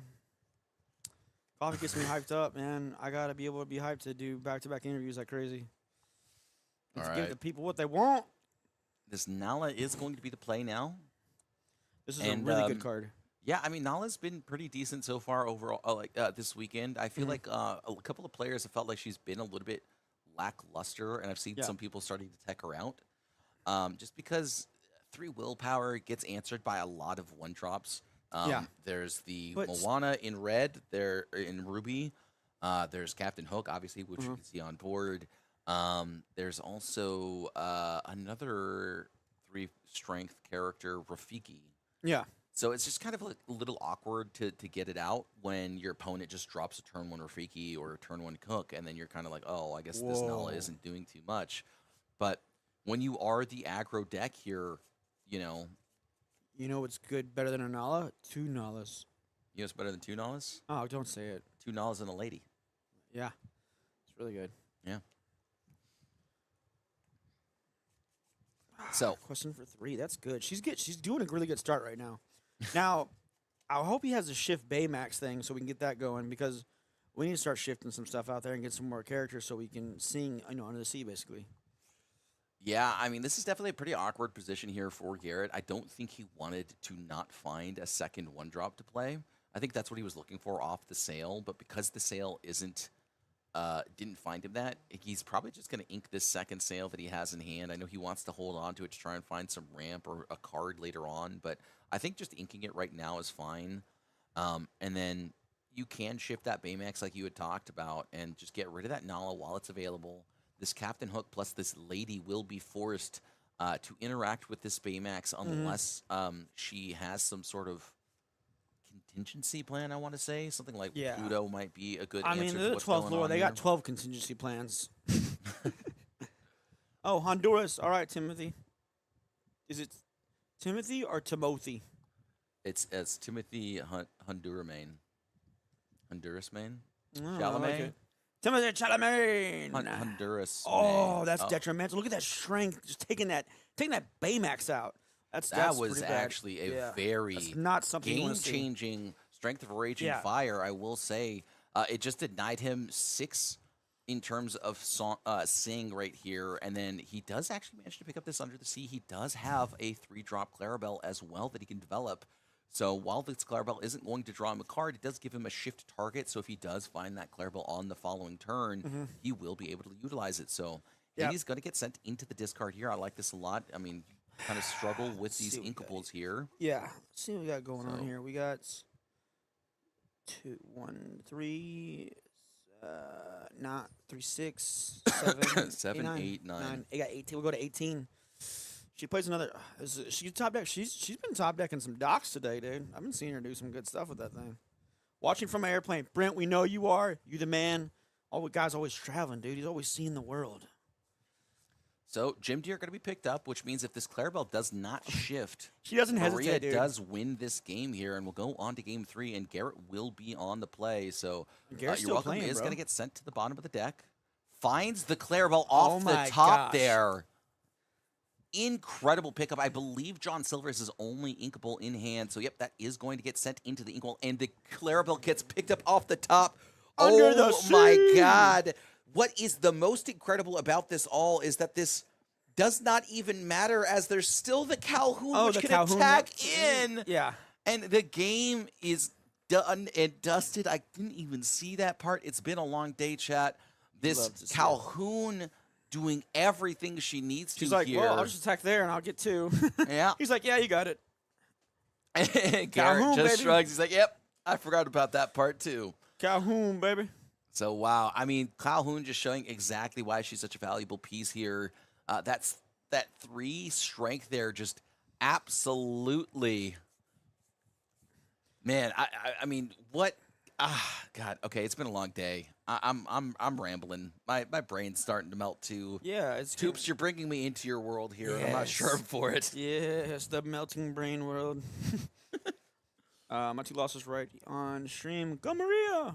Woo, 12th floor. Woo, 12th floor. All right. So 12th floor here, going to pick up that win, which is pretty good. Got to represent. Now we're going to game. We're going to what I love is a game 3.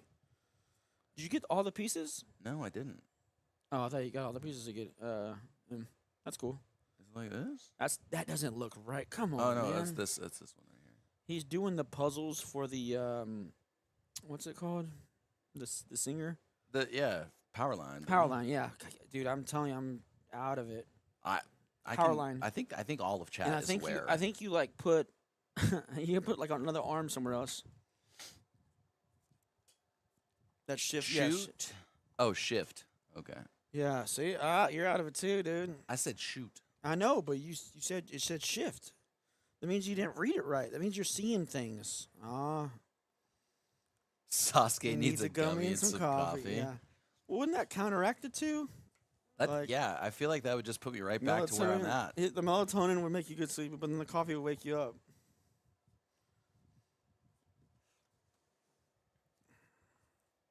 Oh man, yeah, Maria was just so fast that game. She is. She was 7 and then 7 and then all of a sudden she was at 18 and the game just barely started. She's like boom, boom, Nala, another lady, then Nala. Oh, okay. Oh my god, Yeah. that was Doc. so aggressive. Honestly, That's just there should be like great. passive aggressive decks, and then there should be just aggressive decks. Yeah. And she is very clearly playing an aggressive deck. Well, he's kind of playing like a passive one. He's like ramping, and he's like, you can play that. You can play that. You can play that. Under the seat, gotcha. Yeah. So. Yeah, I'm gonna stop doing that fake laugh. Yeah, It's probably gonna get it's me in really trouble at bad some for you. You point. can't breathe. It also scratches up my throat. And I hurts. bet it does. Yeah. don't do that, Jeff. I'm just. Played it. No. I'm glad. Okay, so Oh. okay. Yep. Loudmouth. We literally waited a little bit just so y'all wouldn't see a Blurple on Blurple matchup. We wanted to give y'all something else. We wanted to give you a little bit of Amber Steel and some Baja Blast. Yeah, I mean, we are on a game Blah, blah, 3 blah, here, blah. so I'm actually fairly excited to see how this turns out. Garrett, I think, is a little bit favored here because he is on the play. He did already do his mulligans, is what it looks like here, potentially, or his alters, rather. Sorry, that is something that I have to untrain myself to do. So, but yeah, Maria here still just trying to find what she's looking for. I mean, the turn 1 Captain Hook turned out to be quite good here. Mm-hmm. 3 cards going to get picked up by that 12th. I really love those sleeves. They actually look so nice. What sleeves are those? The 12th floor sleeves? Gotcha. Yeah. Okay. I gotcha. I thought you were talking about the other ones. No. Are the ones you bought today? I remember you bought some sleeves today. I thought you were talking about those for a second. Oh, yeah. I forget what those are called, but those are really nice. Mm. They're cheaper, and they felt nicer than Dragon Shields. But they're cheaper though. Mm-hmm. And I'm always on the hunt for a good deal. So you're welcome. Going to get sent into the Inkwell, and Clarabelle going to be picked up. Not sure. Oh, Bobby. I'm sorry. Look at him. He's losing it, chat. I am losing it. I'm losing it, dude. So yeah, we're gonna see Blurple in a Blurple deck in the finals because there's the other match is Blurple on Blurple. I mean, is it possible that both players in the semifinals eliminate themselves? Can they tie so hard that they both? I'm For trying sure, to make having a a joke, but I'm graphic not designer sure on what that 12th floor joke team is. helps us with this merch. Yeah, that's pretty cool. Graphic designer, yeah, those are always come in handy. Brent, a monster. I don't want a monster, man. I'd be up all night, and then I'd what just you be wanna sitting at do? home. I'd be sitting at home, just being like, "There's nothing to announce. I'm just gonna sit here and watch other people announce." So. All right, so this Max is going to quest for 1 because the Daisy's on the field, so no real threat from what would have been a Captain Hook. But this Daisy is going to be able to quest for 2 here. There is a Fire the Cannons in hand for Maria. So Now, do you fire the cannons, the 2-drop, so he can't shift onto Bobby and then sing Under the Sea with Baymax and Tipo? correct. Is that what you? So you would fire the cannons that Tipo right now? I would, yes, yeah. Out of exactly that fear. Because Out of on the that next fear. turn, that Baymax will be active if he so chooses. And yeah, I mean, while the Daisy does manage to find Garrett another card, it's not a heavily impactful card. It is just a Clarabelle 1-drop, so there are no items in Maria's list that actually she cares about. But I mean, it does enable the shift line, so that is something to consider. But instead, this Tiana is going to get sent into the Inkwell, and I can't quite make out what the cards are, so looks like just a 2 Fire the she Cannons does is it going to come out both. Okay. instead. And I like this a lot. Just do not It just allow shuts that down shift the Baymax. Yeah, it just shuts down the shift Baymax. So Now I don't know if he has it or not, but Scrooge McDuck going to be an equally That guy's a painful beast, answer. dude. And so now Maria needs to find her footing back in. She just used 2 Fire the Cannons. She's going to drop herself down a Nala as well as a Hook, but the Hook himself isn't going to be able to answer everything, and Basil is going to be picked up by this Daisy. So now Garrett's going to be able to pick up another card. Does find himself a Clarabelle. Yeah, we got to But take this that out. Daisy Duck is no longer for this world. She's going to get sent into the banish pile here by the Scrooge McDuck. 5 ink is fully available for Garrett as soon as he inks here. So Basil going to get sent into the inkwell here. Now, it looks like he has a 3-drop Clarabelle available, as well as this 1-drop, which we know he got from the Daisy Duck. And so, yeah, I mean, Maria down to just a couple of cards in hand already, but this Nala and this Hook has no answer to what's going on in terms of Garrett's side of the board here. So, I mean, what do you do to get yourself out of this if you're Maria? I mean, I feel like it starts with the strength of a raging fire, but you need to find a way to set that up.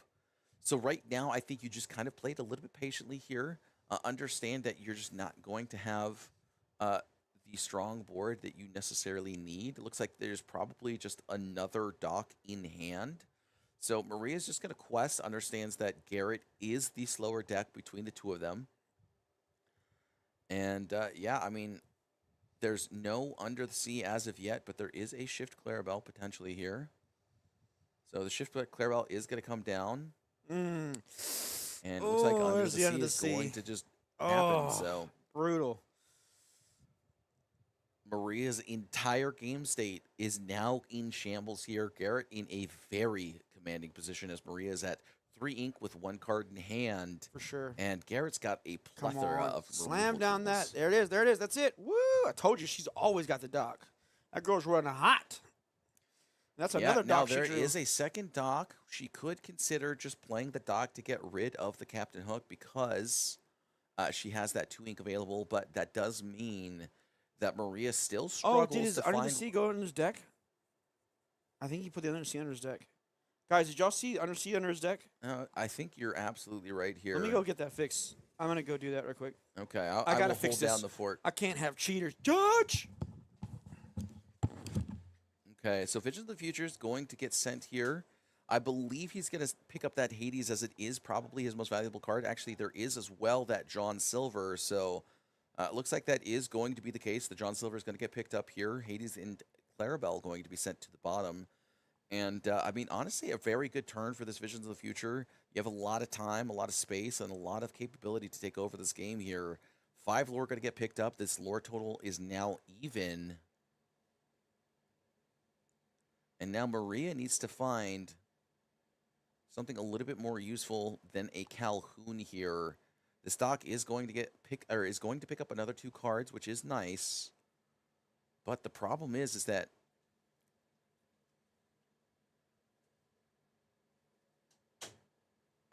looks like they're picking up the deck and fixing the problem now. Judge is dealing with the problem right now. Yep, I mean, this is just one of those things where it's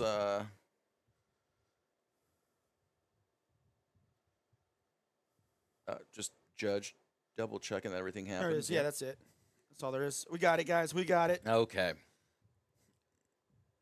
Yeah, Both man. players, I mean, yeah, absolutely. When you get to this, when you get to this like round, like everybody's tired. Like this guy's got back-to-back top 8s. Like he just he yesterday that means that he played for a minimum of 12 hours. yeah, and then now he's playing again too. So it's crazy. Yeah, I mean he's played for 10 hours already today. So.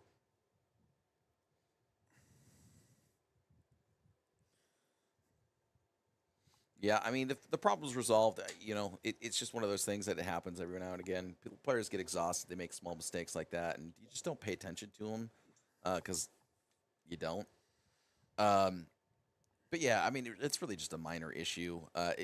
It's really not going to affect the game state too much. No, anyways, but we're here to make sure the game state is correct. And if chat doesn't want that under his deck, then by God, I'll go out there and make sure it's not under his deck. Oh, I'm behind, I think, says Brent. And yes, you probably are. Yeah, so this John Silver, right now, considering all of its options, I mean, Garrett could just use the 2-drop, or the 3-drop Clarabelle, rather, to get rid of this Hook. And then all of a sudden, John Silver. There's really nothing left for Maria to do in this game. If that makes sense. It just feels like she's kind of boxed out of this game almost already. So Doc going to get removed here. I don't think that you're supposed to do it with the Scrooge. I understand that you want to avoid damaging your Clarabelle, but I do think that the Clarabelle. Oh, okay. This is actually a very, very clever use of heads held high. Going to be able to draw at least one card. I think two in total. No damage. I've seen a lot of streams where people like call out a lot of stuff like that, so I don't think it happens a lot on the stream stuff. We're usually really good about catching it and fixing it. So. Yep. So Gonna get that 2 lore.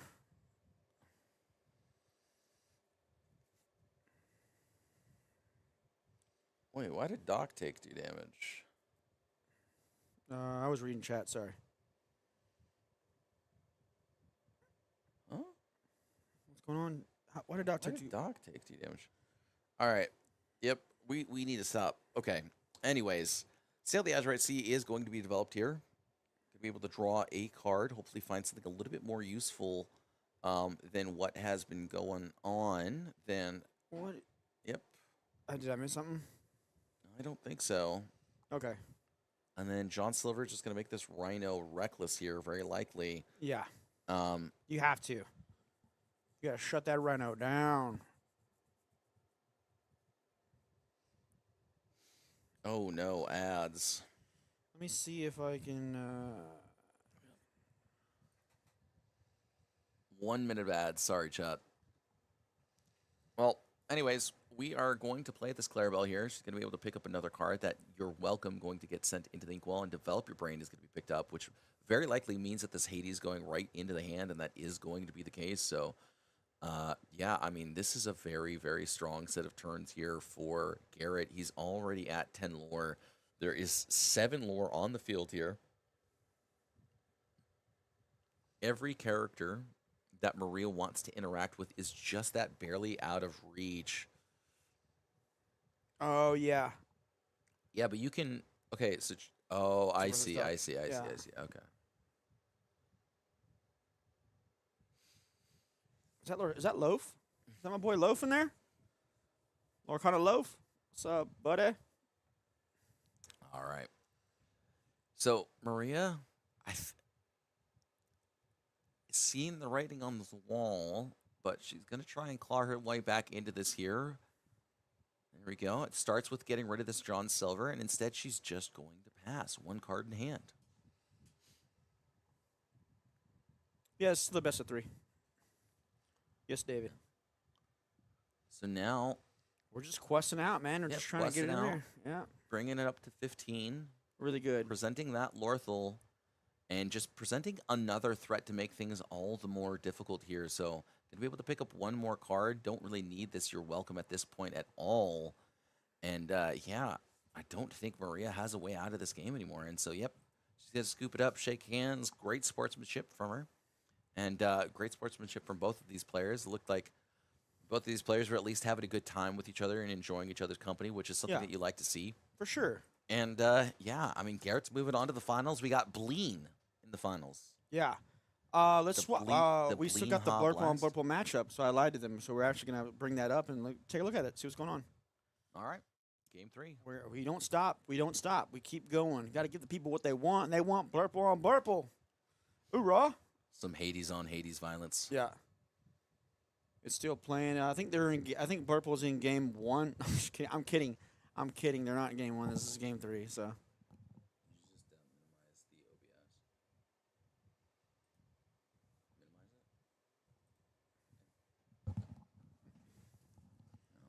Because it gets me dizzy. Bleen, yeah. Blue-green, dude. Bleen. Lean Bleen questing machine. What do we got going on here? Dude, Ben has been putting in some action. I think I need to start putting Ben in my Blurple deck, dude. Ben's just been putting work in all weekend. You know? Yeah, I mean, both of these players here are actually on the Ben, which is surprising. Yeah, the flashbang sleeves. They are very reflective, I'll be honest. I'm surprised at how reflective they are. So Jordan here just mulling over all of his different options. He does have an Ursula, so he can exert the Ben if he wants to sing a 4 or less cost song, but I don't think that's too useful as of right now. Is actually just going to take the trade. It looks like he's just going to pass it after that. What do you play just now? What was that? That was Ursula, 5-drop Ursula from. Oh, the newer one, right? From the new set? Yeah. It's either like, yeah, that one. You're on the wrong one on the right hand side. Right here. No, right hand. No. Up top right. Tab. Boop. There you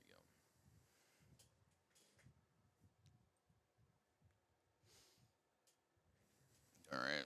So this says whenever you play this character, you can exert her, and then or exert an opposing character. Yeah. And then you can play a song equal to its cost. So looks like the Ursula was exerted by the Elsa and taken out by both the Elsa and the Genie. So into the unknown, going to be hard cast here. Into the unknown. And it looks like Jordan's just all the way at one. Look at that enchanted. Or Is that one enchanted card bell? in hand. Yeah, that is an enchanted bell. Tipo, the only card in his hand here, and unfortunately here for Jordan, this Tipo isn't going to be doing too much. It is going to be able to pick up the elephant, but I mean, this elephant isn't going to be doing much either. So Visions of the Future going to be picked up here by Fetiguap, and I mean, if you're Fetiguap, you're feeling pretty comfortable about this board state here. You do see a Hades in that pile of 5, so potentially that will happen. I think it's Bleenha Blast, actually, Majin, so you're wrong. But Dumbo is going to be dropped down here. Elsa going to be able to pick up a card and gain a lore as well. And Jordan is just falling further and further and further behind in this mirror here. We have to assume that Jordan was on the play here as he is the higher seed and they're on game 3. So yeah. I have to see. Kind of got a problem here. All those guys are. Yep, just get to develop guys. I think at this point, Jordan right now is just hoping to draw into exactly second star from the right here. And I like the use of exerting the Dumbo first, just so I can sing second star for the right with my Belle and my Elsa. Because they'll both cost 5 and it gives you 10. Right? What? 5 plus 5 does give you 10. Yeah, that's right. That's how that works. Whoa. Hades, enchanted. Going to be able to take away that elephant. I think that's really just the biggest threat to what Fetiguap wants to be doing. So I think if you have the opportunity right now to quest for 2, you take it. And yeah, I mean, Jordan kind of struggling a little bit. Doesn't really see that second star from the right. It's going to be a Hypnotic Strength. Doesn't find Hypnotic Strength? Something that he was happy to see, I don't think. We can't quite see what it is. I think it's another Hypnotic Strength, potentially. So, I mean, yeah, I mean, there's 2 evasives, and this Bell only has 1 card it can interact with right now. And so, Jordan's just very much pulled into a corner here. I'm just going to sit by in my life. That sounds good.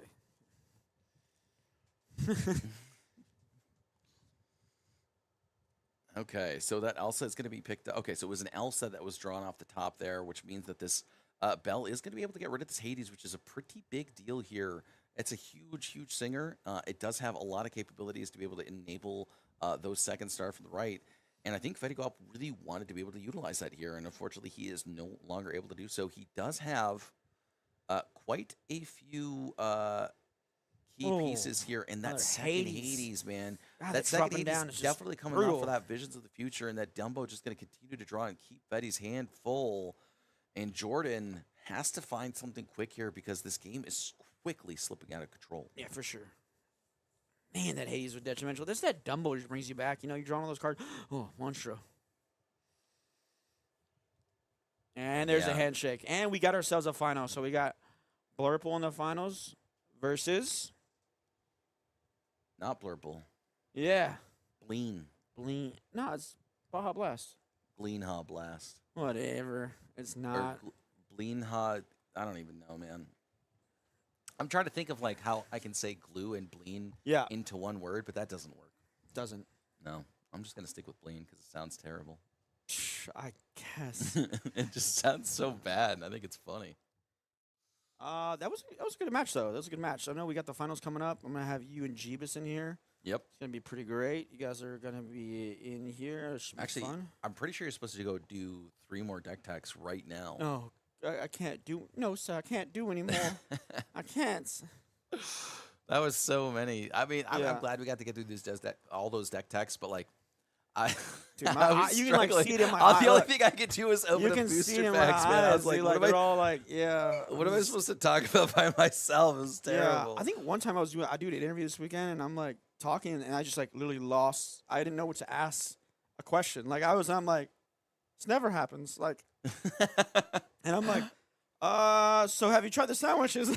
That was like literally my go-to, and I don't know why. I guess I think I was hungry and exhausted, and I literally just like they go, we got another interview for you, and I'm like, okay, let's go, let's do this, and then they're like, I'm asking questions, I'm like, yeah, and his answers are kind of short, and I'm trying to like, we're trying to talk about some stuff, and then I'm like, so, and I run out, and I just forget what it starts to say, and I literally that's what I literally asked him. I just said, have you tried the sandwich shop? He was like, no, I haven't. I go, you should try it. It's really good. So yeah. Oh my god. Yeah, it was pretty epic. Yeah. So, Epic failure. no, but it's fun though. It's fun. Doing all this is definitely fun. So.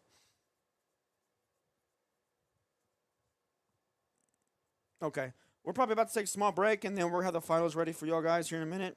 I'm gonna get Jeebus is that beautiful man here with him, and see him Sasuke doing the finals. I feel like so I don't know, chat, if you've managed to meet Jeebus in person, but he has this pose where he like stands and like he uses his arm as his like stabilizer. Like it's almost like if you watch like how a flamingo stands on one leg and like, the other leg is like kind of like this. I can see Jeebus as a flamingo. Yeah. There's a lot of flamingos in Minnesota, so Yeah. and he always goes, it's not Minnesota, it's Minnesota. I'm from like, Minnesota. I'm sorry, Jeebus, my bad. Ooh. But again, Don't you yeah, know? we're excited to get the finals up, man. It's gonna be the finals, and good weekend. Great interaction with the chats, everything. Big shout out to you guys. Again, I want to talk about the venue a little bit. Like I said, we got things coming up soon. Again, we're at Nexus. Jeebus, Big Flamingo. You're right, Brent. Yeah, he's Big Flamingo energy. Again, Nexus is a great venue, great hosting this big event. A bunch of people came out. Appreciate everybody who came out. Appreciate everybody who's watching and everything like that and supporting us and everything. So big shout out to them. Again, also a big shout out to the guys who are behind the scenes, like Sir Ashton, and we got Zach, aka Luxac, and Wesley and all of them doing that technical stuff, just so we're able to be in here and talk to you guys. So big shout out to those guys. Very underrated. What else we got? I want to give a few shouts. So say hi to my mom. Hey, Mom. Probably Hi, not Toots, watching. Mom. She doesn't know how to use the internet, so she's probably not watching. Let me see what else. Other than that, nothing really much. Whoa! What do you mean not so much? We got a CCQ coming up in December. We got PPG Orlando coming up in December. Got him. We got. I didn't want to talk about it. I was hoping you'd jump We in. got and you did. October. I know you. In October, we got to. to what is that? There's a party you guys are hosting, and it's being hosted by World Class Cards. I don't know what you're talking about. It's an enchanted evening. Okay, Is it? It's gonna be magical. I And I'm not gonna be able to be I there. better bring my dress. You better. All right. So I'm told we're being shuffling up. I'm gonna get Jeebus in here. You hold it down for a little bit. I'm gonna leave you alone, okay? All right. You guys watch this dude, okay? I'm as soon as he leaves chat, I'm gonna Just shut go- the stream off. Go. Oh no.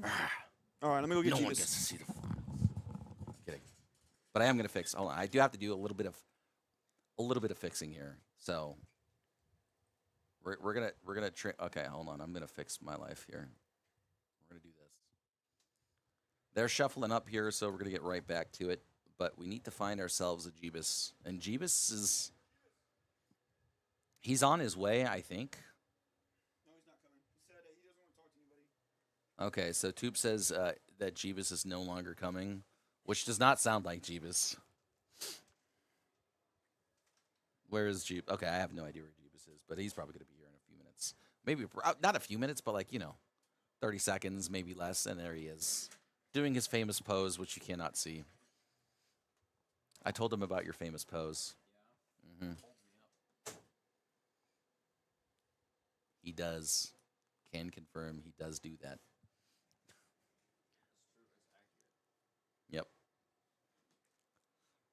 I don't do that, my spine collapses. It's true. You can quote me on that. I don't think this is the matchup that we're seeing. It's just Blurple versus Blurple, right? Blurple all the way down. No, it's Blurple versus Bleen. Blurple versus Blurple versus Blurple. It's just always Blurple all the time. Well, it's Blurple and Bleen. Well, it's always Sapphire all the time, at least. That's true. Yes. Are you about- playing Sapphire or are you playing Steel is really the question. I'm thinking about playing a deck that's just running 4 Auroras in it, so that all these decks that are only playing Hades as their way to win the game can't target anything when you got 2 of them in play, and then all their cards are bad. Or you can just play a bunch of Ward. Yeah, that's what I'm saying. No, but like not Aurora the Ward character. Also, that is not. Oh yeah, it is okay. What if I 'Cause Prince also Philip. played this guy, maybe? Not this Prince Philip Why not? because he's uninkable and I don't like his shield. You don't like his shield? That's Yeah. pretty rude. Well, This have a Prince better Philip shield. is legal in our format. It got reprinted. The 3/2 is. Yeah, but this one plus Aurora means that all your other characters have ward. And Yeah. Aurora also has ward because it is a hero. Yeah, yes, but this one has ward by default, whatever. I want my... yeah, but look at his cool pose. Wait, go back. Go back. You just like that he's wearing a cape. Yeah. I see. That Why makes sense. aren't you wearing a cape? I am wearing a cape, and since they can't see me, you don't know. That's true, actually. Yeah. Chad, I lied. He is, in fact, not wearing a cape. What about this guy? That's a better shield. Just blast him. The horse kind of looks a little like he doesn't. He looks like he doesn't want to be there almost. Maximus. He's like Isn't it Maximus? that is Maximus, if I'm not mistaken. Yeah, which kind of is accurate. So He wouldn't want to be there. when it's sassy horse. A pretty typical start here. 1-drop into 1-drop. Yeah, I haven't loved Clarabelle being ran out on turn 1 that much. I think when you have the Baymax, it's fine. And in this matchup, it's probably not going to be that problematic. But since we are on the play, it does make it a little bit awkward because we're just down on cards. But if we do have the Clarabelle shift line, then it's great, right? absolutely. And I mean, you see right there both pieces of the combo with the songs, heads held high as well as under the sea. So you're only going to be able to get one. You have to decide which one of these two is the one to run. Yeah, Develop Your Brain going to be picked up here. Now, if you're Fuddy Guap, i.e. Dennis, I believe you need to drop down a Sail of the Azurite Sea of your own. I mean, Tipo Tipo would isn't be the end of the fine, too. world. Yeah. Just have to ramp this turn. I think you can probably quest as well. So there is that Sail of the Don't Azurite really Sea. know how Unfortunately, much. Develop is going to be thrown into the Inkwell, so he think that's probably has fine. some sort of other one cost that he wants to play. Yeah, I mean, you don't even necessarily have to play a 1-cost here. I definitely think that if you already have the resources that you need, you don't need to worry too much about the develop. I mean, especially if what you're looking for is just an inkable card. But if we do have a follow-up one, I mean, that works too. Looks like there Ah. is a very interesting card here in this list. Well, not interesting anymore because it's ink. Well, I think it's interesting for the matchup and for how their day went here as well. So that's the Sapphire Radigan. So notably, Ward, as we were just talking about, and it is very large, 6/7, quest for 4. At the end of your turn, if you did not ink, you banish the character. Yeah, it's lame. However, in the mirror, as long as you ink every turn, like, this card is insane. There's literally nothing that deals with ward characters out of these decks. There's a little bit out of Ruby. Emerald Sapphire. There's a little bit in Ruby. You can shift the Ana to exert all characters. That can kind of work. But there's not a ton that can really deal with Radigan. And unless you combine several cards together, like, you're not even really going to have enough strength in the mirrors a lot of times to be able to challenge it and not just lose 3 or 4 cards. Not even a monster could take it down. No. If they untap the monster, they can just hit it twice, I suppose. But presumably in a similar slot, right? It's just a large costed thing. You know, just hedging for a particular matchup. In this case, they're hedging for, you know, the mirror, probably Emerald Sapphire, most of basically the Hades battles, right? This is going to do very well into a bunch of Hades.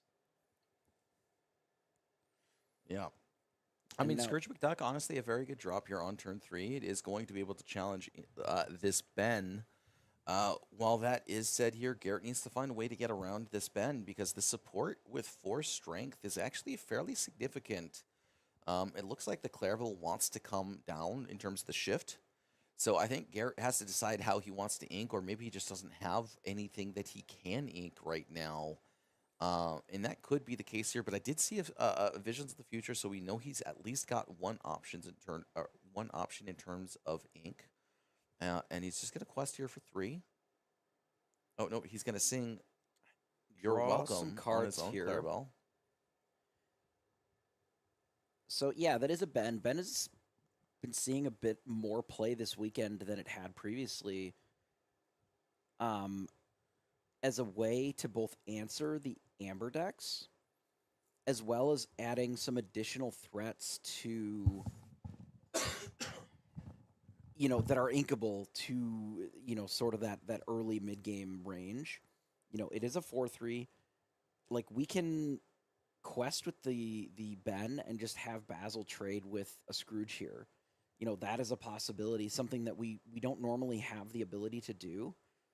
You know, there are a few other support characters within this range. You know, I know that another one is, as was mentioned here, is the Jebediah.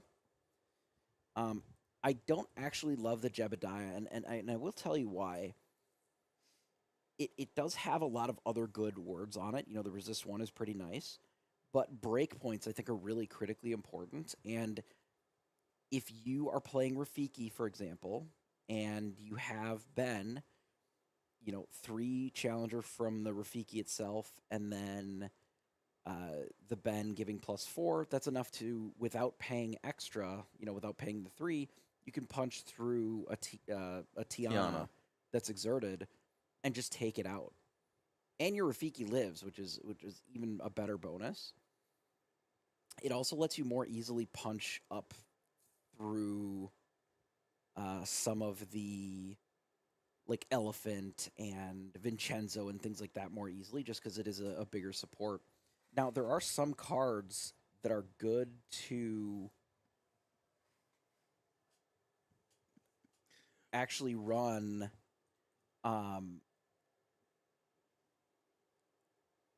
alongside this. Mm-hmm. You know, like Elsa, for example. Hitting a Whoa, 6, you could take out a 2. Hades. 2 Into the Unknowns actually just got put into the inkwell there. That is interesting here. That tells me that Fettiquap does not have very many options in terms of ink right now. And that's a big hit. Yeah.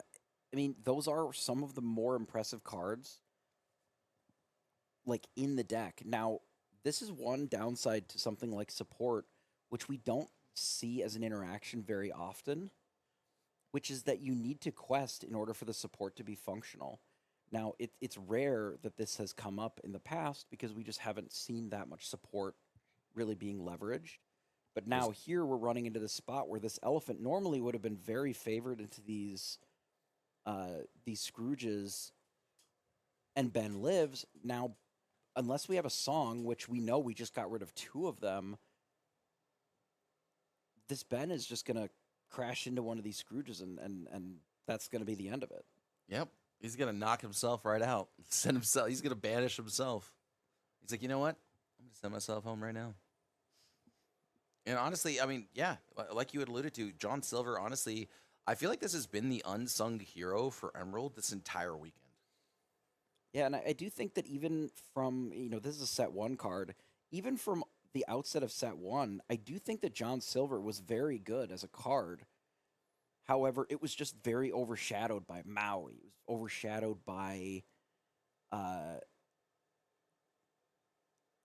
Be Prepared, and then once they print a few other cards that just make the John Silver not as impressive, Right. it really just kind of fell a little short.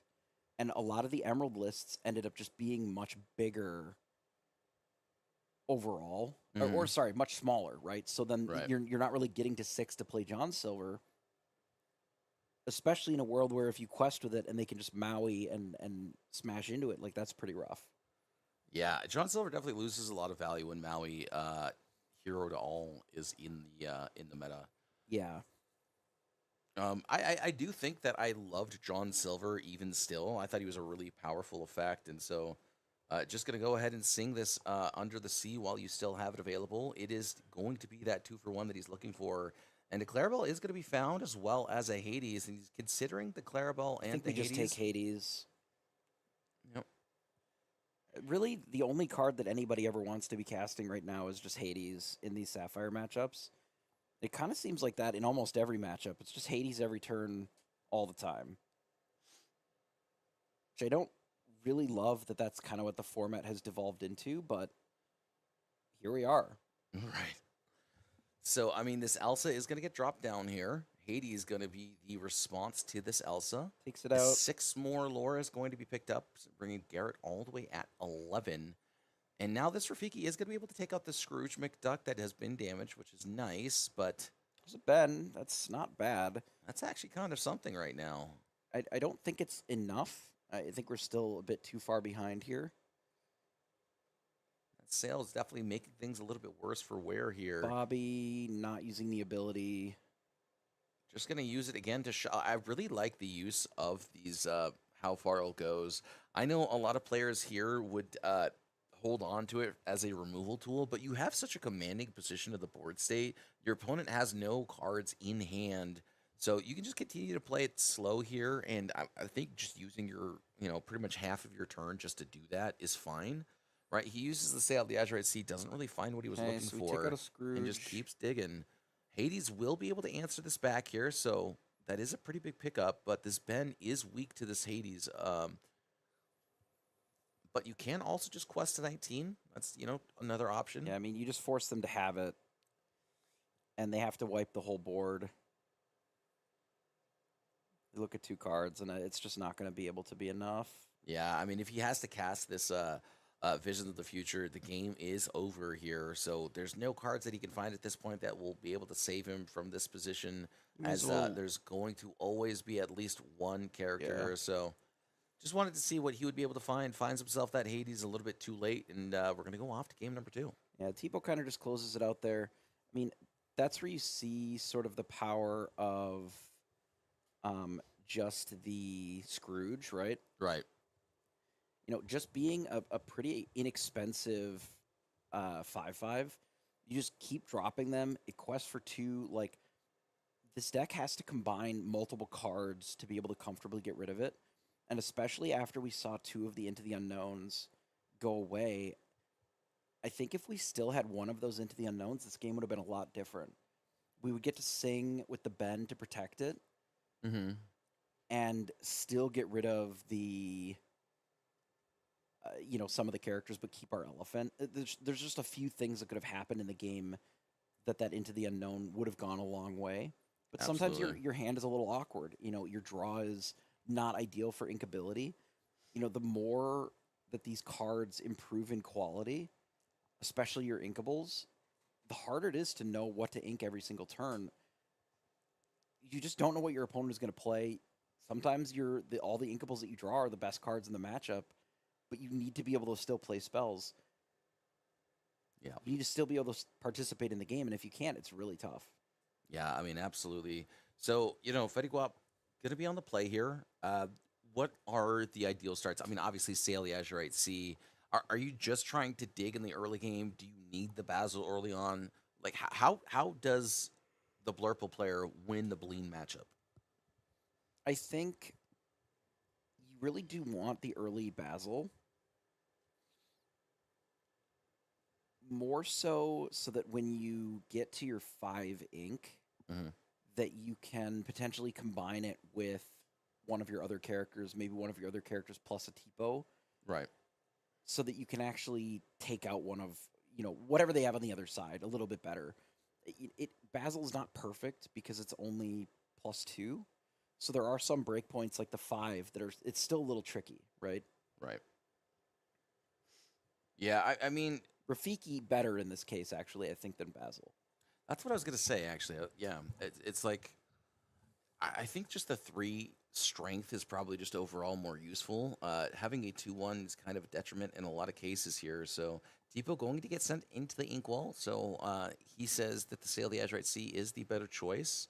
Yeah, opting not to play the 1-drop on turn 1, which I think is okay, especially when you are on the play. You don't necessarily need to roll out a 1-drop immediately. Rafiki is more of a defensive card if you're looking to run one out.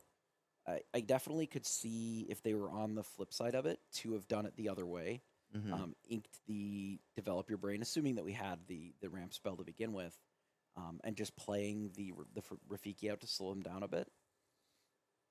I don't know if they'll try to deal with this Tipo next turn, but I would imagine that we're going to see something like a Genie here. Yep, exactly that, Genie, like you said. So, I mean, I think, honestly, Fetty's off to the ideal start here.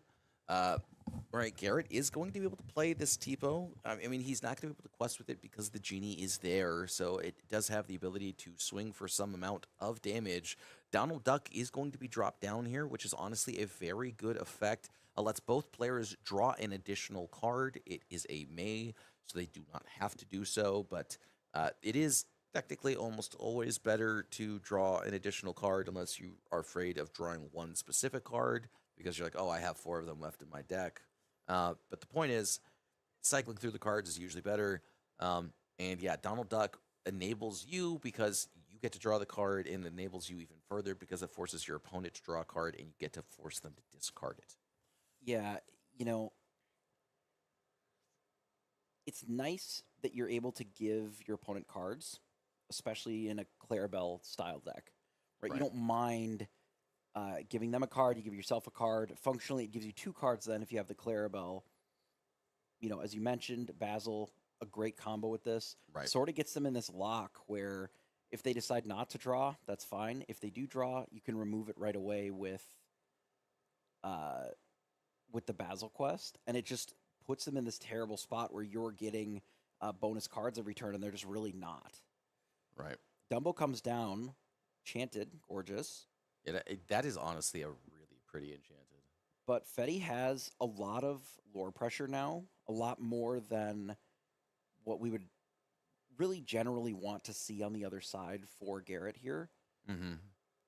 I wouldn't be shocked if either next turn we're going to see something like a Hades coming into the 7 ink turn, or if it's something like, draw 2 cards, draw 2, gain 2 ink, or draw 1 card, quest with the Genie, and then just develop another 4 or 5 drop, possibly even like an Elsa to take out the Tipo, just to limit what's going on the board while still getting additional resources, because we know that at some point we're going to get Under the Seed, so you want to ideally get a bit of these cards while you can. We know a lot of times, like, these players know each other's deck lists, so they know if they have to play around Bend to My Will, if there's, X number of heads held high for what they need to play around. Mm-hmm. And we'll just see how important the on the play is. Running out the 3-drop here and not picking up a card means that they most likely have the shift. Or enough cards, they could have been even matter. on. Yeah, they could be even on parity there. 3 cards remain, or is it 2? I cannot tell. I believe that it is 4 total. Now it's down to 3. So it is a Hades. Now, the issue with this Hades here is that you do ramp your opponent to 6, which means that the next turn, Garrett can play the Clarabelle just outright here. So doesn't want to let Garrett get an additional set of cards, which is fair to say. And now he will just quest himself up to 5 lore, as it is really just his most advantageous turn to do so. And yep, 7 ink going to be exerted here. I think a Hades is just going to be used to get rid of that Dumbo first. So Dumbo is going to be stripped away, which means this Hades survives for now. Looks like the rest of their hand is just another Hades and an Under the Sea. So I would expect that a good portion of this board is going to be cleared out depending upon what they run out. You know, if they decided to play another Genie, which they just did, Under the Sea is most likely coming down. Obviously, picking up, you know, this many cards makes it so that a Clarabelle would be insane off the top, like right now, to make sure that we have plenty of resources in the following turns. Yeah, absolutely. And the fact that he keeps drawing these cards here right now just makes things a little bit more uncomfortable. And the double Tipo into the ink definitely feels pretty good here. Probably don't want to draw that right now, but I mean, having that ink available in these following turns, I feel like it's going to prove to be crucial. And a second Enchanted Dumbo comes down. I think his whole deck is fully sauced out here. Like that is a lot of flex. It looks like, you know, only foil only cold foil Genies. I'm pretty sure we only have seen his Enchanted Hades. Or no, he's got a couple of regular Hades. I think so. He's probably working on it. You know, it is a big investment to get everything right away. That's true. We do decide to sing the Under the Sea right away to take care of the 2 Genies. I mean, we're so far ahead right now, even though they just drew, you know, a large amount of cards.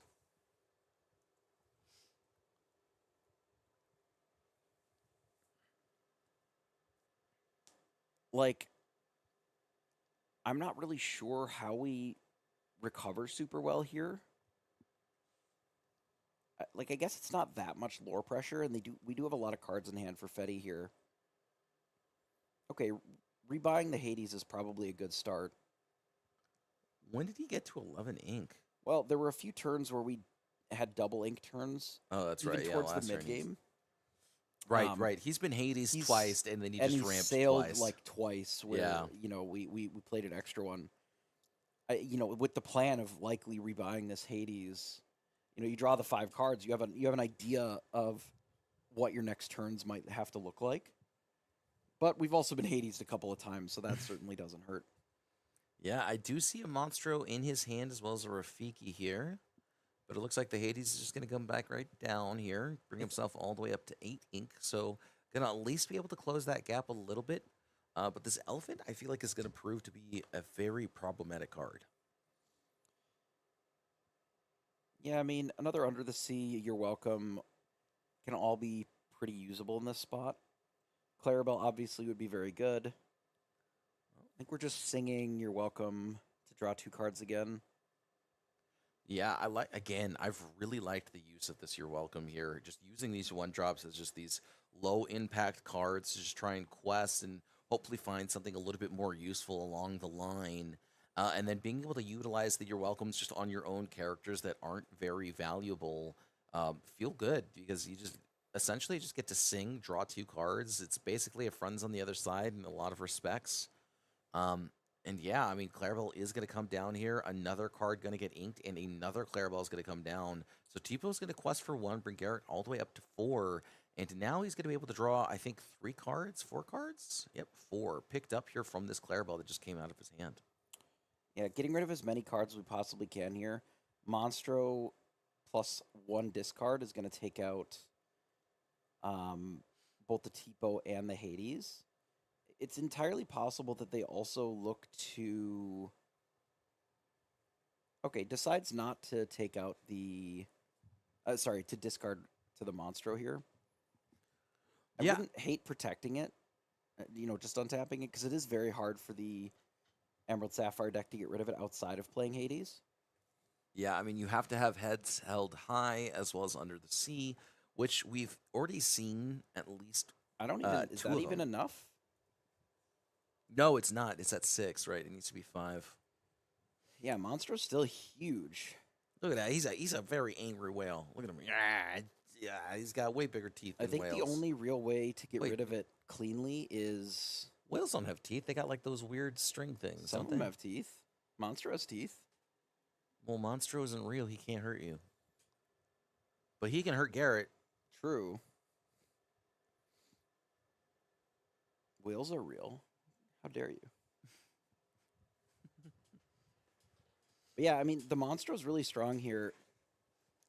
I guess the only reason that you would untap it is if you're worried that they're going to take their Clarabelle and just smash into it. But do you really even care about that?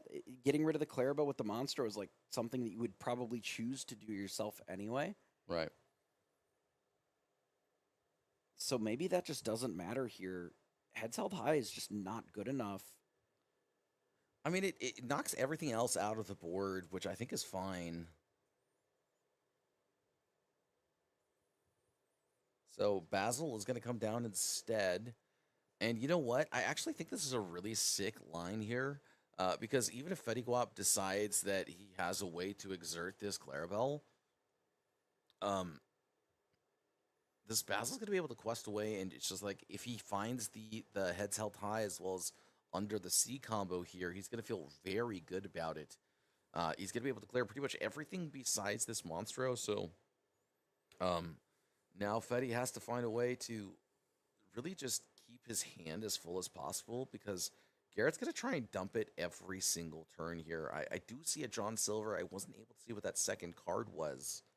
But yeah, I mean, both of these players still just jockeying for position. Interesting that we're getting rid of visions. It must mean that the cards that we have in hand are good enough for the following turn.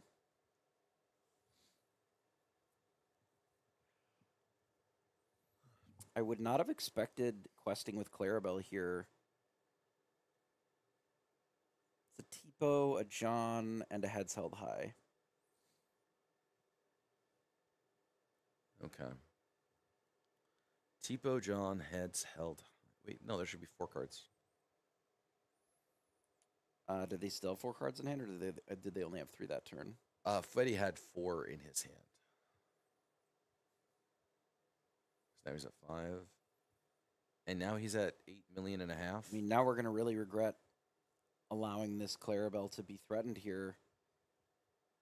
Now, it is pretty likely that when you draw so many cards that you can just answer it with a Hades, answer it with an Elsa.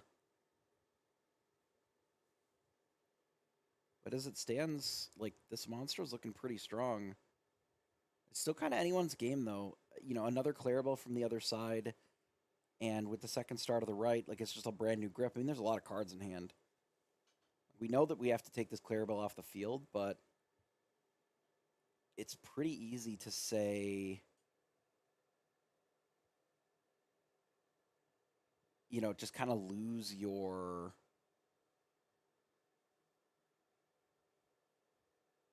like advantage that you get out of those cards just with another Clarabelle. Right.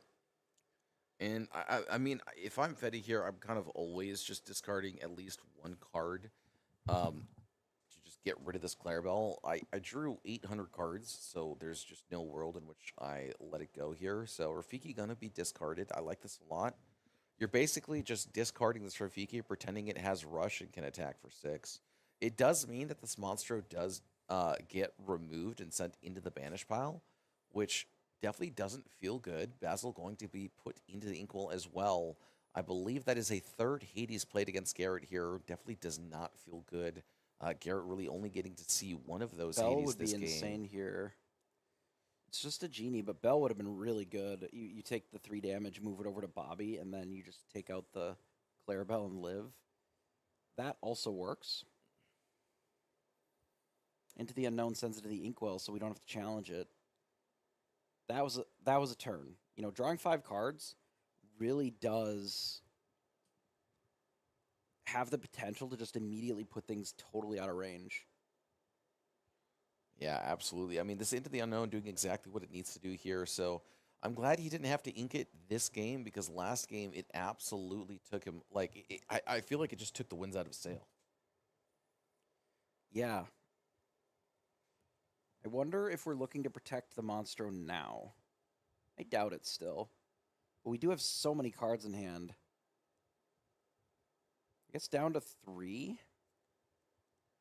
Maybe 4 if they're stacked up a little weird. So 7 ink going to be placed here. It looks like that Clarabelle was the final card, so I guess that's why he was willing to let the Clarabelle go to begin with. And then Yeah.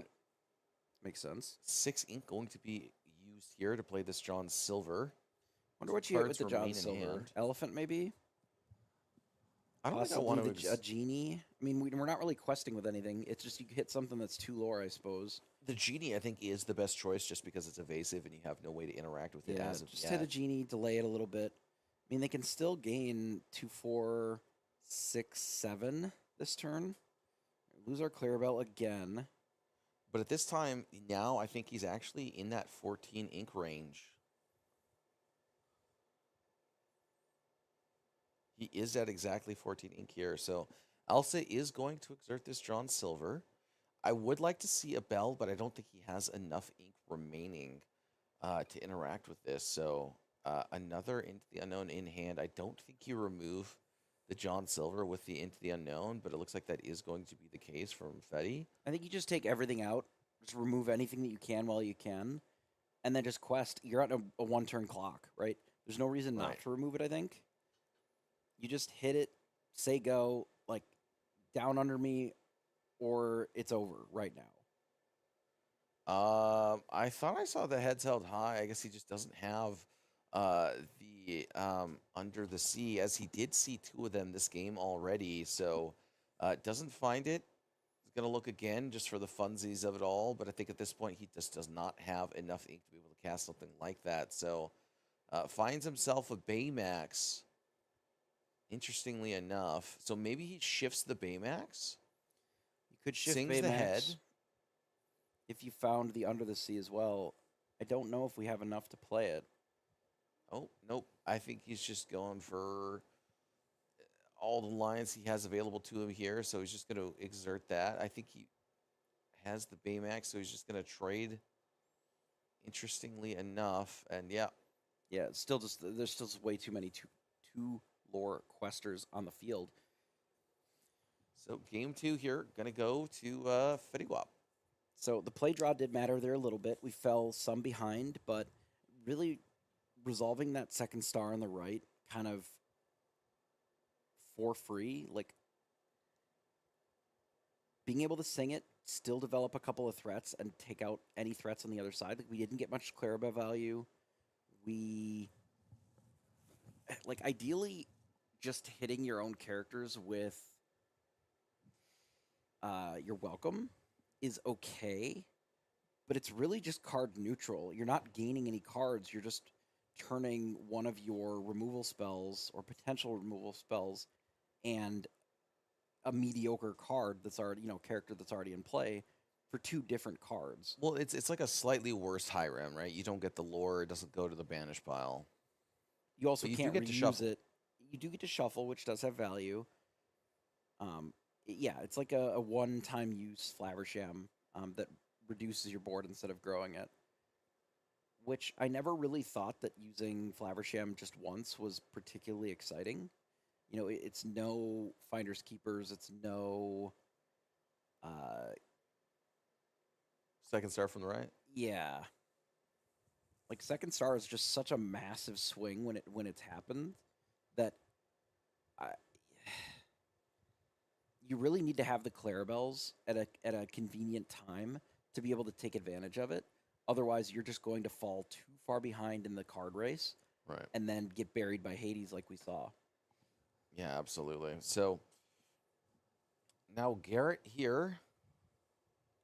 What is your ideal opener? I feel like it has to be turn 1 develop, turn 2 sail, turn 3 or I guess sail Clarabelle, then turn 3 Clarabelle, turn 4 Clarabelle. It doesn't sound terrible. Penderic, appreciate the raid here. Welcome. Hey, shout out to Penderic Quests. Thank you. I mean, both players are looking for a very similar start. Do a thing, ramp, do a 4. That's every Sapphire deck in this format right now. Is you want to hit a ramp. Ideally, Tipo probably for Garrett is more important than Sail. Mm-hmm. Just because it does open up some of those Baymax shift lines. Right. So I mean, potentially even Bobby as an opener here over the Clarabelle on turn 1, or even develop. But it looks like it's just going to be develop here. Heads held high, going to be sent into the inkwell, which means that there's just one less. Yeah. So that option for that big combo swing turn, just that much more difficult to find here in these later turns. And now it's going to be up to Fetiguap to at least have some sort of answer just to deny any sort of free lore that this Clarabelle can get. Because one of Bleen's biggest issues is its inability to close out games. It really just wins the game by stalling your opponent to a grinding halt and just making sure they can't even move an inch. Yeah, I mean, once you're super far ahead, then it closes out pretty quickly because it's like, 2 lore quester, 2 lore quester, 2 lore quester, 2 lore quester. It just takes a couple of the characters to sort of band together, maybe 3 turns of questing once you actually get there. But you're right, they really don't do much up until that point. So if they can sneak in a little bit earlier, maybe you shave off a full turn off the clock. Maybe you only need 3 characters questing instead of 4 or 5 to be able to close it out in a reasonable amount of time. Mm-hmm. Because while there are definitely spots where you kind of gain control-ish in these matchups, Right. all it takes is, okay, I use all my resources, draw 5 cards, and then I untap and I Hades into the unknown, and then the wheels can fall off again. So you don't want to give them enough turns after you start questing to be able to really have a recovery turn, if you can help it. Yeah, absolutely. I think you're spot on with your commentary here. So, I mean, it's going to be up to Fetiguap then to just kind of find his way back into this game. The Sail the Azurite Sea, very likely going to be the play. Potentially even a Tipo here just to be able to get a body out so that you could start using it with Ben. One card going to get sent into the inkwell. We don't know what that card is. But At least we have a game, for the third game. It is a real one. Nobody missed their ramp on 2, so True. that's nice. Yep. Oh, and another Sail the Azurite Sea going to be played here. This is definitely pretty huge. I mean, it's he's going to be able to play Clarabelle, right? Now that right there, that is one heck of an opener here. Yeah, I mean, I don't think you mind too much if the first Clarabelle is going to get sent to the banish pile. Fetiguap does not have enough ink yet to be able to interact with both of these Clarabelles.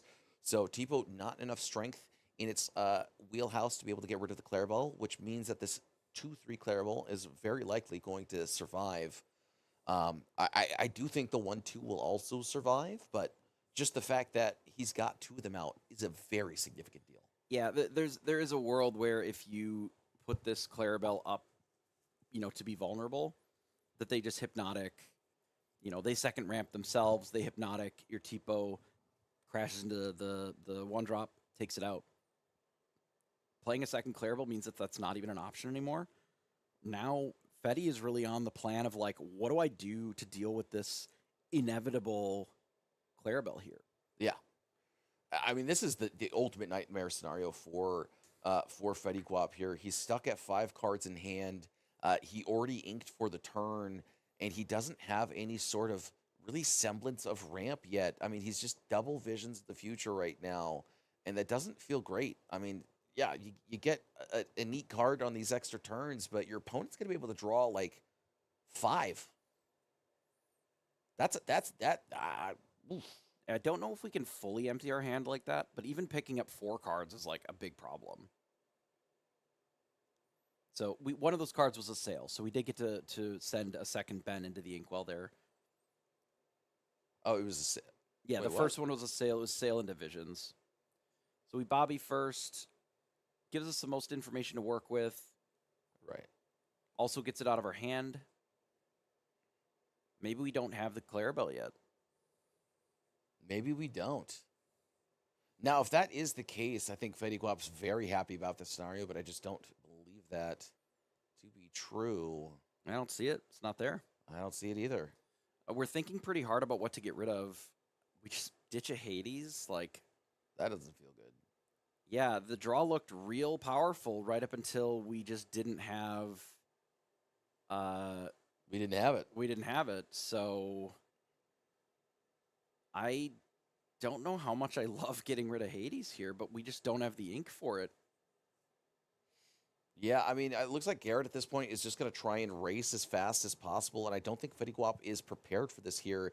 He's been playing this game slow as possible. There is a You're Welcome in hand, so Fetty might just be forced to play something that he doesn't really want to here. Maybe even potentially just going to drop down this Elsa, but it's going to get shuffled away. And then when that happens, it's going to be a very difficult place for Fetty to be in, just because Garrett's going to be at like 13, 15, or 13, 14 lore. So 1 damage going to be put onto the Tipo. Wait, what? Bell to move it. But Bell moved the 1 damage onto the Clarabelle? Yeah, 1 damage onto the Tipo's a 1/2. So is Clarabelle. Oh, right. Oh my gosh. Okay, I'm getting tired here. They both have a damage on them. One gets moved, takes out the one of the Clarabelles. It Right. does add a little bit of pressure to the board now. There's enough characters that it kind of stops the questing. Especially given that Rafiki plus Hypnotic can take out the Scrooge. I still think you probably just crash in with it either way. But that definitely is something that it's pretty likely to have happen here. Is our hand just double your welcomes? It's You're Welcome and Under the Sea. I hate doing that, but I would have liked to have had him Under the Sea here. It gets rid of both the Tipo and the Bell, and then the Clarabelle, and then the Bobby could have quested for 1 there. Yes, you could have used your You're Welcome on yourself, but I think I would have rather used it as a removal tool here, just because I don't have the Clarabelle right now. I'm on top deck mode. Fetty only down to 2, or already down to just 2 cards in hand. I don't think that we have enough cards. Or we don't have enough lore pressure to actually race anymore. We have to try to play control again. I mean, that is correct because of the You're Welcome here, but the Scrooge plus the Clarabelle plus the Bobby sings Under the Sea. Right, but then we're only at 8. We're like, yes, that would have sort of dug us out of this a little bit by cleaning some of the stuff up, but the Bell just comes back, eats a couple of our cards, and then it's just like not looking great. I don't know. Did we just not ink this Tipo? Did we keep it in our hand? Like, what are we doing? The other Tipo. He inked the other Tipo. Does he hit double Tipo? Yeah. Yeah. I mean, that's this deck sometimes. Yep. I mean, I've heard this a lot from a lot of players. Bleen's biggest issue is that it beats itself. Sometimes you find the wrong card, or all the cards in the wrong sequence, and it just is what it is, and you lose the game. That is, a defect of all decks, though. So, not necessarily a big issue, if you will, per se. But I mean, it does happen often enough here. So Bell going to clean up the board. Also going to clean it up even further. And this Rafiki doesn't really do anything as of yet. So Garrett kind of not drawing what he wants to here. Is just going to ink this Tipo, drop down this Scrooge McDuck. And I think he's just going to pass it right back. Yeah, and now we've entered Hades territory. Dumbo potentially just picking up extra cards, also a possibility. Don't hate that. The game isn't over, obviously. But this is not a great position to be in. I mean, if he finds a Clarabelle on the right turn, this game can be right back in his favor. But what once was an incredible start just kind of filtered out there, or fizzled out there, because the Clarabelle just was not able to be found here. So Scrooge or Donald Duck going to be found, which is, a little neat. It's going to allow Garrett to find 2 cards on the next turn, and as well fill Fetty's hand just that little bit much more. So if one of those 2 cards is this Clarabelle, which he's been digging for, it will be, I think, at least within the realm of time that is needed to kind of get your game, or get control back of this game. Yeah, we're going to be able to pick up a couple more cards here. I wouldn't be shocked if... Okay, it was more I was going to say if they decide to play Hades. I do think that the Elsa is okay here because it does limit the draw from the other side. But now we've entered the spot where we can just start questing again with these Scrooges. Oh, wow. And that Clarabelle Okay. is going to get picked up right on time here. So 2 cards is going to be picked up. What an amazing card. Imagine just having a 5/6 4/7 that's inkable that draws you 2 cards at the end of turn when you play it. Yeah, and it's not even just that, but like these 2 Scrooges are still a huge problem. You know, Fetty entered the stage of the game where you kind of have to be playing Hades to make sure that you're not falling super far behind. I mean, Monstro helps. We discard 1 card, take them both out. But is that enough? I don't know. Yeah, we'll have to find out here because Elsa's just going to quest I would for hope 1. that you do try to take it.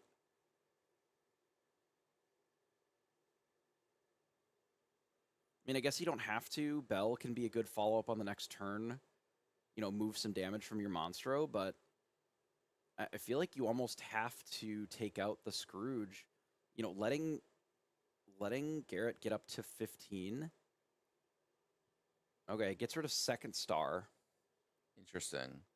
I agree with this here just because I feel like you want to keep the Bleen player with as few cards as possible. We also have the Dumbo to pick up a few more cards next turn. Yeah, I mean, he's got 2 additional draws next turn if he so chooses through this Elsa and Dumbo. So if this Dumbo does get removed, though, it's going to spell a lot of doom here. And 1 card denied, which is pretty nice here, but the Basil potentially going to be able to quest on these following turns.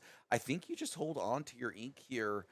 A lot of these cards have just such high card value, and instead, the Donald Duck not going to be played, so he's just going to bring himself back to 2 cards in hand. Yeah, Basil is a great pickup here. Not only does it quest for 2, like most of the cards in the 6-7 range for this deck, but it also makes it so that the Dumbo to pick up an extra card is just 5.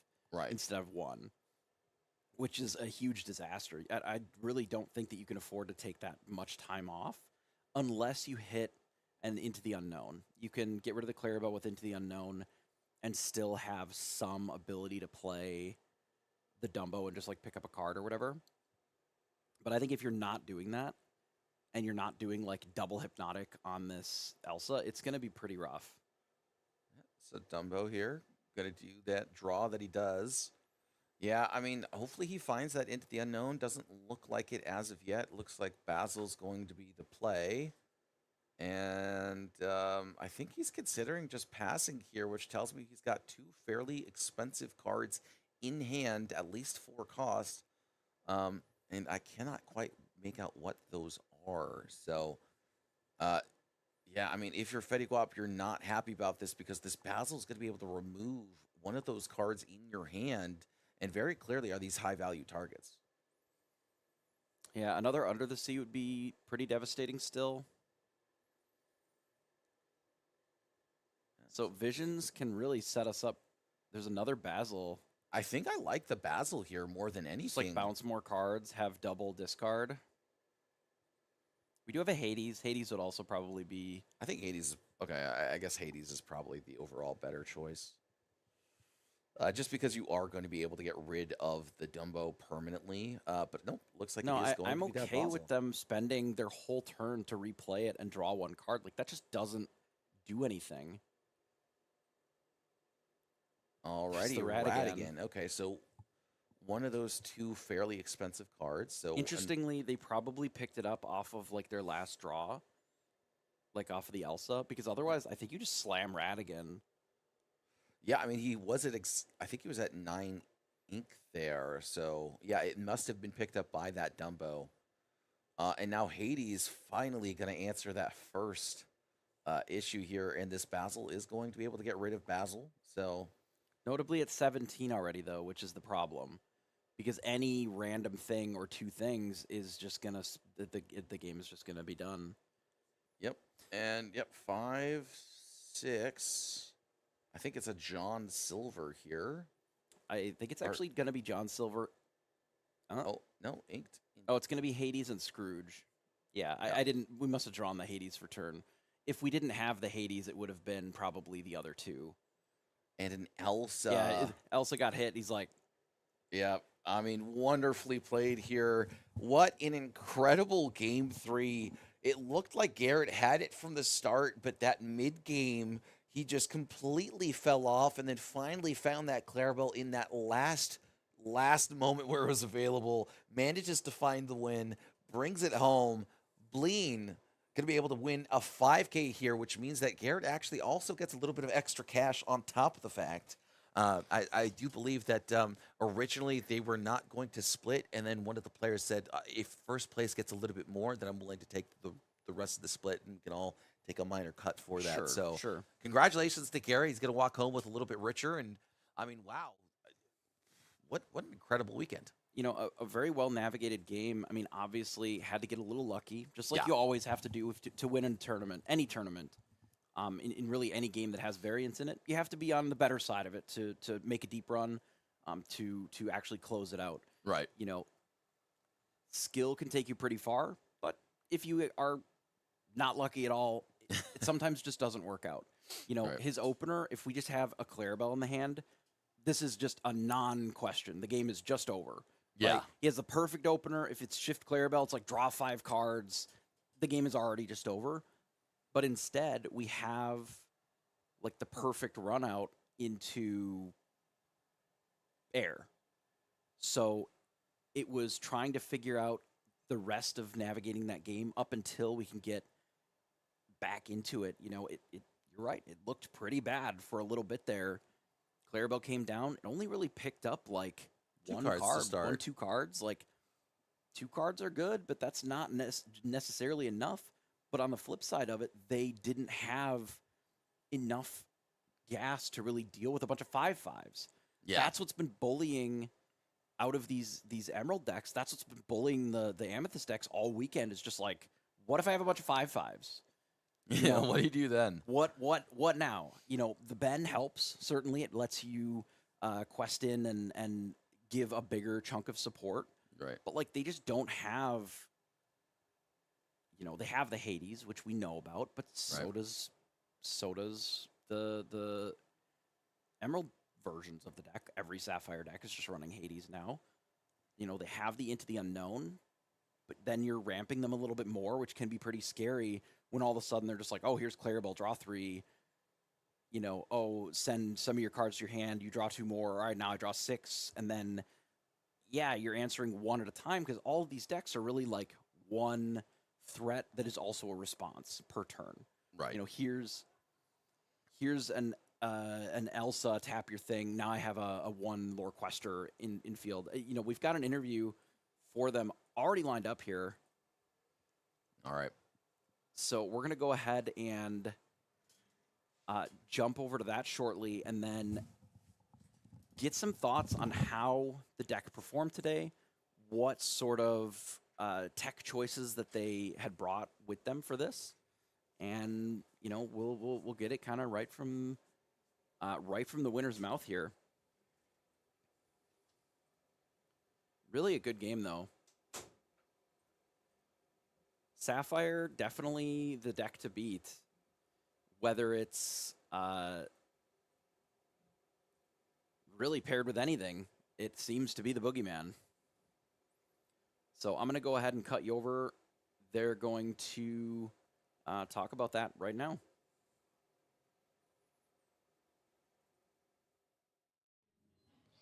All right.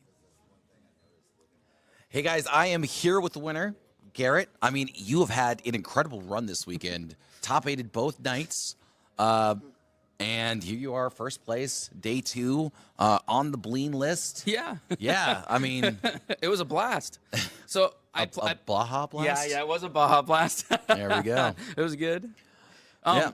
I played Blurple yesterday, and it was really good, but there was a lot of Blurple and Amber Steel. There wasn't that much Purple Steel. So I was like, I'm going to play a deck that's good against both those the next day.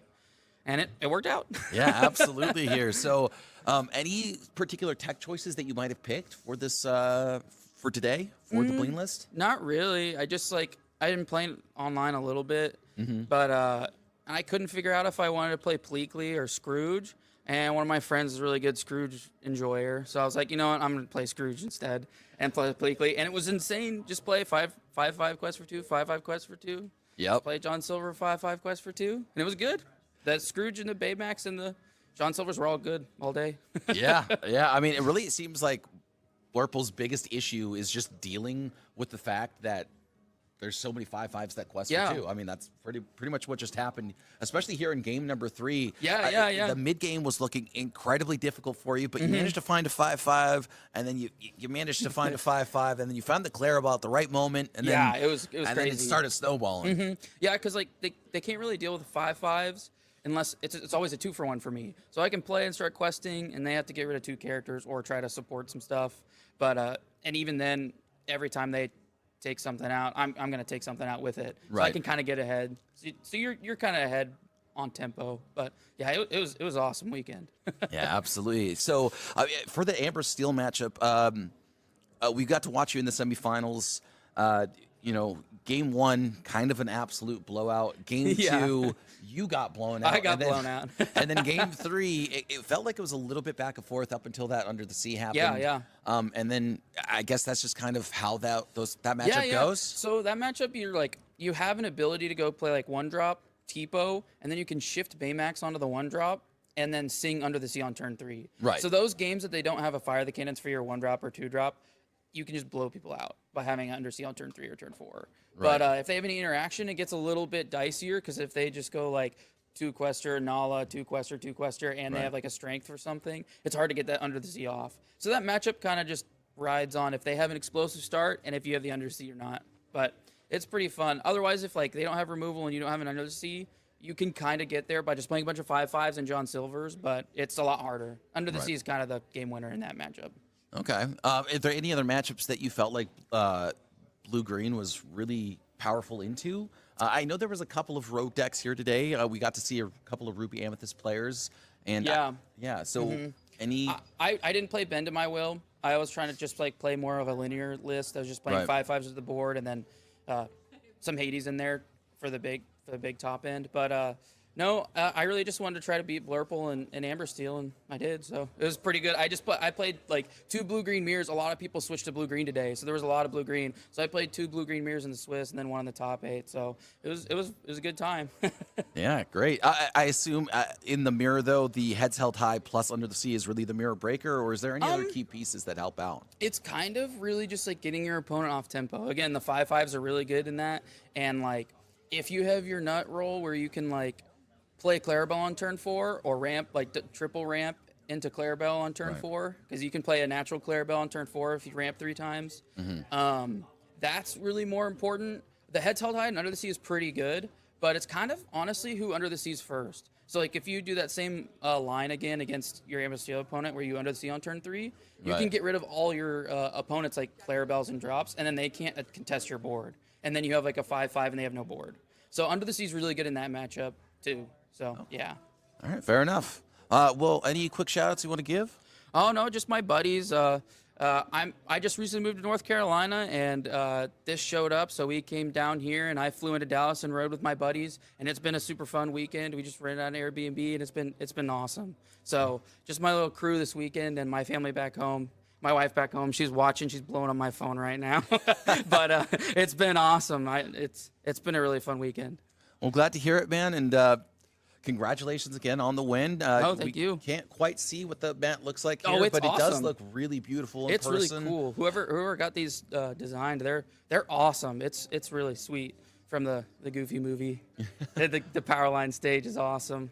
Now, I just like to thank 20 Lore Pro. This has been awesome. The streaming services were great. Everybody behind the scenes is really sweet. And this Nexus store is awesome. So this has been awesome. Thank you so much.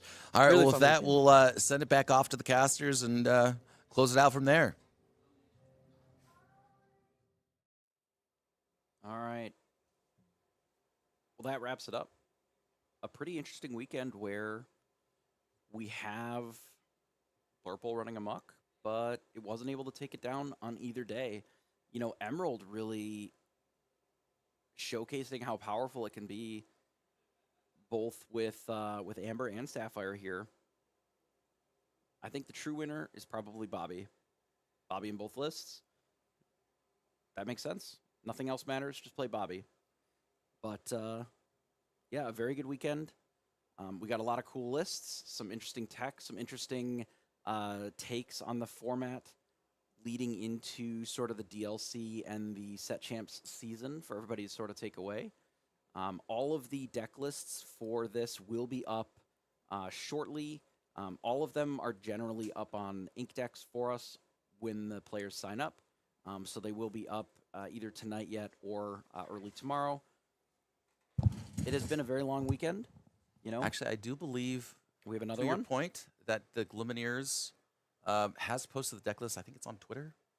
Okay, so it's probably already up then. Yeah. Okay, cool. Yeah. Yeah, it's nice because if they're already uploaded from kind of the jump, then it's easier to get them back online. So those should be up pretty shortly. If we've got a link, we'll post it in the 20 lore. Otherwise, you'll be able to find them on Inkdex on your own as well. They usually post out the lists probably tomorrow for their, hey, here's a big event that happened or whatever. So we really appreciate everybody for watching. Definitely keep an eye out. We're going to be in Charlie's Collectibles coming up in December for Lorcana. There's a Riftbound a little bit before that. Correct, in November. And then we also are hosting the Enchanted Evening. In October. In October. That will be the Thursday, I believe, Thursday evening prior to the DLC in Milwaukee. So if you are planning on going to the DLC, you should check it out. I think it's really cool. It's going to be a lot of fun. A lot of pros will be there. Basically, all the world-class guys, all the 20 lore guys will certainly be there. And except for me, I will not because I cannot afford to go. Okay. Well, that's I'm gonna say it outright. That's unfortunate. It is unfortunate. That's unfortunate. But yeah, otherwise, pretty good weekend. Definitely, if you are not familiar with 20 lore, there is a Discord. Jump in it. It's great. It's got a lot of resources, a lot of deck list information. You can always find all of the events and such that we'll be going to, as well as any follow-up videos and things like that there. And otherwise, absolutely. I think that's kind of us for the weekend. All right. Well, with that, guys, we're going to send it off. And thank you all for tuning in. And we'll see you next time.